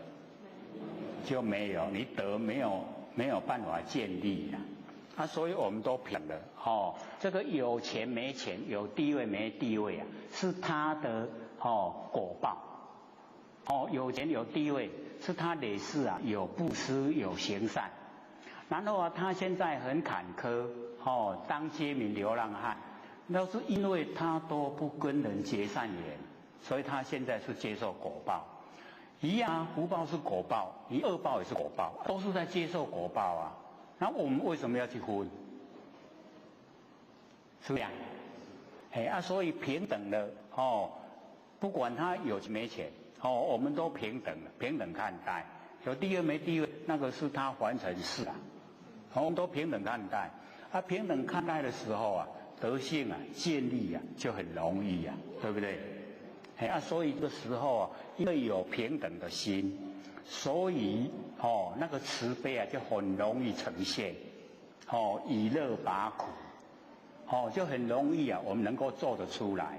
那假如说我们分别心很浓厚，我们都想攀岩嘛，攀那一些有钱有地位，然后对那一些很落魄的人我们一直推不敢面对他，是不是这样？德怎么建立？所以我们就是了解平等是德，你平等的德性就建立就可以在日常生活之中你可以他这个接受那些不好的挫折的果报，然后我们可以那个怎么样帮助他，这样德容不容易建立？就很容易的，对不对？哎呀，他有钱是他福报啊，我们也不用贪，哦，不用去看人家脸色，对不对？哎啊，所以那个德就容易建立，就是这样。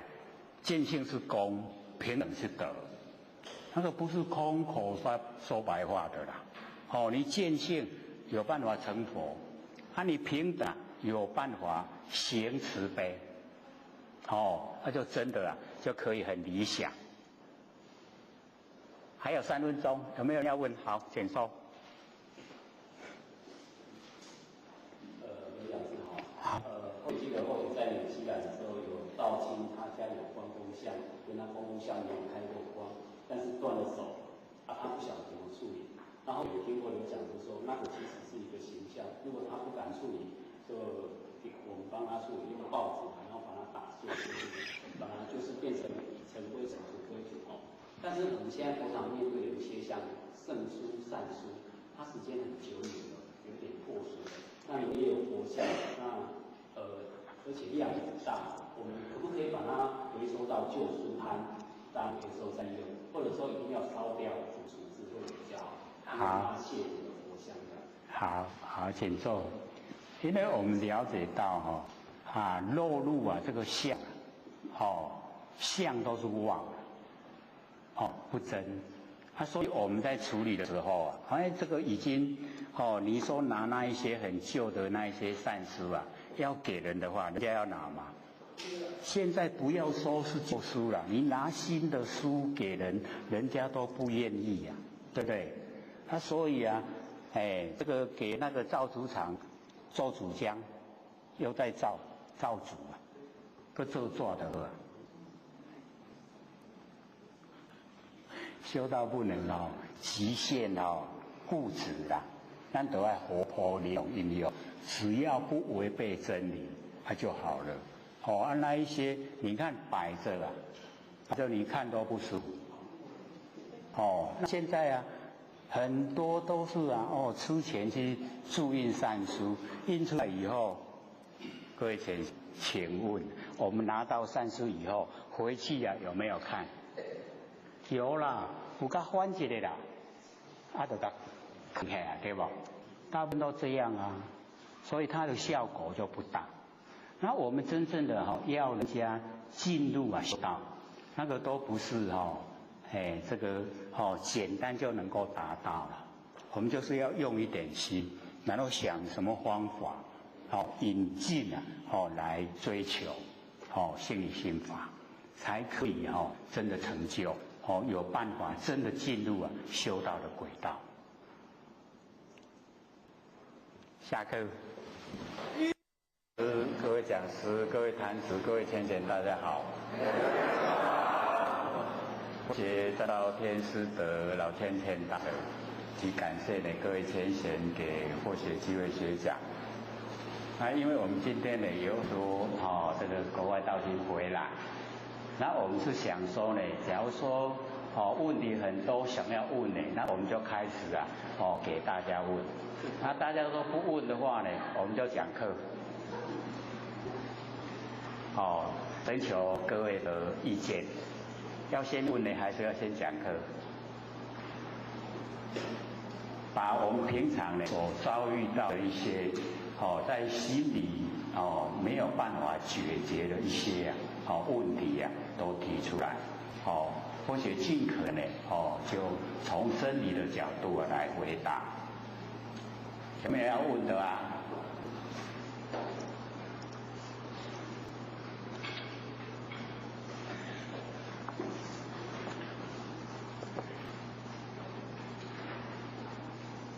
之前这个美国道经都用传真过来问那现在在现场问那就更理想了。有没有要问的我们本地的也可以问不一定说国外道经才问。我们都比较客气不像北部马上有问题马上问，一举手就问了。有没有？刘讲师，这边有2个问题。好，请说。第一个问题，在道场修办到几10年，而且也是道场上的老贤贤，但是所言所行大都是以人心之心在修办道，让后学们感觉不出浅显的慈悲普照。请问有讲师该怎么办去改变这种心态，才能让道场更光明、更有希望？这个可能是要请郭老师来回答了。我们也要了解到说，我们修道真的要明心见性。我们从心性来修啊，一定可以成就。那或许已经讲3年多了，大家也对心性有一个开列的认识，都也知道自己可以成佛，只是时间的早晚而已。所以我们一定呢要把所听到的、知道的这一些真理融入在我们日常生活之中，这样呢才真正的是走上修道的轨道。不是说等到以后一口气不来就成道了。日常不修呢，一口气不来，没有办法成这个成就是要在我们日常生活中，生活之中呢，我们把所有真理都融入我们的行为，融入我们的思想，全部都是真理所以做出来没有一点业障，这样就已经是成了。所以不要等一口气不来。那假如说我们都还不了解自己佛性本体是什么样的状况那我们就要了解到我们要被业力推到凡尘来现象因为自己没有办法当家做主，所以我们一定呢要自己佛性当家。不要被那个我们6根感官来当家，因为我们所以6道轮回就是因为我们都用6根用我们了解说都是落入我们那个利益以及我们的私心。那这样的话呢行为下来都是造业，那业已经形成因造了，等到也配合果报就现前所以我们要了解到因果是定理一定的道理我们只要做了，它都会有结果。修道一样，只要我们修了，也一定有结果所以只要努力在日常生活之中都融入我们的那个思想里面都是真理。所以之前我不是有那个养成教育的时候讲说小心你的思想，它不久就会变成你的行为，小心你的行为，它不久就会养成你的习惯，小心你的习惯它不久就形成你的品格，小心你的品格它不久就造就你的命运。所以我们了解从思想到命运它有直接的关系。那我们一定要在日常生活之中全部都融入真理这样呢我们已经在真理之中生活，行为都是符合真理所以从思想到我们往后的果报都在我们自己的掌握之中。那假如说我们随顺的凡尘去追求那个流行，那我们一定是6道轮回所以老师都一直跟我们讲说呢，我们那个求道点到的时候就保证万八逍遥。万八是在我们人生是很长，可是在我们佛性它是很短。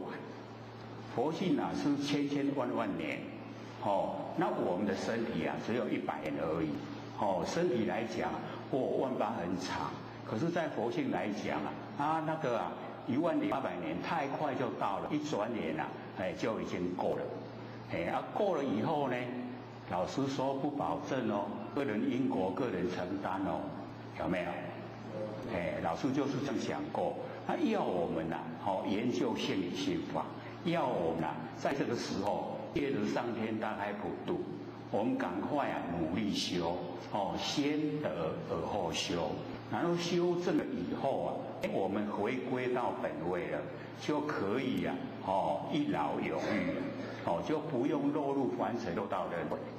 那个时候想要来的话，是发愿度化众生来，而不是被业把我们推来。所以各位就要努力在这段期间修道的环境应该是很理想。那很理想的时候不修灾难一直来，那我们遇到灾难想修机会就不多了。所以现在承平时期来修是最好。那我们在日常生活这个思想都符合真理，行为符合真理，讲话符合真理。那我们要了解修道不能用人情道人情道修不成道的一定要从真理。所以我们要这个事来则应事去则进。所以老先生在的时候一直都强调我们修道是以个人为单位，没有组织，没有背景没有团体，都是以个人为单位。所以我们要了解个人都是主宰，每个人都是自己能够主宰自己不用受到这个整个环境左右，受到人的左右没有。我们要了解我们的佛性没有空间没有时间的约束，没有，很逍遥自在，很宽广所以我们要学就是要学，要符合真理那老天一直在强调，修道没有开会开什么会？那或许在老天身边近时间就听老天人跟所有点师都讲修道没有开会。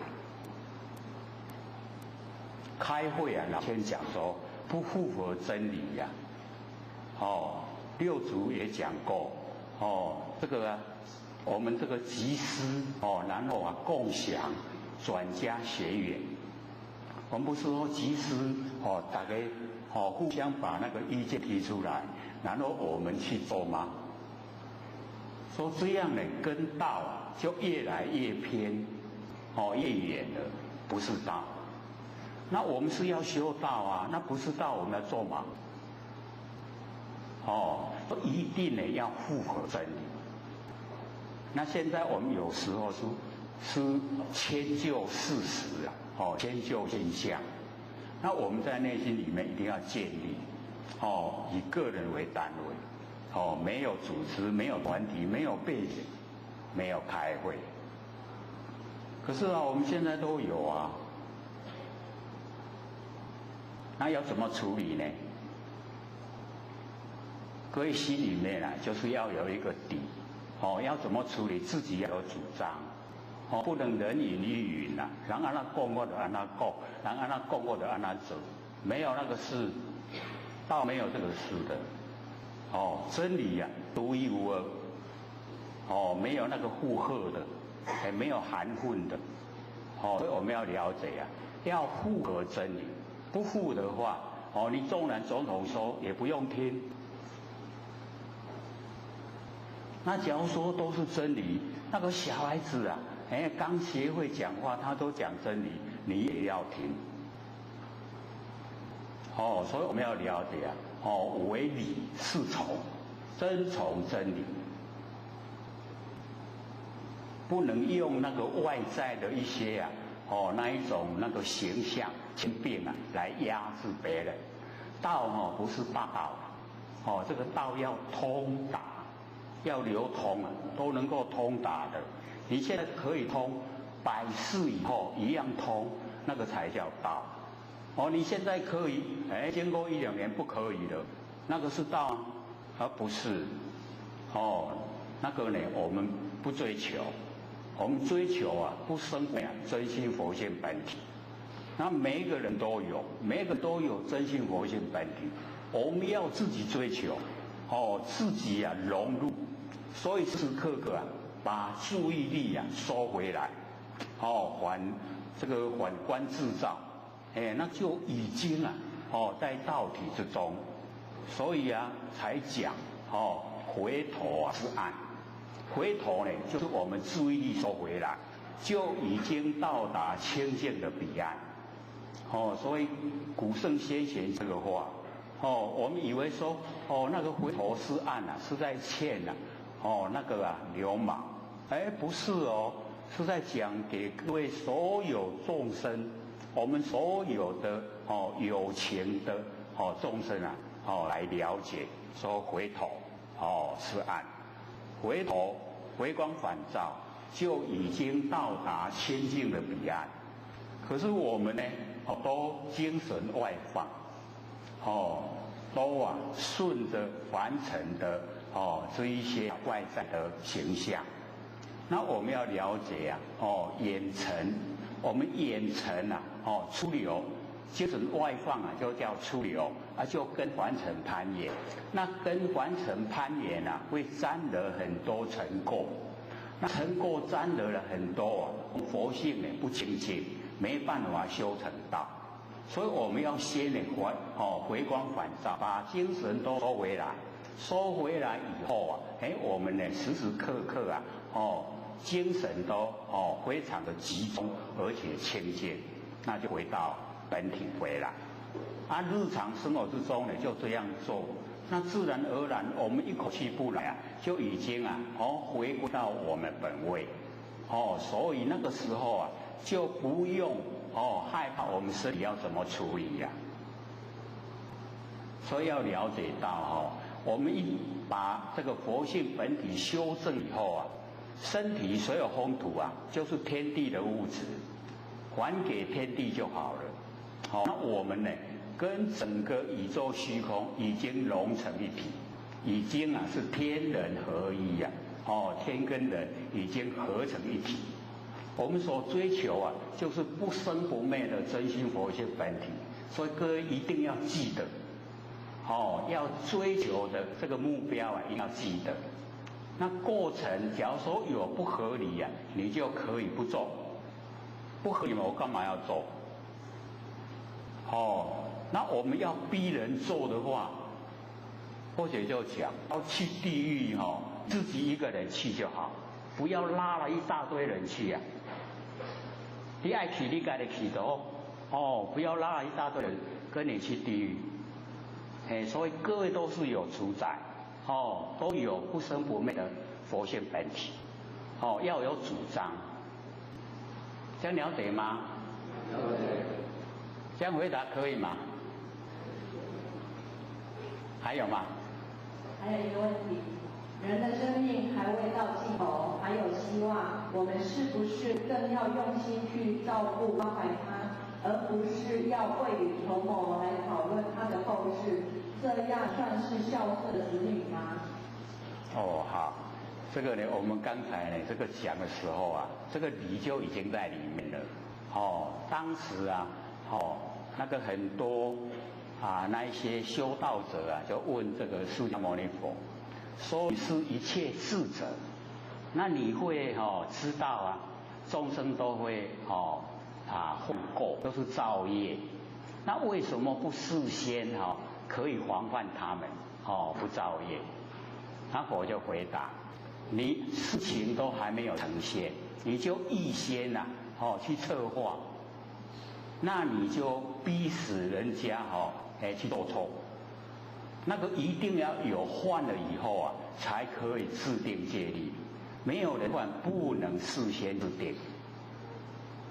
所以这个是释迦牟尼佛所讲在大藏经里面记载因为很多的那个印度的外道他就讲，你可以事先就制定戒律让所有的弟子都不会犯过。那佛就这样回答。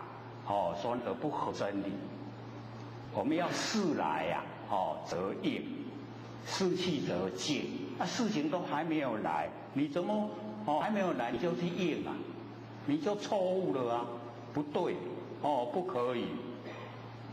所以我们要了解要按照真理，你遇到什么事情了，该怎么办，有那个刚好的角度去办，那你就按照那个角度去办。那还没有发生的，你就不能预先去处置说要怎么做，不可以的，不合理啦。那假如说我们凡人都要做不合理的事我没办法，他也不会管。为什么？你自己造业啊，你自己去承担。那我们要了解我们一个念头、一个动作、一个行为都已经形成因，已经形成。那因已经形成，遇到缘果报呈现，你要承受啊。承受的时候，你有没有承担的勇气呀？所以我们要了解到，一定要记入真理之中，它才可以绵延不绝，一直流传。那假如说我们都用我们的钱币，用那个势力，那个都很短暂的啦，一下子都不见了，连没没去啦。所以我们要了解到，众生都是平等。有那个名分那个都是假的，不真不能住在名，不能在相，名相都不能住有时候给我们名相是要给我们积分心力，那不能去约束所有的人。那你要约束的，你要想合不合真理，不合的话千万不要讲出口，不能讲。你讲了，你就已经犯过。准备到二比1去吗？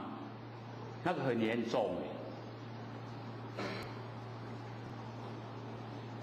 所以我们要了解到能够有缘相处那个都很不容易那我们在相处的时候就是要以诚来相对待。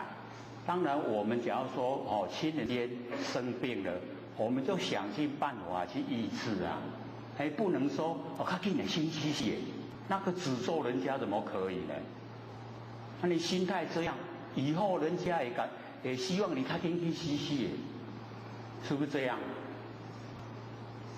不可以的。还有吗？还有一个，现今修道人是否也有可能使用不法的行为来加害人，例如私法术或是放蛊？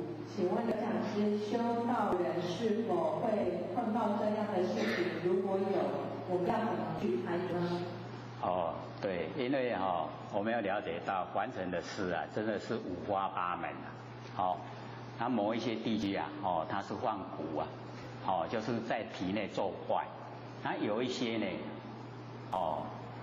这个岳父学在后天庙待过蛮长的时间所以知道我们的那个生辰八字这个最好都不要给人家不要给人家知道。假如说有那个人有一个人他知道你的生辰八字，然后呢他去雕塑一个稻草的人，然后写上你的生辰八字，每天用针这样刺这一个形成的稻草人，7期49天，这一个人就死掉了，厉不厉害？所以我们最好就是不要给人家知道我们的生辰八字。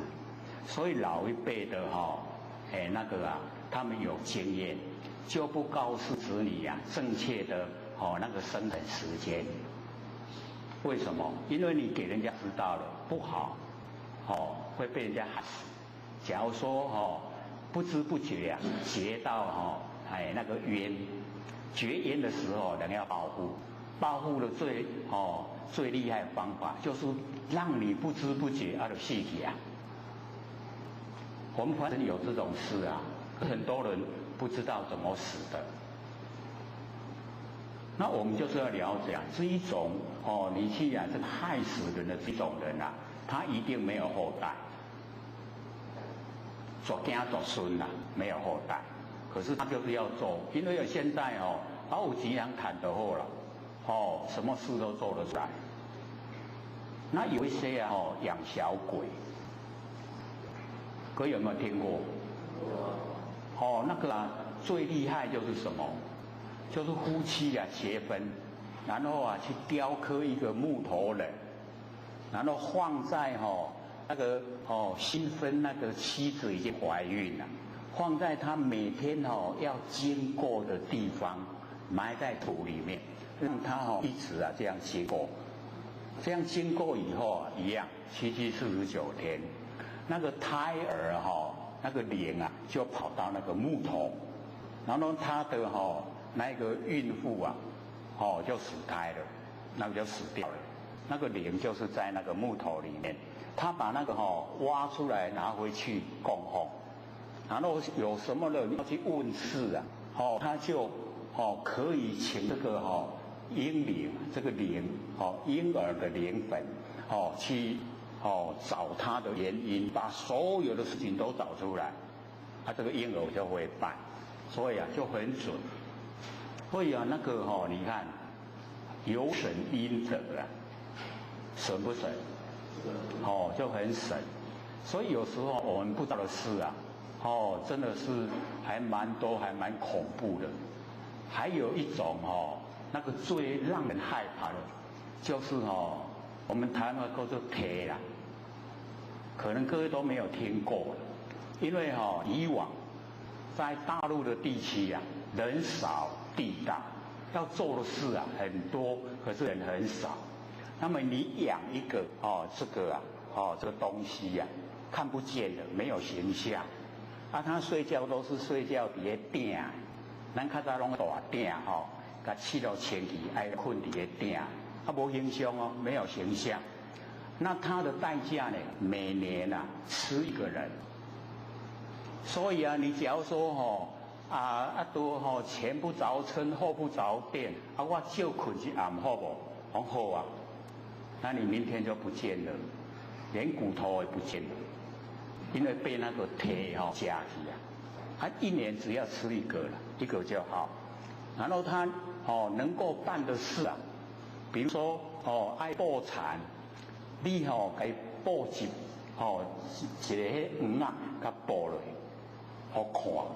然后你去睡觉，明天起来，你规个产看你偌看，拢给你报好啊。所以啊，人少，你看就用这个东西来做了。后来因为啊，这个铁一定每年要吃一个人。那假如说他吃不到人呢，他连那个纸人的眷属一样也吃。所以到后来就是请那个我们那个寺庙的主持啊去收这一个铁，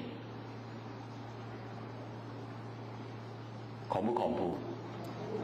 系啊，所以你若去讲照大爱先表明咧，我是甲你照大咧你唔通甲我通知。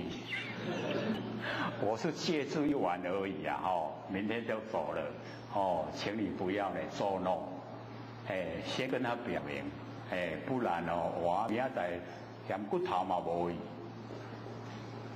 很恐怖的啦。那个书中的口，我们都会讲说这个死要人活要见人，死要见尸，连尸嘛没有，你就不能能够见到了吧？所以我们要了解到凡尘这一些事啊，我们要怎么样来避免呢？最好的方法，培养浩然正气。我们假如说喜欢占人家便宜那个危险，你的浩然正气全部不见。你在人烟很稠密的地方还没有问题你到人烟稀少的地方那个魑魅魍魉幽冥鬼魂、凶神恶煞很喜欢你这种人。为什么？他可以捉弄你你被他做了一拳没有形象可是你就很难过。你找医生医生说你器官都正常可是我很难过呢。就是这个原因啦，被无形的已经殴打一顿了，那很难过啊！你要到什么时候可以好？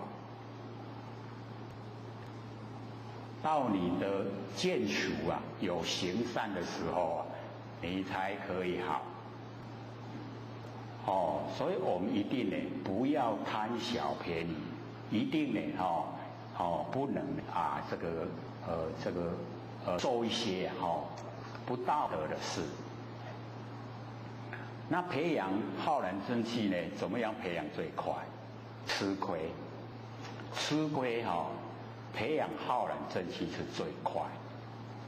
我们要自然的去吃亏了，要故意的吃亏那就不行了。自然的在应对之中你自然自己愿意吃亏，这样培养浩然正气是最快。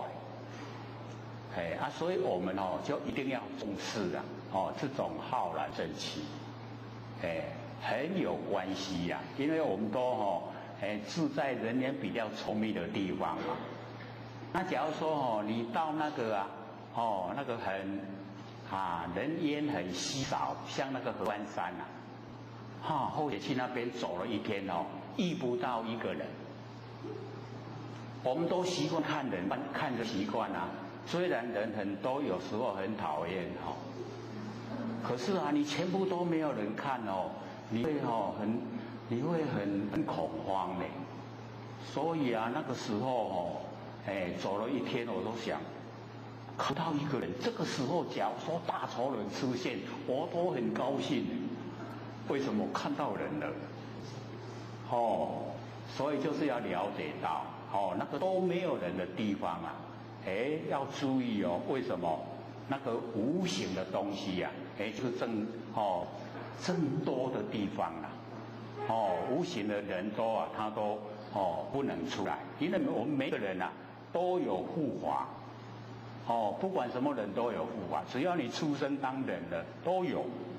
那个魑魅魍魉他是山神鬼怪他就不能得的这一些所以他在荒山旷野没有人的地方。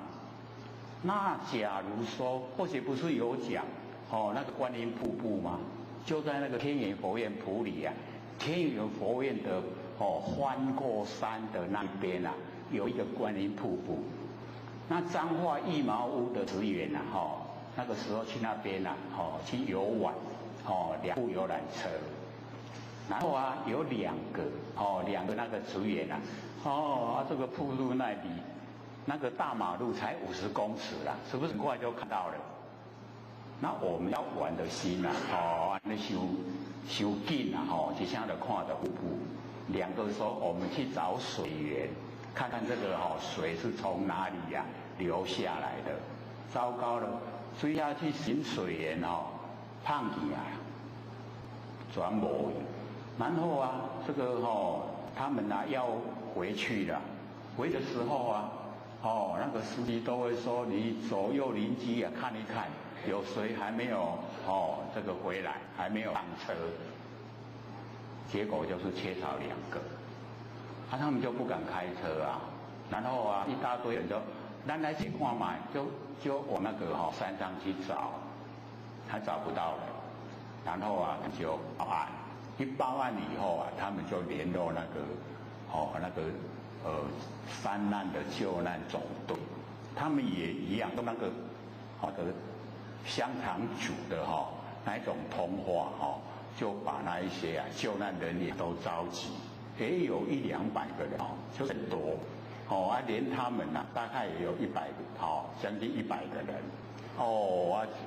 都在山上找不到人结果他们2部游览车先回去了然后那一些救难人员拿着手电筒一直在找，然后经过2个白天3个夜就这样，然后看到那2个因为山区都会有雷阵雨就是西北风，他都淋得湿，又没有东西吃再找不到的话可能都会命都没了啦。那个时候找到了。找到的时候啊，因为有报案，所以有记者在现场，然后他们两个啊接受那个记者啊这个访问，那个两个这个失踪的那个一茅屋的职员就说，你们那一天啊傍晚在找我们的时候啊，我们离你们的距离只有10公尺啊。我们跨大步啊，1步1公尺啊，你跨个10步10公尺啊，你往很远对不对？我在家啦，我在家啦。那个记者说，你不会走出来啊。他们两个说，我可以走出去，为什么还要你们来找啊？我就直接回到游览车就好了啦，就是走不出去了。那个记者说，奇怪，又没有什么围着，空旷啊，都是很空旷为什么你走不出来啊？不知道了，就是走不出去啊。各位知道那什么原因吗？就是魑魅魍魉。我们台湾话跟我做魔神啦，捌听无？就是那个东西把它围着，连声音啊都出不去声音都出不去。你看厉不厉害？很厉害。那假如说你有浩然正气呀，魑魅魍魉不敢捉弄你，而且还要保护你。不但呢魑魅魍魉凶神恶煞幽冥鬼魂，只要是你有浩然正气呀，你都唔敢给你卡掉，拢给你保护。你看多好啊！对不对？所以培养浩然正气很重要，就是因为我们在大都会生活的关系所以没有感到它的重要性。那你假如说有再有什么的符咒啊一些的什么奇奇怪怪的啦你都不用怕，掐嘞那符咒都没效。你没有浩然正气那个符咒很有效。你有浩然正气他用你的生辰八字给你赐49天，你还活活的好好的。为什么？因为浩然正气抵过所有一切那个不法的不按照那个法来的你全部都可以抵得住过去。重不重要？想不想培养？要吃亏记得不能占人便宜，千万不能占人便宜。你占人便宜，浩然正气就不见了，自不见了。所以我们呢，怎么顶天立地，就是浩然正气，非常重要，就是要有这个啦，浩然正气。人活在凡尘我们要了解到说，身体是很渺小的啦，可是我们的佛性很宽广的，很大，很不可思议的。那因为我们都迷失被凡尘的潮流，我们都跟着流行一直追，你看现在那个什么周年庆打几折，竟然抢买东西都秒杀。你慢一点卡手卡慢的买无人拢买完讲我做景气卖，好卖。所以都是我们主观的认定你讲经理卖，那么主观认定，没有客观的事实所以我们要了解到，我们的凡尘所有一切，你说好不好，都是你主观认定那我们一进入不生不灭佛性本体没有这一些东西全部没有这一些很龌龊很不合这个真理的全部没有。那我们为什么不追求呢？是比较生涩的一方面又没有人讲，没有人提倡想修啊，也没有门路啊，怎么修不知道。哦，那我们研究啊，心理心法，就是把这一些真理，把这一些主修，全部啊都把它公开，我们就可以知道啊，我们讲出来的就是很殊胜，有没有？只要我们肯做，一定有功效呈现的，绝对有。我们做了万年放下，没有多久的时候啊，你就整个佛性的轮廓都出来了。然后你肯一直在做的话，可以到达思机而融现。你在家里面静居呀，居住，所有天地啊，你神通万物，这都是我们能够从佛性本体啊发挥大用。我们佛性的大用啊，那个是很殊胜的，要转世天下都可以转，有没有？我们不是刚研究过念佛圆通嘛，有没有？那个念佛啊，我们就可以知道，跟外面的念佛完全不同。外面念佛，你再怎么念都只有到西方极乐世界。那我们要回归无极啊，回归本位啊，转世天下都可以转，何况一个小小的钓鱼台，那个我们都可以说你到那个程度啊，都看，已经看不是在眼里面的啦，已经拢看不到肉啊，所以我们要了解到说，追求啊不是不昧的，那个佛性本体啊重要，凡尘事啊，都是污垢了，你沾惹得很深你出来都不容易啊，所以啊，挫折越多啊，修道就越顺。你在凡尘越得意呀，名也得，利也得，糟糕了，你都不想修道了啦，很宁愿在六道轮回，是不是这样？那当一口气不来啊，后悔了，绝对后悔，没有一件东西你带着走了，只有罪垢、业障你带着走。那我们带那一些啊，愿不愿意？不要啦，那个带来又是要受苦，受苦又是那么久，越受就越苦啊，每况愈下。所以我们呢，就是要追求明心见性，追求不生不灭的真心佛性本体，让它当家做主，让我们培养浩然正气，就不怕呢，人家在后面指咒了。人家在后面指咒假如说我们有浩然正气啊，那个都劈开了，到不了身了，不然你到了死了，你就掐拢死，那个假如说我们没有善的话，还真的会实现。一个人安尼家属啊，一个一死啊，然后我们真的还被车撞了。那个就是人家诅咒产生功效，那我们不要做事让人家诅咒啊，有没有？我们想看看有没有做事的时候，让人家都指指点点，有没有？好啊，点，还有吗？延续上面那个问题，说怎么去看出这个人被做法呢？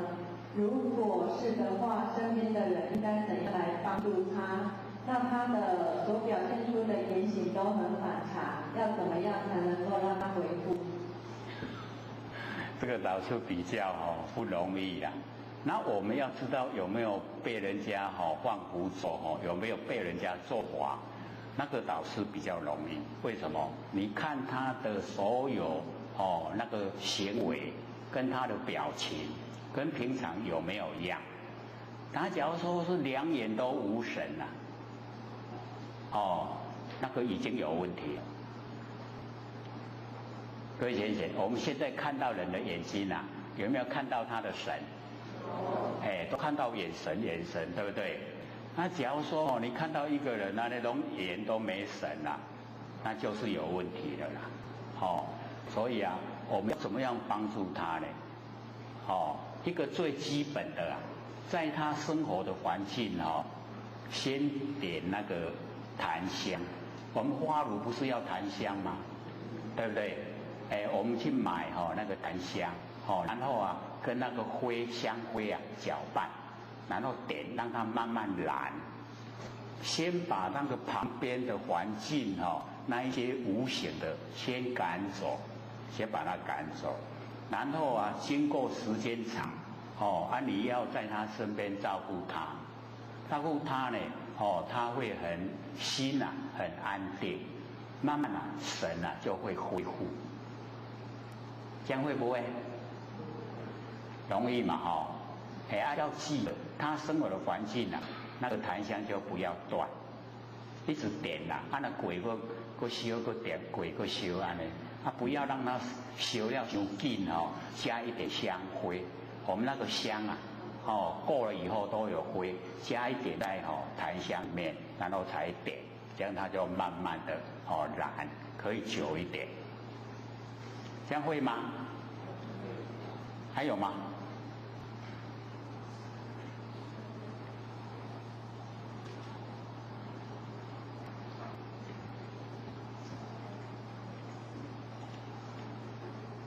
好，请说。那像一个问题，那如果想要培养靠人正气的话，那是不是买东西的时候就可以杀价，然后买一送一这种活动是想要的？你倒是拉得很快，马上拉到现实来。因为我们要了解到各位先生，我们跟人家买东西就是要卖的人、买的人都心甘情愿不能说你一定要杀价，杀到他都亏本，可能他也不会卖了那这样的话，以我们来讲，自己不厚道卖东西就是要赚一点钱嘛，那我们要给人家赚帮助他生活回谈那我们假如说我们最会忽略就是比如讲这12块你就拿个10块就他还没有答应你东西拿了就走钱也给他10块。各位同学，你要知道他没有答应说好，你就拿了走，拿给他10块，你欠他2块要还你愿意来来出声来还这2块，愿不愿意？来出事都要受苦嘞，对不对？所以要清清楚楚你那跟你讲可以啦10块可以，你拿了就没请他了，他还没有答应，你就已经拿了走钱10块给他，你就欠他2块，这样了解意思吗？就是要心甘情愿就两不相欠，都不相欠的啦。这个导致我们最会忽略，尤其是买水果的时候因为我们要了解说这个卖水果他那个新的时候都卖得蛮贵的，赚的是比较多了，可是他比较久了以后他都会卖得比较便宜所以我们就会了解说这个新的水果贵，那正常的。那假如说已经久了它就比较便宜了他不要以他已经卖得比较久的价钱来买他的新的，这样了解意思吗？那个旧的都是已经卖出去都是烂了，就是那个意思，有时候都不够成本，可是它放着也会烂掉那个更损失更大。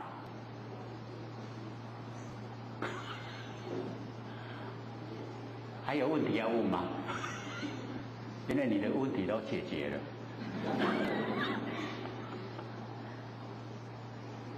还有你说。有道亲曾经在梦中与鬼打架，看了鬼一头，醒来却看到自己上有伤，这如何解释？哦，你都有够爱相拍，哦，嫌帮就要更加贵相拍。所以哦，我们就是了解到哦，有时候我们在这个梦中啊，哦，那个所梦的哦，大部分都是我们日有所思啊，夜有所梦。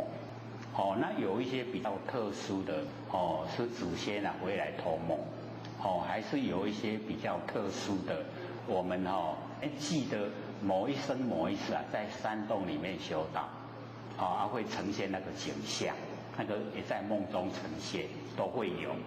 那我们了解哈，说醒过来以后，竟然头还真的被鬼打了一拳，哦，那个地方啊，这样子 OK。对，这些那个是自己打的啦，不是鬼打，是自己打的。那他要追究哦，自己就变鬼了。哦，所以我们要了解到哦，我们有很多啊哈，比如说哦，以往啊，或者在后天庙，哦啊就是有哦那个。真正的参禅打坐，就是打坐的那一种哦姿势啊，然后真的进入。那进入以后啊，就会看到哦，一只很大的哦那个姿势啦，来给你作弄。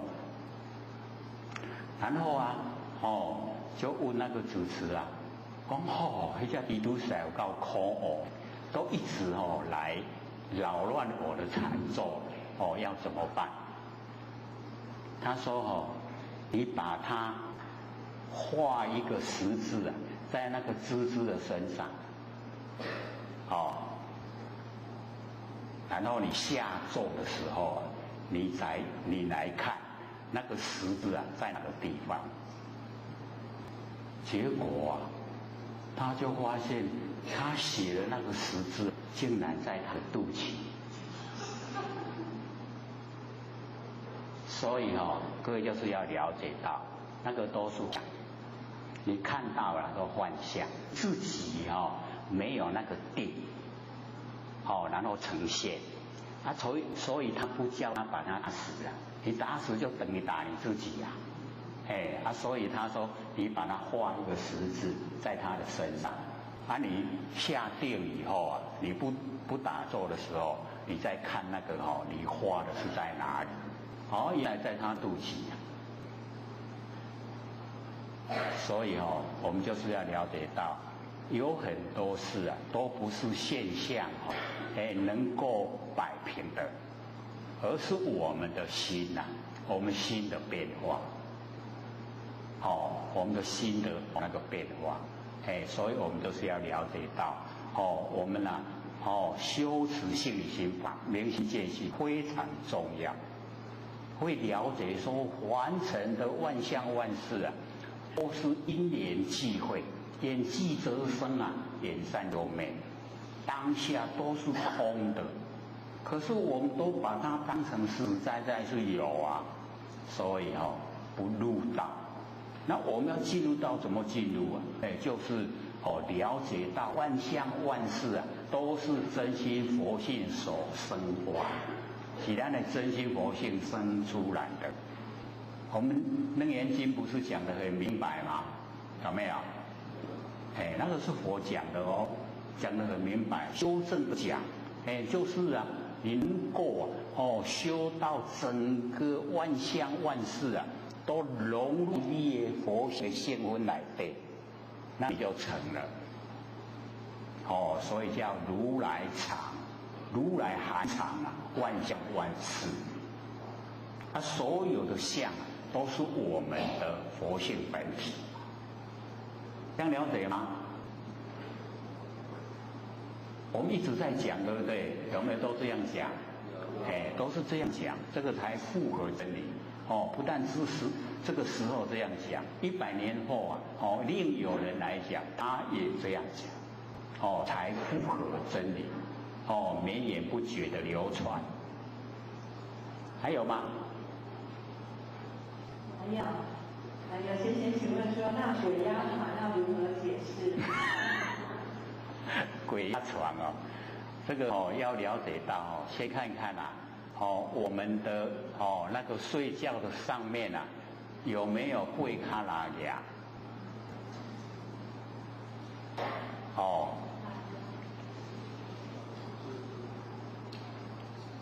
各位姐，拉牙讲伊安那讲？蜘蛛啦，蜘蛛啦，就是很大啦。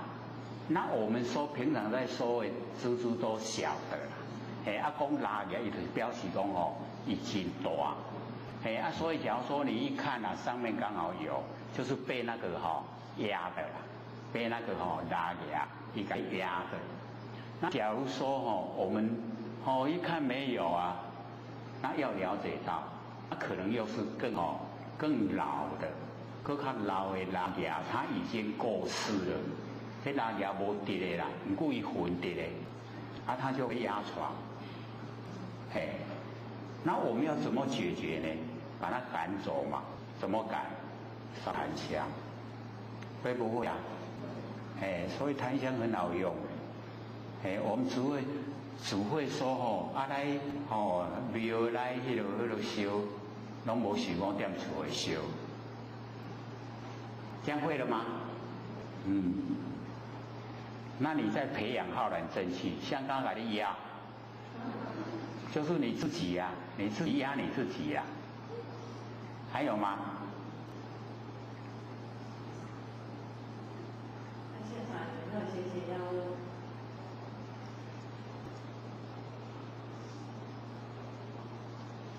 唔当惊人笑啦，问无要紧。我们都有哦那一种心来讲，哎呦我问这唔知用笑呗，哦没有关系，哦你问啊，哎，让大家都知道哦怎么来处理。不问了吗？那或者这边还有吗？好。何谓尊师重道？请有讲师说明一下。尊敬师尊师母或者是礼堂师。哦，这个哦，我们就是要了解哦，尊师重道。那我们呢哦，当然现在哦，我就是尊敬我们这个佛老师啦。可是哦，他是很宽广的哦，只要是教导我们的呢，都是我们的师啦，都是老师。他教导我们，我们都呢，哦，都是要尊敬，哦，尊敬啊，哦，教导我们的哦那个人，那个就是老师。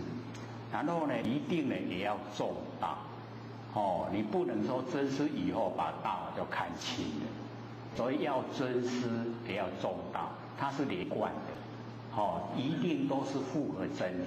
这个所教导的哦，它都是教导真理。哎，所以我们呢就尊敬，然后哦很重视啊道。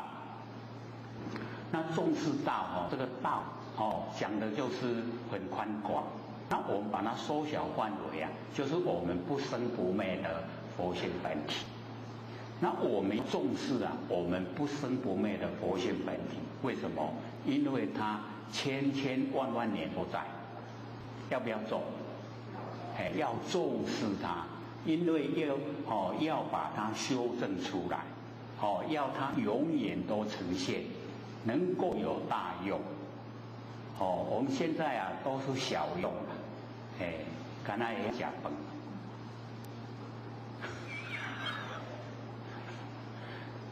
我们为什么会出汗？假如说我们身体没有佛性啊，会不会出汗？所以你看，吃饭也是佛性的用，功能作用，我们都会。那只是在这小方面啊，那大方面呢，我们都不会。为什么？因为没有修正，大用也不会用。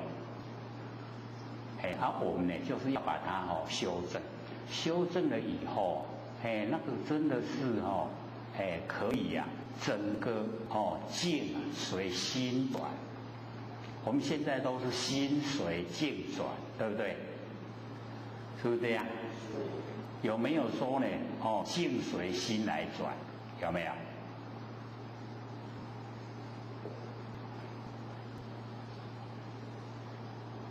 我们要知道哦，我们的心水境转啊，一定是凡夫。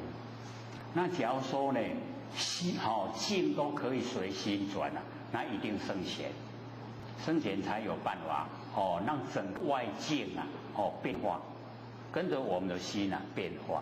还有我们心啊一直要静呢都能够转变那整个外面的外相也就可以转变。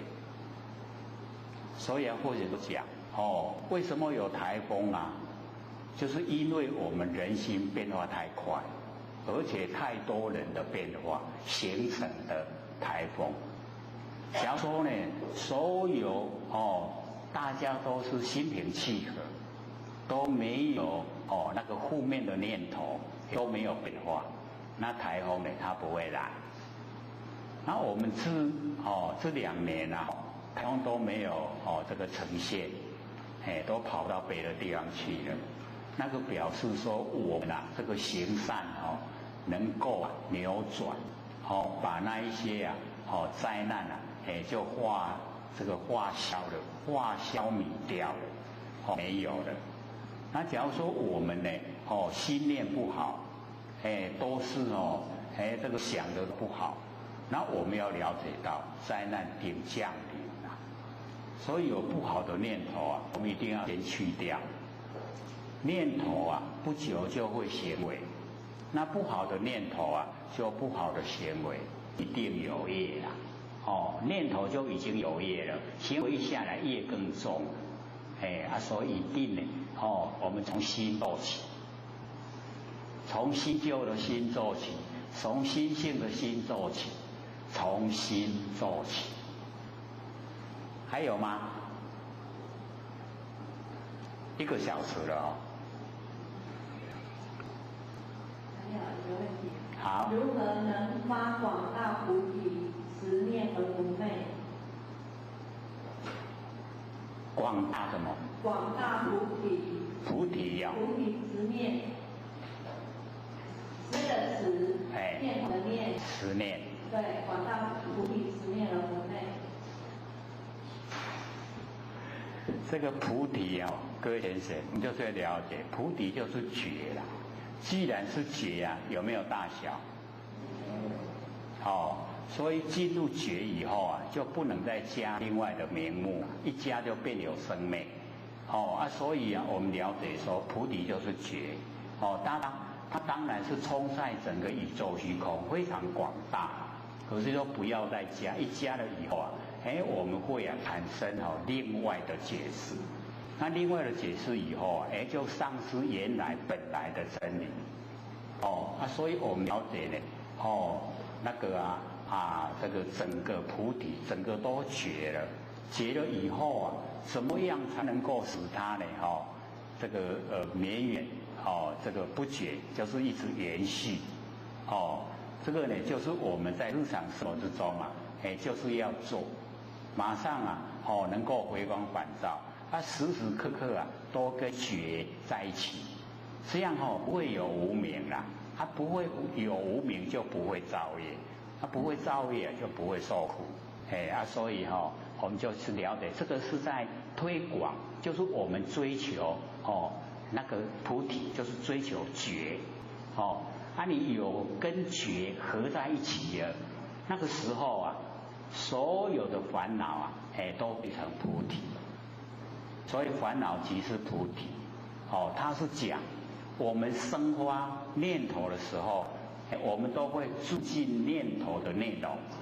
那么住进念头内容啊，一定是烦恼。那我们要了解这个生发念头的那个是谁啊？就是我们不生不灭的佛性本体。这个本体呀，它就已经啊，就是菩提了，就已经是觉。因为我们讲菩提的时候啊，大部分都是还没有修正，佛性没有修正啊，所以我们要用菩提来说，你已经修正进入菩提了，这样了解意思吗？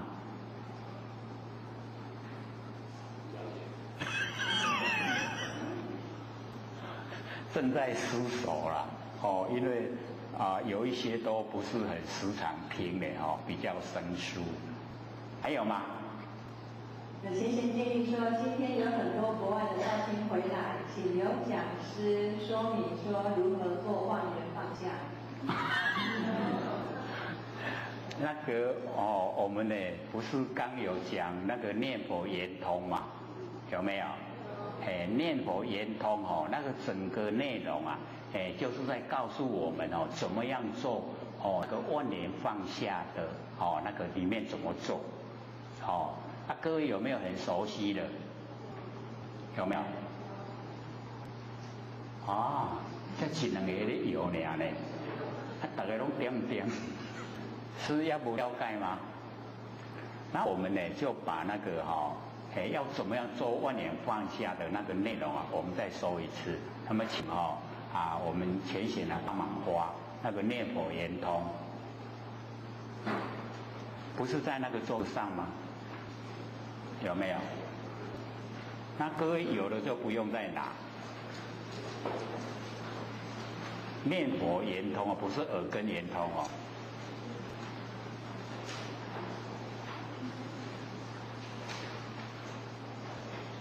已经有的就拿我们有的是来看，没有的话呢，就拿新的。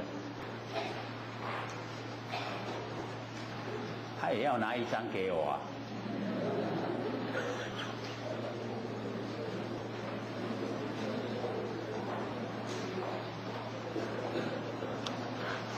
好，谢谢。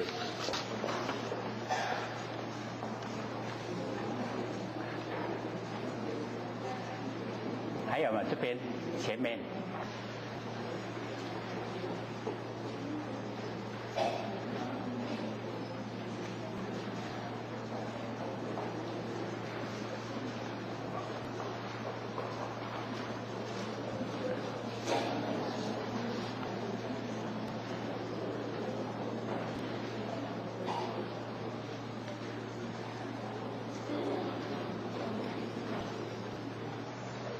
这边有没有？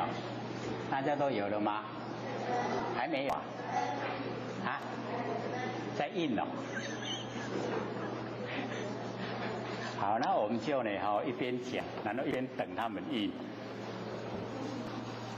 这个大势至菩萨的修持法门，念佛圆通，一样的就在我们呢25门的修行方法第24。24啊，就是念佛圆通；25啊，就是耳根圆通。那么大势至菩萨呢，就讲我忆往昔呀，而杀劫。所以这个大势至啊，修念佛圆通啊，已经修了非常的久，非常的久。那个时候有佛出世啊，名叫无量光。那么12位如来啊，相续觉，所以我们了解说，我们的前面啊就是庄严觉，那我们现在啊就是玄觉，圣贤的玄觉，那庄严觉啊有1000位如来，那我们现在啊玄觉一样有1000位如来，那我们这个玄觉过了以后啊，就是星宿觉，也有1000位如来。所以这个呢，12位如来相续一觉啊，一定是在庄严觉之前。可见它经过的时间啊，就是非常的久。所以要了解说，圆通修起来一生一世可以成就了。那么像这个大势至菩萨的这个法门啊，它因为要收摄6根啊，把6根呢都收摄回来。眼耳鼻舌跟意啊，都收回来念佛。我们念佛啊，大部分都嘴巴在念，对不对？然后大势至菩萨呢，他是眼睛、耳朵、鼻子、嘴巴、身体跟意念全部都念佛。所以很不容易啊。这个修持法门啊，经过很久才会这个有那个成就。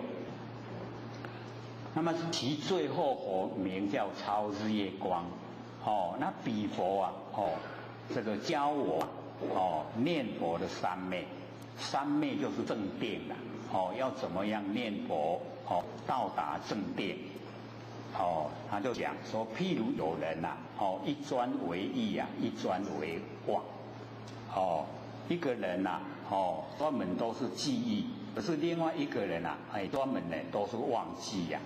那么如是两个人呐，若逢不逢，就是相逢了以后啊，他们不认识，他就转唔捌，不逢，或见啊会见，已经见到了。可是因为两个人一个意一个忘，所以无看到，对面都唔捌啦，叫做或见非见，已经见到了，但是没有见到，就是对面啊不相识啦，你甲伊相等到，但是唔捌。那么底下呢，这个就相还啦。假如说两人都相忆呀，都是在这个怀念了两个人相处呢所有一切构成。那么恶意这两个回忆啊，那个念啊就很深。那么如是乃至啊重生至这个重生至生啊，就是已经啊经过很多生很多世啊，生了以后死了又生，就这样。那么同以形影啊，就是每一生每一世啊，都会在一起，不相乖异啊，就未离开。那么十方的如来临念众生啊，如母忆子。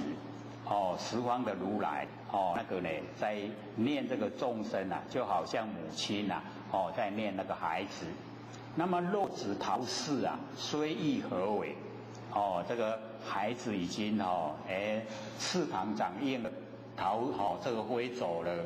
那母亲啊，一直念，有用吗？没用啊，对不对？没用。那子若忆母啊，如母忆时，那个孩子啊，假如说能够回忆啊，跟母亲在一起，好像母亲呢在回忆啊，跟儿子在一起。那么母子立身啊，不相为远，就是经过一生一生，每一生每一世啊，都不会这个离开很远，都会相处在一起。那么若众生心啊，忆佛念佛，我们众生的心啊，能够这个忆佛念佛，回忆佛啊，念佛。那么现前当来啊，必定见佛。现前当来的时候啊，一定呢会见到佛。去佛不远，离佛啊已经不遥远了。不假方便，就是不用做什么功夫了。自得啊心开，自己呀心啊就会开了。如兰香人身有香气，好像呢兰香的人身啊有这个香气。那么此则名曰香光庄严。所以啊，这个大势至菩萨就讲，我本因地啊，以念佛心入啊无生人。就是啊，在因地开始修道啊，开始的时候啊，那个因地啊一定要真，果地啊才会成佛成道。那因地不真啊，果地啊就迂曲。所以我们要知道那个很重要的因地心啊。就是用不生不灭的心来修不生不灭佛，因地心。那以念佛这个大势菩萨就是念佛心进入无生法忍。那个忍就是安住不动。安住不动叫做忍，不是忍耐的意思，而是安住不动。已经呢在无生无灭的那个佛性已经呢能够安住不动了。那么今以此界摄念佛人归净土。现在呢，在娑婆世界那个收摄念佛人能够归于净土。那么佛问圆通呢，我无选择，都是收摄六根净念相聚。那个清净那个念头都一直相续，得到三摩地。三摩地就是正定。所以我们了解那个三昧、三摩地、奢摩他跟禅那，全部呢都是正定。可是每个内容正定的内容不一样。思维第一，就是这样做。那么大势至呢，菩萨随顺的我们世人凡人同称为我就是我忆往昔那个我就跟我们凡夫一样。可是呢，不同凡夫妄执着我们都执着这个看得见的身体是我，可是呢不是啦，这个是天地的物质，假的啦。真的我就是佛性啦。那么忆则念铭记不忘。那么往昔是过去恒河沙是恒河是印度有名的大河，还原呢四目很多常取河沙呢作为比喻。那么觉就是时间，恒河沙觉就是说经过的时间很久。那么佛乃大觉悟之人，具本觉妙理，本觉就是佛性本体，那个呢本觉妙理，然后花始觉妙智就是能够花始觉开始觉悟那个妙智。那么正究极的妙果到究竟的那个妙果，称名为佛。那么12个如来呢相续一觉。那么记这个大密陀经里面记载，就是无量光佛、无边光佛、无碍光佛、无对光佛、焰王光佛、清净光佛、欢喜光佛、智慧光佛、不断的光佛、难思光佛、无称光佛、超日夜光佛，那么念佛三昧即修因克果。就是我们呢从因地心，然后修到达果地，就是成道。那么离苦得乐是甚方便，就是方便法门，这样做就可以成就。念佛呢是修行清净三业之行。三业就是身口意，就是清净我们的身口意。那么三昧是得定，已经得到了那个定力，一心不乱果能念佛如果我们能够念佛必得三昧，一定呢可以得到正定。那么易得三昧要得到正定，只要念佛大势至呢菩萨之念佛是多摄六根净念相居欲是呢念自性佛念我们自己不生不灭佛性本体的佛，不必呢参念佛者是谁那么这个地方呢就是大势至菩萨所讲的。那么底下呢是或许在那个这个大藏经里面抄出来，是释迦牟尼佛对弟子舍利弗讲要怎么样来念佛那个就是不一样的那个阶段的汝今当知念佛是空念这个释迦牟尼佛跟舍利弗讲说，你现在要知道念佛的事是空念，就是所有的念都让它空了。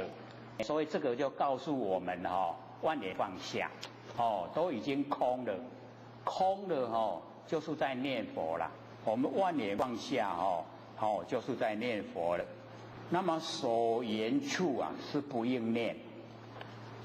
那么所言处就是我们在日常生活所接触的那个所言，我们想到的，我们看到的，我们见到的，我们遇到的，我们知道的，这都是所言处了。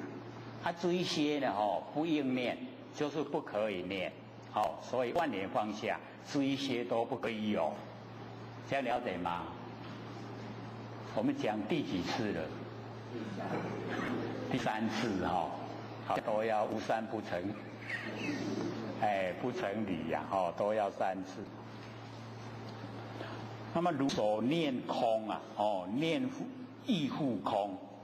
我们所念要怎么念呢？就是空，就是万念都放下。我们所念就是空。那么这念的本身也是空。全部都是空。有没有一层深一层？没有。一层层深入了。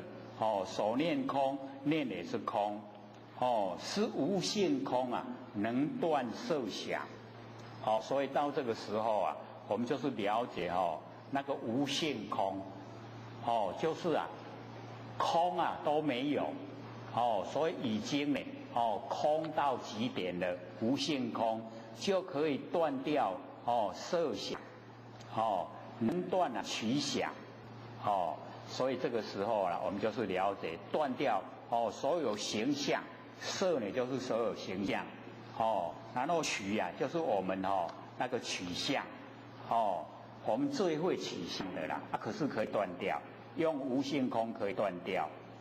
那么世人尔时啊，不得无想，何况一念？哦，这个人这时候啊，已经呢都没有想了，哦，已经都得到无想了，哦，那何况一念？念更没有，哦，就是告诉我们啊，哦，一切啊都放下了，都没有了，哦，全部呢，哦都没有。那么世人尔时啊，都无所有，哦。都无所有才正确啦，哦，都无所有，哦，即灭啊无性，不集啊知想，哦，不收集啊所有的念头，哦，所以我们了解啊，这个时候啊，什么都没有，哦，已经即灭了，哦，即灭啊就是所有生灭都没有了，叫做即灭，哦，生灭即灭啊，即灭就现前，哦，打即灭的时候，哦，所有生灭都没有。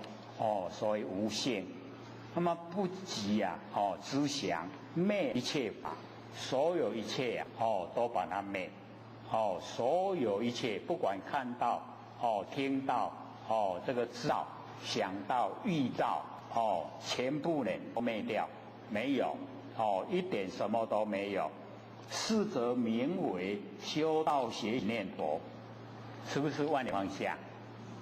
对不对？我们万年放下就是念佛圆通了，哦，已经呢把我们呐不生不灭的自性佛啊，已经念到圆通了。那么念佛名为破散不散一切的结观，哦，这个念佛呢，哦，它呢，称作呢，破散不散，把两边啊都破除掉了，哦，一切的结观，我们有觉。然后有观啊，哦，全部啊，都破除了，哦，没有，无觉无观啊，即无相，哦，名为念佛，哦，已经无觉，然后无观，哦，所以哦，我们了解到凡尘的那个修持方法，就是有觉，然后有观，对不对？进入状况都没有啊。无觉无观，为什么这样呢？寂然无想才叫做念佛呢？因为我们呐，有觉有观，有觉啊，是不是有能所？有能觉的我，有所觉的法，是不是已经生灭？有能有所，这样知道吗？他能观，能观所观，是不是也生灭？所以把这一切的结观，都破除掉了，没有，没有结观，已经到寂然无想，告诉我们啊，万年放下怎么做，就是这样做了，没有觉也没有观。唔是讲凡世间的人拢迄个无感觉啊，拢无在做诶，跟那个不一样了解吗？这个程度是很高的，不是要凡世间人什么拢无爱修啊，什么善事啊拢无爱做，讲我拢无觉无观，糟糕了，你无觉无观要去地狱啦，所以啊，我们就是要了解到到达无觉无观是已经没有生很高的法门，就是修持到已经都没有微细的能手，生灭都没有，所以啊，已经寂然无想，哦，名为念佛，这样呢，哦，才叫做念佛。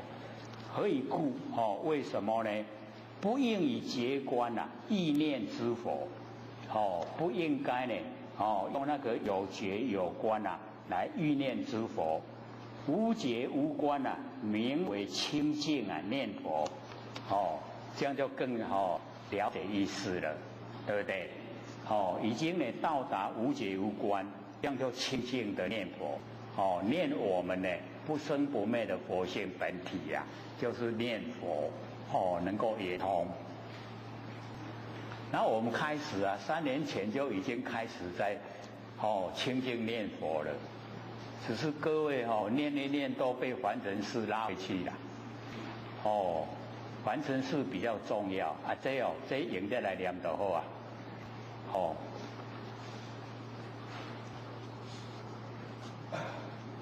以此念中，乃至呢无有微细的心念业。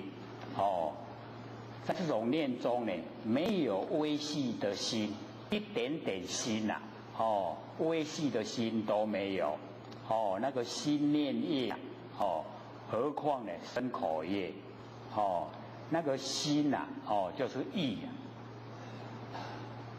那个微细心，然后呢心念业，那个心念啊就是意念，那个身口意，这样了解意思吗？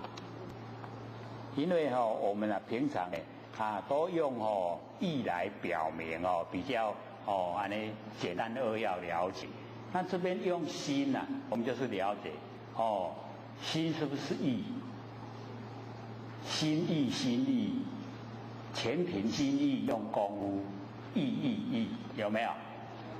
所以这个意这个意业然后身口业，这个都是我们的3业身口意业。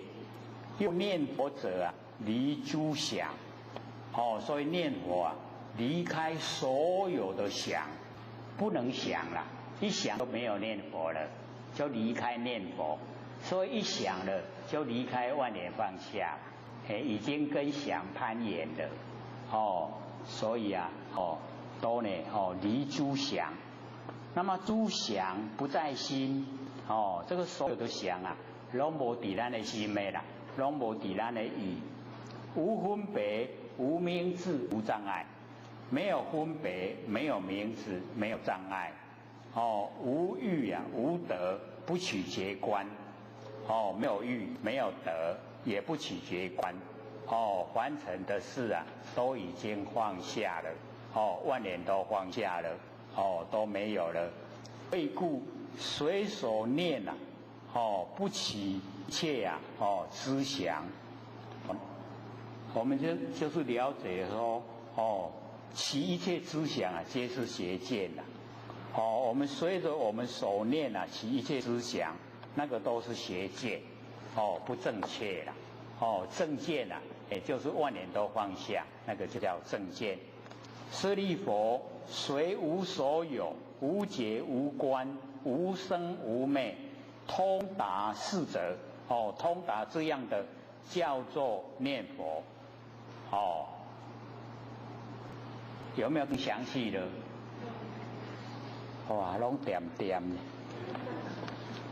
那么如是念中，无贪，无着，无逆啊，无顺，无名，无想，什么都没有。舍利佛，无想无语，乃名念佛。一点啊想都无，语言的都没有，这样呢就叫念佛啦。所以万念放下呢，我们都是在念佛。所以以后就了解万念放下，然后念佛圆通。不能念呢。我们有文字以后啊，那两还是一念不生比较好。比较了解说不能生念头。那么世中乃无微细的小念，微细的小念都没有，何况粗的身口意业啊？小念都没有，那很粗的身口意业更没有，没有身口意业处，无起无舍无争无送无念无分别，空寂无性，灭诸结观，是名念佛。一直在强调我们要怎么样来念佛，就是要怎么样来万念放下啦。万念放下，连一点点小念都不可以有。你遇到有功夫呈现的时候那个圣境现前，就殊胜的厉害啊，着相，对吧？很殊胜的那个景象现前的时候一定要放下，放下，万念放下，懂吗？放下以后才正，不放下也叫敬佑去。拉走以后我们会住相，住相以后就错了，所以一定不能住相。念性尚无，何况念处？那个念性都没有，就是我们要起心动念的性都没有，那么何况你念的地方所在，都讲得很微细讲得很让我们都很容易去做。是故如来说明念处这样子实际进入状况，然后如来说那个名称叫做念的地方所在，就是什么都没有那地方所在。舍利弗，知法若有决定体性如犀毛华100%者，这个诸法若有决定的体性，万法假如说有体有性，我们分析呢，那个头发已经很微细了，那么分成1%就是很细的细，是一点点。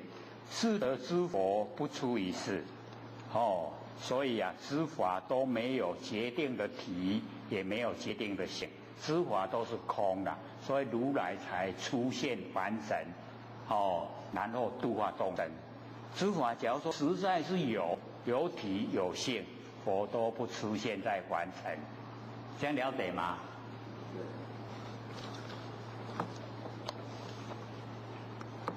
意中不说知法性空，因为有这个体有性的话，然后呢就不说知法性空，所以万法万象万事所有你能看你能想，都称为法，这个全部都是空，了解吗？全部都是空，一无所有，没有。我们要习惯这样思索，这样进入都到达无极，然后回归本位，可以千百亿化身。舍利弗，知法实空，这个知法实在就是空，无性一相，无性一相，万象都合成相什么相？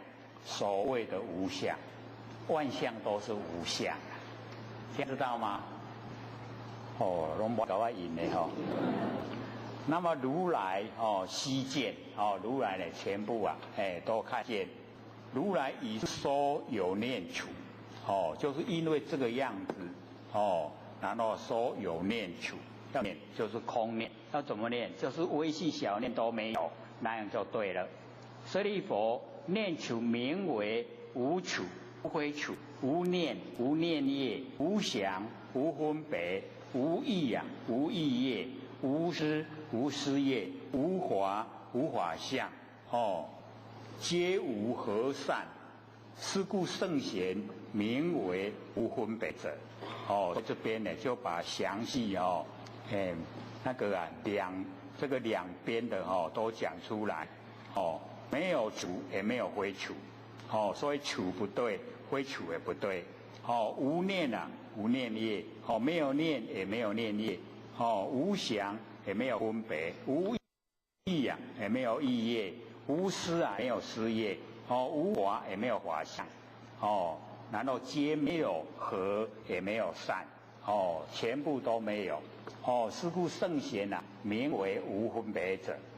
能够证悟到佛性本体就是已经进入无分别。无极的时候有没有分别啊？没有分别，全部都没有，只有一体，独立的一体，说没有分别，这样子呢是名念处，全部都没有分别，叫做念处。那么如来也是说有念处，就是随顺无所有，讲呢说有念处，名为念处。随顺念佛，名为念处。我们随顺的念佛，这个呢叫做念处。舍利弗，因何名为念佛？要怎么样念佛？见无所有，名为念佛。已经见都无所有，看见什么都没有，都是空，这样就叫念佛了。是不是跟我们万年放下一念不生一样？对不对？所以我们做的功夫就是念佛圆通。往后有人问说你修啥？你讲你念佛圆通。怎么做啊？万年放下。都有实际的那个可以下手的地方。所以舍利弗，知佛无量。这个知佛呢，它没有这个限量。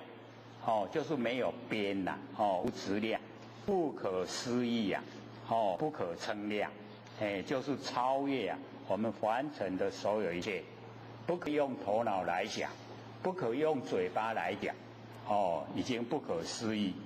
那么以是义故见无所有，你已经呢都已经知道了，所见都是没有，都是空，名为念佛，这样呢就叫念佛。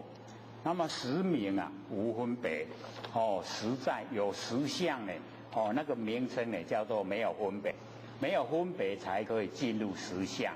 那么实相呢，就是我们不生不灭的佛性本体，所以实名无分别。那么知佛分别，所有的佛都没有分别。那么以是不言，这样所以说念无分别即是念佛。我们的念都没有分别，就是已经在念佛。那么复次，见知法实相名为见佛。我们看到呢知法的实相，各位浅显，知法的实相就是我们不生不灭的佛性本体。你看到呢这个实相就已经见到佛了。看到我们佛性本体就已经看到佛了。这样有没有更清晰明白？有没有？不含理合理都不含混的啦，很清晰的。何等名为知法实相？什么叫做呢知法实相？所谓知法毕竟空无所有，知法都是空，都是没有，以是毕竟空无所有法念佛，这样呢，念佛就回到我们佛性本体。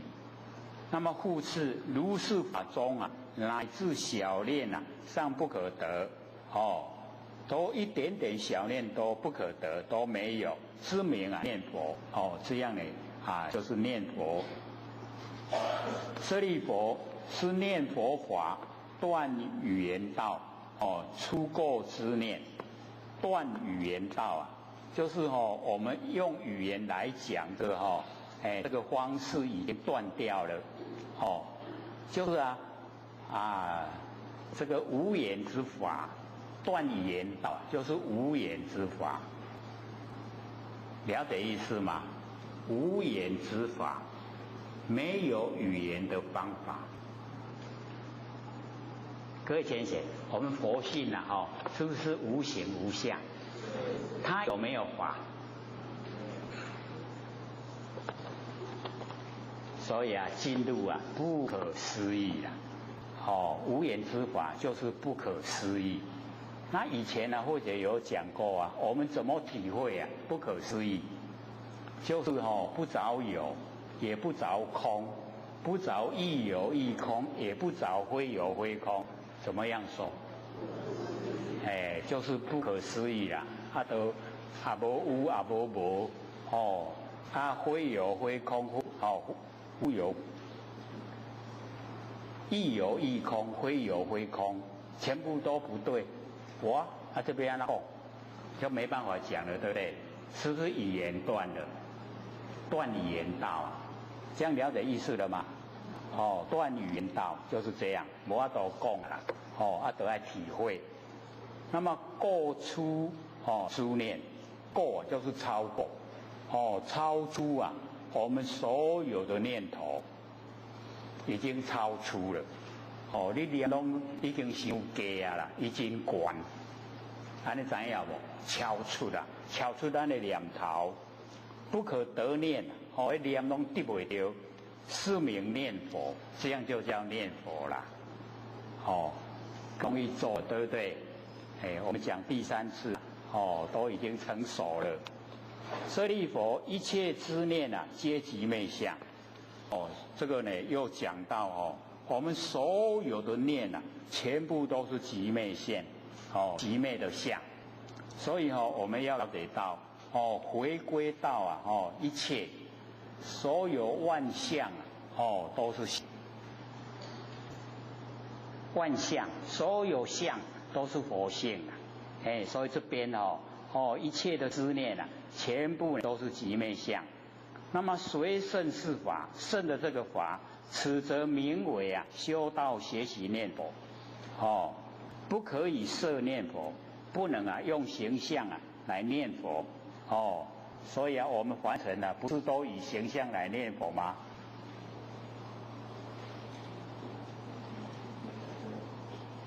有没有？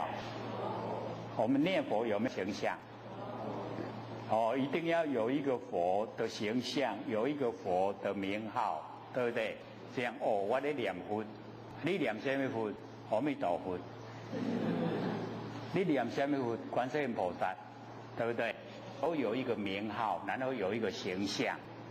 所以这边呢，佛就直接讲，不可以设，设就是形象，不可以设念佛。为什么呢？念色起相，单位为是。我们呢，在形象去取的话，取形象就会贪味，已经贪了那个味道。为什么贪味道呢？就是也希望跟他一样，希望跟他一样，会不会一样？无形无色无言无性，是名念佛。所以我们就是要了解，没有形象，无形，无色，没有色相，然后无言，不攀岩，然后无性，什么都没有，这样呢就叫做念佛。是故当知无有分别，无取无舍，没有分别。所以我们能够证悟没有分别的时候就已经呢证到了。无取，然后无舍，没有取舍，是真念佛。我们有取舍的话呢，那个就进入生灭。没有取舍才是真正的在念佛。能够回到佛性本体回来。那么若人成就如是念者，假如说我们有成就这样。能够这样呢，功夫出来，一转四天下地随意能转。这个四天下，东胜神州、西牛贺州、南赡部洲跟北俱泸州。那我们住在南赡部洲。我们要转四天下随意能转。四天下的地我们随着我们的那个意就可以转。那么意能降伏百千亿谋，也可以降伏百千亿谋。百千亿谋它都有形象，我们呢已经进入没有形象，这样了解吗？可以降伏他们。旷蔽无明，从虚狂缘起无决定性，何况呢那个蒙蔽无明，我们蒙蔽无明，无明呢是从虚狂缘起，没有决定相，所以我们了解一切凡尘的所有，都是假的啦，都不真。那我们都把它当成真才有烦恼，才造了业，才受苦。假如说知道真理的话，那就不会了。那么是法如是呢，无想无细论，就是我们念佛的法，就是无想，没有念头，也没有细论，我们凡尘生活啊，所用的语言啊，都是细论，没有讲真理，也没有讲实相，都是细论。无生无灭啊，不可说。我们那个佛性本体啊，没有生也没有灭，不可以啊用语言来说。然后不可分别，就是呢不能加以分别。无暗啊无明，没有明暗，魔若魔明啊所不能测。那个魔不管是魔王波旬，或是魔民啊魔女。所不能测啦，不能测我们已经到什么程度，就是很高超的那个程度。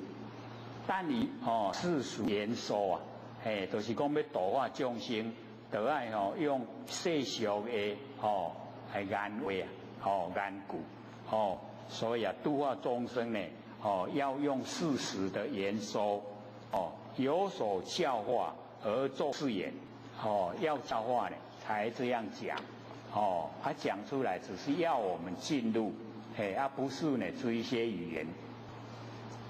你念佛时啊，莫取小想，就是我们在念佛的时候啊，一点那个小的念头啊，一点点都不要，莫取，不要取，莫生细论，不要呢，这个产生啊细论，我们来凡尘呢，都是来演戏呀。我们又当呢这个编剧，又当呢导演，又当主角，又当配角，看我们演得如何，各位啊演得如何，称不称职啊？所以莫生细论，这个剧情很会写的话呢，会赚人热泪啊。互人笑个互人跑，迄就编剧的真高啦，对不对？写下来以后啊，让我们一看了以后，眼泪一直掉，然后啊一看了以后，一直笑，都不能去遏制它，对不对？我们回想一下，我们是不是这样？人生呢，就是好像演戏一样，是舞台啦。这个完成就是舞台，让我们演戏，所以不要有戏论，就可以进入佛性本体。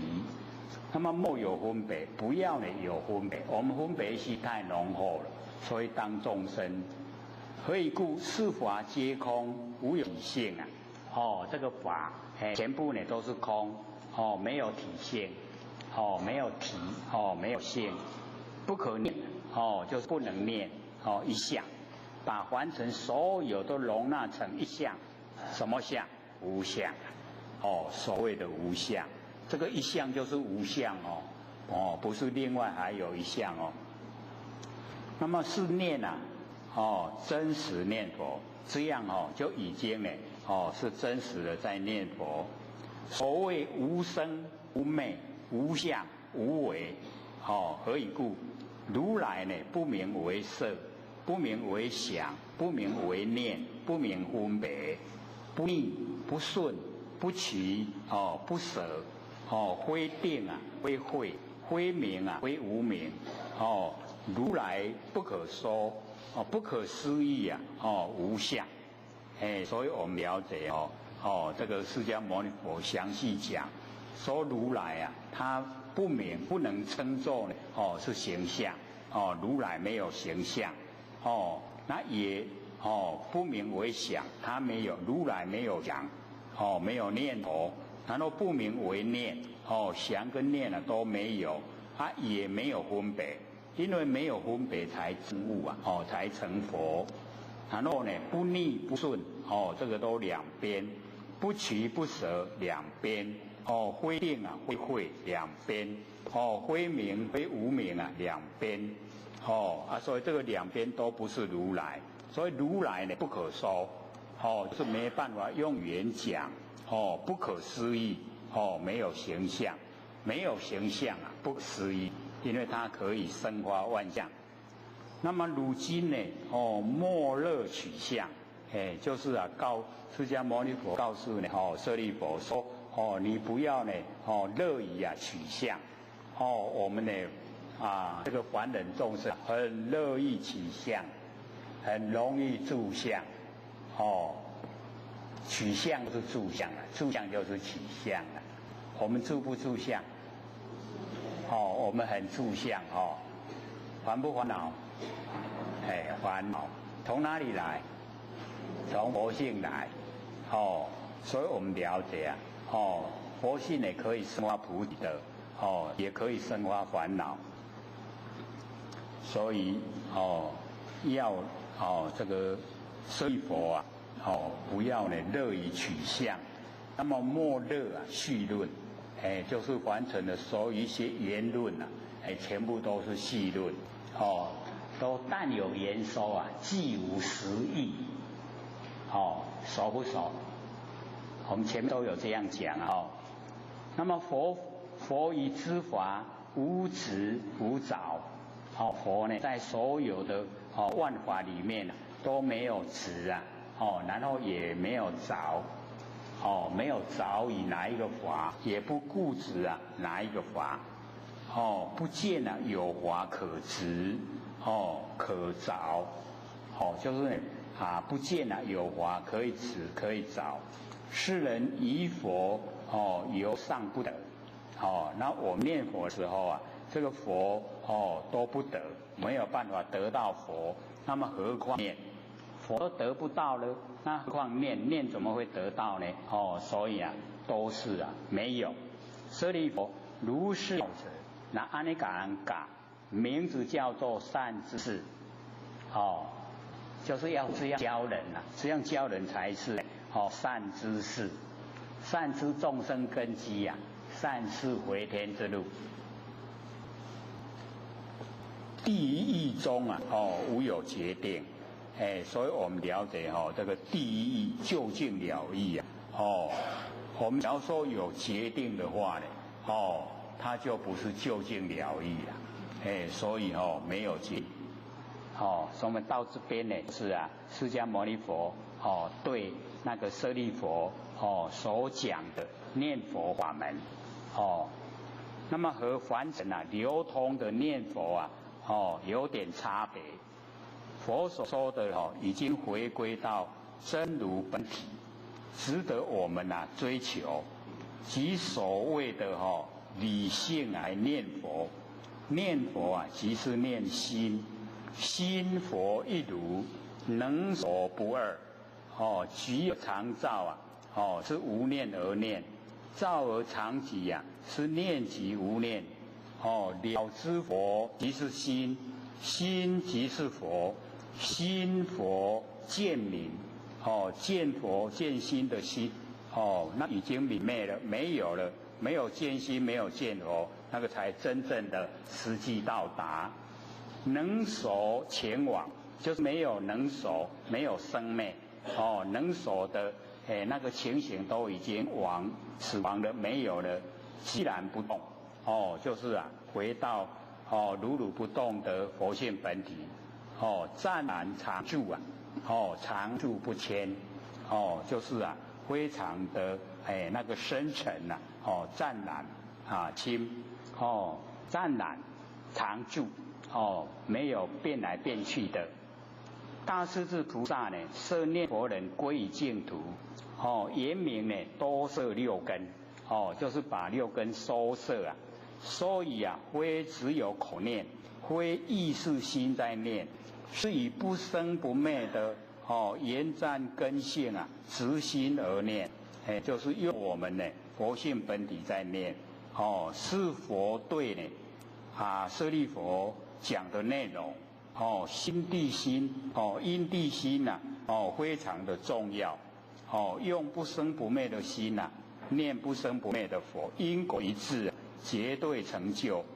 那么再以净念相继为言，那只是构成。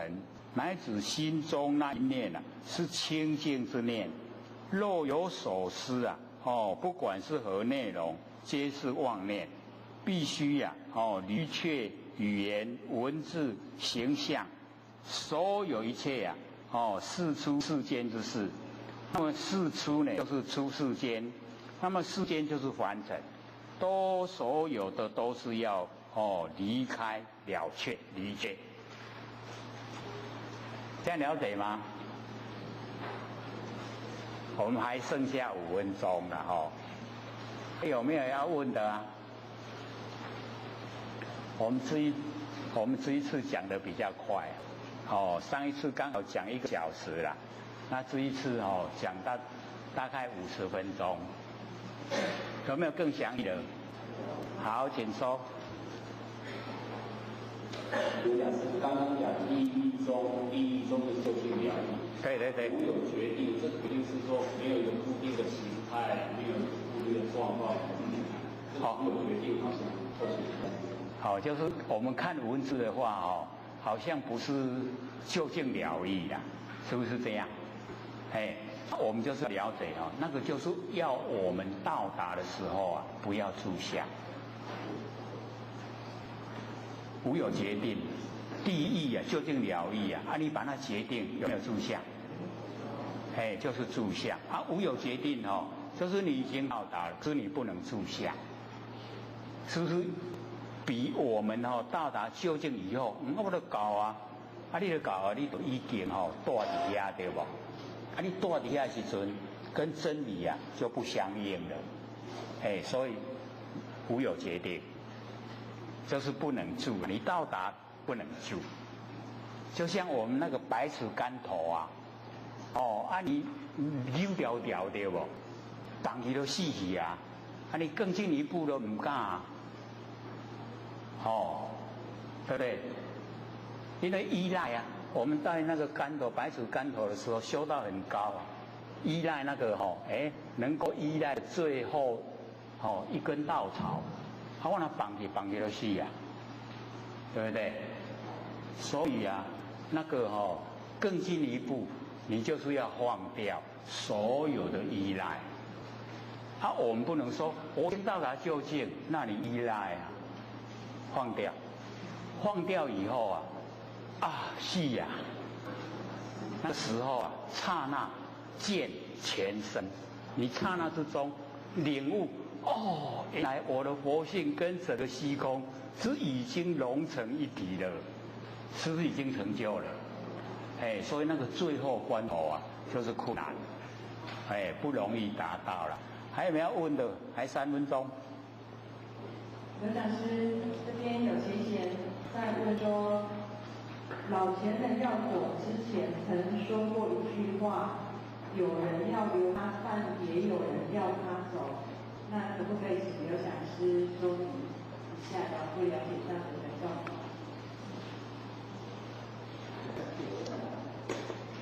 因为后学呢都不敢在这个人的跟前去讲这个事我们就是要了解到老前人已经是96岁了。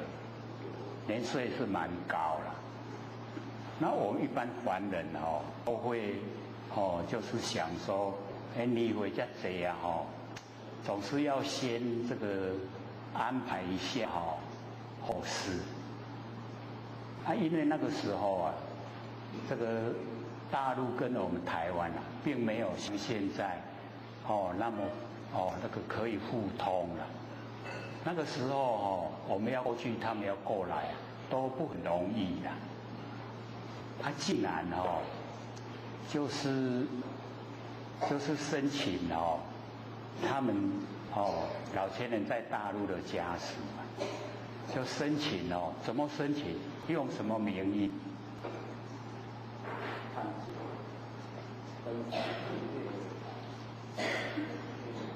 政府为什么会准许他们进来？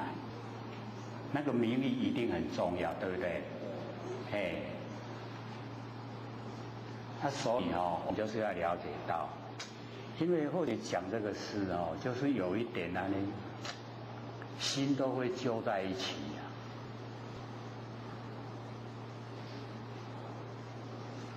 以老前人当时的身体状况啊，老前人当时就已经决定了要推广心理心法，那已经设定3个月、6个月、1年、2年、3年3个班，5个总有5个班。那或许当天火焰那个时候是当主管，那就赶快准备饮用水，然后吃的米、日用品，都已经在准备了那个饮用水已经从合欢山接过来，有7公里的盐，费用有550万，可是已经那个没有宣布人家有些道亲比较接近老前，听到以后就已经在出钱了，大概经费都不成问题。我们已经开始在施工，然后那个米白米有200包了，1包是60公斤，台斤就是100斤，1包100斤200包了，就是花坛那个北贤宫提供。200包我唔敢甲再来火焰啦，加米加，因为怕它可能会迄落生糖就寄放在那个米加蓝米茶，然后那个卫生纸、牙膏牙刷比咧贵，那个杂货店还要来得多了连那个装那个垃圾的那个塑胶袋都非常多都已经准备了。老前人就是知道这个消息，老人家很感叹，从那个时候老人家就不吃饭。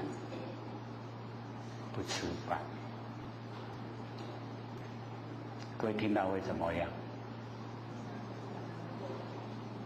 真的就是很难过了。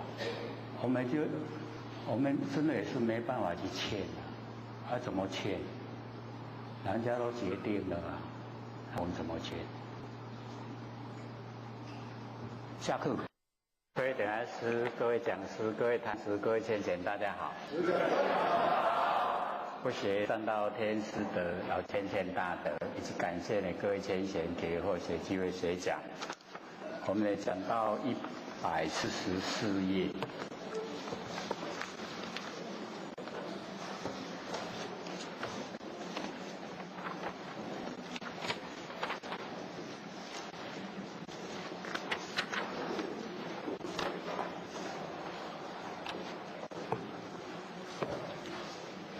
对不对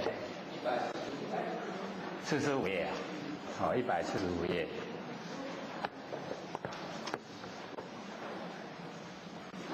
是第2段吗？这个肉诸众生爱生天宫，驱使鬼神我以前现四天王国太子身，而为说法立其成就。所以这个四天王国，就是6欲天的最低的那一天。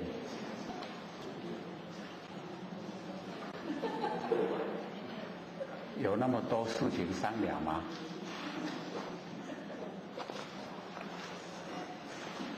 好啦，和恁商量了，咱再来讲。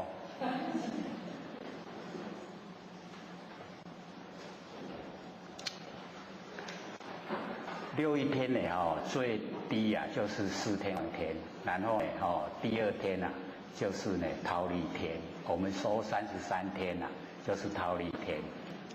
它这个西密山的山顶，4天王天是在西密山的半腰，那山顶是忉利天，然后有东西南北各有8天，然后中间有1天。33天，那个忉利天，那是依地而住，然后再上去夜摩天依空而住，夜摩天，再上去多衰天，再上去热变化天，然后6欲天的最高他化自在天，那摩西所罗天啊，就始以啊他化自在天所管辖，所以往波旬啊，是自在啊他化自在天，就是摩西所罗天。所以我们呢，假如说在凡尘很容易啊，就是落入啊这个魔子魔孙呐，只要是我们的宗在哪一个方面啊，像现在这个低头族啊。就已经落入那个摩西所罗天啊，波旬的管辖，有没有着魔？有。很厉害的哦，不管坐车走路他都低头族了。这个你看到低头族走过来要赶快啊让开，为什么？也跟你相帮啦。你紧是看伊安低头走过来啊，赶快让开。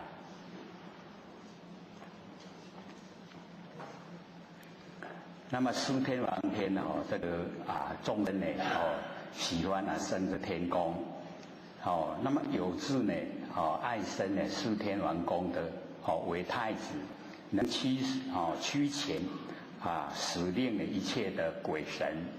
那么鬼就是八部啊，神呢就是四王各呢八大将军之属。那么若有鬼神啊作扰乱人间。这个四王太子啊，而能制止，假如说有违这个他的不应该做的事啊，则请大力鬼神或呢这个天大的将军啊来降服，然后来保护这个众生，所以个人的那个希望达到的那个目的啊都不一样。那么若知众生呢，乐为人王。就是我们现在要举写总统，那个就是人王，那么我以比前啊，现这个人王身而为说法，令其成就，那么这个是曰，这个世间人王有5个，一个机人王即转人圣王，有这个32相这个7宝都随身，人中呢这个最上，没有人能够呢胜过他。即王位的时候啊，有这个金轮宝，那么从空呢麾下而至其前，那么整此轮宝一日啊能游东西南北4大部洲，所以这个是最殊胜的，因为7宝随身。所以可以啊，要什么钱都有，就可以给众生。不像我们现在每一个部门啊，都亏损好几百亿啊，几千亿，无告诉给他做王了，要像这样才可以7宝随身，或者都讲啊这个累世所修啊。累积的那一些本钱，都呢他都可以随身携带，没有带在身上，可是他都知道，只要那个众生有需要，我们6度万行，第一个不是布施吗？布施财施都是最重要的。为什么？因为可以给众生改善生活，他就有心来做到。修道者你看都是贫道为什么有钱呢？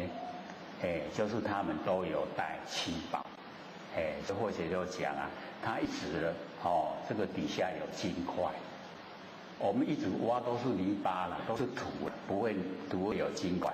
可是那个修持他自手修集他就知道，他的本钱就在那里，你只要一挖就有了，要用要布施就有了。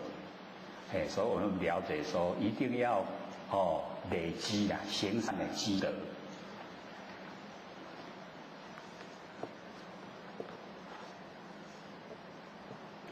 那么以十善来发誓这个十善就是身口意身三口四意三，各位都知道吗？没人应知道的话讲讲看。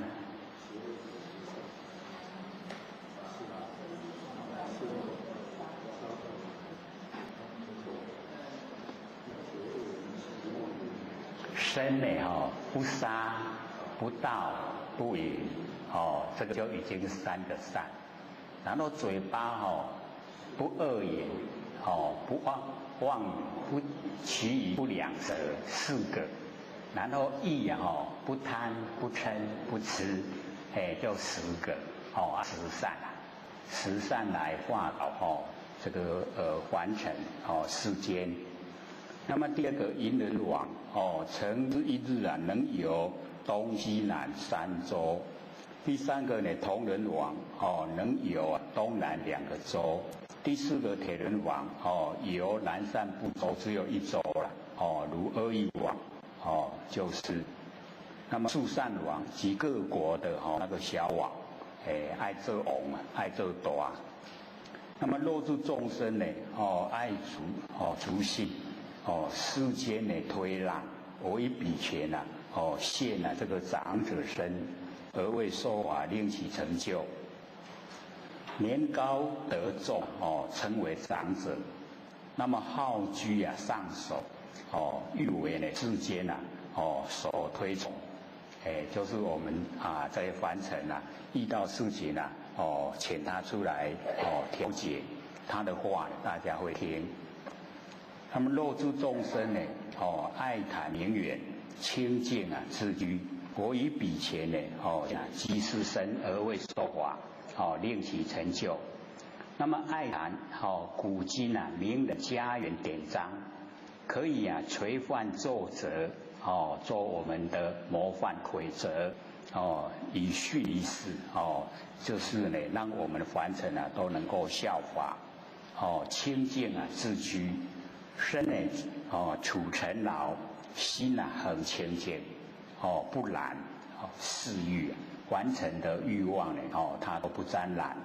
那么以道呢自居居士呢乃以道思居之事所谓那个居士，我们就是了解有2个，一个居财之事一个呢就是居道之事。那我们大部分呢都是讲那个居道。居财的话我们就不说了，凡尘很多都是在追求这个钱财那个我们就不列入追求的方向。那么若诸众生呢爱之国土判断呢邦域，我以彼前呢现这个宰官身为说法令其成就。那么大者为邦好像呢省一个省。那么小者为邑好像一个县。那么婆乃呢颇学焉屈断则截断是非这个好像我们现在判官。那么若诸众生呢爱之世俗社会自居我以彼前现婆罗门身而为说法令其成就。那么有一类的众生呢爱好天文地理阴阳度数衣帛命相作水胡施符调摄身心节劳静神保卫生命，故经养气可以益寿可以修饰。所以这个大部分的凡人都有这方面的那个倾向。那么若有男子好学出家除之呢决意我以彼前现比丘身而为说法令其成就。那么此事呢在还俗的男子心厌尘劳，已经呢不喜欢这个凡尘，好学佛法是以割爱呢辞亲辞掉父母亲，舍俗舍掉凡俗出家。那么若有女人好学出家，持之境界我以彼前现呢比丘尼身而为说法令其成就。那么若有女人呢惧厌尘劳之类，复嫌这个五脏之躯就是不能当头好乐呢，学道修行，就是也可以让他成就。那么若有男子乐持五戒我以彼前先优婆塞身而为说法，令其成就。若有女子五戒自居，我以彼前现优婆夷身而为说法，令其成就。所以我们要了解这个都可以千百亿化身要呢使你能够听得进去就要显现跟你一样我们才听得进去。那么若有女人内证立身以修家国，我以彼前现女主身及国夫人命妇大家而为说法，令其成就。女正位夫内故曰内政。家门与内之事女人主之，孝敬翁姑教育之语，是为内政。贵能勤，富而能俭，真敬优贤，以修女德名曰立身。闺门为万化之源，家国之治之乱，然后兴衰无不皆然。那么女人幼为教育之首序，母教更有利于施教，感化家庭关系整个国政。那么若有众生不坏然根，我以彼前现童男身而为说法，令其成就。那么若有处女爱乐处身，不求亲报，我以彼前现童女身而为说法，以成就。保守天真不染欲尘，终身持守守真抱朴，清净自居。若有知天，乐出天人这个就已经讲到了这个知天人天道的，已经不想在天道。那么我现这个天身而为说法，令其成就。那么天道虽然乐很快乐，乐有周际毕竟是无常，所以在这个天道我们了解六道之中，天道它都有一个数目看看我们所造的有多久的那个享受时间，时间到了500年、1000年、10000年到了一样又落入轮回，所以一样就是无常。又则天人着乐不肯修行报尽皆堕入三恶道之中受苦。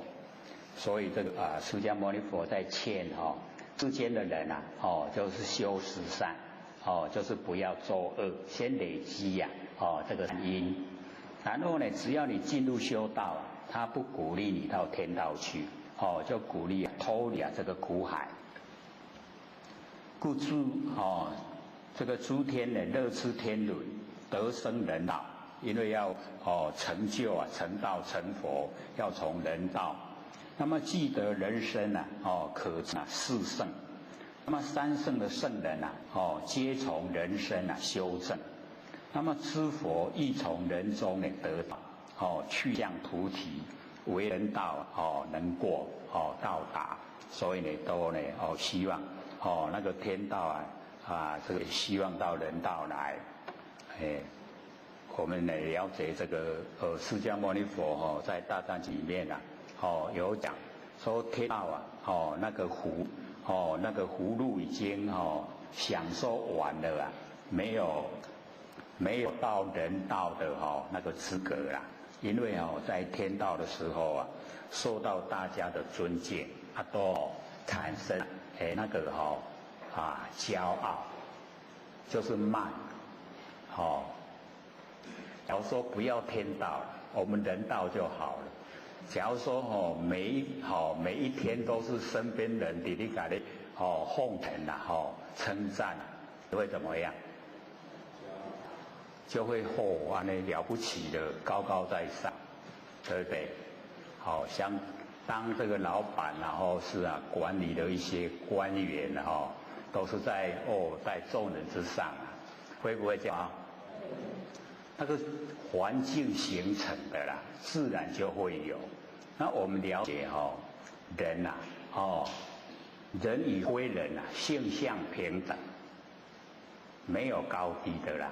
那你产生有高低啊，自己心态就不正了。所以我们要了解不能有那一种高人一等比人较了不起，没有的事啊。我们要了解凡尘的所有名相都是假的啦。人与非人啊，性相平等。非人不是人也跟我们一样平等不只有人何况人之中啊，分别心又那么大，那怎么成就呢？绝对没有办法那么若有之龙这个讲到那个八部，天龙八部有听过吗？天龙八部就讲天之天呢，就是天然后龙药叉乾大破阿修罗这个都是天龙八部啦。龙乐痴龙轮我现的龙身呢而为说法，令其成就。所以我们了解说龙有很大的那个能耐，可是就是因为修道的时候不守戒律会变龙，没有成佛成大，这样了解吗？他呢很努力行善，又很乐意布施，所以他的那个能耐很强。那么龙呢有4类一个就是天宫殿第二个呢就是星云降雨第三个呢开读绝江，第四个呢守护那个湖场就是有一些我们这个比较那个地有很贵重的东西龙也会在那边守护不是你该得了，他不让你接近。那么其类不一故曰支龙。因呢先世都称心曲不端心弯弯曲曲不端正幻觉斗争，故呢堕入龙之中本来要成道成佛了还没有就变龙由大行布施福利，故七宝为殿，身能变化多化人形，生食、食食、眠食、饮食、嗔食会显现那个小龙的形那么若有那个药叉药叉呢就是雅车啦。雅车捌听到无？是属于什么？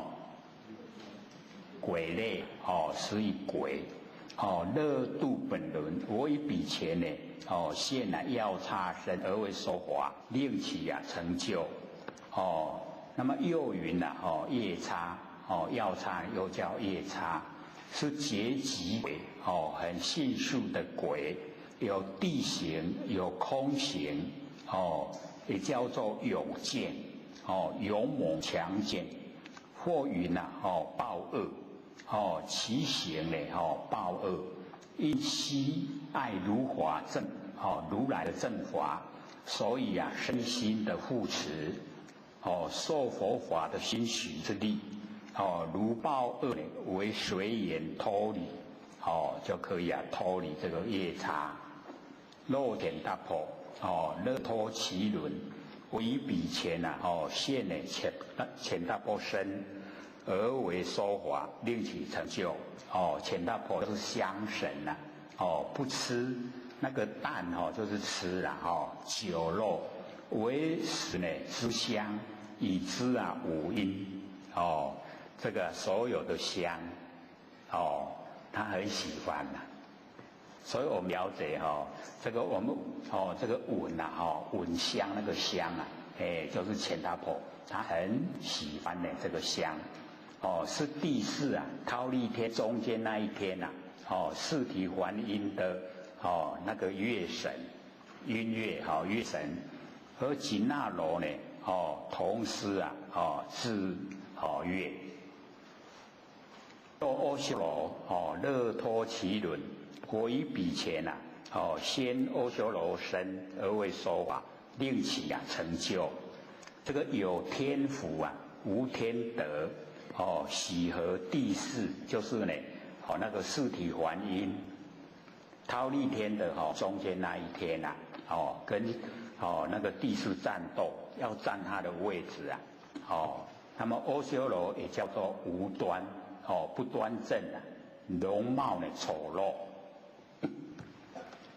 若紧那罗乐脱其轮，我为彼前呢现紧那罗身而为说法，令其成就这个呢就是歌神所以钱达婆是香神紧那罗就是歌神貌丑而阴美容貌很丑陋，可是他的阴非常美寿命极长。知天呢玄歌而诵法门者呢，即是此神那个法门很殊胜呢，就是这个紧那罗呢他在呢歌颂。若摩呼罗切乐脱其人，我于彼前呢现摩呼罗切身而为说法这个大蟒神令其成就这个呢摩呼罗切就是大蟒蛇大蟒神也叫做地龙。无神通呢